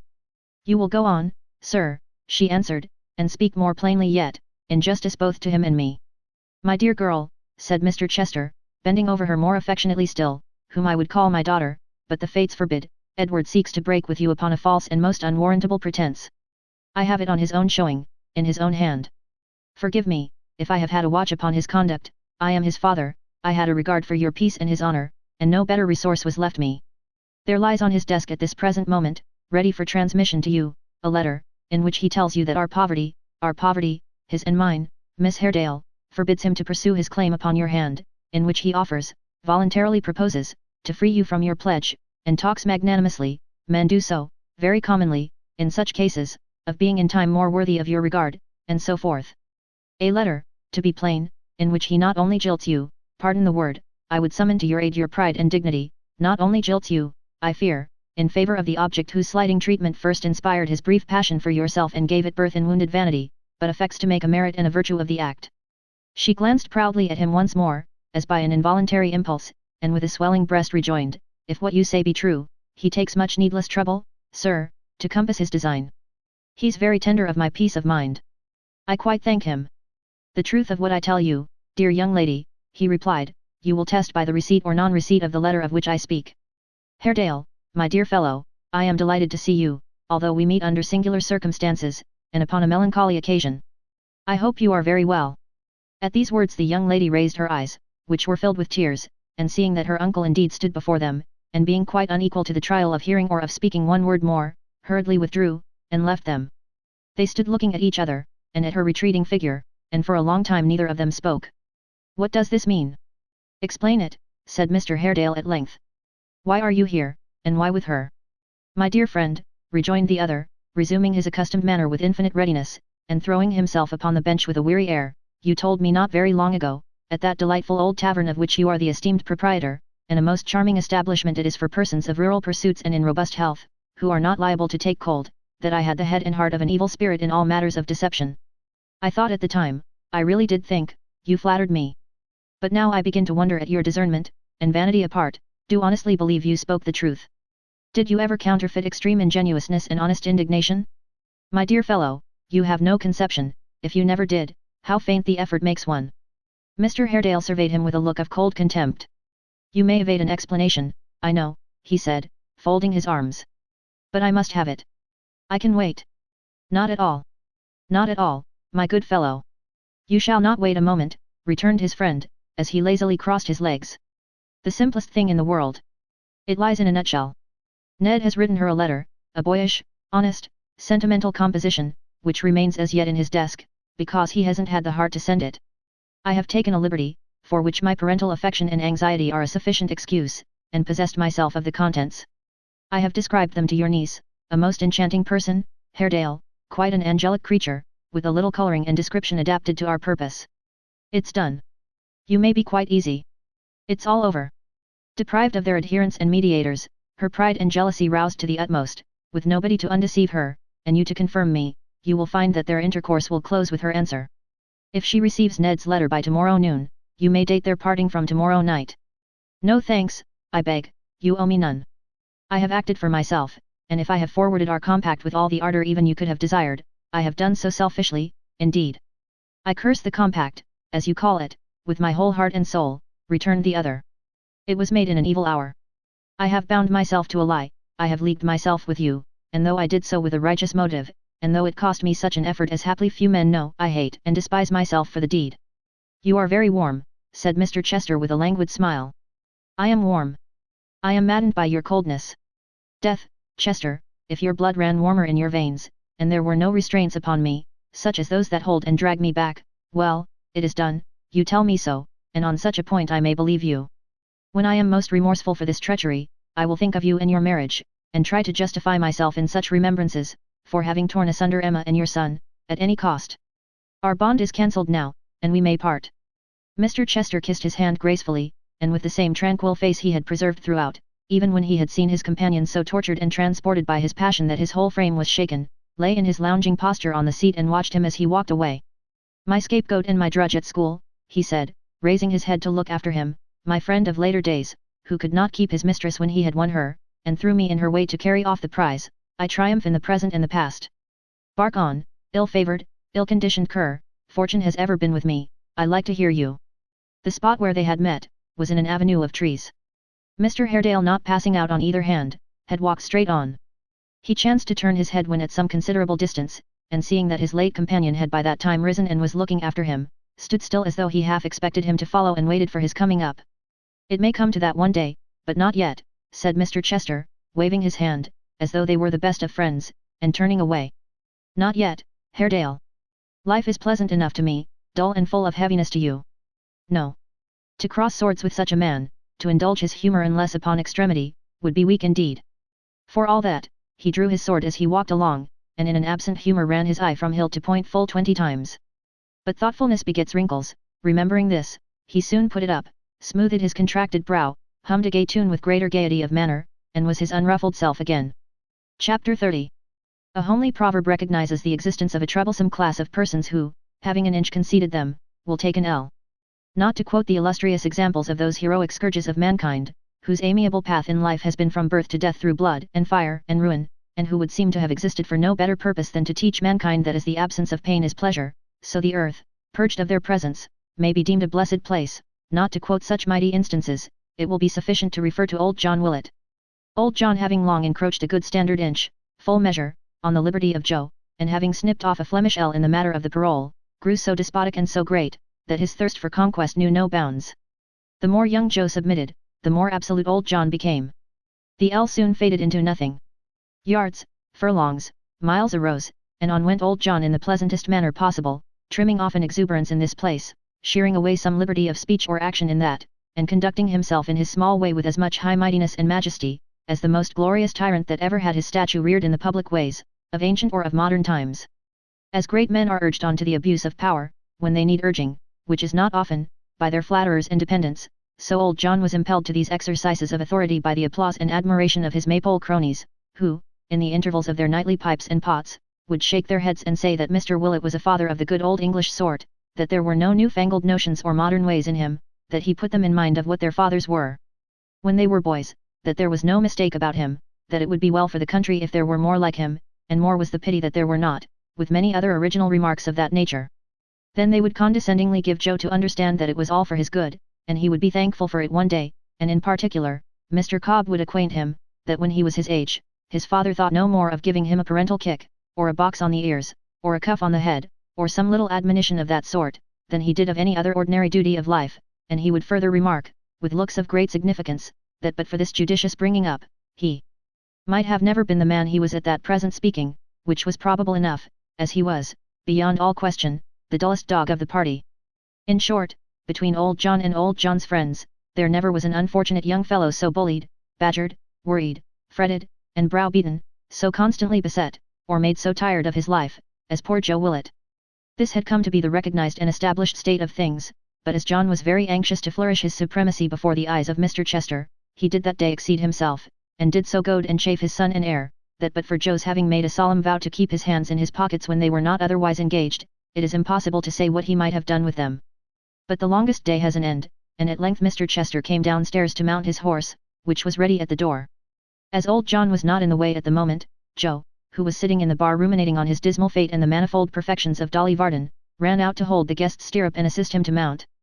Mr. Chester was scarcely in the saddle, and Joe was in the very act of making him a graceful bow, when old John came diving out of the porch, and collared him. "None of that, sir," said John, "none of that, sir. No breaking of patrols. How dare you come out of the door, sir, without leave? You're trying to get away, sir, are you, and to make a traitor of yourself again? What do you mean, sir?"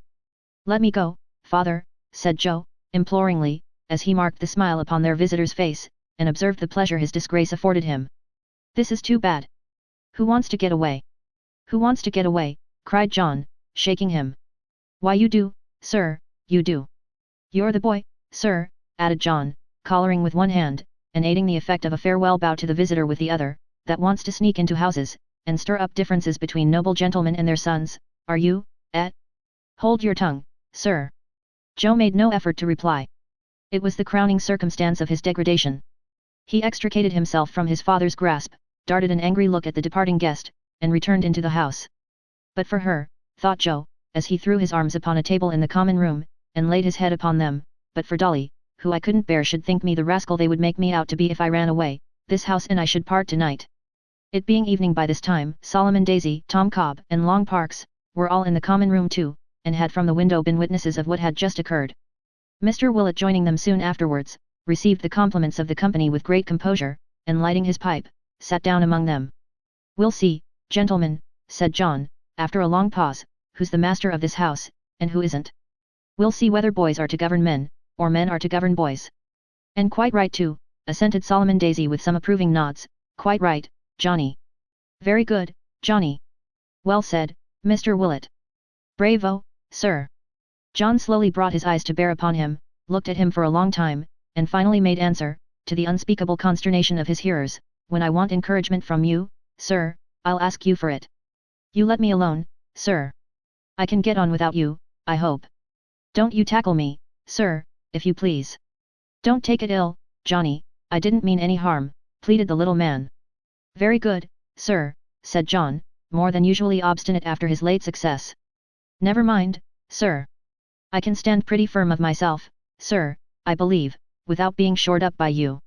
And having given utterance to this retort, Mr. Willett fixed his eyes upon the boiler, and fell into a kind of tobacco trance. The spirits of the company being somewhat damped by this embarrassing line of conduct on the part of their host, nothing more was said for a long time, but at length Mr. Cobb took upon himself to remark, as he rose to knock the ashes out of his pipe, that he hoped Joe would thenceforth learn to obey his father in all things, that he had found, that day, he was not one of the sort of men who were to be trifled with, and that he would recommend him, poetically speaking, to mind his eye for the future. "I'd recommend you, in return," said Joe, looking up with a flushed face, "not to talk to me." "Hold your tongue, sir," cried Mr. Willett, suddenly rousing himself, and turning round. "I won't, father," cried Joe, smiting the table with his fist, so that the jugs and glasses rung again. "These things are hard enough to bear from you, from anybody else I never will endure them any more. Therefore I say, Mr. Cobb, don't talk to me." "Why, who are you," said Mr. Cobb, sneeringly, "that you're not to be talked to, Joe?" To which Joe returned no answer, but with a very ominous shake of the head, resumed his old position, which he would have peacefully preserved until the house shut up at night, but that Mr. Cobb, stimulated by the wonder of the company at the young man's presumption, retorted with sundry taunts, which proved too much for flesh and blood to bear.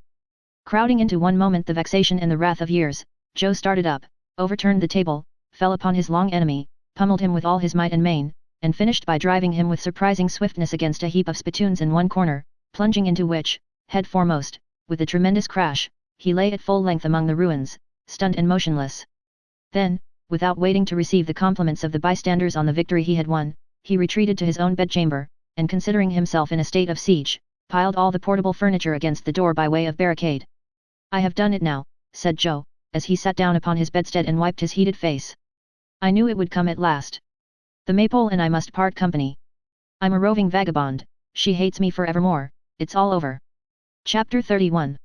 Pondering on his unhappy lot, Joe sat and listened for a long time, expecting every moment to hear their creaking footsteps on the stairs, or to be greeted by his worthy father with a summons to capitulate unconditionally, and deliver himself up straightway. But neither voice nor footstep came, and though some distant echoes, as of closing doors and people hurrying in and out of rooms, resounding from time to time through the great passages, and penetrating to his remote seclusion, gave note of unusual commotion downstairs, no nearer sound disturbed his place of retreat, which seemed the quieter for these far-off noises, and was as dull and full of gloom as any hermit's cell. It came on darker and darker. The old-fashioned furniture of the chamber, which was a kind of hospital for all the invalid movables in the house, grew indistinct and shadowy in its many shapes. Chairs and tables, which by day were as honest cripples as need be, assumed a doubtful and mysterious character, and one old leprous screen of faded India leather and gold binding, which had kept out many a cold breath of air in days of yore and shut in many a jolly face, frowned on him with a spectral aspect, and stood at full height in its allotted corner, like some gaunt ghost who waited to be questioned.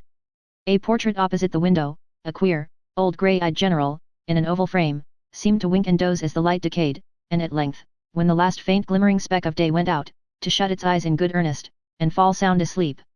There was such a hush and mystery about everything, that Joe could not help following its example, and so went off into a slumber likewise, and dreamed of Dolly, till the clock of Chigwell Church struck 2. Still nobody came. The distant noises in the house had ceased, and out of doors all was quiet, save for the occasional barking of some deep-mouthed dog, and the shaking of the branches by the night wind. He gazed mournfully out of window at each well-known object as it lay sleeping in the dim light of the moon, and creeping back to his former seat, thought about the late uproar, until, with long thinking of, it seemed to have occurred a month ago. Thus, between dozing, and thinking, and walking to the window and looking out, the night wore away, the grim old screen, and the kindred chairs and tables, began slowly to reveal themselves in their accustomed forms, the grey-eyed general seemed to wink and yawn and rouse himself, and at last he was broad awake again, and very uncomfortable and cold and haggard he looked, in the dull grey light of morning. The sun had begun to peep above the forest trees, and already flung across the curling mist bright bars of gold, when Joe dropped from his window on the ground below, a little bundle and his trusty stick, and prepared to descend himself.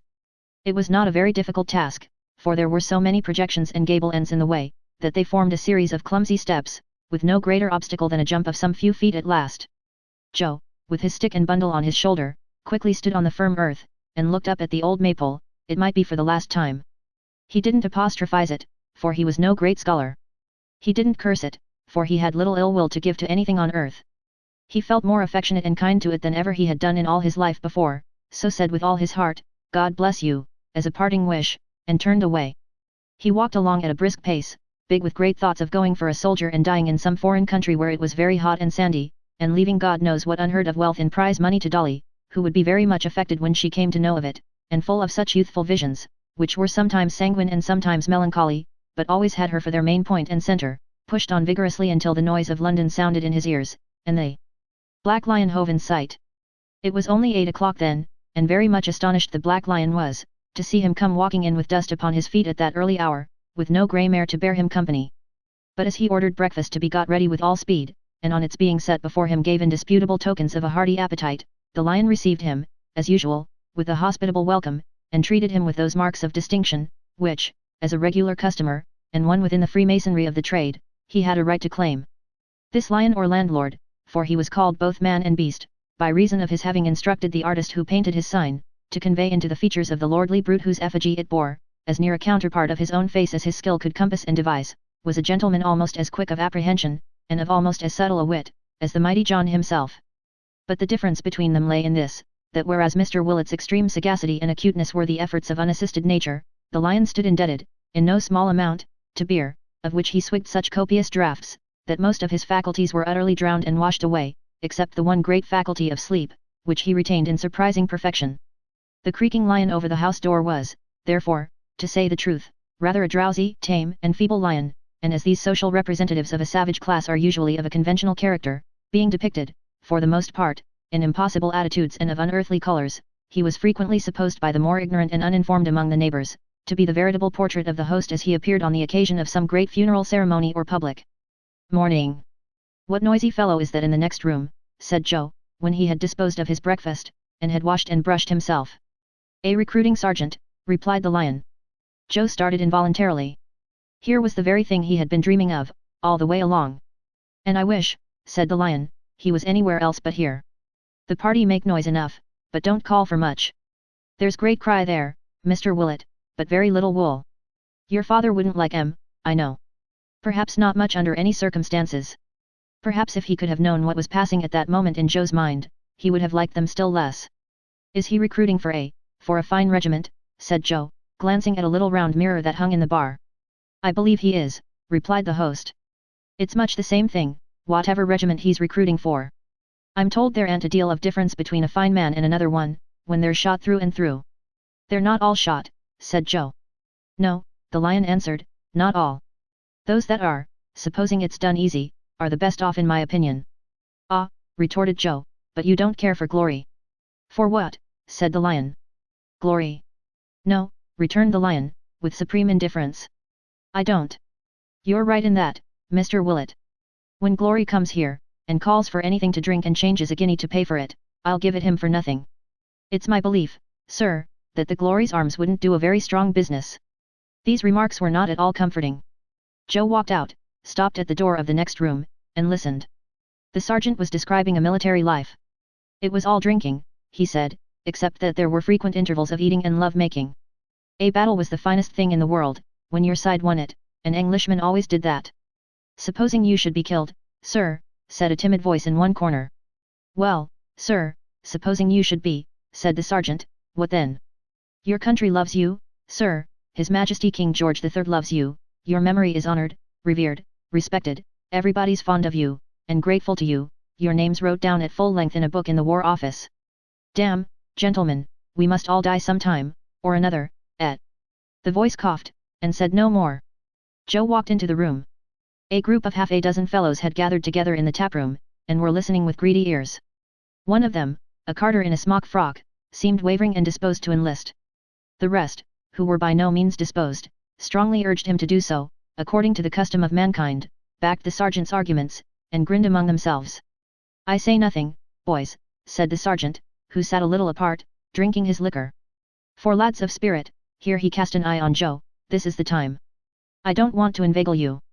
The king's not come to that, I hope. Brisk young blood is what we want, not milk and water. We won't take 5 men out of 6. We want top sawyers, we do. I'm not going to tell tales out of school, but, damn, if every gentleman's son that carries arms in our corps, through being under a cloud and having little differences with his relations, was counted up," here his eye fell on Joe again, and so good-naturedly, that Joe beckoned him out. He came directly. "You're a gentleman, by G," was his first remark, as he slapped him on the back. "You're a gentleman in disguise." "So am I. Let's swear a friendship." Joe didn't exactly do that, but he shook hands with him, and thanked him for his good opinion. "You want to serve," said his new friend. "You shall. You were made for it. You're one of us by nature. What'll you take to drink?" "Nothing just now," replied Joe, smiling faintly. "I haven't quite made up my mind." "A meddlesome fellow like you, and not made up his mind," cried the sergeant. "Here, let me give the bell a pull, and you'll make up your mind in half a minute, I know." "You're right so far," answered Joe, "for if you pull the bell here, where I'm known, there'll be an end of my soldiering inclinations in no time. Look in my face. You see me, do you?" "I do," replied the sergeant with an oath, "and a finer young fellow or one better qualified to serve his king and country, I never set my," he used an adjective in this place, "eyes on."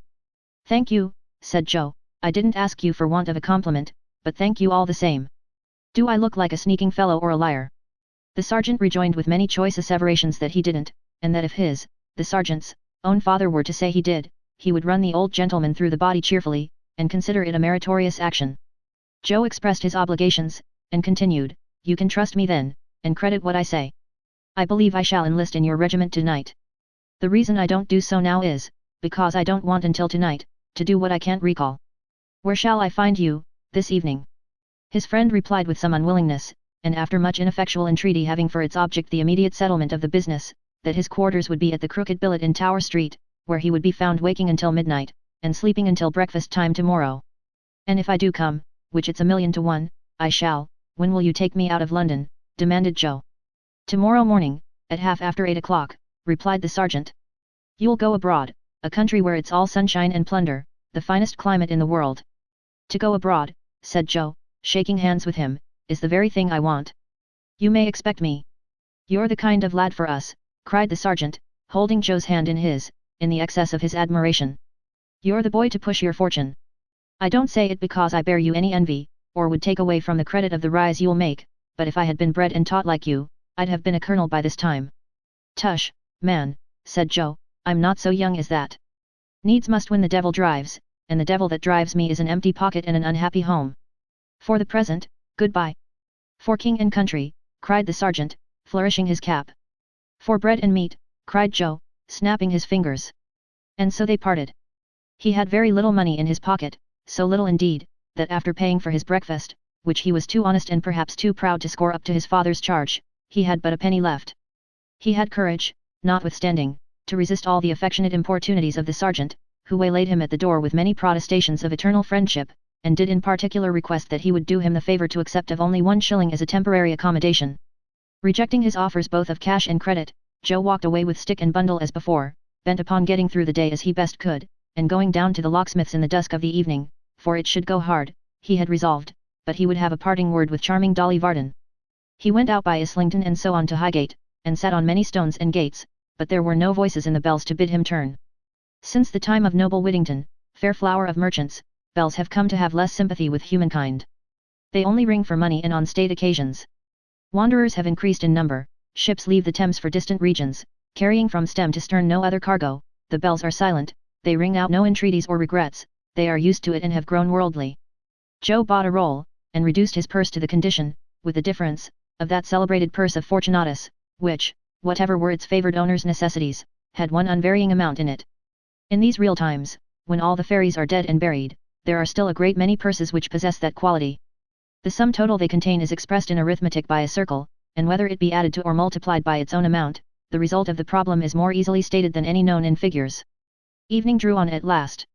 With the desolate and solitary feeling of one who had no home or shelter, and was alone utterly in the world for the first time, he bent his steps towards the locksmith's house. He had delayed till now, knowing that Mrs. Varden sometimes went out alone, or with Miggs for her sole attendant, to lectures in the evening, and devoutly hoping that this might be one of her nights of moral culture. He had walked up and down before the house, on the opposite side of the way, 2 or 3 times, when as he returned to it again, he caught a glimpse of a fluttering skirt at the door. It was Dolly's, to whom else could it belong? No dress but hers had such a flow as that. He plucked up his spirits, and followed it into the workshop of the Golden Key. His darkening the door caused her to look round. Oh, that face! If it hadn't been for that, thought Joe, I should never have walked into poor Tom Cobb. She's 20 times handsomer than ever. She might marry a lord. He didn't say this. He only thought it, perhaps looked it also. Dolly was glad to see him, and was so sorry her father and mother were away from home. Joe begged she wouldn't mention it on any account. Dolly hesitated to lead the way into the parlour, for there it was nearly dark, at the same time she hesitated to stand talking in the workshop, which was yet light and open to the street. They had got by some means, too, before the little forge, and Joe having her hand in his, which he had no right to have, for Dolly only gave it him to shake, it was so like standing before some homely altar being married, that it was the most embarrassing state of things in the world. I have come, said Joe, to say goodbye for I don't know how many years, perhaps forever. I am going abroad. Now this was exactly what he should not have said. Here he was, talking like a gentleman at large who was free to come and go and roam about the world at pleasure, when that gallant coachmaker had vowed but the night before that Miss Varden held him bound in adamantine chains, and had positively stated in so many words that she was killing him by inches, and that in a fortnight more or thereabouts he expected to make a decent end and leave the business to his mother. Dolly released her hand and said indeed. She remarked in the same breath that it was a fine night, and in short, betrayed no more emotion than the forge itself. I couldn't go, said Joe, without coming to see you. I hadn't the heart to. Dolly was more sorry than she could tell, that he should have taken so much trouble. It was such a long way, and he must have such a deal to do. And how was Mr. Willett, that dear old gentleman? Is this all you say? Cried Joe. All. Good gracious, what did the man expect? She was obliged to take her apron in her hand and run her eyes along the hem from corner to corner, to keep herself from laughing in his face, not because his gaze confused her, not at all. Joe had small experience in love affairs, and had no notion how different young ladies are at different times. He had expected to take Dolly up again at the very point where he had left her after that delicious evening ride, and was no more prepared for such an alteration than to see the sun and moon change places. He had buoyed himself up all day with an indistinct idea that she would certainly say don't go, or don't leave us, or why do you go, or why do you leave us, or would give him some little encouragement of that sort. He had even entertained the possibility of her bursting into tears, of her throwing herself into his arms, of her falling down in a fainting fit without previous word or sign, but any approach to such a line of conduct as this, had been so far from his thoughts that he could only look at her in silent wonder. Dolly in the meanwhile, turned to the corners of her apron, and measured the sides, and smoothed out the wrinkles, and was as silent as he. At last after a long pause, Joe said goodbye. Goodbye, said Dolly, with as pleasant a smile as if he were going into the next street, and were coming back to supper. Goodbye. Come, said Joe, putting out both hands. Dolly, dear Dolly, don't let us part like this. I love you dearly, with all my heart and soul, with as much truth and earnestness as ever man loved woman in this world, I do believe. I am a poor fellow, as you know, poorer now than ever, for I have fled from home, not being able to bear it any longer, and must fight my own way without help. You are beautiful, admired, are loved by everybody, are well off and happy, and may you ever be so. Heaven forbid I should ever make you otherwise, but give me a word of comfort. Say something kind to me. I have no right to expect it of you, I know, but I ask it because I love you, and shall treasure the slightest word from you all through my life. Dolly, dearest, have you nothing to say to me? No. Nothing. Dolly was a coquette by nature, and a spoilt child. She had no notion of being carried by storm in this way. The coachmaker would have been dissolved in tears, and would have knelt down, and called himself names, and clasped his hands, and beat his breast, and tugged wildly at his cravat, and done all kinds of poetry. Joe had no business to be going abroad. He had no right to be able to do it. If he was in adamantine chains, he couldn't. I have said goodbye, said Dolly, twice. Take your arm away directly, Mr. Joseph, or I'll call Miggs. I'll not reproach you, answered Joe, it's my fault, no doubt. I have thought sometimes that you didn't quite despise me, but I was a fool to think so. Everyone must, who has seen the life I have led, you most of all. God bless you. He was gone, actually gone. Dolly waited a little while, thinking he would return, peeped out at the door, looked up the street and down as well as the increasing darkness would allow, came in again, waited a little longer, went upstairs humming a tune, bolted herself in, laid her head down on her bed, and cried as if her heart would break. And yet such natures are made up of so many contradictions, that if Joe Willet had come back that night, next day, next week, next month, the odds are 100 to 1 she would have treated him in the very same manner, and have wept for it afterwards with the very same distress. She had no sooner left the workshop than there cautiously peered out from behind the chimney of the forge, a face which had already emerged from the same concealment twice or thrice, unseen, and which, after satisfying itself that it was now alone, was followed by a leg, a shoulder, and so on by degrees, until the form of Mr. Tappertit stood confessed, with a brown paper cap stuck negligently on one side of its head, and its arms very much akimbo. Have my ears deceived me, said the prentice, or do I dream? Am I to thank thee, Fortune, or to cuss thee, which? He gravely descended from his elevation, took down his piece of looking-glass, planted it against the wall upon the usual bench, twisted his head round, and looked closely at his legs. If they're a dream, said Sim, let sculptures have such visions, and chisel 'em out when they wake. This is reality. Sleep has no such limbs as them. Tremble, Willet, and despair. She's mine. She's mine. With these triumphant expressions, he seized a hammer and dealt a heavy blow at a vice, which in his mind's eye represented the sconce or head of Joseph Willet. That done, he burst into a peal of laughter which startled Miss Miggs even in her distant kitchen, and dipping his head into a bowl of water, had recourse to a jack towel inside the closet door, which served the double purpose of smothering his feelings and drying his face. Joe, disconsolate and downhearted, but full of courage too, on leaving the locksmith's house made the best of his way to the Crooked Billet, and there inquired for his friend the sergeant, who, expecting no man less, received him with open arms.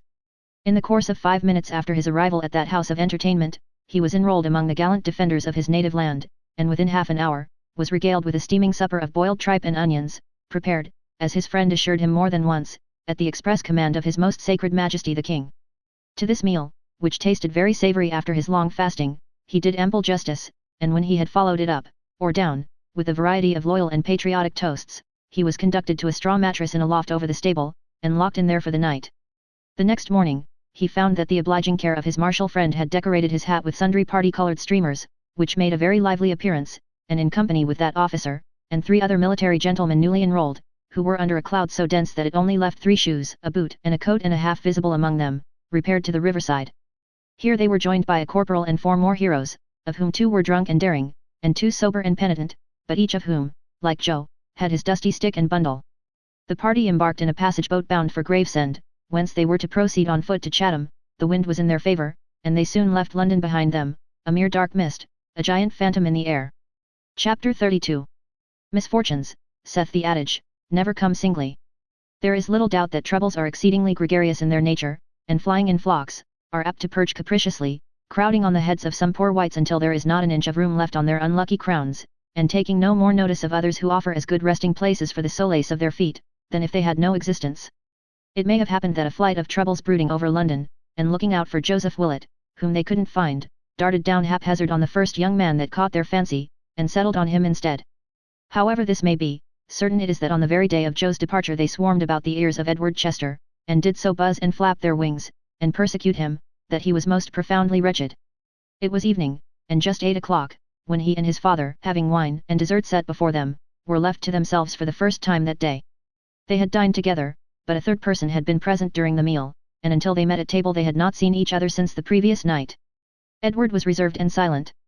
Mr. Chester was more than usually gay, but not caring, as it seemed, to open a conversation with one whose humour was so different. He vented the lightness of his spirit in smiles and sparkling looks, and made no effort to awaken his attention. So they remained for some time, the father lying on a sofa with his accustomed air of graceful negligence, the son seated opposite to him with downcast eyes, busied, it was plain, with painful and uneasy thoughts.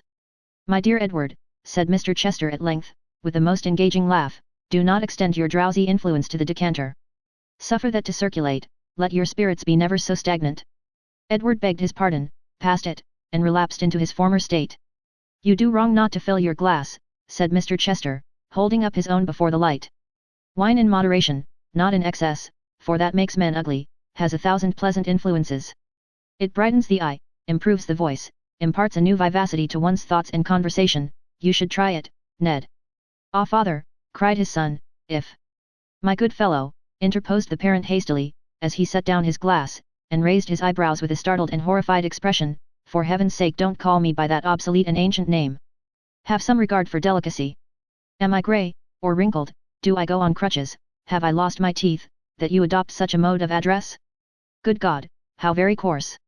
"I was about to speak to you from my heart, sir," returned Edward, "in the confidence which should subsist between us, and you check me in the outset." "Now do, Ned, do not," said Mr. Chester, raising his delicate hand imploringly, "talk in that monstrous manner. About to speak from your heart.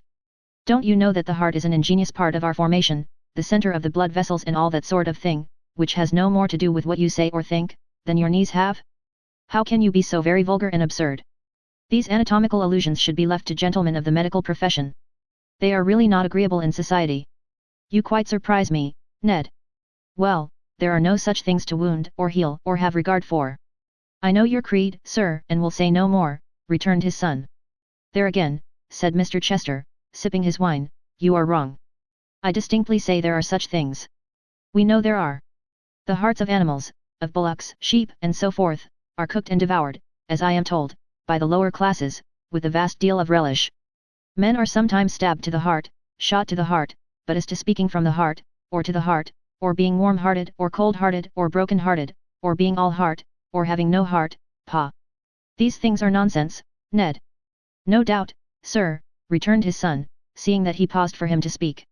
"No doubt. There's Haredale's niece, your late flame," said Mr. Chester, as a careless illustration of his meaning. "No doubt in your mind she was all heart once. Now she has none at all. Yet she is the same person, Ned, exactly." "She is a changed person, sir," cried Edward, reddening, "and changed by vile means, I believe." "You have had a cool dismissal, have you?" said his father. "Poor Ned! I told you last night what would happen. May I ask you for the nutcrackers?" "She has been tampered with, and most treacherously deceived," cried Edward, rising from his seat. "I never will believe that the knowledge of my real position, given her by myself, has worked this change. I know she is beset and tortured.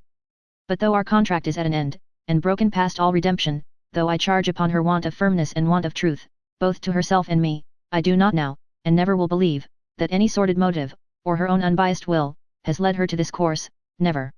"You make me blush, returned his father gaily, for the folly of your nature, in which, but we never know ourselves, I devoutly hope there is no reflection of my own. With regard to the young lady herself, she has done what is very natural and proper, my dear fellow, what you yourself proposed, as I learned from Haredale, and what I predicted, with no great exercise of sagacity, she would do. She supposed you to be rich, or at least quite rich enough, and found you poor. Marriage is a civil contract, people marry to better their worldly condition and improve appearances, it is an affair of house and furniture, of liveries, servants, equipage, and so forth. The lady being poor and you poor also, there is an end of the matter.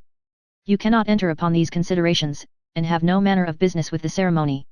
I drink her health in this glass, and respect and honor her for her extreme good sense. It is a lesson to you. Fill yours, Ned.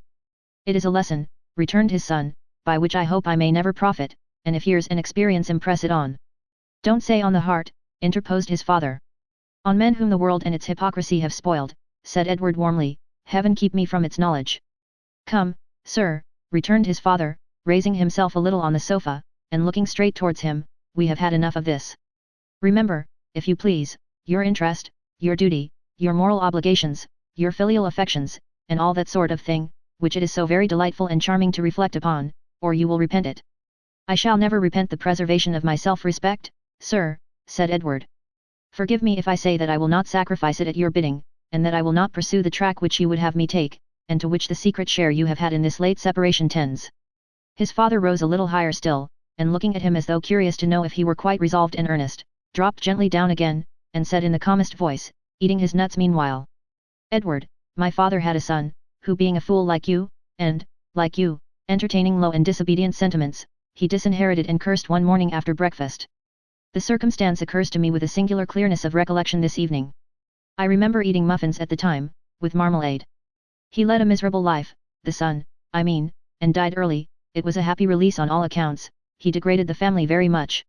It is a sad circumstance, Edward, when a father finds it necessary to resort to such strong measures. It is, replied Edward, and it is sad when a son, proffering him his love and duty in their best and truest sense, finds himself repelled at every turn, and forced to disobey. Dear father, he added, more earnestly though in a gentler tone, I have reflected many times on what occurred between us when we first discussed this subject. Let there be a confidence between us, not in terms, but truth. Hear what I have to say.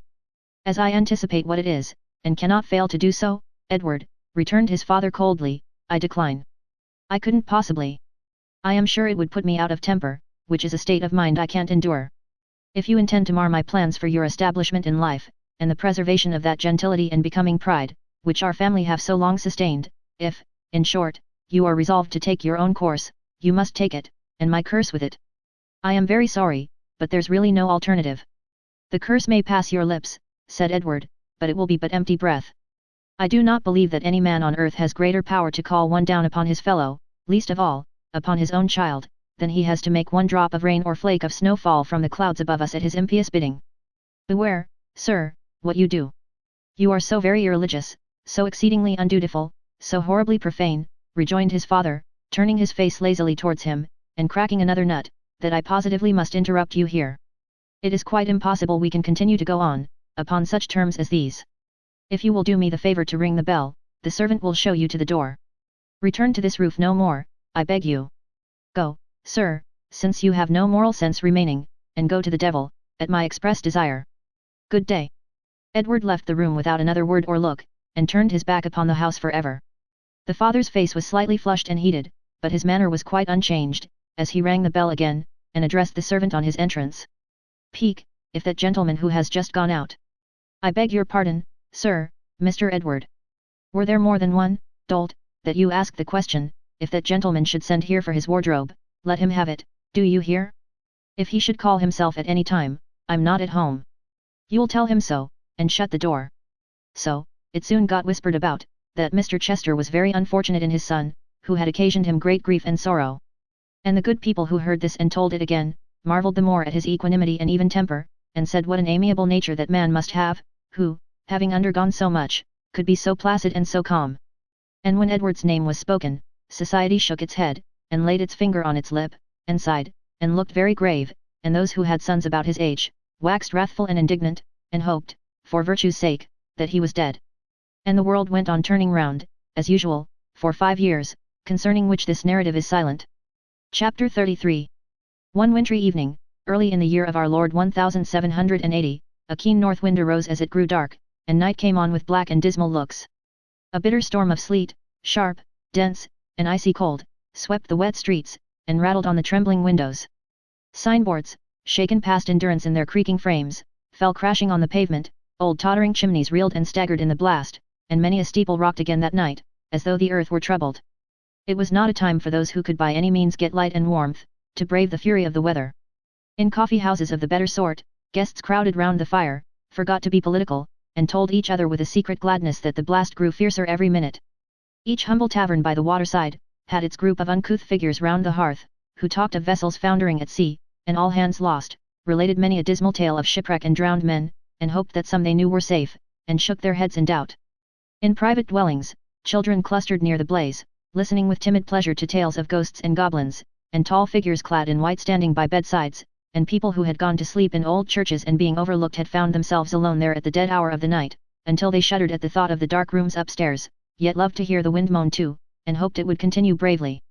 From time to time these happy indoor people stopped to listen, or one held up his finger and cried hark, and then, above the rumbling in the chimney, and the fast pattering on the glass, was heard a wailing, rushing sound, which shook the walls as though a giant's hand were on them, then a hoarse roar as if the sea had risen, then such a whirl and tumult that the air seemed mad, and then, with a lengthened howl, the waves of wind swept on, and left a moment's interval of rest.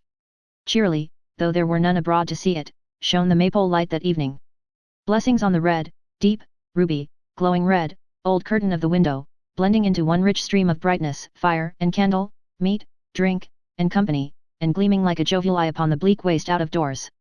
Within, what carpet like its crunching sand, what music merry as its crackling logs, what perfume like its kitchen's dainty breath, what weather genial as its hearty warmth. Blessings on the old house, how sturdily it stood! How did the vexed wind chafe and roar about its stalwart roof, how did it pant and strive with its wide chimneys, which still poured forth from their hospitable throats, great clouds of smoke, and puffed defiance in its face, how, above all, did it drive and rattle at the casement, emulous to extinguish that cheerful glow, which would not be put down and seemed the brighter for the conflict. The profusion too, the rich and lavish bounty, of that goodly tavern. It was not enough that one fire roared and sparkled on its spacious hearth, in the tiles which paved and compassed it, 500 flickering fires burnt brightly also. It was not enough that one red curtain shut the wild night out, and shed its cheerful influence on the room. In every saucepan lid and candlestick and vessel of copper, brass, or tin that hung upon the walls, were countless ruddy hangings, flashing and gleaming with every motion of the blaze, and offering, let the eye wander where it might, interminable vistas of the same rich color. The old oak wainscoting, the beams, the chairs, the seats, reflected it in a deep, dull glimmer. There were fires and red curtains in the very eyes of the drinkers, in their buttons, in their liquor, in the pipes they smoked. Mr. Willett sat in what had been his accustomed place 5 years before, with his eyes on the eternal boiler, and had sat there since the clock struck 8, giving no other signs of life than breathing with a loud and constant snore, though he was wide awake, and from time to time putting his glass to his lips, or knocking the ashes out of his pipe, and filling it anew. It was now 10:30. Mr. Cobb and Long Phil Parkes were his companions, as of old, and for 2 mortal hours and a half, none of the company had pronounced one word. Whether people, by dint of sitting together in the same place and the same relative positions, and doing exactly the same things for a great many years, acquire a sixth sense, or some unknown power of influencing each other which serves them in its stead, is a question for philosophy to settle. But certain it is that old John Willett, Mr. Parkes, and Mr. Cobb, were one and all firmly of opinion that they were very jolly companions, rather choice spirits than otherwise, that they looked at each other every now and then as if there were a perpetual interchange of ideas going on among them, that no man considered himself or his neighbour by any means silent, and that each of them nodded occasionally when he caught the eye of another, as if he would say, "You have expressed yourself extremely well, sir, in relation to that sentiment, and I quite agree with you."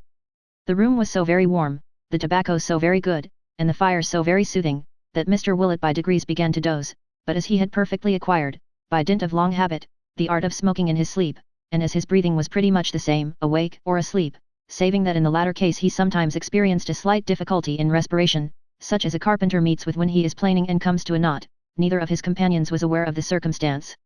Until he met with one of these impediments and was obliged to try again. "Johnny's dropped off," said Mr. Parkes in a whisper. "Fast as a top," said Mr. Cobb. Neither of them said any more until Mr. Willett came to another knot, one of surpassing obduracy, which bade fair to throw him into convulsions, but which he got over at last without waking, by an effort quite superhuman. He sleeps uncommon hard, said Mr. Cobb. Mr. Parkes, who was possibly a hard sleeper himself, replied with some disdain, not a bit on it, and directed his eyes towards a handbill pasted over the chimney piece, which was decorated at the top with a woodcut representing a youth of tender years running away very fast, with a bundle over his shoulder at the end of a stick, and, to carry out the idea, a finger-post and a milestone beside him. Mr. Cobb likewise turned his eyes in the same direction, and surveyed the placard as if that were the first time he had ever beheld it. Now, this was a document which Mr. Willett had himself indited on the disappearance of his son Joseph, acquainting the nobility and gentry and the public in general with the circumstances of his having left his home, describing his dress and appearance, and offering a reward of £5 to any person or persons who would pack him up and return him safely to the Maypole at Chigwell, or lodge him in any of his Majesty's jails until such time as his father should come and claim him. In this advertisement Mr. Willett had obstinately persisted, despite the advice and entreaties of his friends, in describing his son as a young boy, and furthermore as being from 18 inches to a couple of feet shorter than he really was, two circumstances which perhaps accounted, in some degree, for its never having been productive of any other effect than the transmission to Chigwell at various times and at a vast expense, of some 45 runaways varying from 6 years old to 12. Mr. Cobb and Mr. Parkes looked mysteriously at this composition, at each other, and at old John. From the time he had pasted it up with his own hands, Mr. Willett had never by word or sign alluded to the subject, or encouraged anyone else to do so. Nobody had the least notion what his thoughts or opinions were, connected with it, whether he remembered it or forgot it, whether he had any idea that such an event had ever taken place. Therefore, even while he slept, no one ventured to refer to it in his presence, and for such sufficient reasons, these his chosen friends were silent now. Mr. Willett had got by this time into such a complication of knots, that it was perfectly clear he must wake or die. He chose the former alternative, and opened his eyes. "If he don't come in 5 minutes," said John, "I shall have supper without him." The antecedent of this pronoun had been mentioned for the last time at 8 o'clock. Messrs. Parkes and Cobb, being used to this style of conversation, replied without difficulty that to be sure Solomon was very late, and they wondered what had happened to detain him. "He ain't blown away, I suppose," said Parkes. "It's enough to carry a man of his figure off his legs, and easy too. Do you hear it? It blows great guns, indeed. There'll be many a crash in the forest tonight, I reckon, and many a broken branch upon the ground tomorrow. It won't break anything in the Maypole, I take it, sir," returned old John. "Let it try." "I give it leave. What's that?" "The wind," cried Parkes. "It's howling like a Christian, and has been all night long." "Did you ever, sir," asked John, after a minute's contemplation, "hear the wind say Maypole?" "Why, what man ever did?" said Parkes. "Nor ahoy, perhaps," added John. "No. Nor that neither." "Very good, sir," said Mr. Willett, perfectly unmoved, "then if that was the wind just now, and you'll wait a little time without speaking, you'll hear it say both words very plain." Mr. Willett was right. After listening for a few moments, they could clearly hear, above the roar and tumult out of doors, this shout repeated, and that with a shrillness and energy, which denoted that it came from some person in great distress or terror. They looked at each other, turned pale, and held their breath. No man stirred. It was in this emergency that Mr. Willett displayed something of that strength of mind and plenitude of mental resource, which rendered him the admiration of all his friends and neighbours. After looking at Messrs. Parkes and Cobb for some time in silence, he clapped his 2 hands to his cheeks, and sent forth a roar which made the glasses dance and rafters ring, a long-sustained, discordant bellow, that rolled onward with the wind, and startling every echo, made the night 100 times more boisterous, a deep, loud, dismal bray, that sounded like a human gong. Then, with every vein in his head and face swollen with the great exertion, and his countenance suffused with a lively purple, he drew a little nearer to the fire, and turning his back upon it, said with dignity, "If that's any comfort to anybody, they're welcome to it. If it ain't, I'm sorry for 'em. If either of you 2 gentlemen likes to go out and see what's the matter, you can. I'm not curious, myself." While he spoke the cry drew nearer and nearer, footsteps passed the window, the latch of the door was raised, it opened, was violently shut again, and Solomon Daisy, with a lighted lantern in his hand, and the rain streaming from his disordered dress, dashed into the room. A more complete picture of terror than the little man presented, it would be difficult to imagine. The perspiration stood in beads upon his face, his knees knocked together, his every limb trembled, the power of articulation was quite gone, and there he stood, panting for breath, gazing on them with such livid ashy looks, that they were infected with his fear, though ignorant of its occasion, and, reflecting his dismayed and horror-stricken visage, stared back again without venturing to question him, until old John Willett, in a fit of temporary insanity, made a dive at his cravat, and, seizing him by that portion of his dress, shook him to and fro until his very teeth appeared to rattle in his head. "Tell us what's the matter, sir," said John, "or I'll kill you." Tell us what's the matter, sir, or in another second I'll have your head under the biler. How dare you look like that? Is anybody a following of you? What do you mean? Say something, or I'll be the death of you, I will. Mr. Willett, in his frenzy, was so near keeping his word to the very letter, Solomon Daisy's eyes already beginning to roll in an alarming manner, and certain guttural sounds, as of a choking man, to issue from his throat, that the two bystanders, recovering in some degree, plucked him off his victim by main force, and placed the little clerk of Chigwell in a chair. Directing a fearful gaze all round the room, he implored them in a faint voice to give him some drink, and above all to lock the house door and close and bar the shutters of the room, without a moment's loss of time. The latter request did not tend to reassure his hearers, or to fill them with the most comfortable sensations. They complied with it, however, with the greatest expedition, and having handed him a bumper of brandy and water, nearly boiling hot, waited to hear what he might have to tell them. "Oh, Johnny," said Solomon, shaking him by the hand. "Oh, Parks. Oh, Tommy Cobb. Why did I leave this house tonight? On the 19th of March, of all nights in the year, on the 19th of March." They all drew closer to the fire. Parks, who was nearest to the door, started and looked over his shoulder. Mr. Willett, with great indignation, inquired what the devil he meant by that, and then said, "God forgive me," and glanced over his own shoulder, and came a little nearer. "When I left here tonight," said Solomon Daisy, "I little thought what day of the month it was. I have never gone alone into the church after dark on this day, for 27 years. I have heard it said that as we keep our birthdays when we are alive, so the ghosts of dead people, who are not easy in their graves, keep the day they died upon. How the wind roars!" Nobody spoke. All eyes were fastened on Solomon. "I might have known," he said, "what night it was, by the foul weather. There's no such night in the whole year round as this is, always. I never sleep quietly in my bed on the 19th of March." "Go on," said Tom Cobb, in a low voice. "Nor I neither." Solomon Daisy raised his glass to his lips, put it down upon the floor with such a trembling hand that the spoon tinkled in it like a little bell, and continued thus. "Have I ever said that we are always brought back to this subject in some strange way, when the 19th of this month comes round? Do you suppose it was by accident, I forgot to wind up the church clock? I never forgot it at any other time, though it's such a clumsy thing that it has to be wound up every day. Why should it escape my memory on this day of all others? I made as much haste down there as I could when I went from here, but I had to go home first for the keys, and the wind and rain being dead against me all the way, it was pretty well as much as I could do at times to keep my legs. I got there at last, opened the church door, and went in. I had not met a soul all the way, and you may judge whether it was dull or not. Neither of you would bear me company. If you could have known what was to come, you'd have been in the right.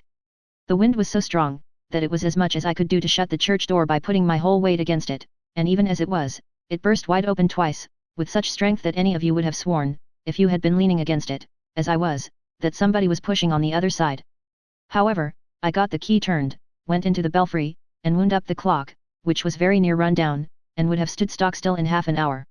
As I took up my lantern again to leave the church, it came upon me all at once that this was the 19th of March.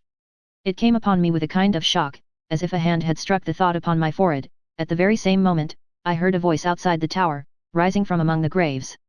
Here old John precipitately interrupted the speaker, and begged that if Mr. Parks, who was seated opposite to him and was staring directly over his head, saw anything, he would have the goodness to mention it. Mr. Parks apologized, and remarked that he was only listening, to which Mr. Willett angrily retorted, that his listening with that kind of expression in his face was not agreeable, and that if he couldn't look like other people, he had better put his pocket handkerchief over his head. Mr. Parks with great submission pledged himself to do so, if again required, and John Willett turning to Solomon desired him to proceed. After waiting until a violent gust of wind and rain, which seemed to shake even that sturdy house to its foundation, had passed away, the little man complied. "Never tell me that it was my fancy, or that it was any other sound which I mistook for that I tell you of. I heard the wind whistle through the arches of the church. I heard the steeple strain and creak. I heard the rain as it came driving against the walls. I felt the bell shake. I saw the ropes sway to and fro. And I heard that voice." "What did it say?" asked Tom Cobb. "I don't know what, I don't know that it spoke.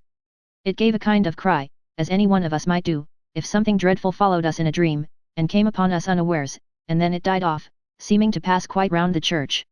"I don't see much in that," said John, drawing a long breath, and looking round him like a man who felt relieved.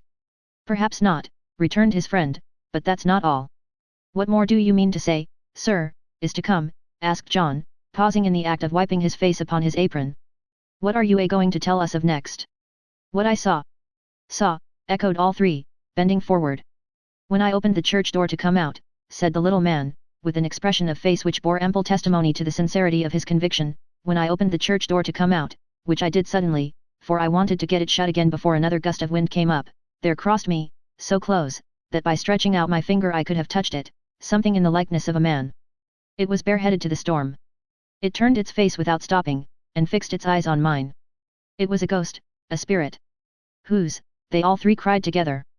In the excess of his emotion, for he fell back trembling in his chair, and waved his hand as if entreating them to question him no further, his answer was lost on all but old John Willett, who happened to be seated close beside him. Who? Cried Parkes and Tom Cobb, looking eagerly by turns at Solomon Daisy and at Mr. Willett. Who was it? Gentlemen, said Mr. Willett after a long pause, you needn't ask. The likeness of a murdered man. This is the 19th of March. A profound silence ensued. If you'll take my advice, said John, we had better, one and all, keep this a secret. Such tales would not be liked at the Warren. Let us keep it to ourselves for the present time at all events, or we may get into trouble, and Solomon may lose his place. Whether it was really as he says, or whether it wasn't, is no matter. Right or wrong, nobody would believe him. As to the probabilities, I don't myself think, said Mr. Willett, eyeing the corners of the room in a manner which showed that, like some other philosophers, he was not quite easy in his theory, that a ghost as had been a man of sense in his lifetime, would be out walking in such weather. I only know that I wouldn't, if I was one. But this heretical doctrine was strongly opposed by the other three, who quoted a great many precedents to show that bad weather was the very time for such appearances, and Mr. Parkes, who had had a ghost in his family, by the mother's side, argued the matter with so much ingenuity and force of illustration, that John was only saved from having to retract his opinion by the opportune appearance of supper, to which they applied themselves with a dreadful relish. Even Solomon Daisy himself, by dint of the elevating influences of fire, lights, brandy, and good company, so far recovered as to handle his knife and fork in a highly creditable manner, and to display a capacity both of eating and drinking, such as banished all fear of his having sustained any lasting injury from his fright. Supper done, they crowded round the fire again, and, as is common on such occasions, propounded all manner of leading questions calculated to surround the story with new horrors and surprises. But Solomon Daisy, notwithstanding these temptations, adhered so steadily to his original account, and repeated it so often, with such slight variations, and with such solemn asseverations of its truth and reality, that his hearers were, with good reason, more astonished than at first. As he took John Willett's view of the matter in regard to the propriety of not bruiting the tale abroad, unless the spirit should appear to him again, in which case it would be necessary to take immediate counsel with the clergyman, it was solemnly resolved that it should be hushed up and kept quiet. And as most men like to have a secret to tell which may exalt their own importance, they arrived at this conclusion with perfect unanimity. As it was by this time growing late, and was long past their usual hour of separating, the cronies parted for the night. Solomon Daisy, with a fresh candle in his lantern, repaired homewards under the escort of Long Phil Parkes and Mr. Cobb, who were rather more nervous than himself. Mr. Willett, after seeing them to the door, returned to collect his thoughts with the assistance of the boiler, and to listen to the storm of wind and rain, which had not yet abated one jot of its fury. Chapter 34. Before old John had looked at the boiler quite 20 minutes, he got his ideas into a focus, and brought them to bear upon Solomon Daisy's story. The more he thought of it, the more impressed he became with a sense of his own wisdom, and a desire that Mr. Haredale should be impressed with it likewise. At length, to the end that he might sustain a principal and important character in the affair, and might have the start of Solomon and his two friends, through whose means he knew the adventure, with a variety of exaggerations, would be known to at least a score of people, and most likely to Mr. Haredale himself, by breakfast time tomorrow, he determined to repair to the Warren before going to bed. He's my landlord, thought John, as he took a candle in his hand, and setting it down in a corner out of the wind's way, opened a casement in the rear of the house, looking towards the stables. We haven't met of late years so often as we used to do, changes are taking place in the family, it's desirable that I should stand as well with them, in point of dignity, as possible. The whispering about of this here tale will anger him, it's good to have confidences with a gentleman of his nature, and set oneself right besides. Hello there! Hugh, Hugh! Hallelujah! When he had repeated this shout a dozen times, and startled every pigeon from its slumbers, a door in one of the ruinous old buildings opened, and a rough voice demanded what was amiss now, that a man couldn't even have his sleep in quiet. What? Haven't you sleep enough, growler, that you're not to be knocked up for once? Said John. No, replied the voice, as the speaker yawned and shook himself. Not half enough. I don't know how you can sleep, with the wind a-bellowsing and roaring about you, making the tiles fly like a pack of cards, said John, but no matter for that. Wrap yourself up in something or another, and come here, for you must go as far as the Warren with me. And look sharp about it. Hugh, with much low growling and muttering, went back into his lair, and presently reappeared, carrying a lantern and a cudgel, and enveloped from head to foot in an old, frowsy, slouching horse cloth. Mr. Willett received this figure at the back door, and ushered him into the bar, while he wrapped himself in sundry greatcoats and capes, and so tied and knotted his face in shawls and handkerchiefs, that how he breathed was a mystery. "You don't take a man out of doors at near midnight in such weather, without putting some heart into him, do you, master?" said Hugh. "Yes I do, sir," returned Mr. Willett. "I put the heart, as you call it, into him when he has brought me safe home again, and his standing steady on his legs an't of so much consequence. So hold that light up, if you please, and go on a step or two before, to show the way."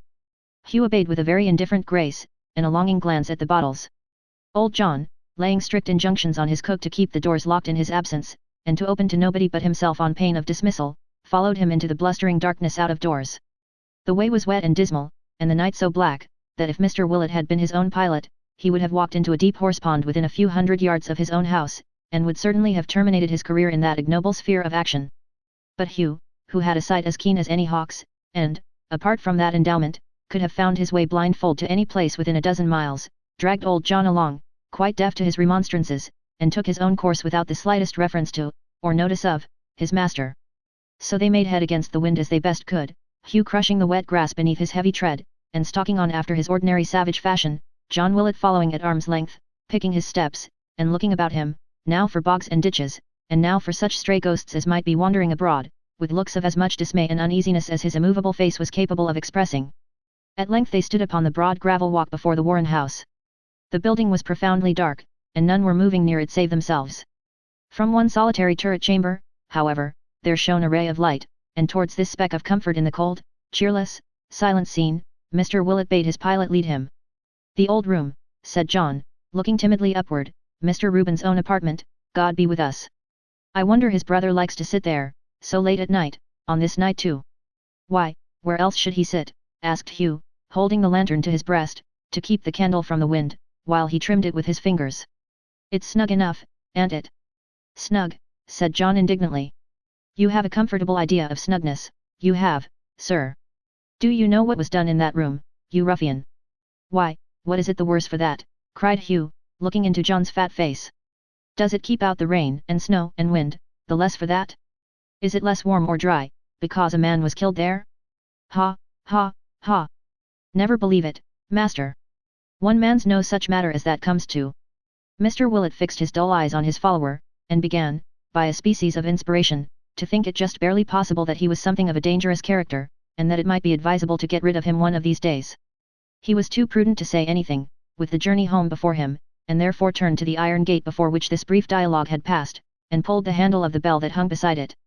The turret in which the light appeared being at one corner of the building, and only divided from the path by one of the garden walks, upon which this gate opened, Mr. Haredale threw up the window directly, and demanded who was there. "Begging pardon, sir," said John, "I knew you sat up late, and made bold to come round, having a word to say to you." "Willett, is it not? Of the Maypole, at your service, sir." Mr. Haredale closed the window, and withdrew. He presently appeared at a door in the bottom of the turret, and coming across the garden walk, unlocked the gate and let them in. "You are a late visitor, Willett. What is the matter?" "Nothing to speak of, sir," said John, "an idle tale, I thought you ought to know of, nothing more. Let your man go forward with the lantern, and give me your hand. The stairs are crooked and narrow. Gently with your light, friend. You swing it like a censer." Hugh, who had already reached the turret, held it more steadily, and ascended first, turning round from time to time to shed his light downward on the steps. Mr. Haredale following next, eyed his lowering face with no great favour, and Hugh, looking down on him, returned his glances with interest, as they climbed the winding stairs. It terminated in a little anteroom adjoining that from which they had seen the light. Mr. Haredale entered first, and led the way through it into the latter chamber, where he seated himself at a writing table from which he had risen when they had rung the bell.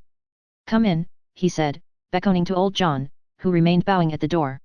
"Not you, friend," he added hastily to Hugh, who entered also. "Willett, why do you bring that fellow here?" "Why, sir," returned John, elevating his eyebrows, and lowering his voice to the tone in which the question had been asked him, "he's a good guard, you see." "Don't be too sure of that," said Mr. Haredale, looking towards him as he spoke. "I doubt it. He has an evil eye." "There's no imagination in his eye," returned Mr. Willett, glancing over his shoulder at the organ in question, "certainly." There is no good there, be assured, said Mr. Haredale. Wait in that little room, friend, and close the door between us. Hugh shrugged his shoulders, and with a disdainful look, which showed, either that he had overheard, or that he guessed the purport of their whispering, did as he was told. When he was shut out, Mr. Haredale turned to John, and bade him go on with what he had to say, but not to speak too loud, for there were quick ears yonder.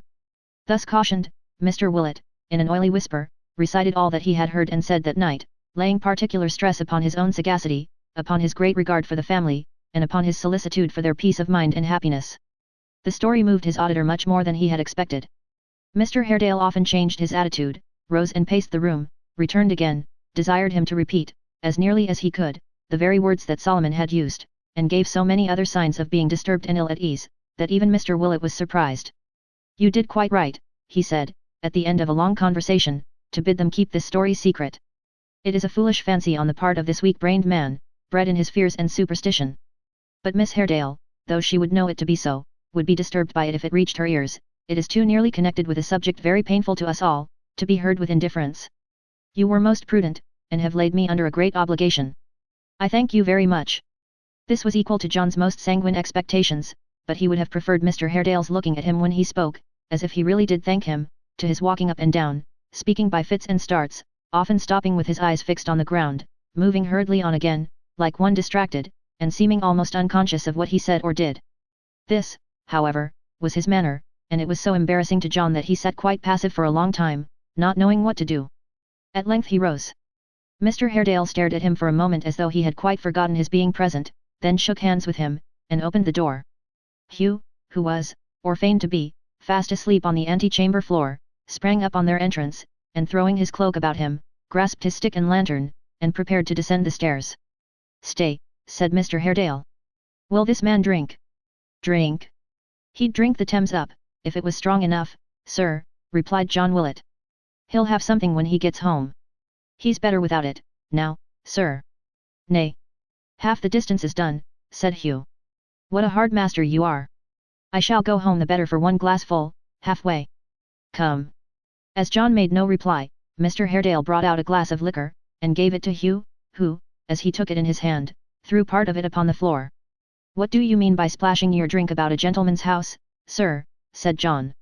I'm drinking a toast, Hugh rejoined, holding the glass above his head, and fixing his eyes on Mr. Haredale's face, a toast to this house and its master. With that he muttered something to himself, and drank the rest, and setting down the glass, preceded them without another word. John was a good deal scandalized by this observance, but seeing that Mr. Haredale took little heed of what Hugh said or did, and that his thoughts were otherwise employed, he offered no apology, and went in silence down the stairs, across the walk, and through the garden gate. They stopped upon the outer side for Hugh to hold the light while Mr. Haredale locked it on the inner, and then John saw with wonder, as he often afterwards related, that he was very pale, and that his face had changed so much and grown so haggard since their entrance, that he almost seemed another man. They were in the open road again, and John Willett was walking on behind his escort, as he had come, thinking very steadily of what he had just now seen, when Hugh drew him suddenly aside, and almost at the same instant 3 horsemen swept past.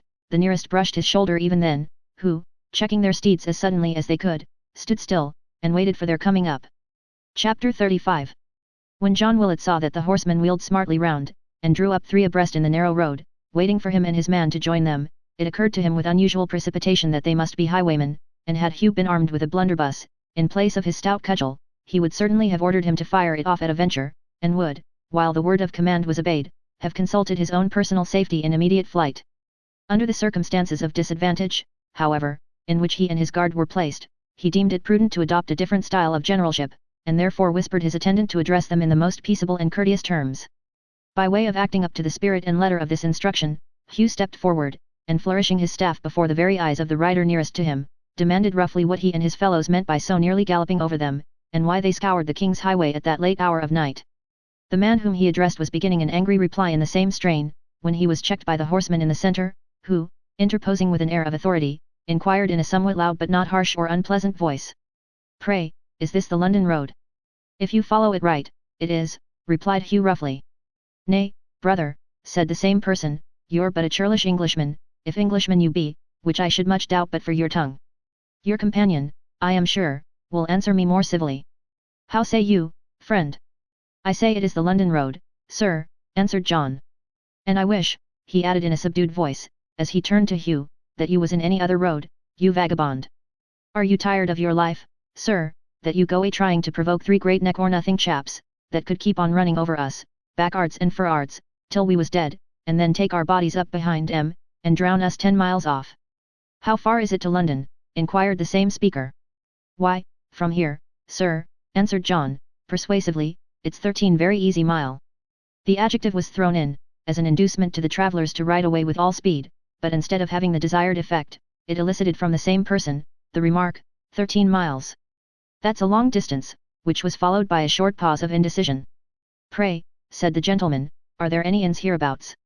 At the word inns, John plucked up his spirit in a surprising manner, his fears rolled off like smoke, all the landlord stirred within him.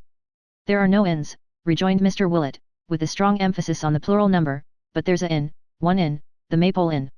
That's a inn indeed. You won't see the like of that inn often. You keep it, perhaps, said the horseman, smiling. I do, sir, replied John, greatly wondering how he had found this out. And how far is the Maypole from here? About a mile. John was going to add that it was the easiest mile in all the world, when the third rider, who had hitherto kept a little in the rear, suddenly interposed. And have you one excellent bed, landlord? Hem. A bed that you can recommend, a bed that you are sure is well aired, a bed that has been slept in by some perfectly respectable and unexceptionable person. We don't take in no tagrag and bobtail at our house, sir, answered John. And as to the bed itself? Say, as to 3 beds, interposed the gentleman who had spoken before, for we shall want 3 if we stay, though my friend only speaks of 1. No, no, my lord, you are too good, you are too kind, but your life is of far too much importance to the nation in these portentous times, to be placed upon a level with one so useless and so poor as mine. A great cause, my lord, a mighty cause, depends on you. You are its leader and its champion, its advanced guard and its van. It is the cause of our altars and our homes, our country and our faith. Let me sleep on a chair, the carpet, anywhere. No one will repine if I take cold or fever. Let John Gruby pass the night beneath the open sky, no one will repine for him. But 40,000 men of this our island in the wave, exclusive of women and children, rivet their eyes and thoughts on Lord George Gordon, and every day, from the rising up of the sun to the going down of the same, pray for his health and vigour. My lord, said the speaker, rising in his stirrups, it is a glorious cause, and must not be forgotten. My lord, it is a mighty cause, and must not be endangered. My lord, it is a holy cause, and must not be deserted. It is a holy cause, exclaimed his lordship, lifting up his hat with great solemnity. Amen. John Gruby, said the long-winded gentleman, in a tone of mild reproof, his lordship said amen. I heard my lord, sir, said the man, sitting like a statue on his horse. And do not you say amen, likewise. To which John Gruby made no reply at all, but sat looking straight before him. You surprise me, Gruby, said the gentleman. At a crisis like the present, when Queen Elizabeth, that maiden monarch, weeps within her tomb, and Bloody Mary, with a brow of gloom and shadow, stalks triumphant. Oh, sir, cried the man, gruffly, where's the use of talking of Bloody Mary, under such circumstances as the present, when my lord's wet through, and tired with hard riding? Let's either go on to London, sir, or put up at once, or that unfortunate Bloody Mary will have more to answer for, and she's done a deal more harm in her grave than she ever did in her lifetime, I believe. By this time Mr. Willett, who had never heard so many words spoken together at one time, or delivered with such volubility and emphasis as by the long-winded gentleman, and whose brain, being wholly unable to sustain or compass them, had quite given itself up for lost, recovered so far as to observe that there was ample accommodation at the Maypole for all the party, good beds, neat wines, excellent entertainment for man and beast, private rooms for large and small parties, dinners dressed upon the shortest notice, choice stabling, and a lock-up coach-house, and, in short, to run over such recommendatory scraps of language as were painted up on various portions of the building, and which in the course of some 40 years he had learnt to repeat with tolerable correctness. He was considering whether it was at all possible to insert any novel sentences to the same purpose, when the gentleman who had spoken first, turning to him of the long wind, exclaimed, What say you, Gashford? Shall we tarry at this house he speaks of, or press forward? You shall decide. I would submit, my lord, then, returned the person he appealed to, in a silky tone, that your health and spirits, so important, under Providence, to our great cause, our pure and truthful cause, here his lordship pulled off his hat again, though it was raining hard, require refreshment and repose. Go on before, landlord, and show the way, said Lord George Gordon, we will follow at a foot-pace. If you will give me leave, my lord, said John Gruby, in a low voice, I'll change my proper place, and ride before you. The looks of the landlord's friend are not over honest, and it may be as well to be cautious with him. John Gruby is quite right, interposed Mr. Gashford, falling back hastily. My lord, a life so precious as yours must not be put in peril. Go forward, John, by all means. If you have any reason to suspect the fellow, blow his brains out. John made no answer, but looking straight before him, as his custom seemed to be when the secretary spoke, bade Hugh push on, and followed close behind him. Then came his lordship, with Mr. Willett at his bridle rein, and, last of all, his lordship's secretary, for that, it seemed, was Gashford's office. Hugh strode briskly on, often looking back at the servant, whose horse was close upon his heels, and glancing with a leer at his holster case of pistols, by which he seemed to set great store. He was a square-built, strong-made, bull-necked fellow, of the true English breed, and as Hugh measured him with his eye, he measured Hugh, regarding him meanwhile with a look of bluff disdain. He was much older than the Maypole man, being to all appearance 45, but was one of those self-possessed, hard-headed, imperturbable fellows, who, if they are ever beaten at fisticuffs, or other kind of warfare, never know it, and go on coolly till they win. If I led you wrong now, said Hugh, tauntingly, you'd shoot me through the head, I suppose. John Gruby took no more notice of this remark than if he had been deaf and Hugh dumb, but kept riding on quite comfortably, with his eyes fixed on the horizon. Did you ever try a fall with a man when you were young, master? Said Hugh. Can you make any play at single-stick? John Gruby looked at him sideways with the same contented air, but deigned not a word in answer. Like this, said Hugh, giving his cudgel one of those skilful flourishes, in which the rustic of that time delighted. Hoob. Or that, returned John Gruby, beating down his guard with his whip, and striking him on the head with its butt end. Yes, I played a little once. You wear your hair too long, I should have cracked your crown if it had been a little shorter. It was a pretty smart, loud-sounding rap, as it was, and evidently astonished Hugh, who, for the moment, seemed disposed to drag his new acquaintance from his saddle.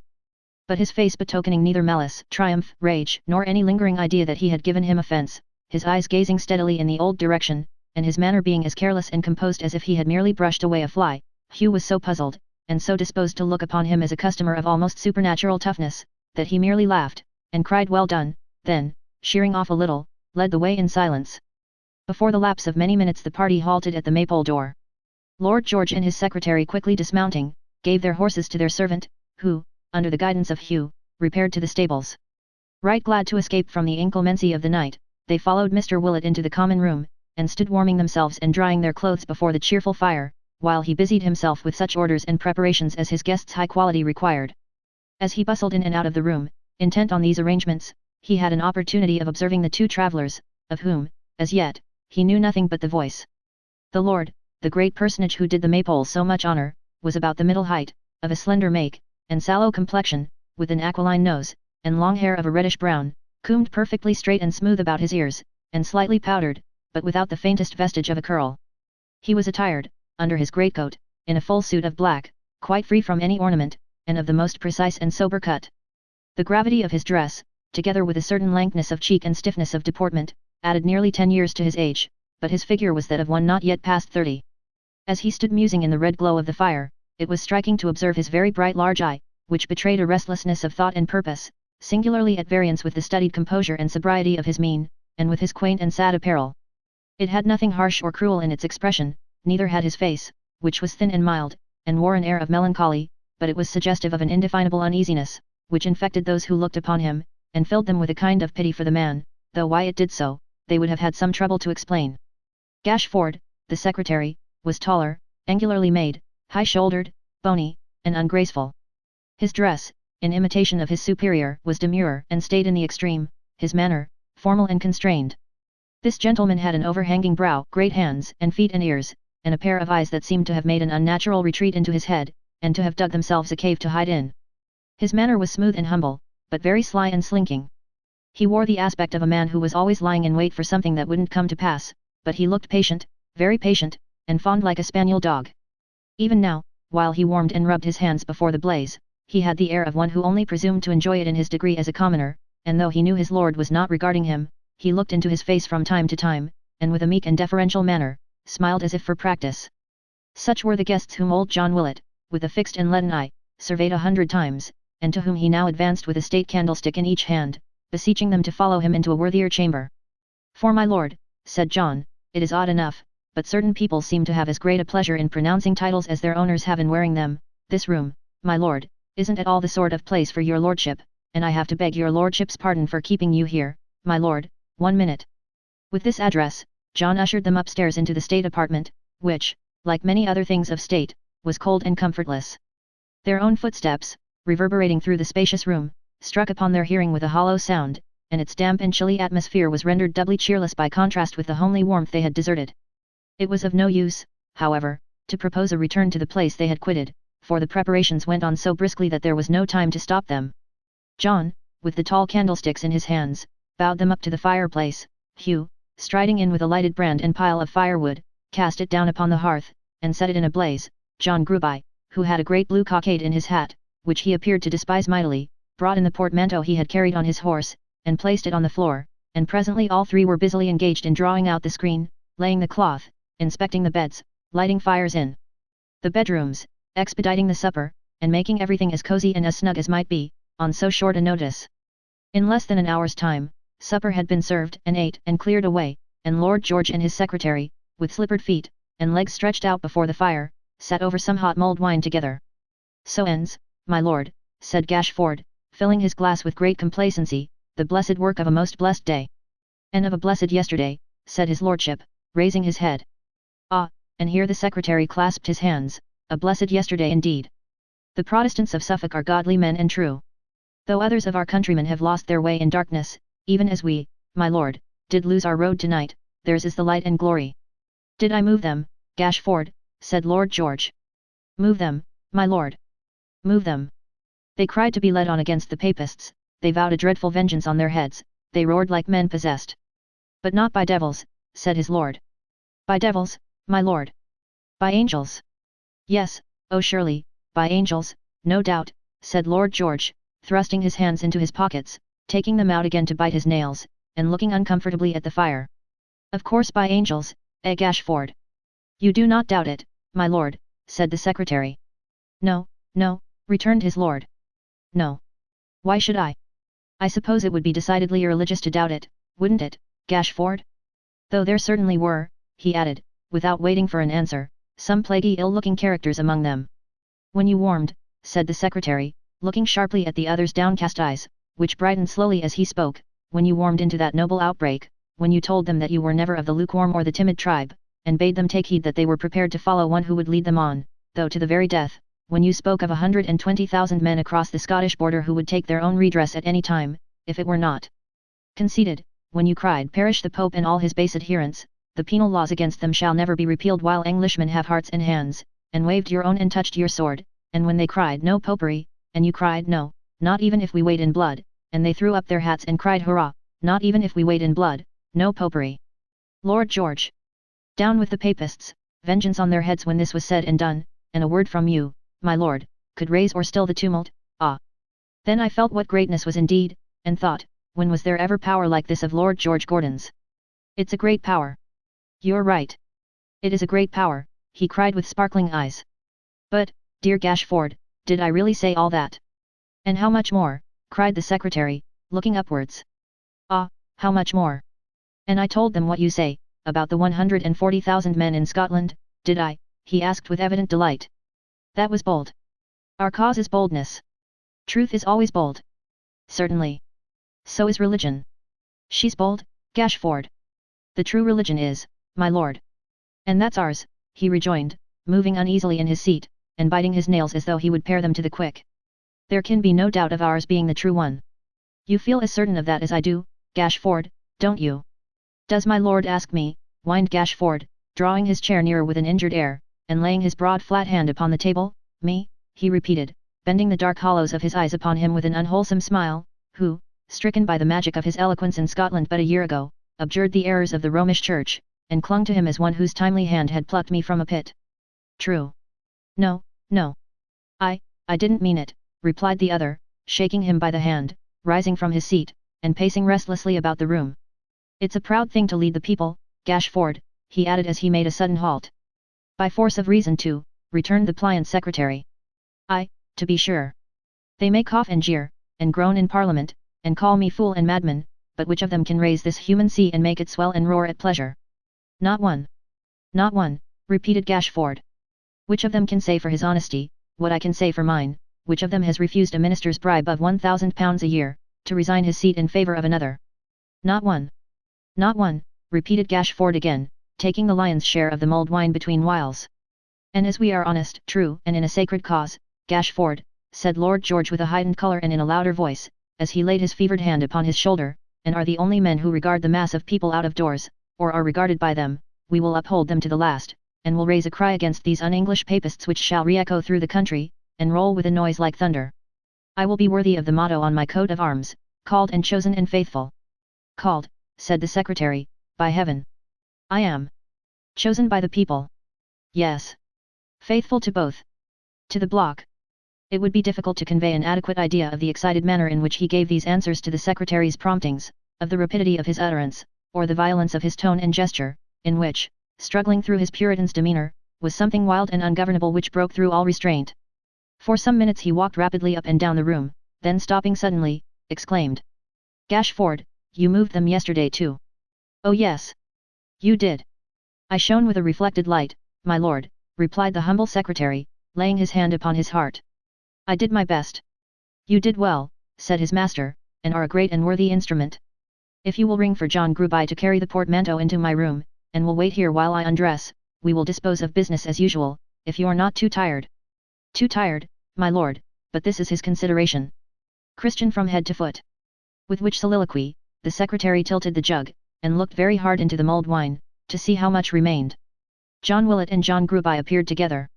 The one bearing the great candlesticks, and the other the portmanteau, showed the deluded lord into his chamber, and left the secretary alone, to yawn and shake himself, and finally to fall asleep before the fire. Now, Mr. Gashford, sir, said John Gruby in his ear, after what appeared to him a moment of unconsciousness, my lord's abed. Oh. Very good, John, was his mild reply. Thank you, John. Nobody need sit up. I know my room. I hope you're not going to trouble your head tonight, or my lord's head neither, with anything more about Bloody Mary, said John. I wish the blessed old creature had never been born. I said you might go to bed, John, returned the secretary. You didn't hear me, I think. Between Bloody Marys, and blue cockades, and glorious Queen Besses, and no poperies, and Protestant associations, and making of speeches, pursued John Gruby, looking, as usual, a long way off, and taking no notice of this hint, my lord's half off his head. When we go out o' doors, such a set of ragamuffins comes shouting after us, Gordon forever, that I'm ashamed of myself and don't know where to look. When we're indoors, they come roaring and screaming about the house like so many devils, and my lord instead of ordering them to be drove away, goes out into the balcony and demeans himself by making speeches to M, and calls M men of England, and fellow countrymen, as if he was fond of M and thanked M for coming. I can't make it out, but they're all mixed up somehow or another with that unfortunate Bloody Mary, and call her name out till they're hoarse. They're all Protestants too, every man and boy among 'em, and Protestants are very fond of spoons, I find, and silver plate in general, whenever area gates is left open accidentally.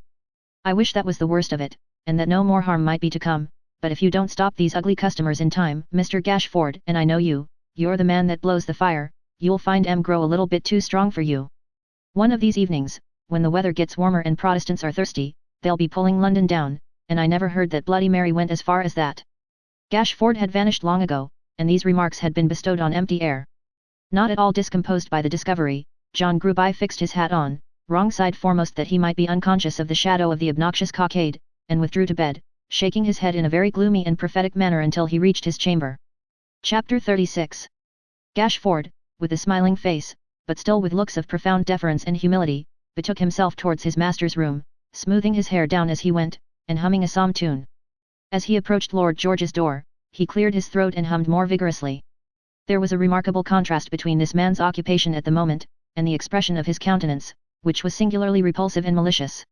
His beetling brow almost obscured his eyes, his lip was curled contemptuously, his very shoulders seemed to sneer in stealthy whisperings with his great flapped ears. Hush, he muttered softly, as he peeped in at the chamber door. He seems to be asleep.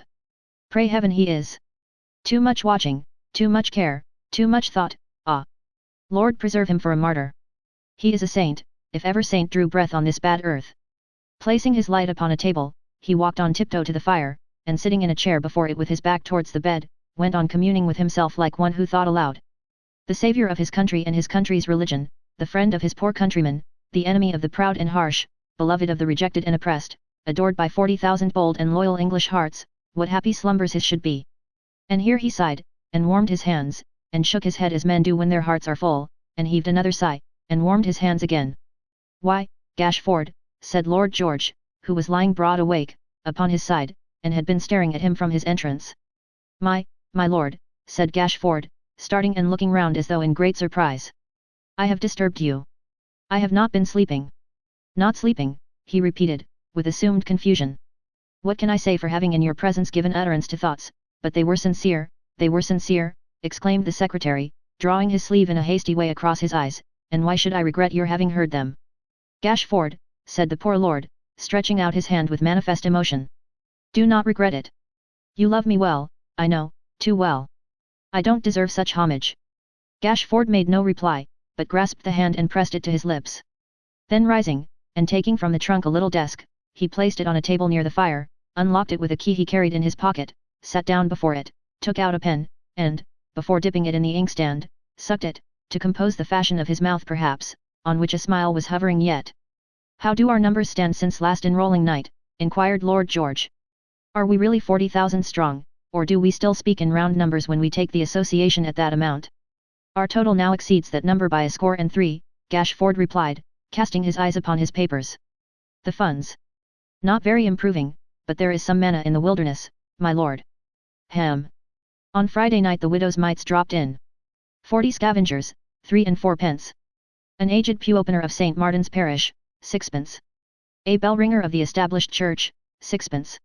A Protestant infant, newly born, 1 halfpenny. The United Link boys, 3 shillings, 1 bad.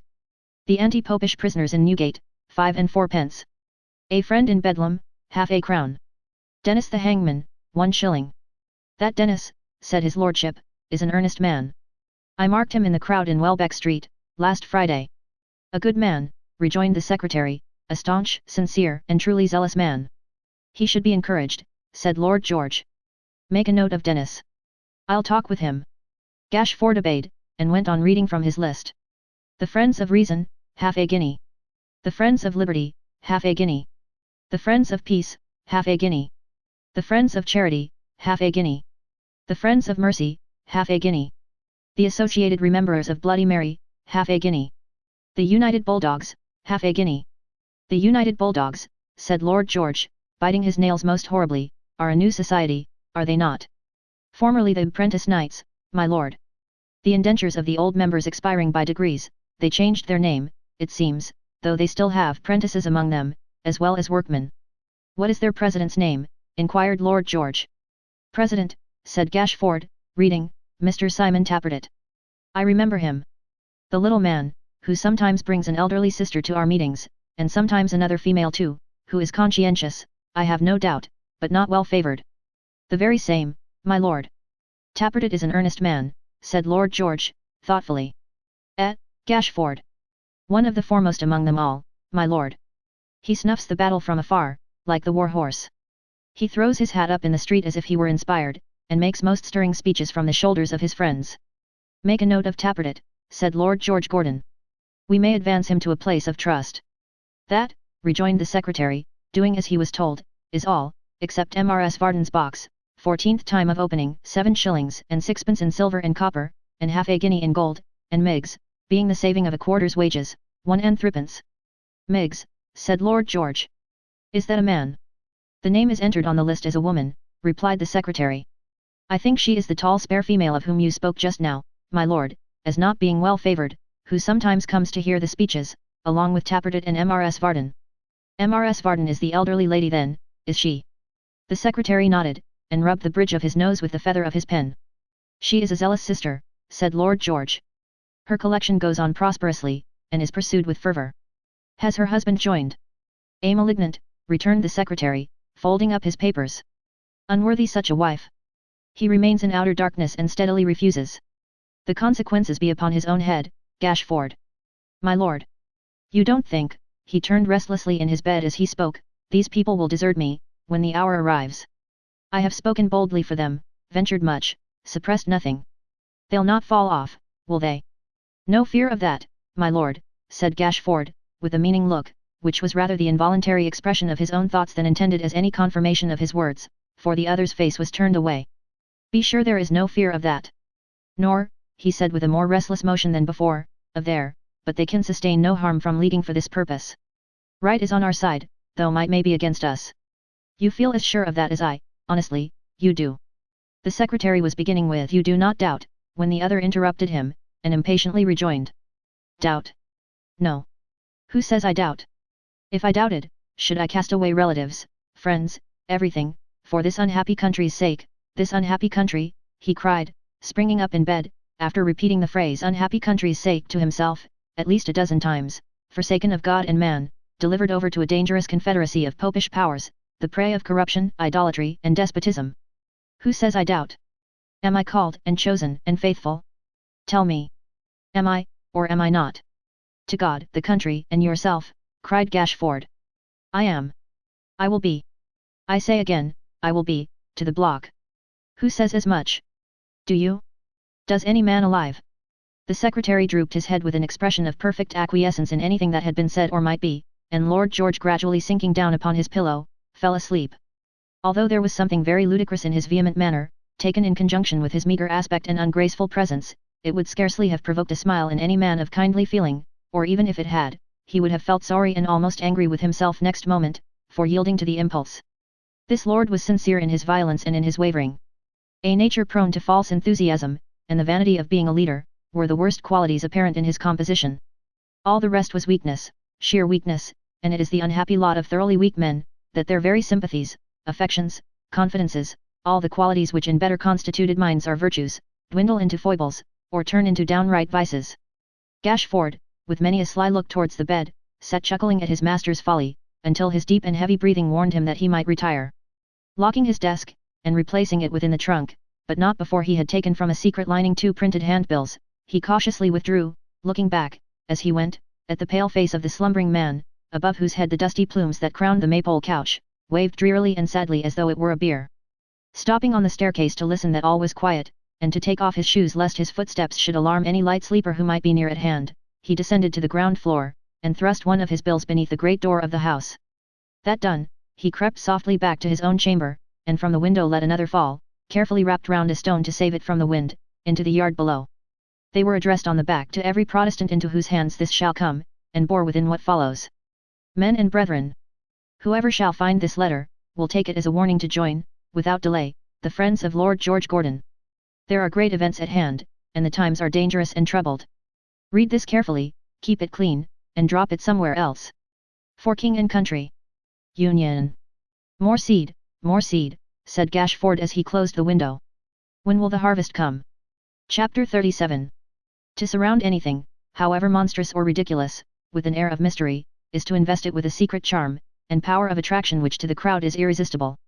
False priests, false prophets, false doctors, false patriots, false prodigies of every kind, veiling their proceedings in mystery, have always addressed themselves at an immense advantage to the popular credulity, and have been, perhaps, more indebted to that resource in gaining and keeping for a time the upper hand of truth and common sense, than to any half-dozen items in the whole catalogue of imposture.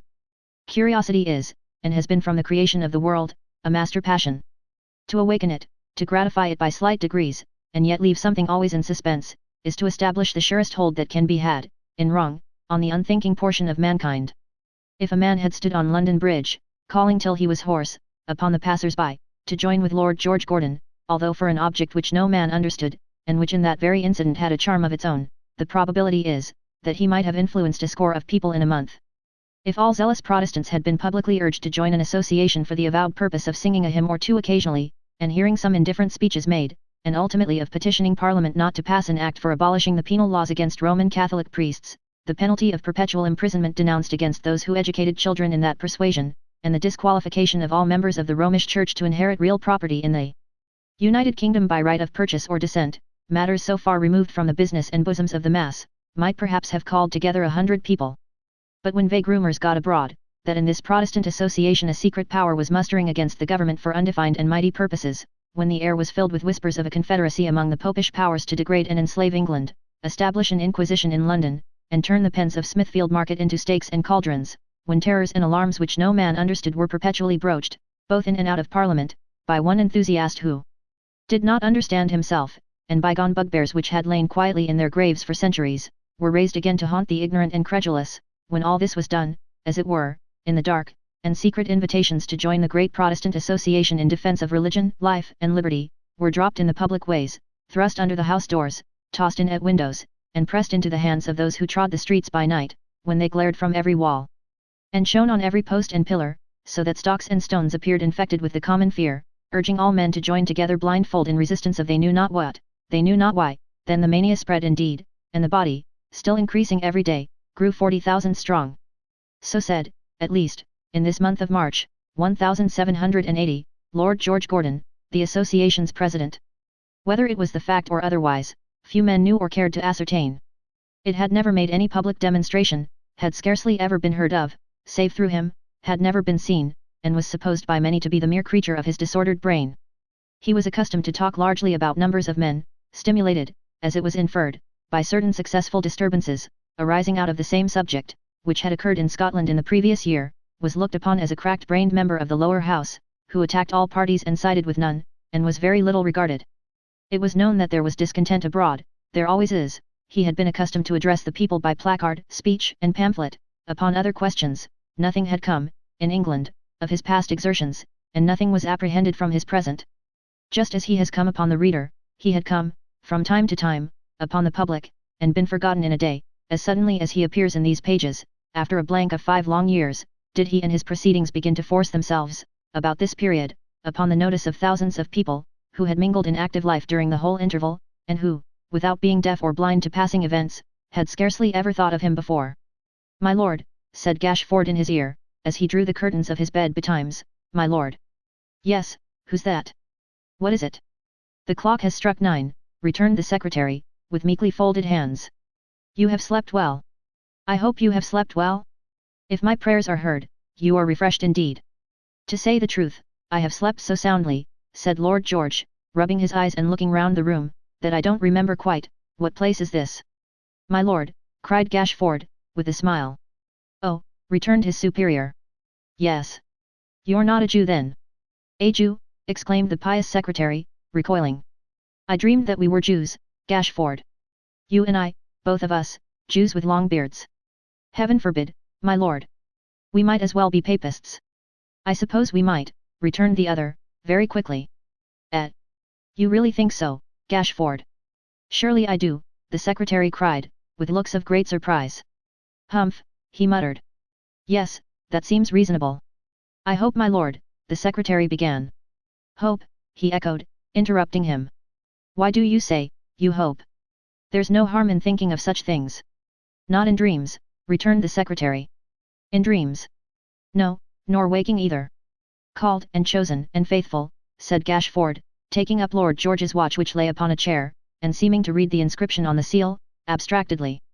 It was the slightest action possible, not obtruded on his notice, and apparently the result of a moment's absence of mind, not worth remark. But as the words were uttered, Lord George, who had been going on impetuously, stopped short, reddened, and was silent. Apparently quite unconscious of this change in his demeanour, the wily secretary stepped a little apart, under pretence of pulling up the window blind, and returning when the other had had time to recover, said: "The holy cause goes bravely on, my lord. I was not idle, even last night. I dropped 2 of the handbills before I went to bed, and both are gone this morning. Nobody in the house has mentioned the circumstance of finding them, though I have been downstairs full half an hour. 1 or 2 recruits will be their first fruit, I predict, and who shall say how many more, with heaven's blessing on your inspired exertions." "It was a famous device in the beginning," replied Lord George, "an excellent device, and did good service in Scotland. It was quite worthy of you. You remind me not to be a sluggard, Gashford, when the vineyard is menaced with destruction, and may be trodden down by papist feet. Let the horses be saddled in half an hour. We must be up and doing." He said this with a heightened colour, and in a tone of such enthusiasm, that the secretary deemed all further prompting needless, and withdrew. "Dreamed he was a Jew," he said thoughtfully, as he closed the bedroom door. "He may come to that before he dies. It's like enough. Well, after a time, and provided I lost nothing by it, I don't see why that religion shouldn't suit me as well as any other. There are rich men among the Jews, shaving is very troublesome, yes, it would suit me well enough. For the present, though, we must be Christian to the core. Our prophetic motto will suit all creeds in their turn, that's a comfort." Reflecting on this source of consolation, he reached the sitting room, and rang the bell for breakfast. Lord George was quickly dressed, for his plain toilet was easily made, and as he was no less frugal in his repasts than in his Puritan attire, his share of the meal was soon dispatched.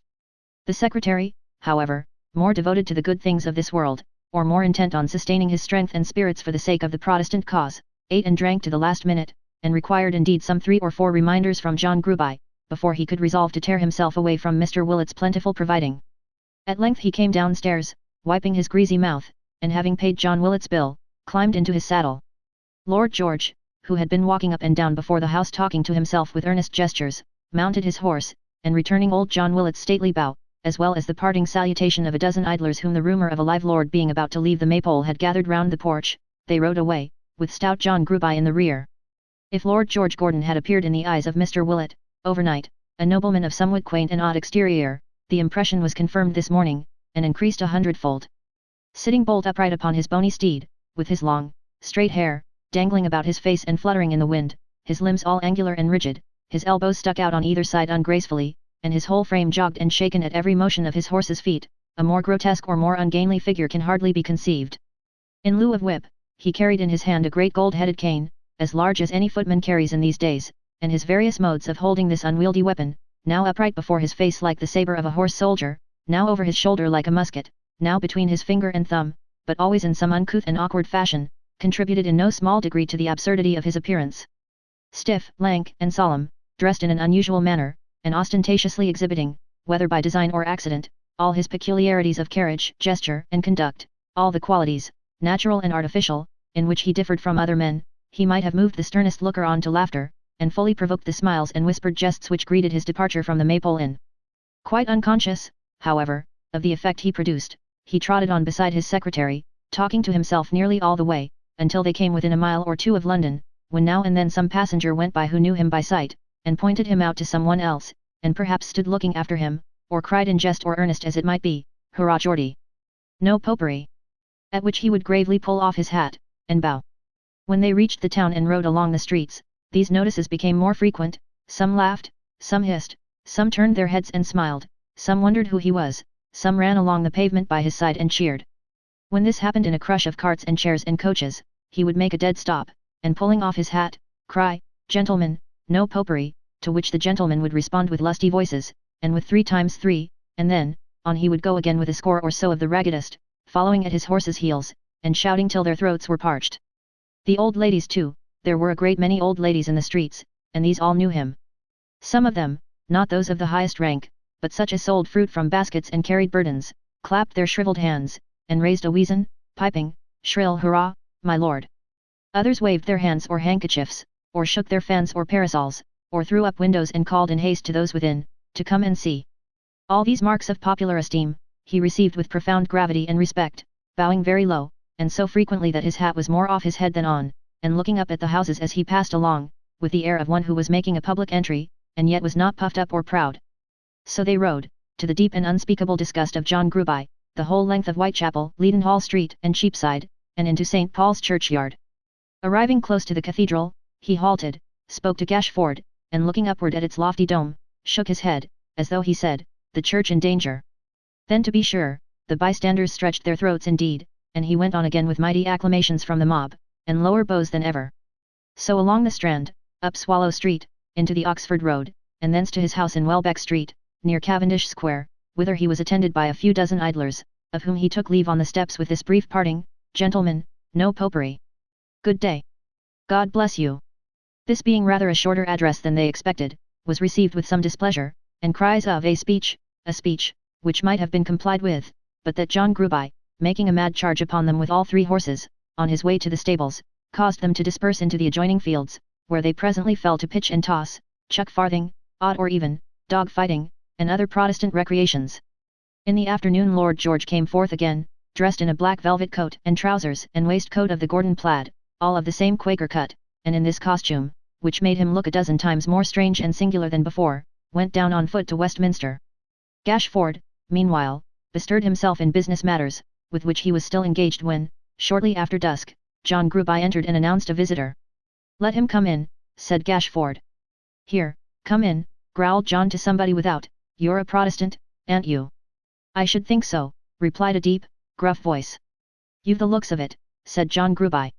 I'd have known you for one, anywhere. With which remark he gave the visitor admission, retired, and shut the door. The man who now confronted Gashford, was a squat, thick-set personage, with a low, retreating forehead, a coarse shock head of hair, and eyes so small and near together, that his broken nose alone seemed to prevent their meeting and fusing into one of the usual size. A dingy handkerchief twisted like a cord about his neck, left its great veins exposed to view, and they were swollen and starting, as though with gulping down strong passions, malice, and ill will. His dress was of threadbare velveteen, a faded, rusty, whitened black, like the ashes of a pipe or a coal fire after a day's extinction, discoloured with the soils of many a stale debauch, and reeking yet with pot-house odours. In lieu of buckles at his knees, he wore unequal loops of packed thread, and in his grimy hands he held a knotted stick, the knob of which was carved into a rough likeness of his own vile face. Such was the visitor who doffed his three-cornered hat in Gashford's presence, and waited, leering, for his notice. "Ah! Dennis," cried the secretary. "Sit down." "I see my lord down yonder," cried the man, with a jerk of his thumb towards the quarter that he spoke of, "and he says to me, says my lord, if you've nothing to do, Dennis, go up to my house and talk with Muster Gashford." "Of course I'd nothing to do, you know. These aren't my working hours. Ha ha. I was taking the air when I see my lord, that's what I was doing. I takes the air by night, as the Howells does, Muster Gashford. And sometimes in the daytime, said the secretary, when you go out in state, you know." "Ha ha," roared the fellow, smiting his leg, "for a gentleman as you'll say a pleasant thing in a pleasant way, give me Muster Gashford age in all London and Westminster. My lord an't a bad un at that, but he's a fool to you." "Ah, to be sure, when I go out in state." "And have your carriage," said the secretary, "and your chaplain, and all the rest of it." "You'll be the death of me," cried Dennis, with another roar, "you will." "But what's in the wind now, Muster Gashford?" he asked hoarsely, "Are we to be under orders to pull down one of them popish chapels, or what?" "Hush," said the secretary, suffering the faintest smile to play upon his face. "Hush. God bless me, Dennis. We associate, you know, for strictly peaceable and lawful purposes." "I know, bless you," returned the man, thrusting his tongue into his cheek, "I entered a purpose, didn't I?" "No doubt," said Gashford, smiling as before. And when he said so, Dennis roared again, and smote his leg still harder, and falling into fits of laughter, wiped his eyes with the corner of his neckerchief, and cried, "Muster Gashford age and all England hollow." "Lord George and I were talking of you last night," said Gashford, after a pause. "He says you are a very earnest fellow." "So I am," returned the hangman. "And that you truly hate the papists." "So I do," and he confirmed it with a good round oath. "Look ye here, Muster Gashford," said the fellow, laying his hat and stick upon the floor, and slowly beating the palm of one hand with the fingers of the other, "Obi serve.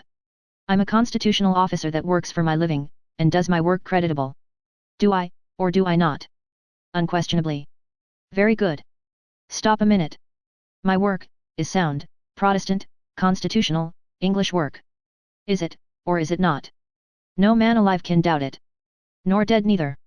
Parliament says this here, says Parliament, if any man, woman, or child, does anything which goes again a certain number of our acts, how many hanging laws may there be at this present time, Muster Gashford?" 50. "I don't exactly know how many," replied Gashford, leaning back in his chair and yawning, "a great number though." "Well, say 50. Parliament says, if any man, woman, or child, does anything again any one of them 50 acts, that man, woman, or child, shall be worked off by Dennis. George III steps in when they number very strong at the end of a sessions, and says, these are too many for Dennis. I'll have half for myself and Dennis shall have half for himself, and sometimes he throws me in one over that I don't expect, as he did 3 years ago, when I got Mary Jones, a young woman of 19 who come up to Tyburn with the infant at her breast, and was worked off for taking a piece of cloth off the counter of a shop in Ludgate Hill, and putting it down again when the shopmen see her, and who had never done any harm before, and only tried to do that, in consequence of her husband having been pressed 3 weeks previous, and she being left to beg, with 2 young children, as was proved upon the trial. Ha ha, well. That being the law and the practice of England, is the glory of England, an't it, Muster Gashford? Certainly, said the secretary. And in times to come, pursued the hangman, if our grandsons should think of their grandfathers' times, and find these things altered, they'll say, those were days indeed, and we've been going downhill ever since. Won't they, Muster Gashford? I have no doubt they will, said the secretary. Well then, look here, said the hangman. If these papists gets into power, and begins to boil and roast instead of hang, what becomes of my work? If they touch my work that's a part of so many laws, what becomes of the laws in general, what becomes of the religion, what becomes of the country? Did you ever go to church, Muster Gashford? Ever, repeated the secretary with some indignation. Of course. Well, said the ruffian, I've been once, twice, counting the time I was christened, and when I heard the Parliament prayed for, and thought how many new hanging laws they made every sessions, I considered that I was prayed for. Now mind, Muster Gashford, said the fellow, taking up his stick and shaking it with a ferocious air, I mustn't have my Protestant work touched, nor this here Protestant state of things altered in no degree, if I can help it. I mustn't have no papists interfering with me, unless they come to be worked off in course of law. I mustn't have no biling, no roasting, no frying, nothing but hanging. My lord may well call me an earnest fellow. In support of the great Protestant principle of having plenty of that, I'll, and here he beat his club upon the ground, burn, fight, kill, do anything you bid me, so that it's bold and devilish, though the end of it was, that I got hung myself, there, Muster Gashford. He appropriately followed up this frequent prostitution of a noble word to the vilest purposes, by pouring out in a kind of ecstasy at least a score of most tremendous oaths, then wiped his heated face upon his neckerchief, and cried, No popery! I'm a religious man, by G. Gashford had leant back in his chair, regarding him with eyes so sunken, and so shadowed by his heavy brows, that for aught the hangman saw of them, he might have been stone blind. He remained smiling in silence for a short time longer, and then said, slowly and distinctly, You are indeed an earnest fellow, Dennis, a most valuable fellow, the staunchest man I know of in our ranks. But you must calm yourself, you must be peaceful, lawful, mild as any lamb. I am sure you will be though. We shall see, Muster Gashford, we shall see. You won't have to complain of me, returned the other, shaking his head. I am sure I shall not, said the secretary in the same mild tone, and with the same emphasis. We shall have, we think, about next month, or May, when this Papist Relief Bill comes before the House, to convene our whole body for the first time. My lord has thoughts of our walking in procession through the streets, just as an innocent display of strength, and accompanying our petition down to the door of the House of Commons. The sooner the better, said Dennis, with another oath. We shall have to draw up in divisions, our numbers being so large, and, I believe I may venture to say, resumed Gashford, affecting not to hear the interruption, though I have no direct instructions to that effect, that Lord George has thought of you as an excellent leader for one of these parties. I have no doubt you would be an admirable one. Try me, said the fellow, with an ugly wink. You would be cool, I know, pursued the secretary, still smiling, and still managing his eyes so that he could watch him closely, and really not be seen in turn, obedient to orders, and perfectly temperate. You would lead your party into no danger, I am certain. I'd lead them, Muster Gashford. The hangman was beginning in a reckless way, when Gashford started forward, laid his finger on his lips, and feigned to write, just as the door was opened by John Gruby.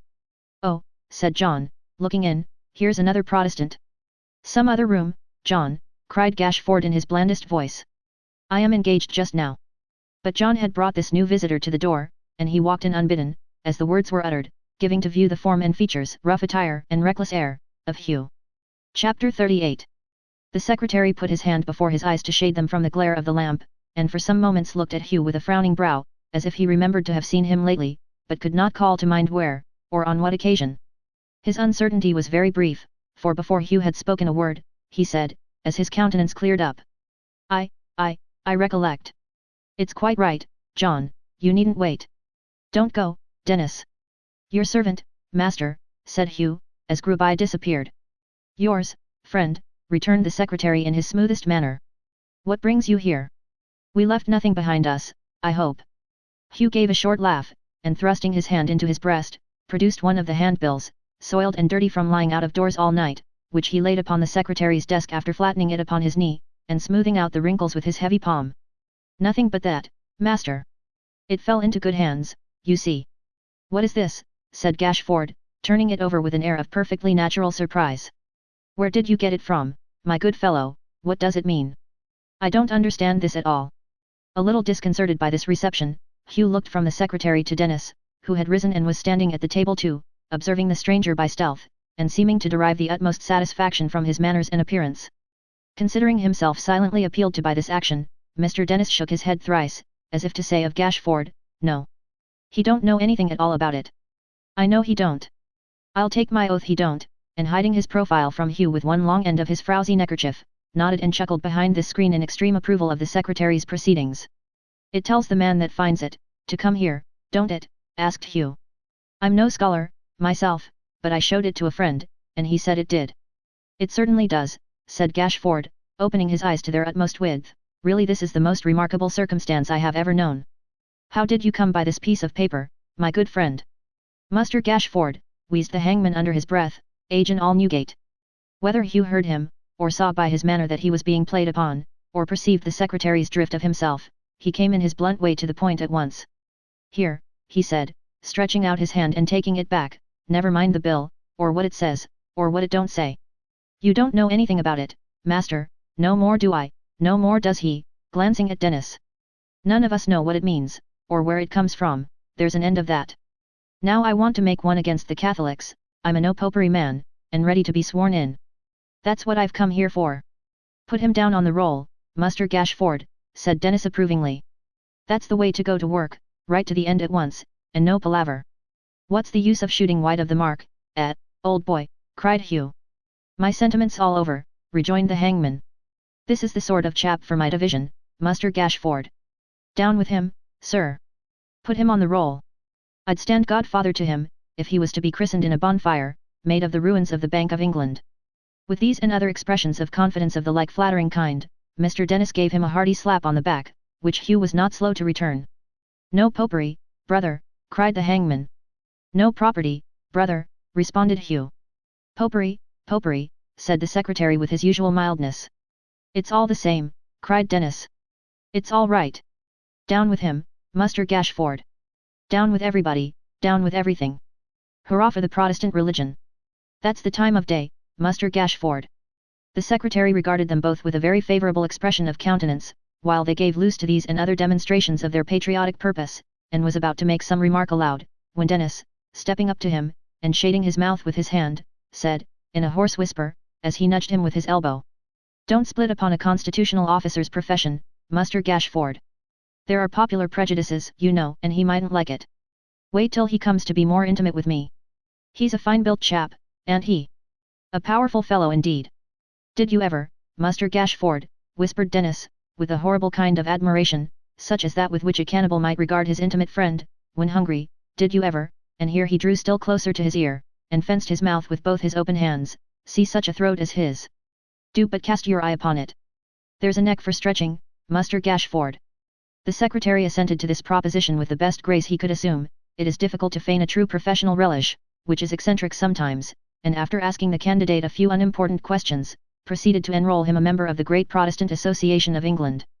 If anything could have exceeded Mr. Dennis's joy on the happy conclusion of this ceremony, it would have been the rapture with which he received the announcement that the new member could neither read nor write, those two arts being, as Mr. Dennis swore, the greatest possible curse a civilized community could know, and militating more against the professional emoluments and usefulness of the great constitutional office he had the honour to hold, than any adverse circumstances that could present themselves to his imagination. The enrolment being completed, and Hugh having been informed by Gashford, in his peculiar manner, of the peaceful and strictly lawful objects contemplated by the body to which he now belonged, during which recital Mr. Dennis nudged him very much with his elbow, and made divers remarkable faces, the secretary gave them both to understand that he desired to be alone. Therefore they took their leaves without delay, and came out of the house together. Are you walking, brother? Said Dennis. Aye, returned Hugh. Where you will. That's social, said his new friend. Which way shall we take? Shall we go and have a look at doors that we shall make a pretty good clattering at, before long, brother? Hugh answering in the affirmative, they went slowly down to Westminster, where both Houses of Parliament were then sitting.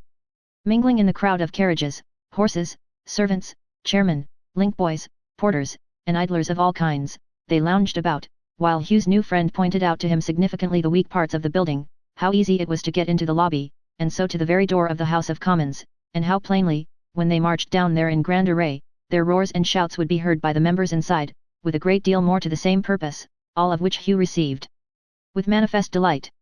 He told him, too, who some of the Lords and Commons were, by name, as they came in and out, whether they were friendly to the Papists or otherwise, and bade him take notice of their liveries and equipages, that he might be sure of them, in case of need. Sometimes he drew him close to the windows of a passing carriage, that he might see its master's face by the light of the lamps, and, both in respect of people and localities, he showed so much acquaintance with everything around, that it was plain he had often studied there before, as indeed, when they grew a little more confidential, he confessed he had. Perhaps the most striking part of all this was, the number of people, never in groups of more than 2 or 3 together, who seemed to be skulking about the crowd for the same purpose. To the greater part of these, a slight nod or a look from Hugh's companion was sufficient greeting, but, now and then, some man would come and stand beside him in the throng, and, without turning his head or appearing to communicate with him, would say a word or two in a low voice, which he would answer in the same cautious manner. Then they would part, like strangers.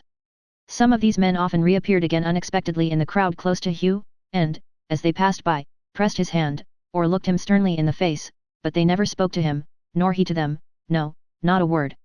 It was remarkable, too, that whenever they happened to stand where there was any press of people, and Hugh chanced to be looking downward, he was sure to see an arm stretched out, under his own perhaps, or perhaps across him, which thrust some paper into the hand or pocket of a bystander, and was so suddenly withdrawn that it was impossible to tell from whom it came, nor could he see in any face, on glancing quickly round, the least confusion or surprise. They often trod upon a paper like the one he carried in his breast, but his companion whispered him not to touch it or to take it up, not even to look towards it, so there they let them lie, and passed on. When they had paraded the street and all the avenues of the building in this manner for near 2 hours, they turned away, and his friend asked him what he thought of what he had seen, and whether he was prepared for a good hot piece of work if it should come to that. "The hotter the better," said Hugh. "I'm prepared for anything." "So am I," said his friend, "and so are many of us," and they shook hands upon it with a great oath, and with many terrible imprecations on the papists. As they were thirsty by this time, Dennis proposed that they should repair together to the Boot, where there was good company and strong liquor. Hugh yielding a ready assent, they bent their steps that way with no loss of time. This Boot was a lone house of public entertainment, situated in the fields at the back of the Foundling Hospital, a very solitary spot at that period, and quite deserted after dark. The tavern stood at some distance from any high road, and was approachable only by a dark and narrow lane, so that Hugh was much surprised to find several people drinking there, and great merriment going on. He was still more surprised to find among them almost every face that had caught his attention in the crowd, but his companion having whispered him outside the door, that it was not considered good manners at the Boot to appear at all curious about the company, he kept his own counsel, and made no show of recognition. Before putting his lips to the liquor which was brought for them, Dennis drank in a loud voice the health of Lord George Gordon, President of the Great Protestant Association, which toast Hugh pledged likewise, with corresponding enthusiasm. A fiddler who was present, and who appeared to act as the appointed minstrel of the company, forthwith struck up a Scotch reel, and that in tones so invigorating, that Hugh and his friend, who had both been drinking before, rose from their seats as by previous concert, and, to the great admiration of the assembled guests, performed an extemporaneous no-popery dance. Chapter 39. The applause which the performance of Hugh and his new friend elicited from the company at the Boot, had not yet subsided, and the two dancers were still panting from their exertions, which had been of a rather extreme and violent character, when the party was reinforced by the arrival of some more guests, who, being a detachment of United Bulldogs, were received with very flattering marks of distinction and respect. The leader of this small party, for, including himself, they were but 3 in number, was our old acquaintance, Mr. Tappertit, who seemed, physically speaking, to have grown smaller with years, particularly as to his legs, which were stupendously little, but who, in a moral point of view, in personal dignity and self-esteem, had swelled into a giant. Nor was it by any means difficult for the most unobservant person to detect this state of feeling in the quondam prentice, for it not only proclaimed itself impressively and beyond mistake in his majestic walk and kindling eye, but found a striking means of revelation in his turned-up nose, which scouted all things of earth with deep disdain, and sought communion with its kindred skies. Mr. Tappertit, as chief or captain of the Bulldogs, was attended by his 2 lieutenants, one, the tall comrade of his younger life, the other, a prentice knight in days of yore, Mark Gilbert, bound in the olden time to Thomas Curzon of the Golden Fleece. These gentlemen, like himself, were now emancipated from their prentice thraldom, and served as journeymen, but they were, in humble emulation of his great example, bold and daring spirits, and aspired to a distinguished state in great political events. Hence their connection with the Protestant Association of England, sanctioned by the name of Lord George Gordon, and hence their present visit to the Boot. "Gentlemen," said Mr. Tappertit, taking off his hat as a great general might in addressing his troops. "Well met. My lord does me and you the honour to send his compliments per self." "You've seen my lord too, have you?" said Dennis. "I see him this afternoon. My duty called me to the lobby when our shop shut up, and I saw him there, sir," Mr. Tappertit replied, as he and his lieutenants took their seats. "How do you do?" "Lively, master, lively," said the fellow. "Here's a new brother, regularly put down in black and white by Muster Gashford, a credit to the cause, one of the stick-at-nothing sort, one arter my own heart. D'ye see him? Has he got the looks of a man that'll do you think?" he cried, as he slapped Hugh on the back. "Looks or no looks," said Hugh, with a drunken flourish of his arm, I'm the man you want. I hate the papists, every one of 'em. They hate me and I hate them. They do me all the harm they can, and I'll do them all the harm I can. Hurrah! Was there ever, said Dennis, looking round the room, when the echo of his boisterous voice had died away, was there ever such a game boy? Why, I mean to say, brothers, that if Muster Gashford had gone 100 mile and got together 50 men of the common run, they wouldn't have been worth this one. The greater part of the company implicitly subscribed to this opinion, and testified their faith in Hugh by nods and looks of great significance. Mr. Tappertit sat and contemplated him for a long time in silence, as if he suspended his judgment, then drew a little nearer to him, and eyed him over more carefully, then went close up to him, and took him apart into a dark corner. I say, he began, with a thoughtful brow, haven't I seen you before? It's like you may, said Hugh, in his careless way. I don't know, shouldn't wonder. No, but it's very easily settled, returned Sim. Look at me. Did you ever see me before? You wouldn't be likely to forget it, you know, if you ever did. Look at me. Don't be afraid, I won't do you any harm.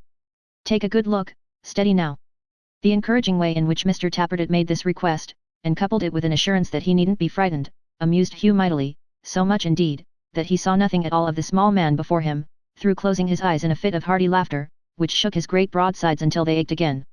Come, said Mr. Tappertit, growing a little impatient under this disrespectful treatment. Do you know me, feller? Not I, cried Hugh. Ha ha ha. Not I. But I should like to. And yet I'd have wagered a 7-shilling piece, said Mr. Tappertit, folding his arms, and confronting him with his legs wide apart and firmly planted on the ground, that you once were hostler at the Maypole. Hugh opened his eyes on hearing this, and looked at him in great surprise. And so you were, too, said Mr. Tappertit, pushing him away with a condescending playfulness. When did my eyes ever deceive, unless it was a young woman? Don't you know me now? Why it an't, Hugh faltered. An't it, said Mr. Tappertit. Are you sure of that? You remember G. Varden, don't you? Certainly Hugh did, and he remembered D. Varden too, but that he didn't tell him.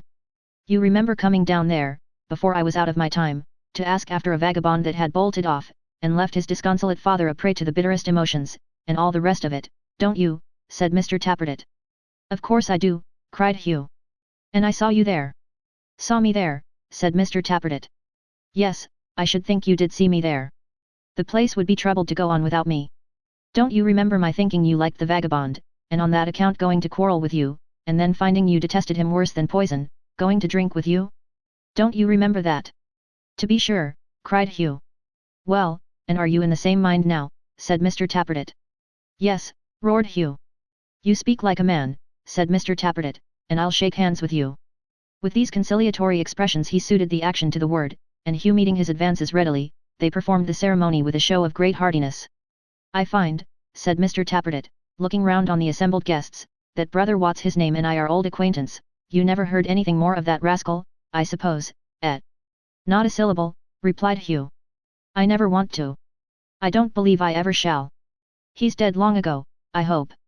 It's to be hoped, for the sake of mankind in general and the happiness of society, that he is, said Mr. Tappertit, rubbing his palm upon his legs, and looking at it between whiles. Is your other hand at all cleaner? Much the same. Well, I'll owe you another shake. We'll suppose it done, if you've no objection. Hugh laughed again, and with such thorough abandonment to his mad humour, that his limbs seemed dislocated, and his whole frame in danger of tumbling to pieces, but Mr. Tappertit, so far from receiving this extreme merriment with any irritation, was pleased to regard it with the utmost favour, and even to join in it, so far as one of his gravity and station could, with any regard to that decency and decorum which men in high places are expected to maintain. Mr. Tappertit did not stop here, as many public characters might have done, but calling up his brace of lieutenants, introduced Hugh to them with high commendation, declaring him to be a man who, at such times as those in which they lived, could not be too much cherished. Further, he did him the honour to remark, that he would be an acquisition of which even the United Bulldogs might be proud, and finding, upon sounding him, that he was quite ready and willing to enter the society, for he was not at all particular, and would have leagued himself that night with anything, or anybody, for any purpose whatsoever, caused the necessary preliminaries to be gone into upon the spot.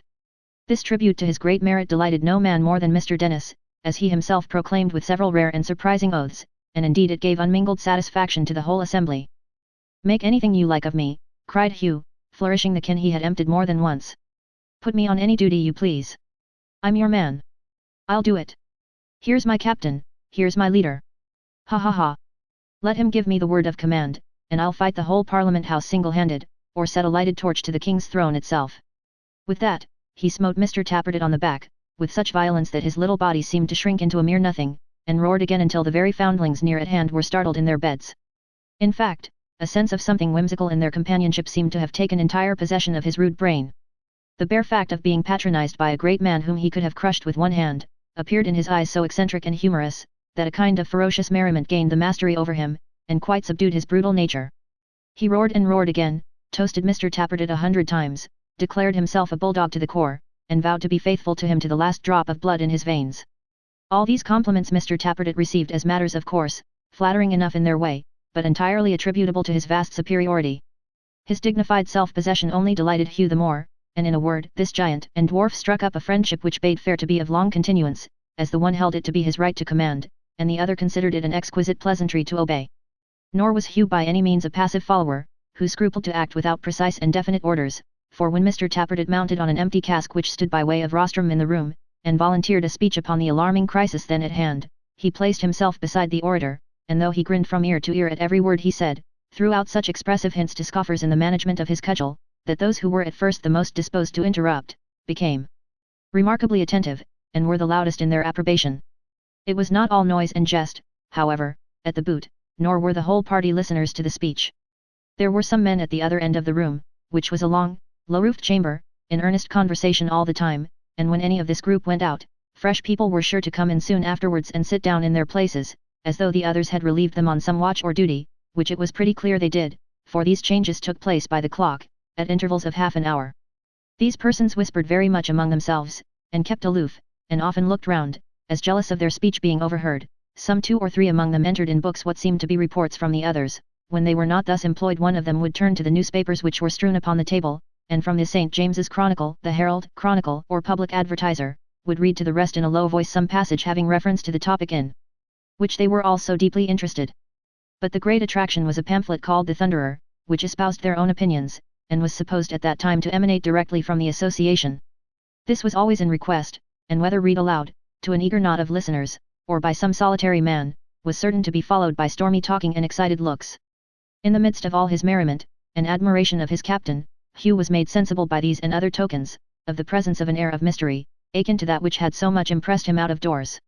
It was impossible to discard a sense that something serious was going on, and that under the noisy revel of the public house, there lurked unseen and dangerous matter. Little affected by this, however, he was perfectly satisfied with his quarters and would have remained there till morning, but that his conductor rose soon after midnight, to go home. Mr. Tappertit, following his example, left him no excuse to stay. So they all 3 left the house together, roaring a no-popery song until the fields resounded with the dismal noise. "Cheer up, Captain," cried Hugh, when they had roared themselves out of breath. "Another stave." Mr. Tappertit, nothing loath, began again, and so the 3 went staggering on, arm in arm, shouting like madmen, and defying the watch with great valor. Indeed, this did not require any unusual bravery or boldness, as the watchmen of that time, being selected for the office on account of excessive age and extraordinary infirmity, had a custom of shutting themselves up tight in their boxes on the first symptoms of disturbance, and remaining there until they disappeared. In these proceedings, Mr. Dennis, who had a gruff voice and lungs of considerable power, distinguished himself very much, and acquired great credit with his 2 companions. "What a queer fellow you are," said Mr. Tappertit. "You're so precious sly and close. Why don't you ever tell what trade you're of?" "Answer the captain instantly," cried Hugh, beating his hat down on his head. "Why don't you ever tell what trade you're of?" "I'm of as genteel a calling, brother, as any man in England, as light a business as any gentleman could desire." "Was you prenticed to it?" asked Mr. Tappertit. "No. Natural genius," said Mr. Dennis. "No prenticing. It come by nature. Muster Gashford knows my calling. Look at that hand of mine, many and many a job that hand has done, with a neatness and dexterity, never known afore.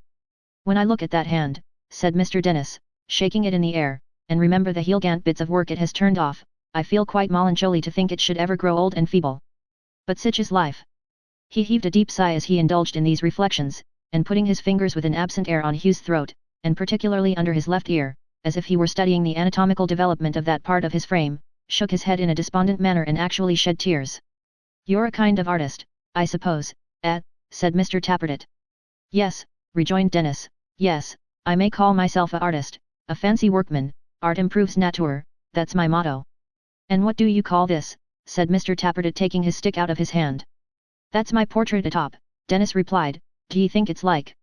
Why, it's a little too handsome, said Mr. Tappertit. Who did it?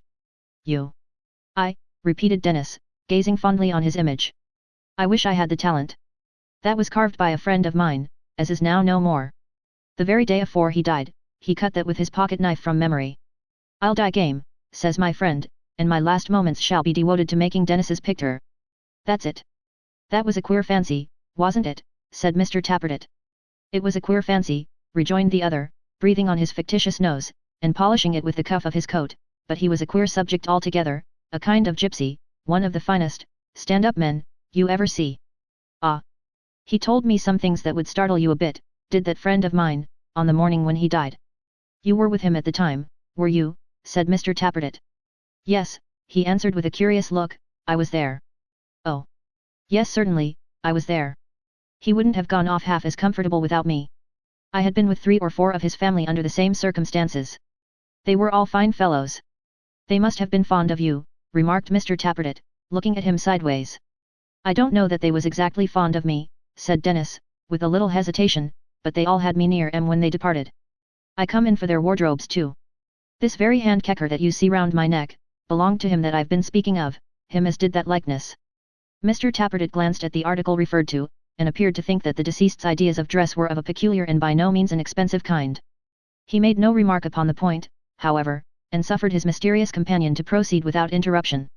These smalls, said Dennis, rubbing his legs, these very smalls, they belonged to a friend of mine that's left off sich encumbrances forever. This coat too, I've often walked behind this coat, in the street, and wondered whether it would ever come to me. This pair of shoes have danced a hornpipe for another man, afore my eyes, full half a dozen times at least, and as to my hat, he said, taking it off, and whirling it round upon his fist, Lord! I've seen this hat go up Holborn on the box of a hackney coach, many and many a day. You don't mean to say their old wearers are all dead, I hope, said Mr. Tappertit, falling a little distance from him as he spoke. Every one of 'em, replied Dennis. Every man Jack. There was something so very ghastly in this circumstance, and it appeared to account, in such a very strange and dismal manner, for his faded dress, which, in this new aspect, seemed discoloured by the earth from graves, that Mr. Tappertit abruptly found he was going another way, and, stopping short, bade him good night with the utmost heartiness. As they happened to be near the Old Bailey, and Mr. Dennis knew there were turnkeys in the lodge with whom he could pass the night, and discuss professional subjects of common interest among them before a rousing fire, and over a social glass, he separated from his companions without any great regret, and warmly shaking hands with Hugh, and making an early appointment for their meeting at the Boot, left them to pursue their road. That's a strange sort of man, said Mr. Tappertit, watching the hackney coachman's hat as it went bobbing down the street. I don't know what to make of him. Why can't he have his smalls made to order, or wear live clothes at any rate? He's a lucky man, Captain, cried Hugh. I should like to have such friends as his. I hope he don't get 'em to make their wills, and then knock 'em on the head, said Mr. Tappertit, musing. But come. The United B.S. expect me. On, what's the matter? I quite forgot, said Hugh, who had started at the striking of a neighbouring clock. I have somebody to see tonight, I must turn back directly. The drinking and singing put it out of my head. It's well I remembered it. Mr. Tappertit looked at him as though he were about to give utterance to some very majestic sentiments in reference to this act of desertion, but as it was clear, from Hugh's hasty manner, that the engagement was one of a pressing nature, he graciously forbore, and gave him his permission to depart immediately, which Hugh acknowledged with a roar of laughter. Good night, Captain, he cried. I am yours to the death, remember. Farewell, said Mr. Tappertit, waving his hand. Be bold and vigilant. No popery, Captain, roared Hugh. England in blood first, cried his desperate leader. Whereat Hugh cheered and laughed, and ran off like a greyhound. That man will prove a credit to my corps, said Simon, turning thoughtfully upon his heel. And let me see. In an altered state of society, which must ensue if we break out and are victorious, when the locksmith's child is mine, Miggs must be got rid of somehow, or she'll poison the tea kettle one evening when I'm out. He might marry Miggs, if he was drunk enough. It shall be done. I'll make a note of it. Chapter 40. Little thinking of the plan for his happy settlement in life which had suggested itself to the teeming brain of his provident commander, Hugh made no pause until St. Dunstan's giants struck the hour above him, when he worked the handle of a pump which stood hard by, with great vigour, and thrusting his head under the spout, let the water gush upon him until a little stream ran down from every uncombed hair, and he was wet to the waist. Considerably refreshed by this ablution, both in mind and body, and almost sobered for the time, he dried himself as he best could, then crossed the road, and plied the knocker of the middle temple gate. The night porter looked through a small grating in the portal with a surly eye, and cried hello, which greeting Hugh returned in kind, and bade him open quickly. "We don't sell beer here," cried the man, "what else do you want?" "To come in," Hugh replied, with a kick at the door. "Where to go?" "Paper Buildings." "Whose chambers?" "Sir John Chester's." "Each of which answers," he emphasized with another kick. After a little growling on the other side, the gate was opened, and he passed in, undergoing a close inspection from the porter as he did so. "You wanting Sir John, at this time of night?" said the man. "Aye," said Hugh. "Aye. What of that?" "Why, I must go with you and see that you do, for I don't believe it." "Come along then." Eyeing him with suspicious looks, the man, with key and lantern, walked on at his side, and attended him to Sir John Chester's door, at which Hugh gave one knock, that echoed through the dark staircase like a ghostly summons, and made the dull light tremble in the drowsy lamp. "Do you think he wants me now?" said Hugh. Before the man had time to answer, a footstep was heard within, a light appeared, and Sir John, in his dressing gown and slippers, opened the door. "I ask your pardon, Sir John," said the porter, pulling off his hat. "Here's a young man says he wants to speak to you. It's late for strangers. I thought it best to see that all was right." "Aha!" cried Sir John, raising his eyebrows. "It's you, messenger, is it? Go in." "Quite right, friend. I commend your prudence highly." "Thank you. God bless you. Good night." To be commended, thanked, God blessed, and bade good night by one who carried Sir before his name, and wrote himself MP to boot, was something for a porter. He withdrew with much humility and reverence. Sir John followed his late visitor into the dressing room, and sitting in his easy chair before the fire, and moving it so that he could see him as he stood, hat in hand, beside the door, looked at him from head to foot. The old face, calm and pleasant as ever, the complexion, quite juvenile in its bloom and clearness, the same smile, the wonted precision and elegance of dress, the white, well-ordered teeth, the delicate hands, the composed and quiet manner, everything as it used to be, no mark of age or passion, envy, hate, or discontent, all unruffled and serene, and quite delightful to behold. He wrote himself MP, but how? Why, thus. It was a proud family, more proud, indeed, than wealthy. He had stood in danger of arrest, of bailiffs, and a jail, a vulgar jail, to which the common people with small incomes went. Gentlemen of ancient houses have no privilege of exemption from such cruel laws, unless they are of one great house, and then they have. A proud man of his stock and kindred had the means of sending him there. He offered, not indeed to pay his debts, but to let him sit for a close borough until his own son came of age, which, if he lived, would come to pass in 20 years. It was quite as good as an insolvent act, and infinitely more genteel. So Sir John Chester was a member of Parliament. But how Sir John? Nothing so simple, or so easy. One touch with a sword of state, and the transformation was effected. John Chester, Esquire, MP, attended court, went up with an address, headed a deputation. Such elegance of manner, so many graces of deportment, such powers of conversation, could never pass unnoticed. Mr. was too common for such merit. A man so gentlemanly should have been, but fortune is capricious, born a duke, just as some dukes should have been born labourers. He caught the fancy of the king, knelt down a grub, and rose a butterfly. John Chester, Esquire, was knighted and became Sir John. "I thought when you left me this evening, my esteemed acquaintance," said Sir John after a pretty long silence, "that you intended to return with all dispatch." "So I did, master." "And so you have," he retorted, glancing at his watch. "Is that what you would say?" Instead of replying, Hugh changed the leg on which he leant, shuffled his cap from one hand to the other, looked at the ground, the wall, the ceiling, and finally at Sir John himself, before whose pleasant face he lowered his eyes again, and fixed them on the floor. "And how have you been employing yourself in the meanwhile?" quoth Sir John, lazily crossing his legs. "Where have you been, what harm have you been doing?" "No harm at all, master," growled Hugh, with humility. "I have only done as you ordered." "As I what?" returned Sir John. "Well then," said Hugh uneasily, "as you advised, or said I ought, or said I might, or said that you would do, if you was me." "Don't be so hard upon me, master." Something like an expression of triumph in the perfect control he had established over this rough instrument appeared in the knight's face for an instant, but it vanished directly, as he said, paring his nails while speaking. "When you say I ordered you, my good fellow, you imply that I directed you to do something for me, something I wanted done, something for my own ends and purposes, you see.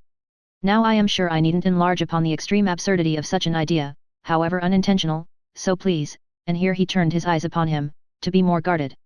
Will you?" "I meant to give you no offense," said Hugh. "I don't know what to say. You catch me up so very short."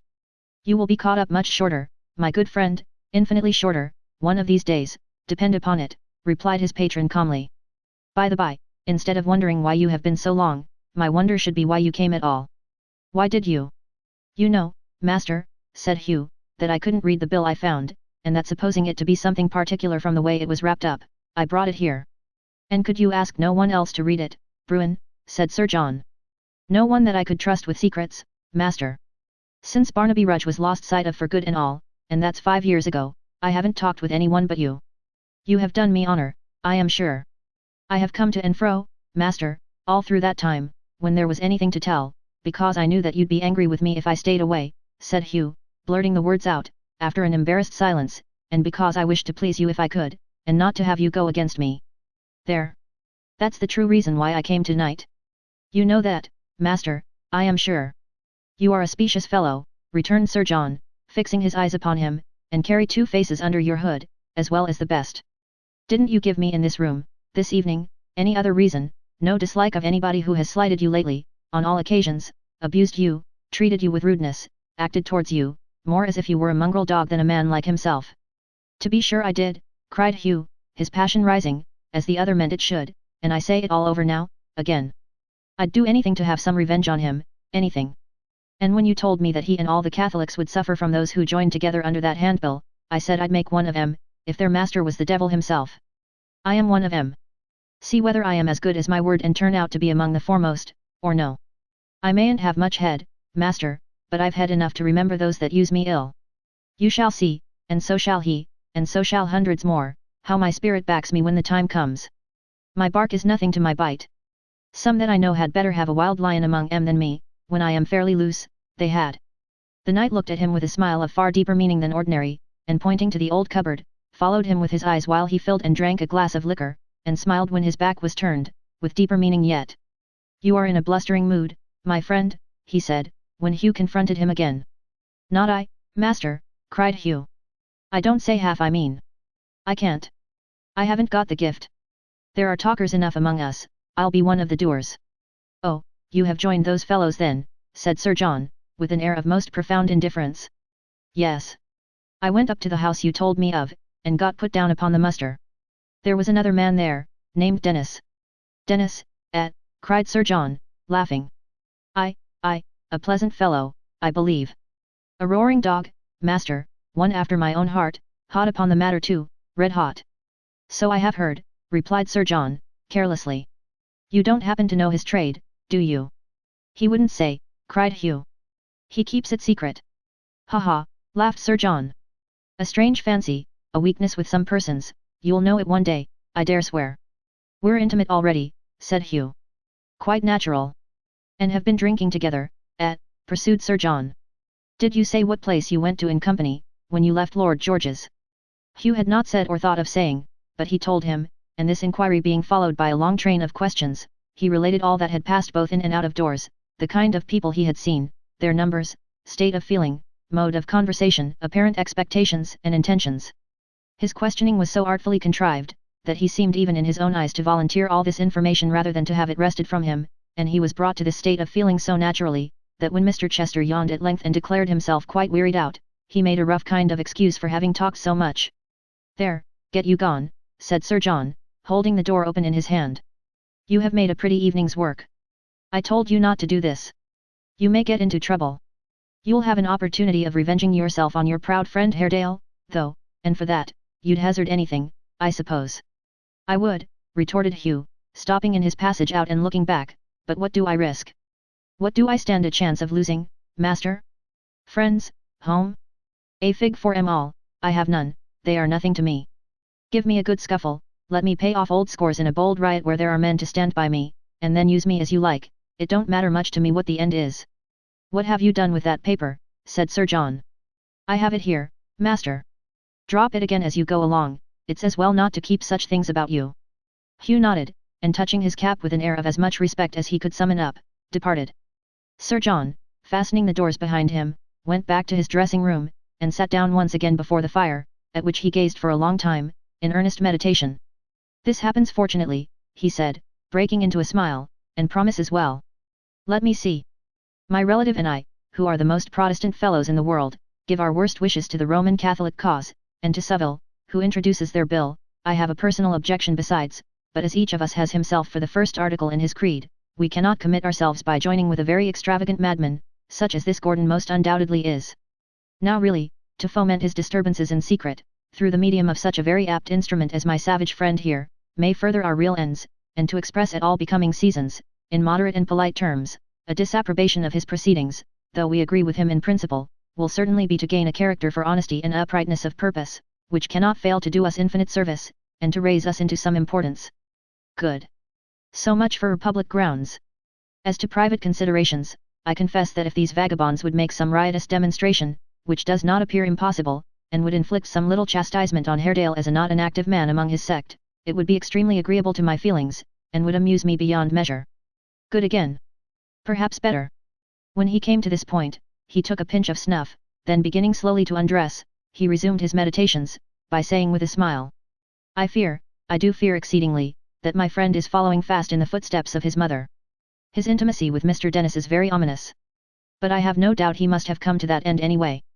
If I lend him a helping hand, the only difference is, that he may, upon the whole, possibly drink a few gallons or puncheons or hogsheads, less in this life than he otherwise would. It's no business of mine. It's a matter of very small importance." So he took another pinch of snuff, and went to bed. Chapter 41. From the workshop of the Golden Key, there issued forth a tinkling sound, so merry and good-humoured, that it suggested the idea of someone working blithely, and made quite pleasant music.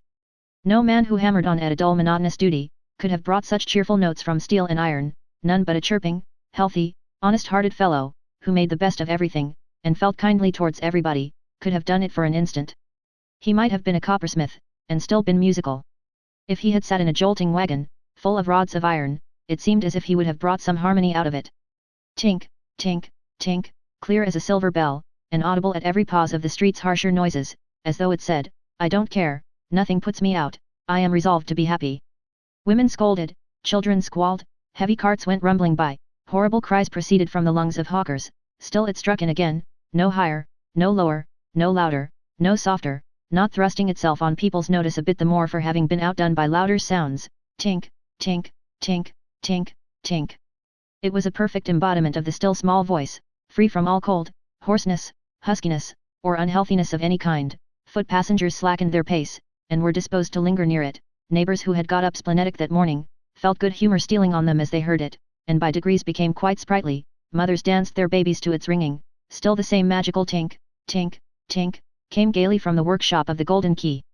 Who but the locksmith could have made such music?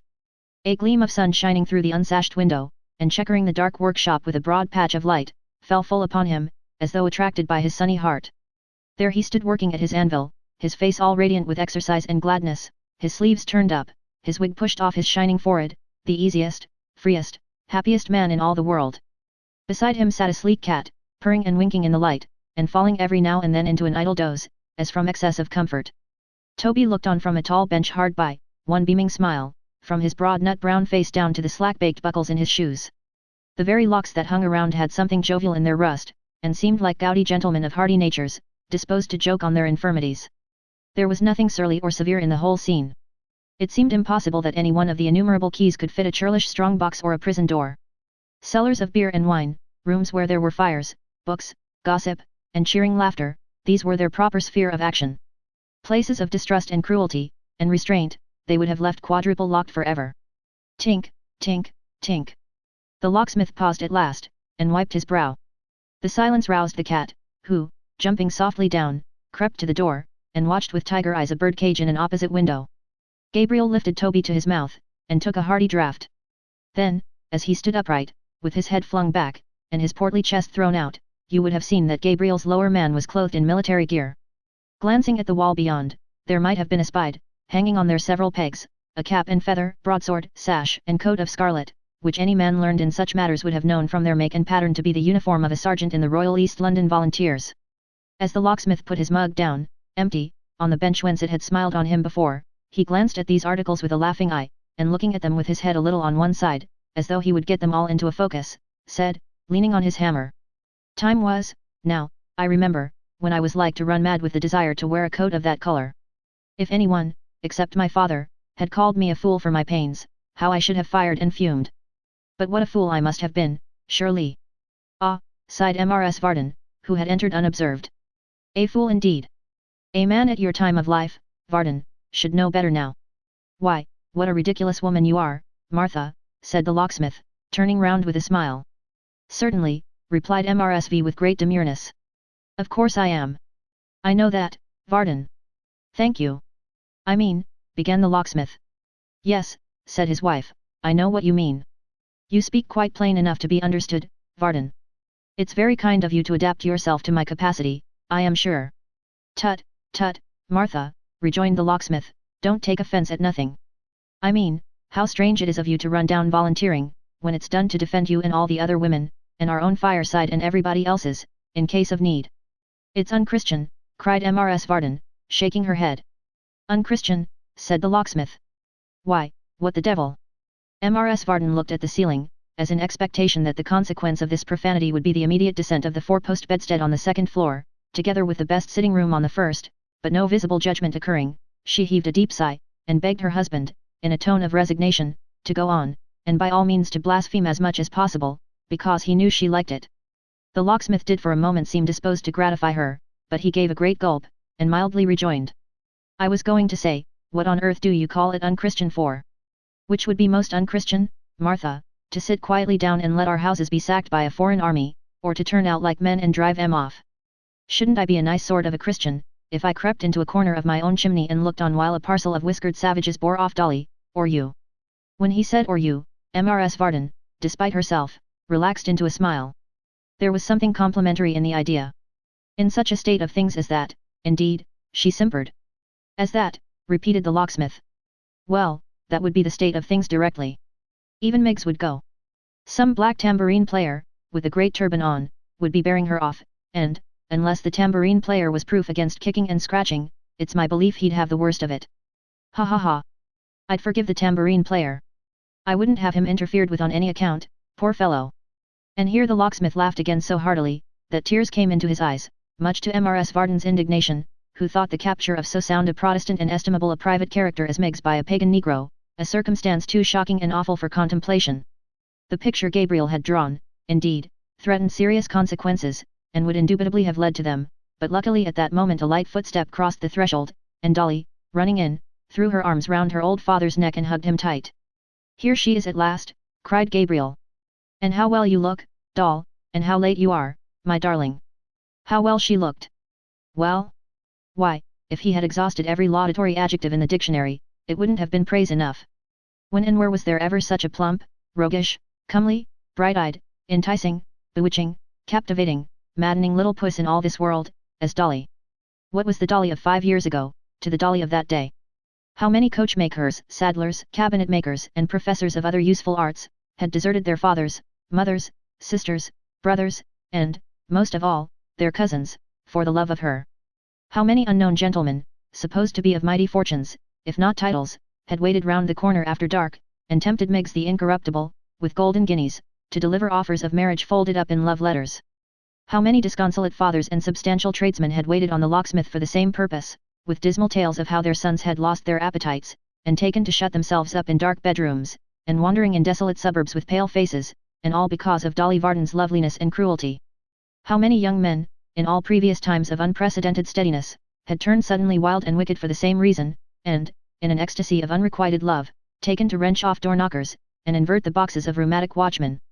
How had she recruited the king's service, both by sea and land, through rendering desperate his loving subjects between the ages of 18 and 25? How many young ladies had publicly professed, with tears in their eyes, that for their tastes she was much too short, too tall, too bold, too cold, too stout, too thin, too fair, too dark, too everything but handsome? How many old ladies, taking counsel together, had thanked heaven their daughters were not like her, and had hoped she might come to no harm, and had thought she would come to no good, and had wondered what people saw in her, and had arrived at the conclusion that she was going off in her looks, or had never come on in them, and that she was a thorough imposition and a popular mistake? And yet here was this same Dolly Varden, so whimsical and hard to please that she was Dolly Varden still, all smiles and dimples and pleasant looks, and caring no more for the 50 or 60 young fellows who at that very moment were breaking their hearts to marry her, than if so many oysters had been crossed in love and opened afterwards. Dolly hugged her father as has been already stated, and having hugged her mother also, accompanied both into the little parlour where the cloth was already laid for dinner, and where Miss Miggs, a trifle more rigid and bony than of yore, received her with a sort of hysterical gasp, intended for a smile. Into the hands of that young virgin, she delivered her bonnet and walking dress, all of a dreadful, artful, and designing kind, and then said with a laugh, which rivaled the locksmith's music, "How glad I always am to be at home again." "And how glad we always are, Doll," said her father, putting back the dark hair from her sparkling eyes, "to have you at home. Give me a kiss." If there had been anybody of the male kind there to see her do it, but there was not, it was a mercy. "I don't like your being at the Warren," said the locksmith, "I can't bear to have you out of my sight." "And what is the news over yonder, Doll?" "What news there is, I think you know already," replied his daughter. "I am sure you do though." "I," cried the locksmith. "What's that?" "Come, come," said Dolly, "you know very well. I want you to tell me why Mr. Haredale, oh, how gruff he is again, to be sure, has been away from home for some days past, and why he is travelling about. We know he is travelling, because of his letters, without telling his own niece why or wherefore." "Miss Emma doesn't want to know, I'll swear," returned the locksmith. "I don't know that," said Dolly, "but I do, at any rate. Do tell me. Why is he so secret, and what is this ghost story, which nobody is to tell Miss Emma, and which seems to be mixed up with his going away? Now I see you know by your colouring so. What the story means, or is, or has to do with it, I know no more than you, my dear," returned the locksmith, "except that it's some foolish fear of little Solomon's, which has, indeed, no meaning in it, I suppose. As to Mr. Haredale's journey, he goes, as I believe." "Yes," said Dolly. "As I believe," resumed the locksmith, pinching her cheek, "on business, Doll. What it may be, is quite another matter. Read Bluebeard, and don't be too curious, pet, it's no business of yours or mine, depend upon that, and here's dinner, which is much more to the purpose." Dolly might have remonstrated against this summary dismissal of the subject, notwithstanding the appearance of dinner, but at the mention of Bluebeard Mrs. Varden interposed, protesting she could not find it in her conscience to sit tamely by, and hear her child recommended to peruse the adventures of a Turk and Mussulman, far less of a fabulous Turk, which she considered that potentate to be. She held that, in such stirring and tremendous times as those in which they lived, it would be much more to the purpose if Dolly became a regular subscriber to the Thunderer, where she would have an opportunity of reading Lord George Gordon's speeches word for word, which would be a greater comfort and solace to her, than 150 Bluebeards ever could impart. She appealed in support of this proposition to Miss Miggs, then in waiting, who said that indeed the peace of mind she had derived from the perusal of that paper generally, but especially of one article of the very last week as ever was, entitled Great Britain Drenched in Gore, exceeded all belief. The same composition, she added, had also wrought such a comforting effect on the mind of a married sister of hers, then resident at Golden Lion Court, number 27, second bell handle on the right-hand doorpost, that, being in a delicate state of health, and in fact expecting an addition to her family, she had been seized with fits directly after its perusal, and had raved of the Inquisition ever since, to the great improvement of her husband and friends. Miss Miggs went on to say that she would recommend all those whose hearts were hardened to hear Lord George themselves, whom she commended first, in respect of his steady Protestantism, then of his oratory, then of his eyes, then of his nose, then of his legs, and lastly of his figure generally, which she looked upon as fit for any statue, prince, or angel, to which sentiment Mrs. Varden fully subscribed. Mrs. Varden having cut in, looked at a box upon the mantelshelf, painted in imitation of a very red brick dwelling house, with a yellow roof, having atop a real chimney, down which voluntary subscribers dropped their silver, gold, or pence, into the parlour, and on the door the counterfeit presentment of a brass plate, whereon was legibly inscribed Protestant Association, and looking at it, said, that it was to her a source of poignant misery to think that Varden never had, of all his substance, dropped anything into that temple, save once in secret, as she afterwards discovered, 2 fragments of tobacco pipe, which she hoped would not be put down to his last account. That Dolly, she was grieved to say, was no less backward in her contributions, better loving, as it seemed, to purchase ribbons and such gauds, than to encourage the great cause, than in such heavy tribulation, and that she did entreat her father she much feared could not be moved, not to despise, but imitate, the bright example of Miss Miggs, who flung her wages, as it were, into the very countenance of the Pope, and bruised his features with her quarter's money. "Oh, Mem," said Miggs, "don't allude to that. I had no intentions, Mem, that nobody should know. Such sacrifices as I can make, are quite a widow's mite." "It's all I have," cried Miggs with a great burst of tears, for with her they never came on by degrees, but it's made up to me in other ways, it's well made up. This was quite true, though not perhaps in the sense that Miggs intended. As she never failed to keep her self-denial full in Mrs. Varden's view, it drew forth so many gifts of caps and gowns and other articles of dress, that upon the whole the red brick house was perhaps the best investment for her small capital she could possibly have hit upon, returning her interest, at the rate of 7 or 8% in money, and 50 at least in personal repute and credit. "You needn't cry, Miggs," said Mrs. Varden, herself in tears, "you needn't be ashamed of it, though your poor mistress is on the same side." Miggs howled at this remark, in a peculiarly dismal way, and said she knowed that master hated her. That it was a dreadful thing to live in families and have dislikes, and not give satisfactions. That to make divisions was a thing she could not bear to think of, neither could her feelings let her do it. That if it was master's wishes as she and him should part, it was best they should part, and she hoped he might be the happier for it, and always wished him well, and that he might find somebody as would meet his dispositions. It would be a hard trial, she said, to part from such a missus, but she could meet any suffering when her conscience told her she was in the rights, and therefore she was willing even to go that lengths. She did not think, she added, that she could long survive the separations, but, as she was hated and looked upon unpleasant, perhaps her dying as soon as possible would be the best endings for all parties. With this affecting conclusion, Miss Miggs shed more tears, and sobbed abundantly. "Can you bear this, Varden?" said his wife in a solemn voice, laying down her knife and fork. "Why, not very well, my dear," rejoined the locksmith, "but I try to keep my temper." "Don't let there be words on my account, Mim," sobbed Miggs. "It's much the best that we should part.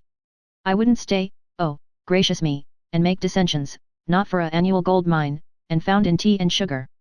Lest the reader should be at any loss to discover the cause of Miss Miggs's deep emotion, it may be whispered apart that, happening to be listening, as her custom sometimes was, when Gabriel and his wife conversed together, she had heard the locksmith's joke relative to the foreign black who played the tambourine, and bursting with the spiteful feelings which the taunt awoke in her fair breast, exploded in the manner we have witnessed. Matters having now arrived at a crisis, the locksmith, as usual, and for the sake of peace and quietness, gave in. "What are you crying for, girl?" he said. "What's the matter with you? What are you talking about hatred for? I don't hate you, I don't hate anybody.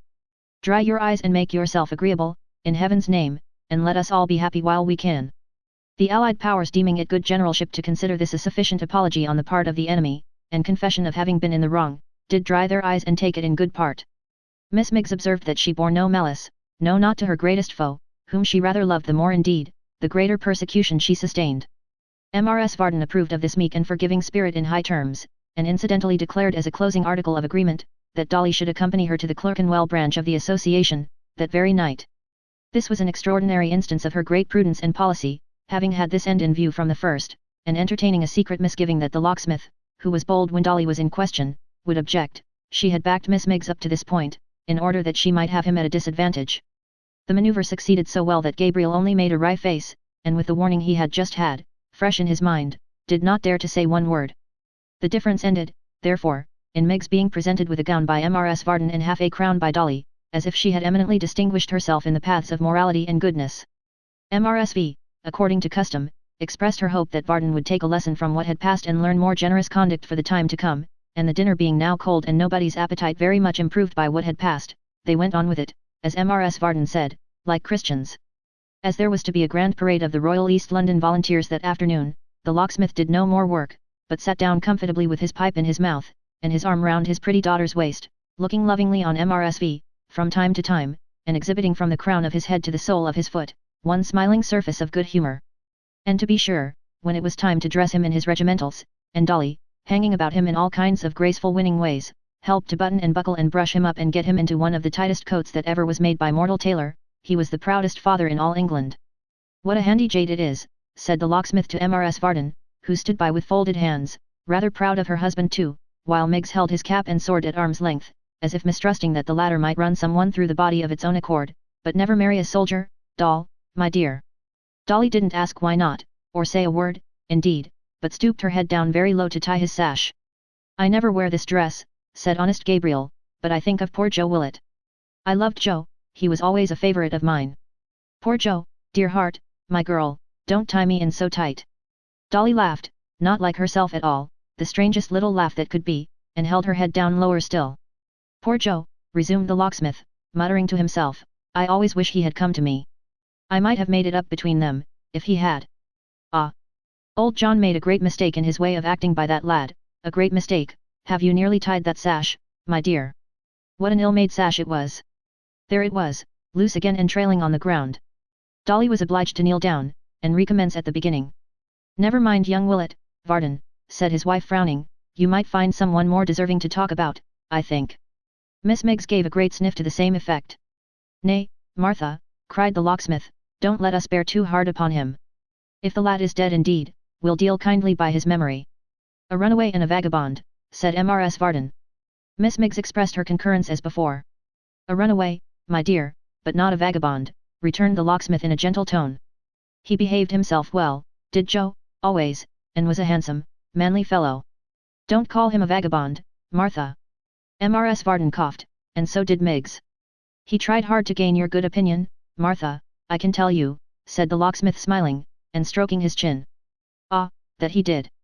It seems but yesterday that he followed me out to the Maypole door one night, and begged me not to say how like a boy they used him, say here, at home, he meant, though at the time, I recollect, I didn't understand.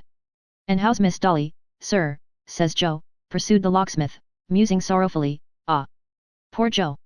Well, I declare, cried Miggs. Oh. Goodness gracious me. What's the matter now, said Gabriel, turning sharply to her.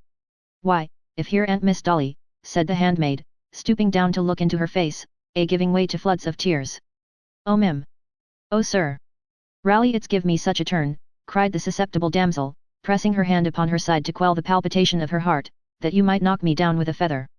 The locksmith, after glancing at Miss Miggs as if he could have wished to have a feather brought straightway, looked on with a broad stare while Dolly hurried away, followed by that sympathizing young woman, then turning to his wife, stammered out, is Dolly ill? Have I done anything? Is it my fault? Your fault, cried MRSV reproachfully. There, you had better make haste out. What have I done, said poor Gabriel. It was agreed that Mr. Edward's name was never to be mentioned, and I have not spoken of him, have I? Mrs. Varden merely replied that she had no patience with him, and bounced off after the other two. The unfortunate locksmith wound his sash about him, girded on his sword, put on his cap, and walked out. I am not much of a dab at my exercise, he said under his breath, but I shall get into fewer scrapes at that work than at this. Every man came into the world for something, my department seems to be to make every woman cry without meaning it. It's rather hard. But he forgot it before he reached the end of the street, and went on with a shining face, nodding to the neighbors, and showering about his friendly greetings like mild spring rain. Chapter 42. The Royal East London Volunteers made a brilliant sight that day, formed into lines, squares, circles, triangles, and what not, to the beating of drums, and the streaming of flags, and performed a vast number of complex evolutions, in all of which Sergeant Varden bore a conspicuous share. Having displayed their military prowess to the utmost in these warlike shows, they marched in glittering order to the Chelsea Bun House, and regaled in the adjacent taverns until dark. Then at sound of drum they fell in again, and returned amidst the shouting of His Majesty's lieges to the place from whence they came. The homeward march being somewhat tardy, owing to the unsoldier-like behaviour of certain corporals, who, being gentlemen of sedentary pursuits in private life and excitable out of doors, broke several windows with their bayonets, and rendered it imperative on the commanding officer to deliver them over to a strong guard, with whom they fought at intervals as they came along. It was 9 o'clock when the locksmith reached home.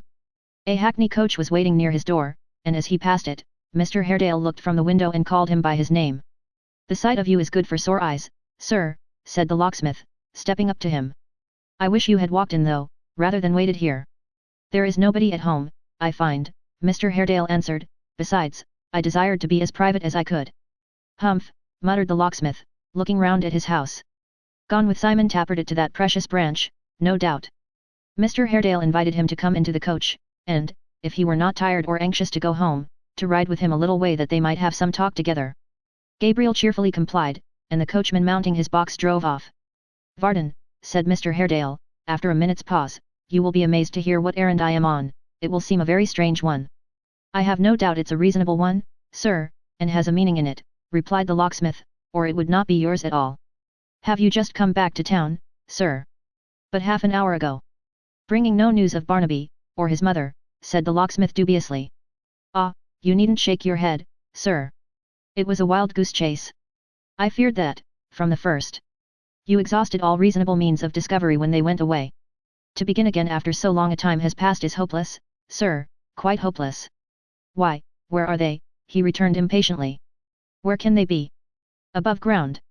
God knows, rejoined the locksmith, many that I knew above it 5 years ago, have their beds under the grass now. And the world is a wide place. It's a hopeless attempt, sir, believe me. We must leave the discovery of this mystery, like all others, to time, and accident, and heaven's pleasure. Varden, my good fellow, said Mr. Haredale, I have a deeper meaning in my present anxiety to find them out, than you can fathom. It is not a mere whim, it is not the casual revival of my old wishes and desires, but an earnest, solemn purpose. My thoughts and dreams all tend to it, and fix it in my mind. I have no rest by day or night, I have no peace or quiet, I am haunted. His voice was so altered from its usual tones, and his manner bespoke so much emotion, that Gabriel, in his wonder, could only sit and look towards him in the darkness, and fancy the expression of his face. Do not ask me, continued Mr. Haredale, to explain myself. If I were to do so, you would think me the victim of some hideous fancy. It is enough that this is so, and that I cannot, no, I cannot, lie quietly in my bed, without doing what will seem to you incomprehensible. Since when, sir, said the locksmith after a pause, has this uneasy feeling been upon you? Mr. Haredale hesitated for some moments, and then replied, since the night of the storm. In short, since the last 19th of March. As though he feared that Varden might express surprise, or reason with him, he hastily went on. You will think, I know, I labor under some delusion. Perhaps I do. But it is not a morbid one, it is a wholesome action of the mind, reasoning on actual occurrences. You know the furniture remains in Mrs. Rudge's house, and that it has been shut up, by my orders, since she went away, save once a week or so, when an old neighbor visits it to scare away the rats. I am on my way there now. For what purpose? Asked the locksmith. To pass the night there, he replied, and not tonight alone, but many nights. This is a secret which I trust to you in case of any unexpected emergency. You will not come, unless in case of strong necessity, to me, from dusk to broad day I shall be there. Emma, your daughter, and the rest, suppose me out of London, as I have been until within this hour. Do not undeceive them. This is the errand I am bound upon. I know I may confide it to you, and I rely upon your questioning me no more at this time. With that, as if to change the theme, he led the astounded locksmith back to the night of the Maypole highwayman, to the robbery of Edward Chester, to the reappearance of the man at Mrs. Rudge's house, and to all the strange circumstances which afterwards occurred. He even asked him carelessly about the man's height, his face, his figure, whether he was like anyone he had ever seen, like Hugh, for instance, or any man he had known at any time, and put many questions of that sort, which the locksmith, considering them as mere devices to engage his attention and prevent his expressing the astonishment he felt, answered pretty much at random. At length, they arrived at the corner of the street in which the house stood, where Mr. Haredale, alighting, dismissed the coach. If you desire to see me safely lodged, he said, turning to the locksmith with a gloomy smile, you can. Gabriel, to whom all former marvels had been nothing in comparison with this, followed him along the narrow pavement in silence. When they reached the door, Mr. Haredale softly opened it with a key he had about him, and closing it when Varden entered, they were left in thorough darkness. They groped their way into the ground floor room. Here Mr. Haredale struck a light, and kindled a pocket taper he had brought with him for the purpose. It was then, when the flame was full upon him, that the locksmith saw for the first time how haggard, pale, and changed he looked, how worn and thin he was, how perfectly his whole appearance coincided with all that he had said so strangely as they rode along. It was not an unnatural impulse in Gabriel, after what he had heard, to note curiously the expression of his eyes. It was perfectly collected and rational, so much so, indeed, that he felt ashamed of his momentary suspicion, and drooped his own when Mr. Haredale looked towards him, as if he feared they would betray his thoughts. Will you walk through the house, said Mr. Haredale, with a glance towards the window, the crazy shutters of which were closed and fastened. Speak low. There was a kind of awe about the place, which would have rendered it difficult to speak in any other manner. Gabriel whispered yes, and followed him upstairs. Everything was just as they had seen it last. There was a sense of closeness from the exclusion of fresh air, and a gloom and heaviness around, as though long imprisonment had made the very silence sad. The homely hangings of the beds and windows had begun to droop, the dust lay thick upon their dwindling folds, and damps had made their way through ceiling, wall, and floor. The boards creaked beneath their tread, as if resenting the unaccustomed intrusion. Nimble spiders, paralyzed by the taper's glare, checked the motion of their 100 legs upon the wall, or dropped like lifeless things upon the ground. The death watch ticked, and the scampering feet of rats and mice rattled behind the wainscot. As they looked about them on the decaying furniture, it was strange to find how vividly it presented those to whom it had belonged, and with whom it was once familiar. Grip seemed to perch again upon his high-backed chair, Barnaby to crouch in his old favourite corner by the fire, the mother to resume her usual seat, and watch him as of old. Even when they could separate these objects from the phantoms of the mind which they invoked, the latter only glided out of sight, but lingered near them still, for then they seemed to lurk in closets and behind the doors, ready to start out and suddenly accost them in well-remembered tones. They went downstairs, and again into the room they had just now left. Mr. Haredale unbuckled his sword and laid it on the table, with a pair of pocket pistols, then told the locksmith he would light him to the door. "But this is a dull place, sir," said Gabriel lingering, "may no one share your watch?" He shook his head, and so plainly evinced his wish to be alone, that Gabriel could say no more. In another moment the locksmith was standing in the street, whence he could see that the light once more travelled upstairs, and soon returning to the room below, shone brightly through the chinks of the shutters. If ever man were sorely puzzled and perplexed, the locksmith was, that night. Even when snugly seated by his own fireside, with Mrs. Varden opposite in a nightcap and night-jacket, and Dolly beside him, in a most distracting dishabille, curling her hair, and smiling as if she had never cried in all her life and never could, even then, with Toby at his elbow and his pipe in his mouth, and Miggs, but that perhaps was not much, falling asleep in the background, he could not quite discard his wonder and uneasiness. So in his dreams, still there was Mr. Haredale, haggard and careworn, listening in the solitary house to every sound that stirred, with the taper shining through the chinks until the day should turn it pale and end his lonely watching. Chapter 43. Next morning brought no satisfaction to the locksmith's thoughts, nor next day, nor the next, nor many others.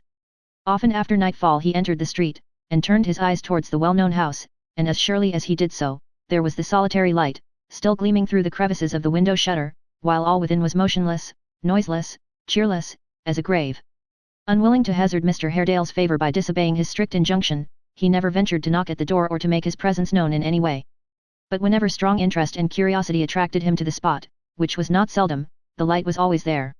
If he could have known what passed within, the knowledge would have yielded him no clue to this mysterious vigil.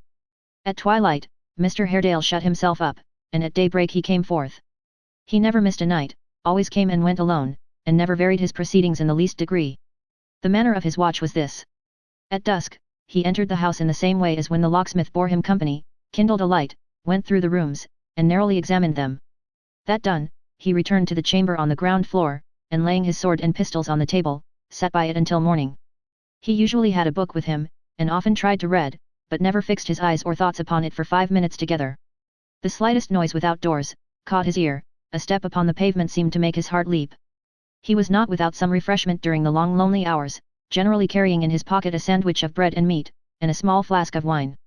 The latter diluted with large quantities of water, he drank in a heated, feverish way, as though his throat were dried, but he scarcely ever broke his fast, by so much as a crumb of bread.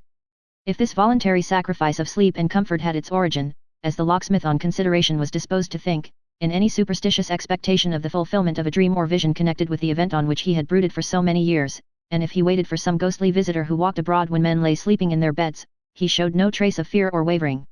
His stern features expressed inflexible resolution, his brows were puckered, and his lips compressed, with deep and settled purpose, and when he started at a noise and listened, it was not with the start of fear but hope, and catching up his sword as though the hour had come at last, he would clutch it in his tight clenched hand, and listen with sparkling eyes and eager looks, until it died away. These disappointments were numerous, for they ensued on almost every sound, but his constancy was not shaken. Still, every night he was at his post, the same stern, sleepless, sentinel, and still night passed, and morning dawned, and he must watch again. This went on for weeks. He had taken a lodging at Vauxhall in which to pass the day and rest himself, and from this place, when the tide served, he usually came to London Bridge from Westminster by water, in order that he might avoid the busy streets. One evening, shortly before twilight, he came his accustomed road upon the river's bank, intending to pass through Westminster Hall into Palace Yard, and there take boat to London Bridge as usual.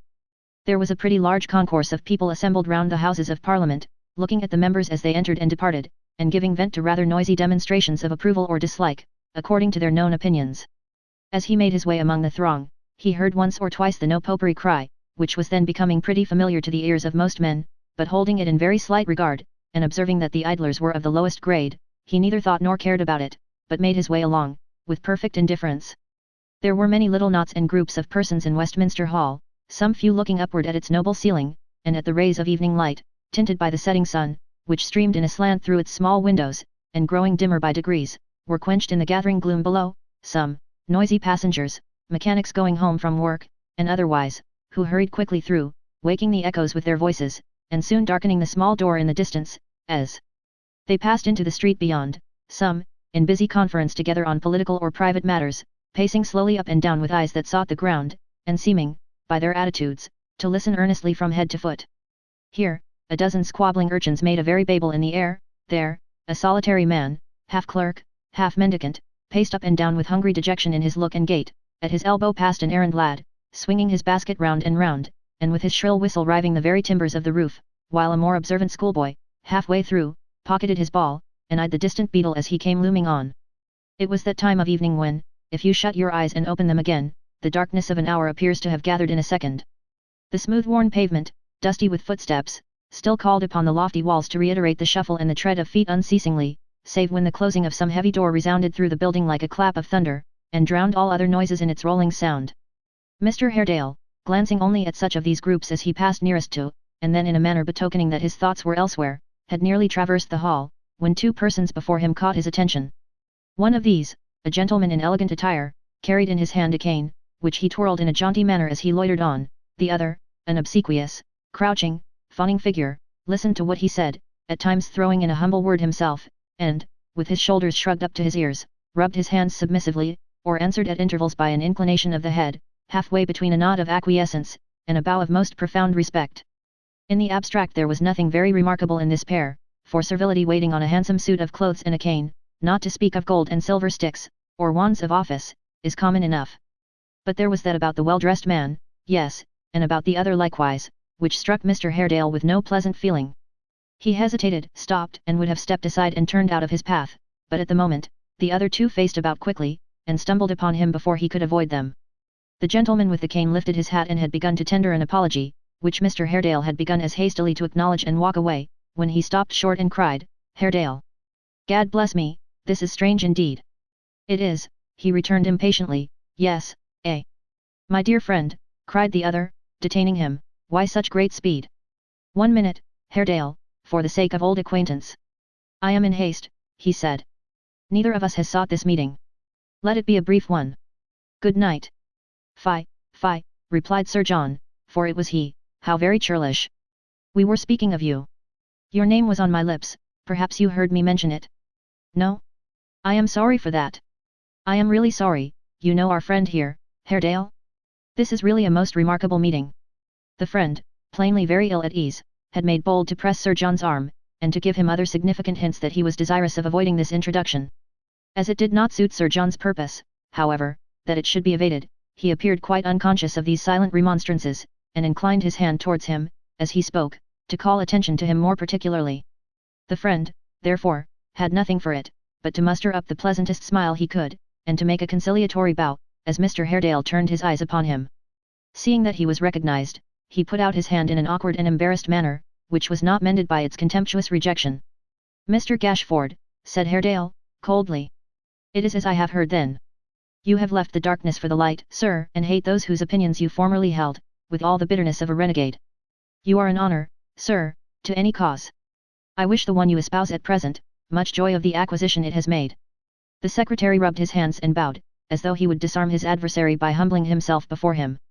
Sir John Chester again exclaimed, with an air of great gaiety, "Now, really, this is a most remarkable meeting," and took a pinch of snuff with his usual self-possession. "Mr. Haredale," said Gashford, stealthily raising his eyes, and letting them drop again when they met the other's steady gaze, "is too conscientious, too honourable, too manly, I am sure, to attach unworthy motives to an honest change of opinions, even though it implies a doubt of those he holds himself. Mr. Haredale is too just, too generous, too clear-sighted in his moral vision, too—" "Yes, sir," he rejoined with a sarcastic smile, finding the secretary stopped. "You were saying?" Gashford meekly shrugged his shoulders, and looking on the ground again, was silent.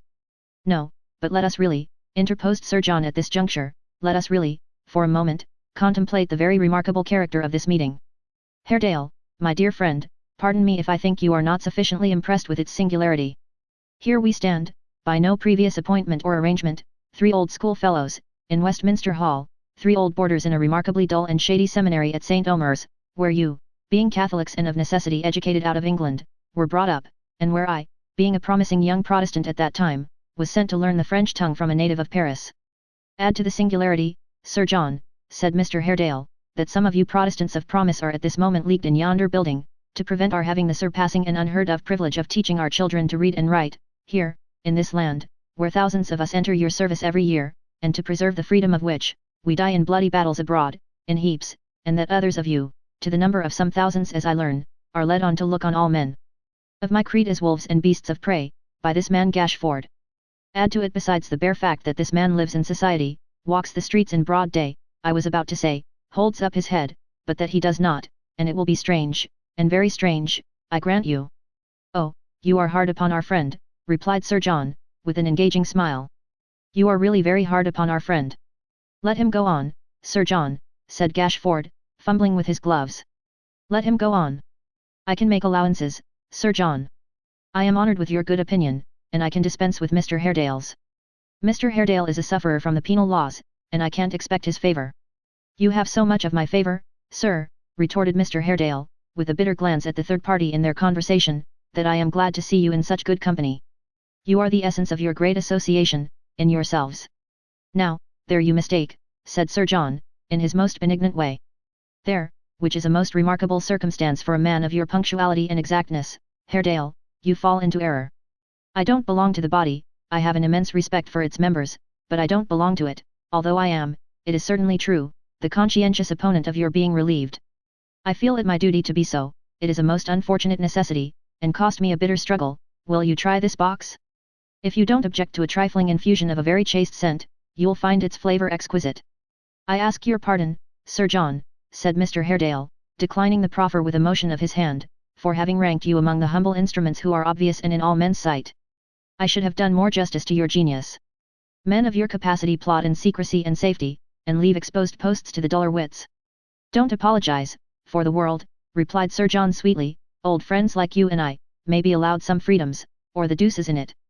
Gashford, who had been very restless all this time, but had not once looked up, now turned to Sir John, and ventured to mutter something to the effect that he must go, or my lord would perhaps be waiting.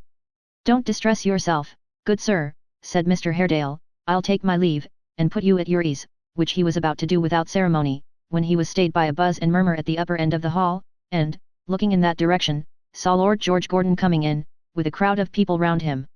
There was a lurking look of triumph, though very differently expressed, in the faces of his two companions, which made it a natural impulse on Mr. Haredale's part not to give way before this leader, but to stand there while he passed.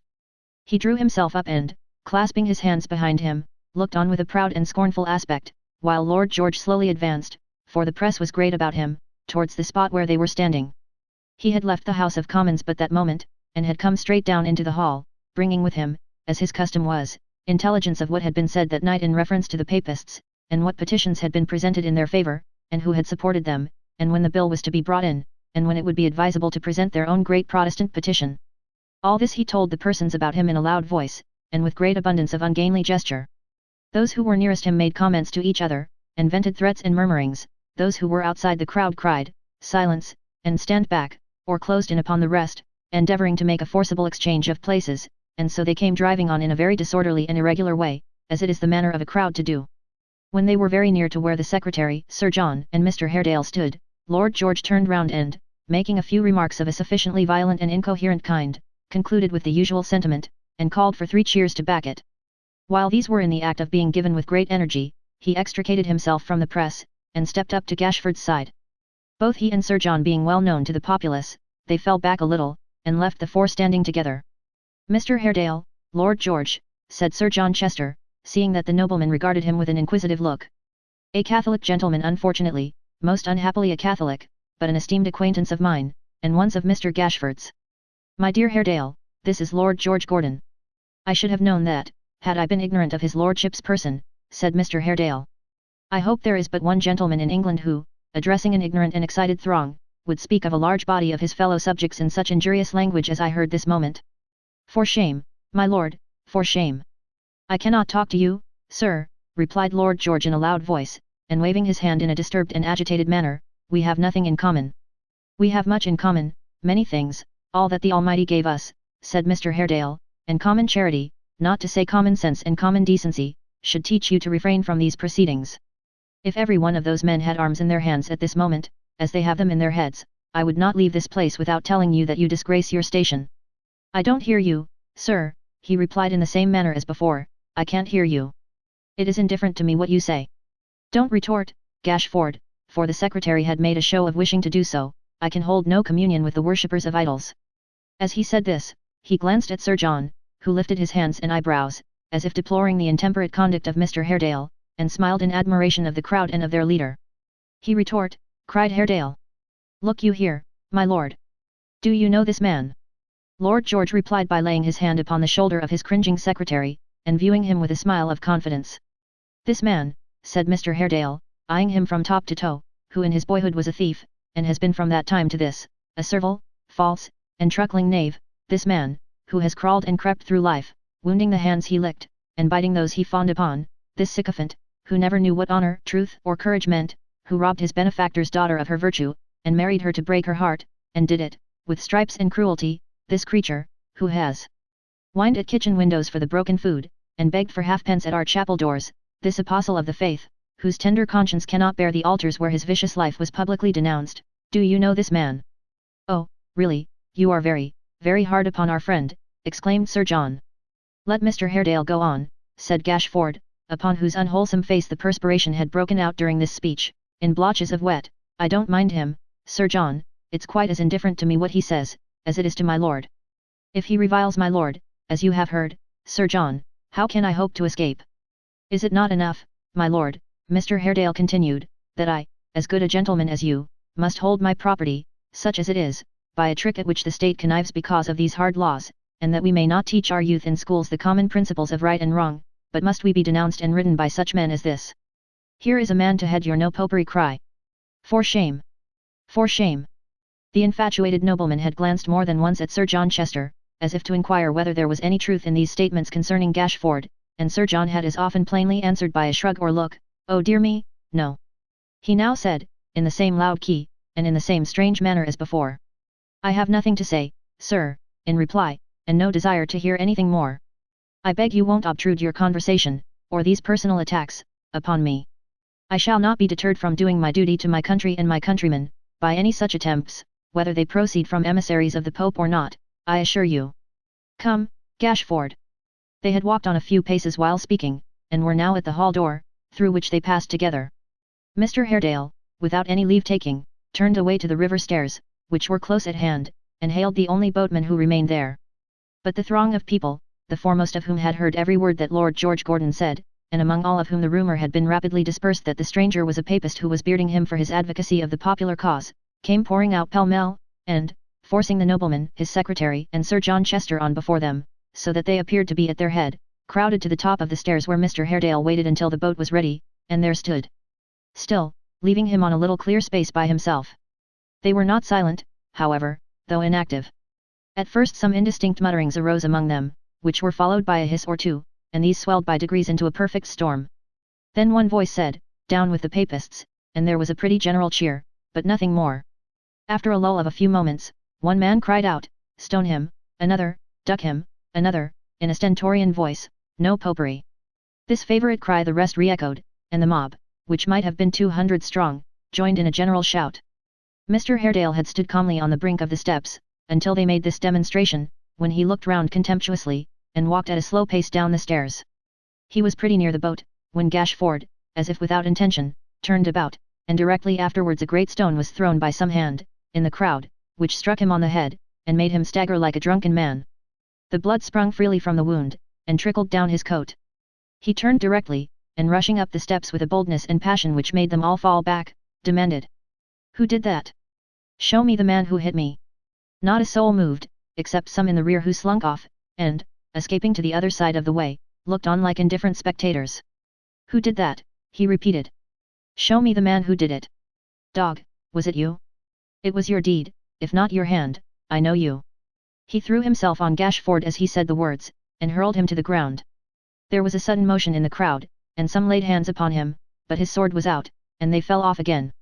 "My lord, Sir John," he cried, "draw, one of you, you are responsible for this outrage, and I look to you. Draw, if you are gentlemen." With that he struck Sir John upon the breast with the flat of his weapon, and with a burning face and flashing eyes stood upon his guard, alone, before them all. For an instant, for the briefest space of time the mind can readily conceive, there was a change in Sir John's smooth face, such as no man ever saw there. The next moment, he stepped forward, and laid one hand on Mr. Haredale's arm, while with the other he endeavoured to appease the crowd. "My dear friend, my good Haredale, you are blinded with passion, it's very natural, extremely natural, but you don't know friends from foes. I know them all, sir, I can distinguish well, he retorted, almost mad with rage. Sir John, Lord George, do you hear me? Are you cowards? Never mind, sir, said a man, forcing his way between and pushing him towards the stairs with friendly violence, never mind asking that. For God's sake, get away. What can you do against this number? And there are as many more in the next street, who'll be round directly. Indeed they began to pour in as he said the words, you'd be giddy from that cut, in the first heat of a scuffle. Now do retire, sir, or take my word for it you'll be worse used than you would be if every man in the crowd was a woman, and that woman Bloody Mary. Come, sir, make haste, as quick as you can. Mr. Haredale, who began to turn faint and sick, felt how sensible this advice was, and descended the steps with his unknown friend's assistance. John Gruby, for John it was, helped him into the boat, and giving her a shove off, which sent her 30 feet into the tide, bade the waterman pull away like a Briton, and walked up again as composedly as if he had just landed. There was at first a slight disposition on the part of the mob to resent this interference, but John looking particularly strong and cool, and wearing besides Lord George's livery, they thought better of it, and contented themselves with sending a shower of small missiles after the boat, which plashed harmlessly in the water, for she had by this time cleared the bridge, and was darting swiftly down the centre of the stream. From this amusement, they proceeded to giving Protestant knocks at the doors of private houses, breaking a few lamps, and assaulting some stray constables. But, it being whispered that a detachment of lifeguards had been sent for, they took to their heels with great expedition, and left the street quite clear. Chapter 44. When the concourse separated, and, dividing into chance clusters, drew off in various directions, there still remained upon the scene of the late disturbance, one man. This man was Gashford, who, bruised by his late fall, and hurt in a much greater degree by the indignity he had undergone, and the exposure of which he had been the victim, limped up and down, breathing curses and threats of vengeance. It was not the secretary's nature to waste his wrath in words. While he vented the froth of his malevolence in those effusions, he kept a steady eye on two men, who, having disappeared with the rest when the alarm was spread, had since returned, and were now visible in the moonlight, at no great distance, as they walked to and fro, and talked together. He made no move towards them, but waited patiently on the dark side of the street, until they were tired of strolling backwards and forwards and walked away in company. Then he followed, but at some distance, keeping them in view, without appearing to have that object, or being seen by them. They went up Parliament Street, past St. Martin's Church, and away by St. Giles's to Tottenham Court Road, at the back of which, upon the western side, was then a place called the Green Lanes. This was a retired spot, not of the choicest kind, leading into the fields. Great heaps of ashes, stagnant pools, overgrown with rank grass and duckweed, broken turnstiles, and the upright posts of palings long since carried off for firewood, which menaced all heedless walkers with their jagged and rusty nails, were the leading features of the landscape, while here and there a donkey, or a ragged horse, tethered to a stake, and cropping off a wretched meal from the coarse stunted turf, were quite in keeping with the scene, and would have suggested, if the houses had not done so, sufficiently, of themselves, how very poor the people were who lived in the crazy huts adjacent, and how foolhardy it might prove for one who carried money, or wore decent clothes, to walk that way alone, unless by daylight. Poverty has its whims and shows of taste, as wealth has. Some of these cabins were turreted, some had false windows painted on their rotten walls, one had a mimic clock, upon a crazy tower of 4 feet high, which screened the chimney, each in its little patch of ground had a rude seat or arbor. The population dealt in bones, in rags, in broken glass, in old wheels, in birds and dogs. These, in their several ways of stowage, filled the gardens, and shedding a perfume, not of the most delicious nature, in the air, filled it besides with yelps and screams and howling. Into this retreat, the secretary followed the two men whom he had held in sight, and here he saw them safely lodged, in one of the meanest houses, which was but a room, and that of small dimensions. He waited without, until the sound of their voices, joined in a discordant song, assured him they were making merry, and then approaching the door, by means of a tottering plank which crossed the ditch in front, knocked at it with his hand. "Muster Gashford," said the man who opened it, taking his pipe from his mouth, in evident surprise. "Why, who'd have thought of this here honour? Walk in, Muster Gashford, walk in, sir." Gashford required no second invitation, and entered with a gracious air. There was a fire in the rusty grate, for though the spring was pretty far advanced, the nights were cold, and on a stool beside it Hugh sat smoking. Dennis placed a chair, his only one, for the secretary, in front of the hearth, and took his seat again upon the stool he had left when he rose to give the visitor admission. "What's in the wind now, Muster Gashford?" he said, as he resumed his pipe, and looked at him askew. "Any orders from headquarters? Are we going to begin? What is it, Muster Gashford?" "Oh, nothing, nothing," rejoined the secretary, with a friendly nod to Hugh. We have broken the ice, though. We had a little spurt today, Dennis. A very little one, growled the hangman. Not half enough for me. Nor me neither, cried Hugh. Give us something to do with life in it, master. Ha, ha. Why, you wouldn't, said the secretary, with his worst expression of face, and in his mildest tones, have anything to do with death in it. I don't know that, replied Hugh. I'm open to orders. I don't care, not I dot.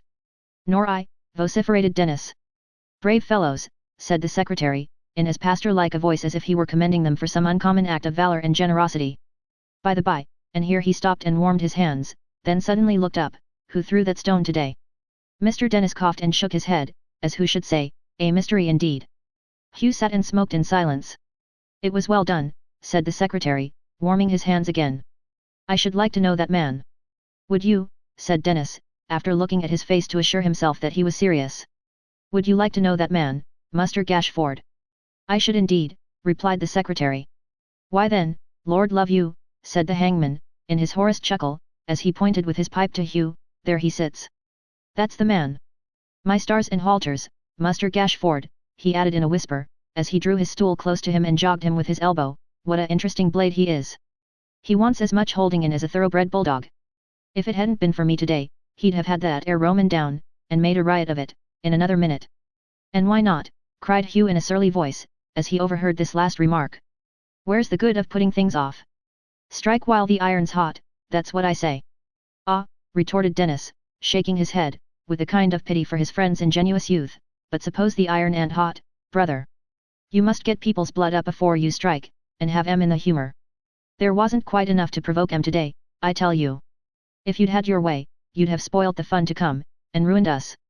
Dennis is quite right, said Gashford, smoothly. He is perfectly correct. Dennis has great knowledge of the world. I ought to have, Muster Gashford, seeing what a many people I've helped out of it, grinned the hangman, whispering the words behind his hand. The secretary laughed at this jest as much as Dennis could desire, and when he had done, said, turning to Hugh. Dennis's policy was mine, as you may have observed. You saw, for instance, how I fell when I was set upon. I made no resistance. I did nothing to provoke an outbreak. Oh dear no. No, by the Lord Harry, cried Dennis with a noisy laugh, you went down very quiet, Muster Gashford, and very flat besides. I thinks to myself at the time it's all up with Muster Gashford. I never see a man lay flatter nor more still, with the life in him, than you did today. He's a rough un to play with, is that ere papist, and that's the fact. The secretary's face, as Dennis roared with laughter, and turned his wrinkled eyes on Hugh who did the like, might have furnished a study for the devil's picture. He sat quite silent until they were serious again, and then said, looking round. We are very pleasant here, so very pleasant, Dennis, that but for my lord's particular desire that I should sup with him, and the time being very near at hand, I should be inclined to stay, until it would be hardly safe to go homeward. I come upon a little business, yes, I do, as you supposed. It's very flattering to you, being this. If we ever should be obliged, and we can't tell, you know, this is a very uncertain world. I believe you, Muster Gashford, interposed the hangman with a grave nod. The uncertainties as I've seen in reference to this here state of existence, the unexpected contingencies as have come about, oh my eye. Feeling the subject much too vast for expression, he puffed at his pipe again, and looked the rest. I say, resumed the secretary, in a slow, impressive way, we can't tell what may come to pass, and if we should be obliged, against our wills, to have recourse to violence, my lord, who has suffered terribly today, as far as words can go, consigns to you too, bearing in mind my recommendation of you both, as good staunch men, beyond all doubt and suspicion, the pleasant task of punishing this Haredale. You may do as you please with him, or his, provided that you show no mercy, and no quarter, and leave no two beams of his house standing where the builder placed them. You may sack it, burn it, do with it as you like, but it must come down, it must be razed to the ground, and he, and all belonging to him, left as shelterless as newborn infants whom their mothers have exposed. Do you understand me, said Gashford, pausing, and pressing his hands together gently. Understand you, master, cried Hugh. You speak plain now. Why, this is hearty. I knew you would like it, said Gashford, shaking him by the hand, I thought you would. Good night. Don't rise, Dennis, I would rather find my way alone. I may have to make other visits here, and it's pleasant to come and go without disturbing you. I can find my way perfectly well. Good night. He was gone, and had shut the door behind him. They looked at each other, and nodded approvingly. Dennis stirred up the fire. "This looks a little more like business," he said. Indeed," cried Hugh, "this suits me. I've heard it said of Muster Gashford," said the hangman, "that he'd a surprising memory and wonderful firmness, that he never forgot, and never forgave. Let's drink his health." Hugh readily complied, pouring no liquor on the floor when he drank this toast, and they pledged the secretary as a man after their own hearts, in a bumper. Chapter 45. While the worst passions of the worst men were thus working in the dark, and the mantle of religion, assumed to cover the ugliest deformities, threatened to become the shroud of all that was good and peaceful in society, a circumstance occurred which once more altered the position of two persons from whom this history has long been separated, and to whom it must now return. In a small English country town, the inhabitants of which supported themselves by the labour of their hands in plaiting and preparing straw for those who made bonnets and other articles of dress and ornament from that material, concealed under an assumed name, and living in a quiet poverty which knew no change, no pleasures, and few cares but that of struggling on from day to day in one great toil for bread, dwelt Barnaby and his mother. Their poor cottage had known no stranger's foot since they sought the shelter of its roof 5 years before, nor had they in all that time held any commerce or communication with the old world from which they had fled. To labour in peace, and devote her labour and her life to her poor son, was all the widow sought. If happiness can be said at any time to be the lot of one on whom a secret sorrow preys, she was happy now. Tranquility, resignation, and her strong love of him who needed it so much, formed the small circle of her quiet joys, and while that remained unbroken, she was contented. For Barnaby himself, the time which had flown by, had passed him like the wind. The daily suns of years had shed no brighter gleam of reason on his mind, no dawn had broken on his long, dark night. He would sit sometimes, often for days together on a low seat by the fire or by the cottage door, busy at work, for he had learnt the art his mother plied, and listening, God help him, to the tales she would repeat, as a lure to keep him in her sight. He had no recollection of these little narratives, the tale of yesterday was new to him upon the morrow, but he liked them at the moment, and when the humour held him, would remain patiently within doors, hearing her stories like a little child, and working cheerfully from sunrise until it was too dark to see.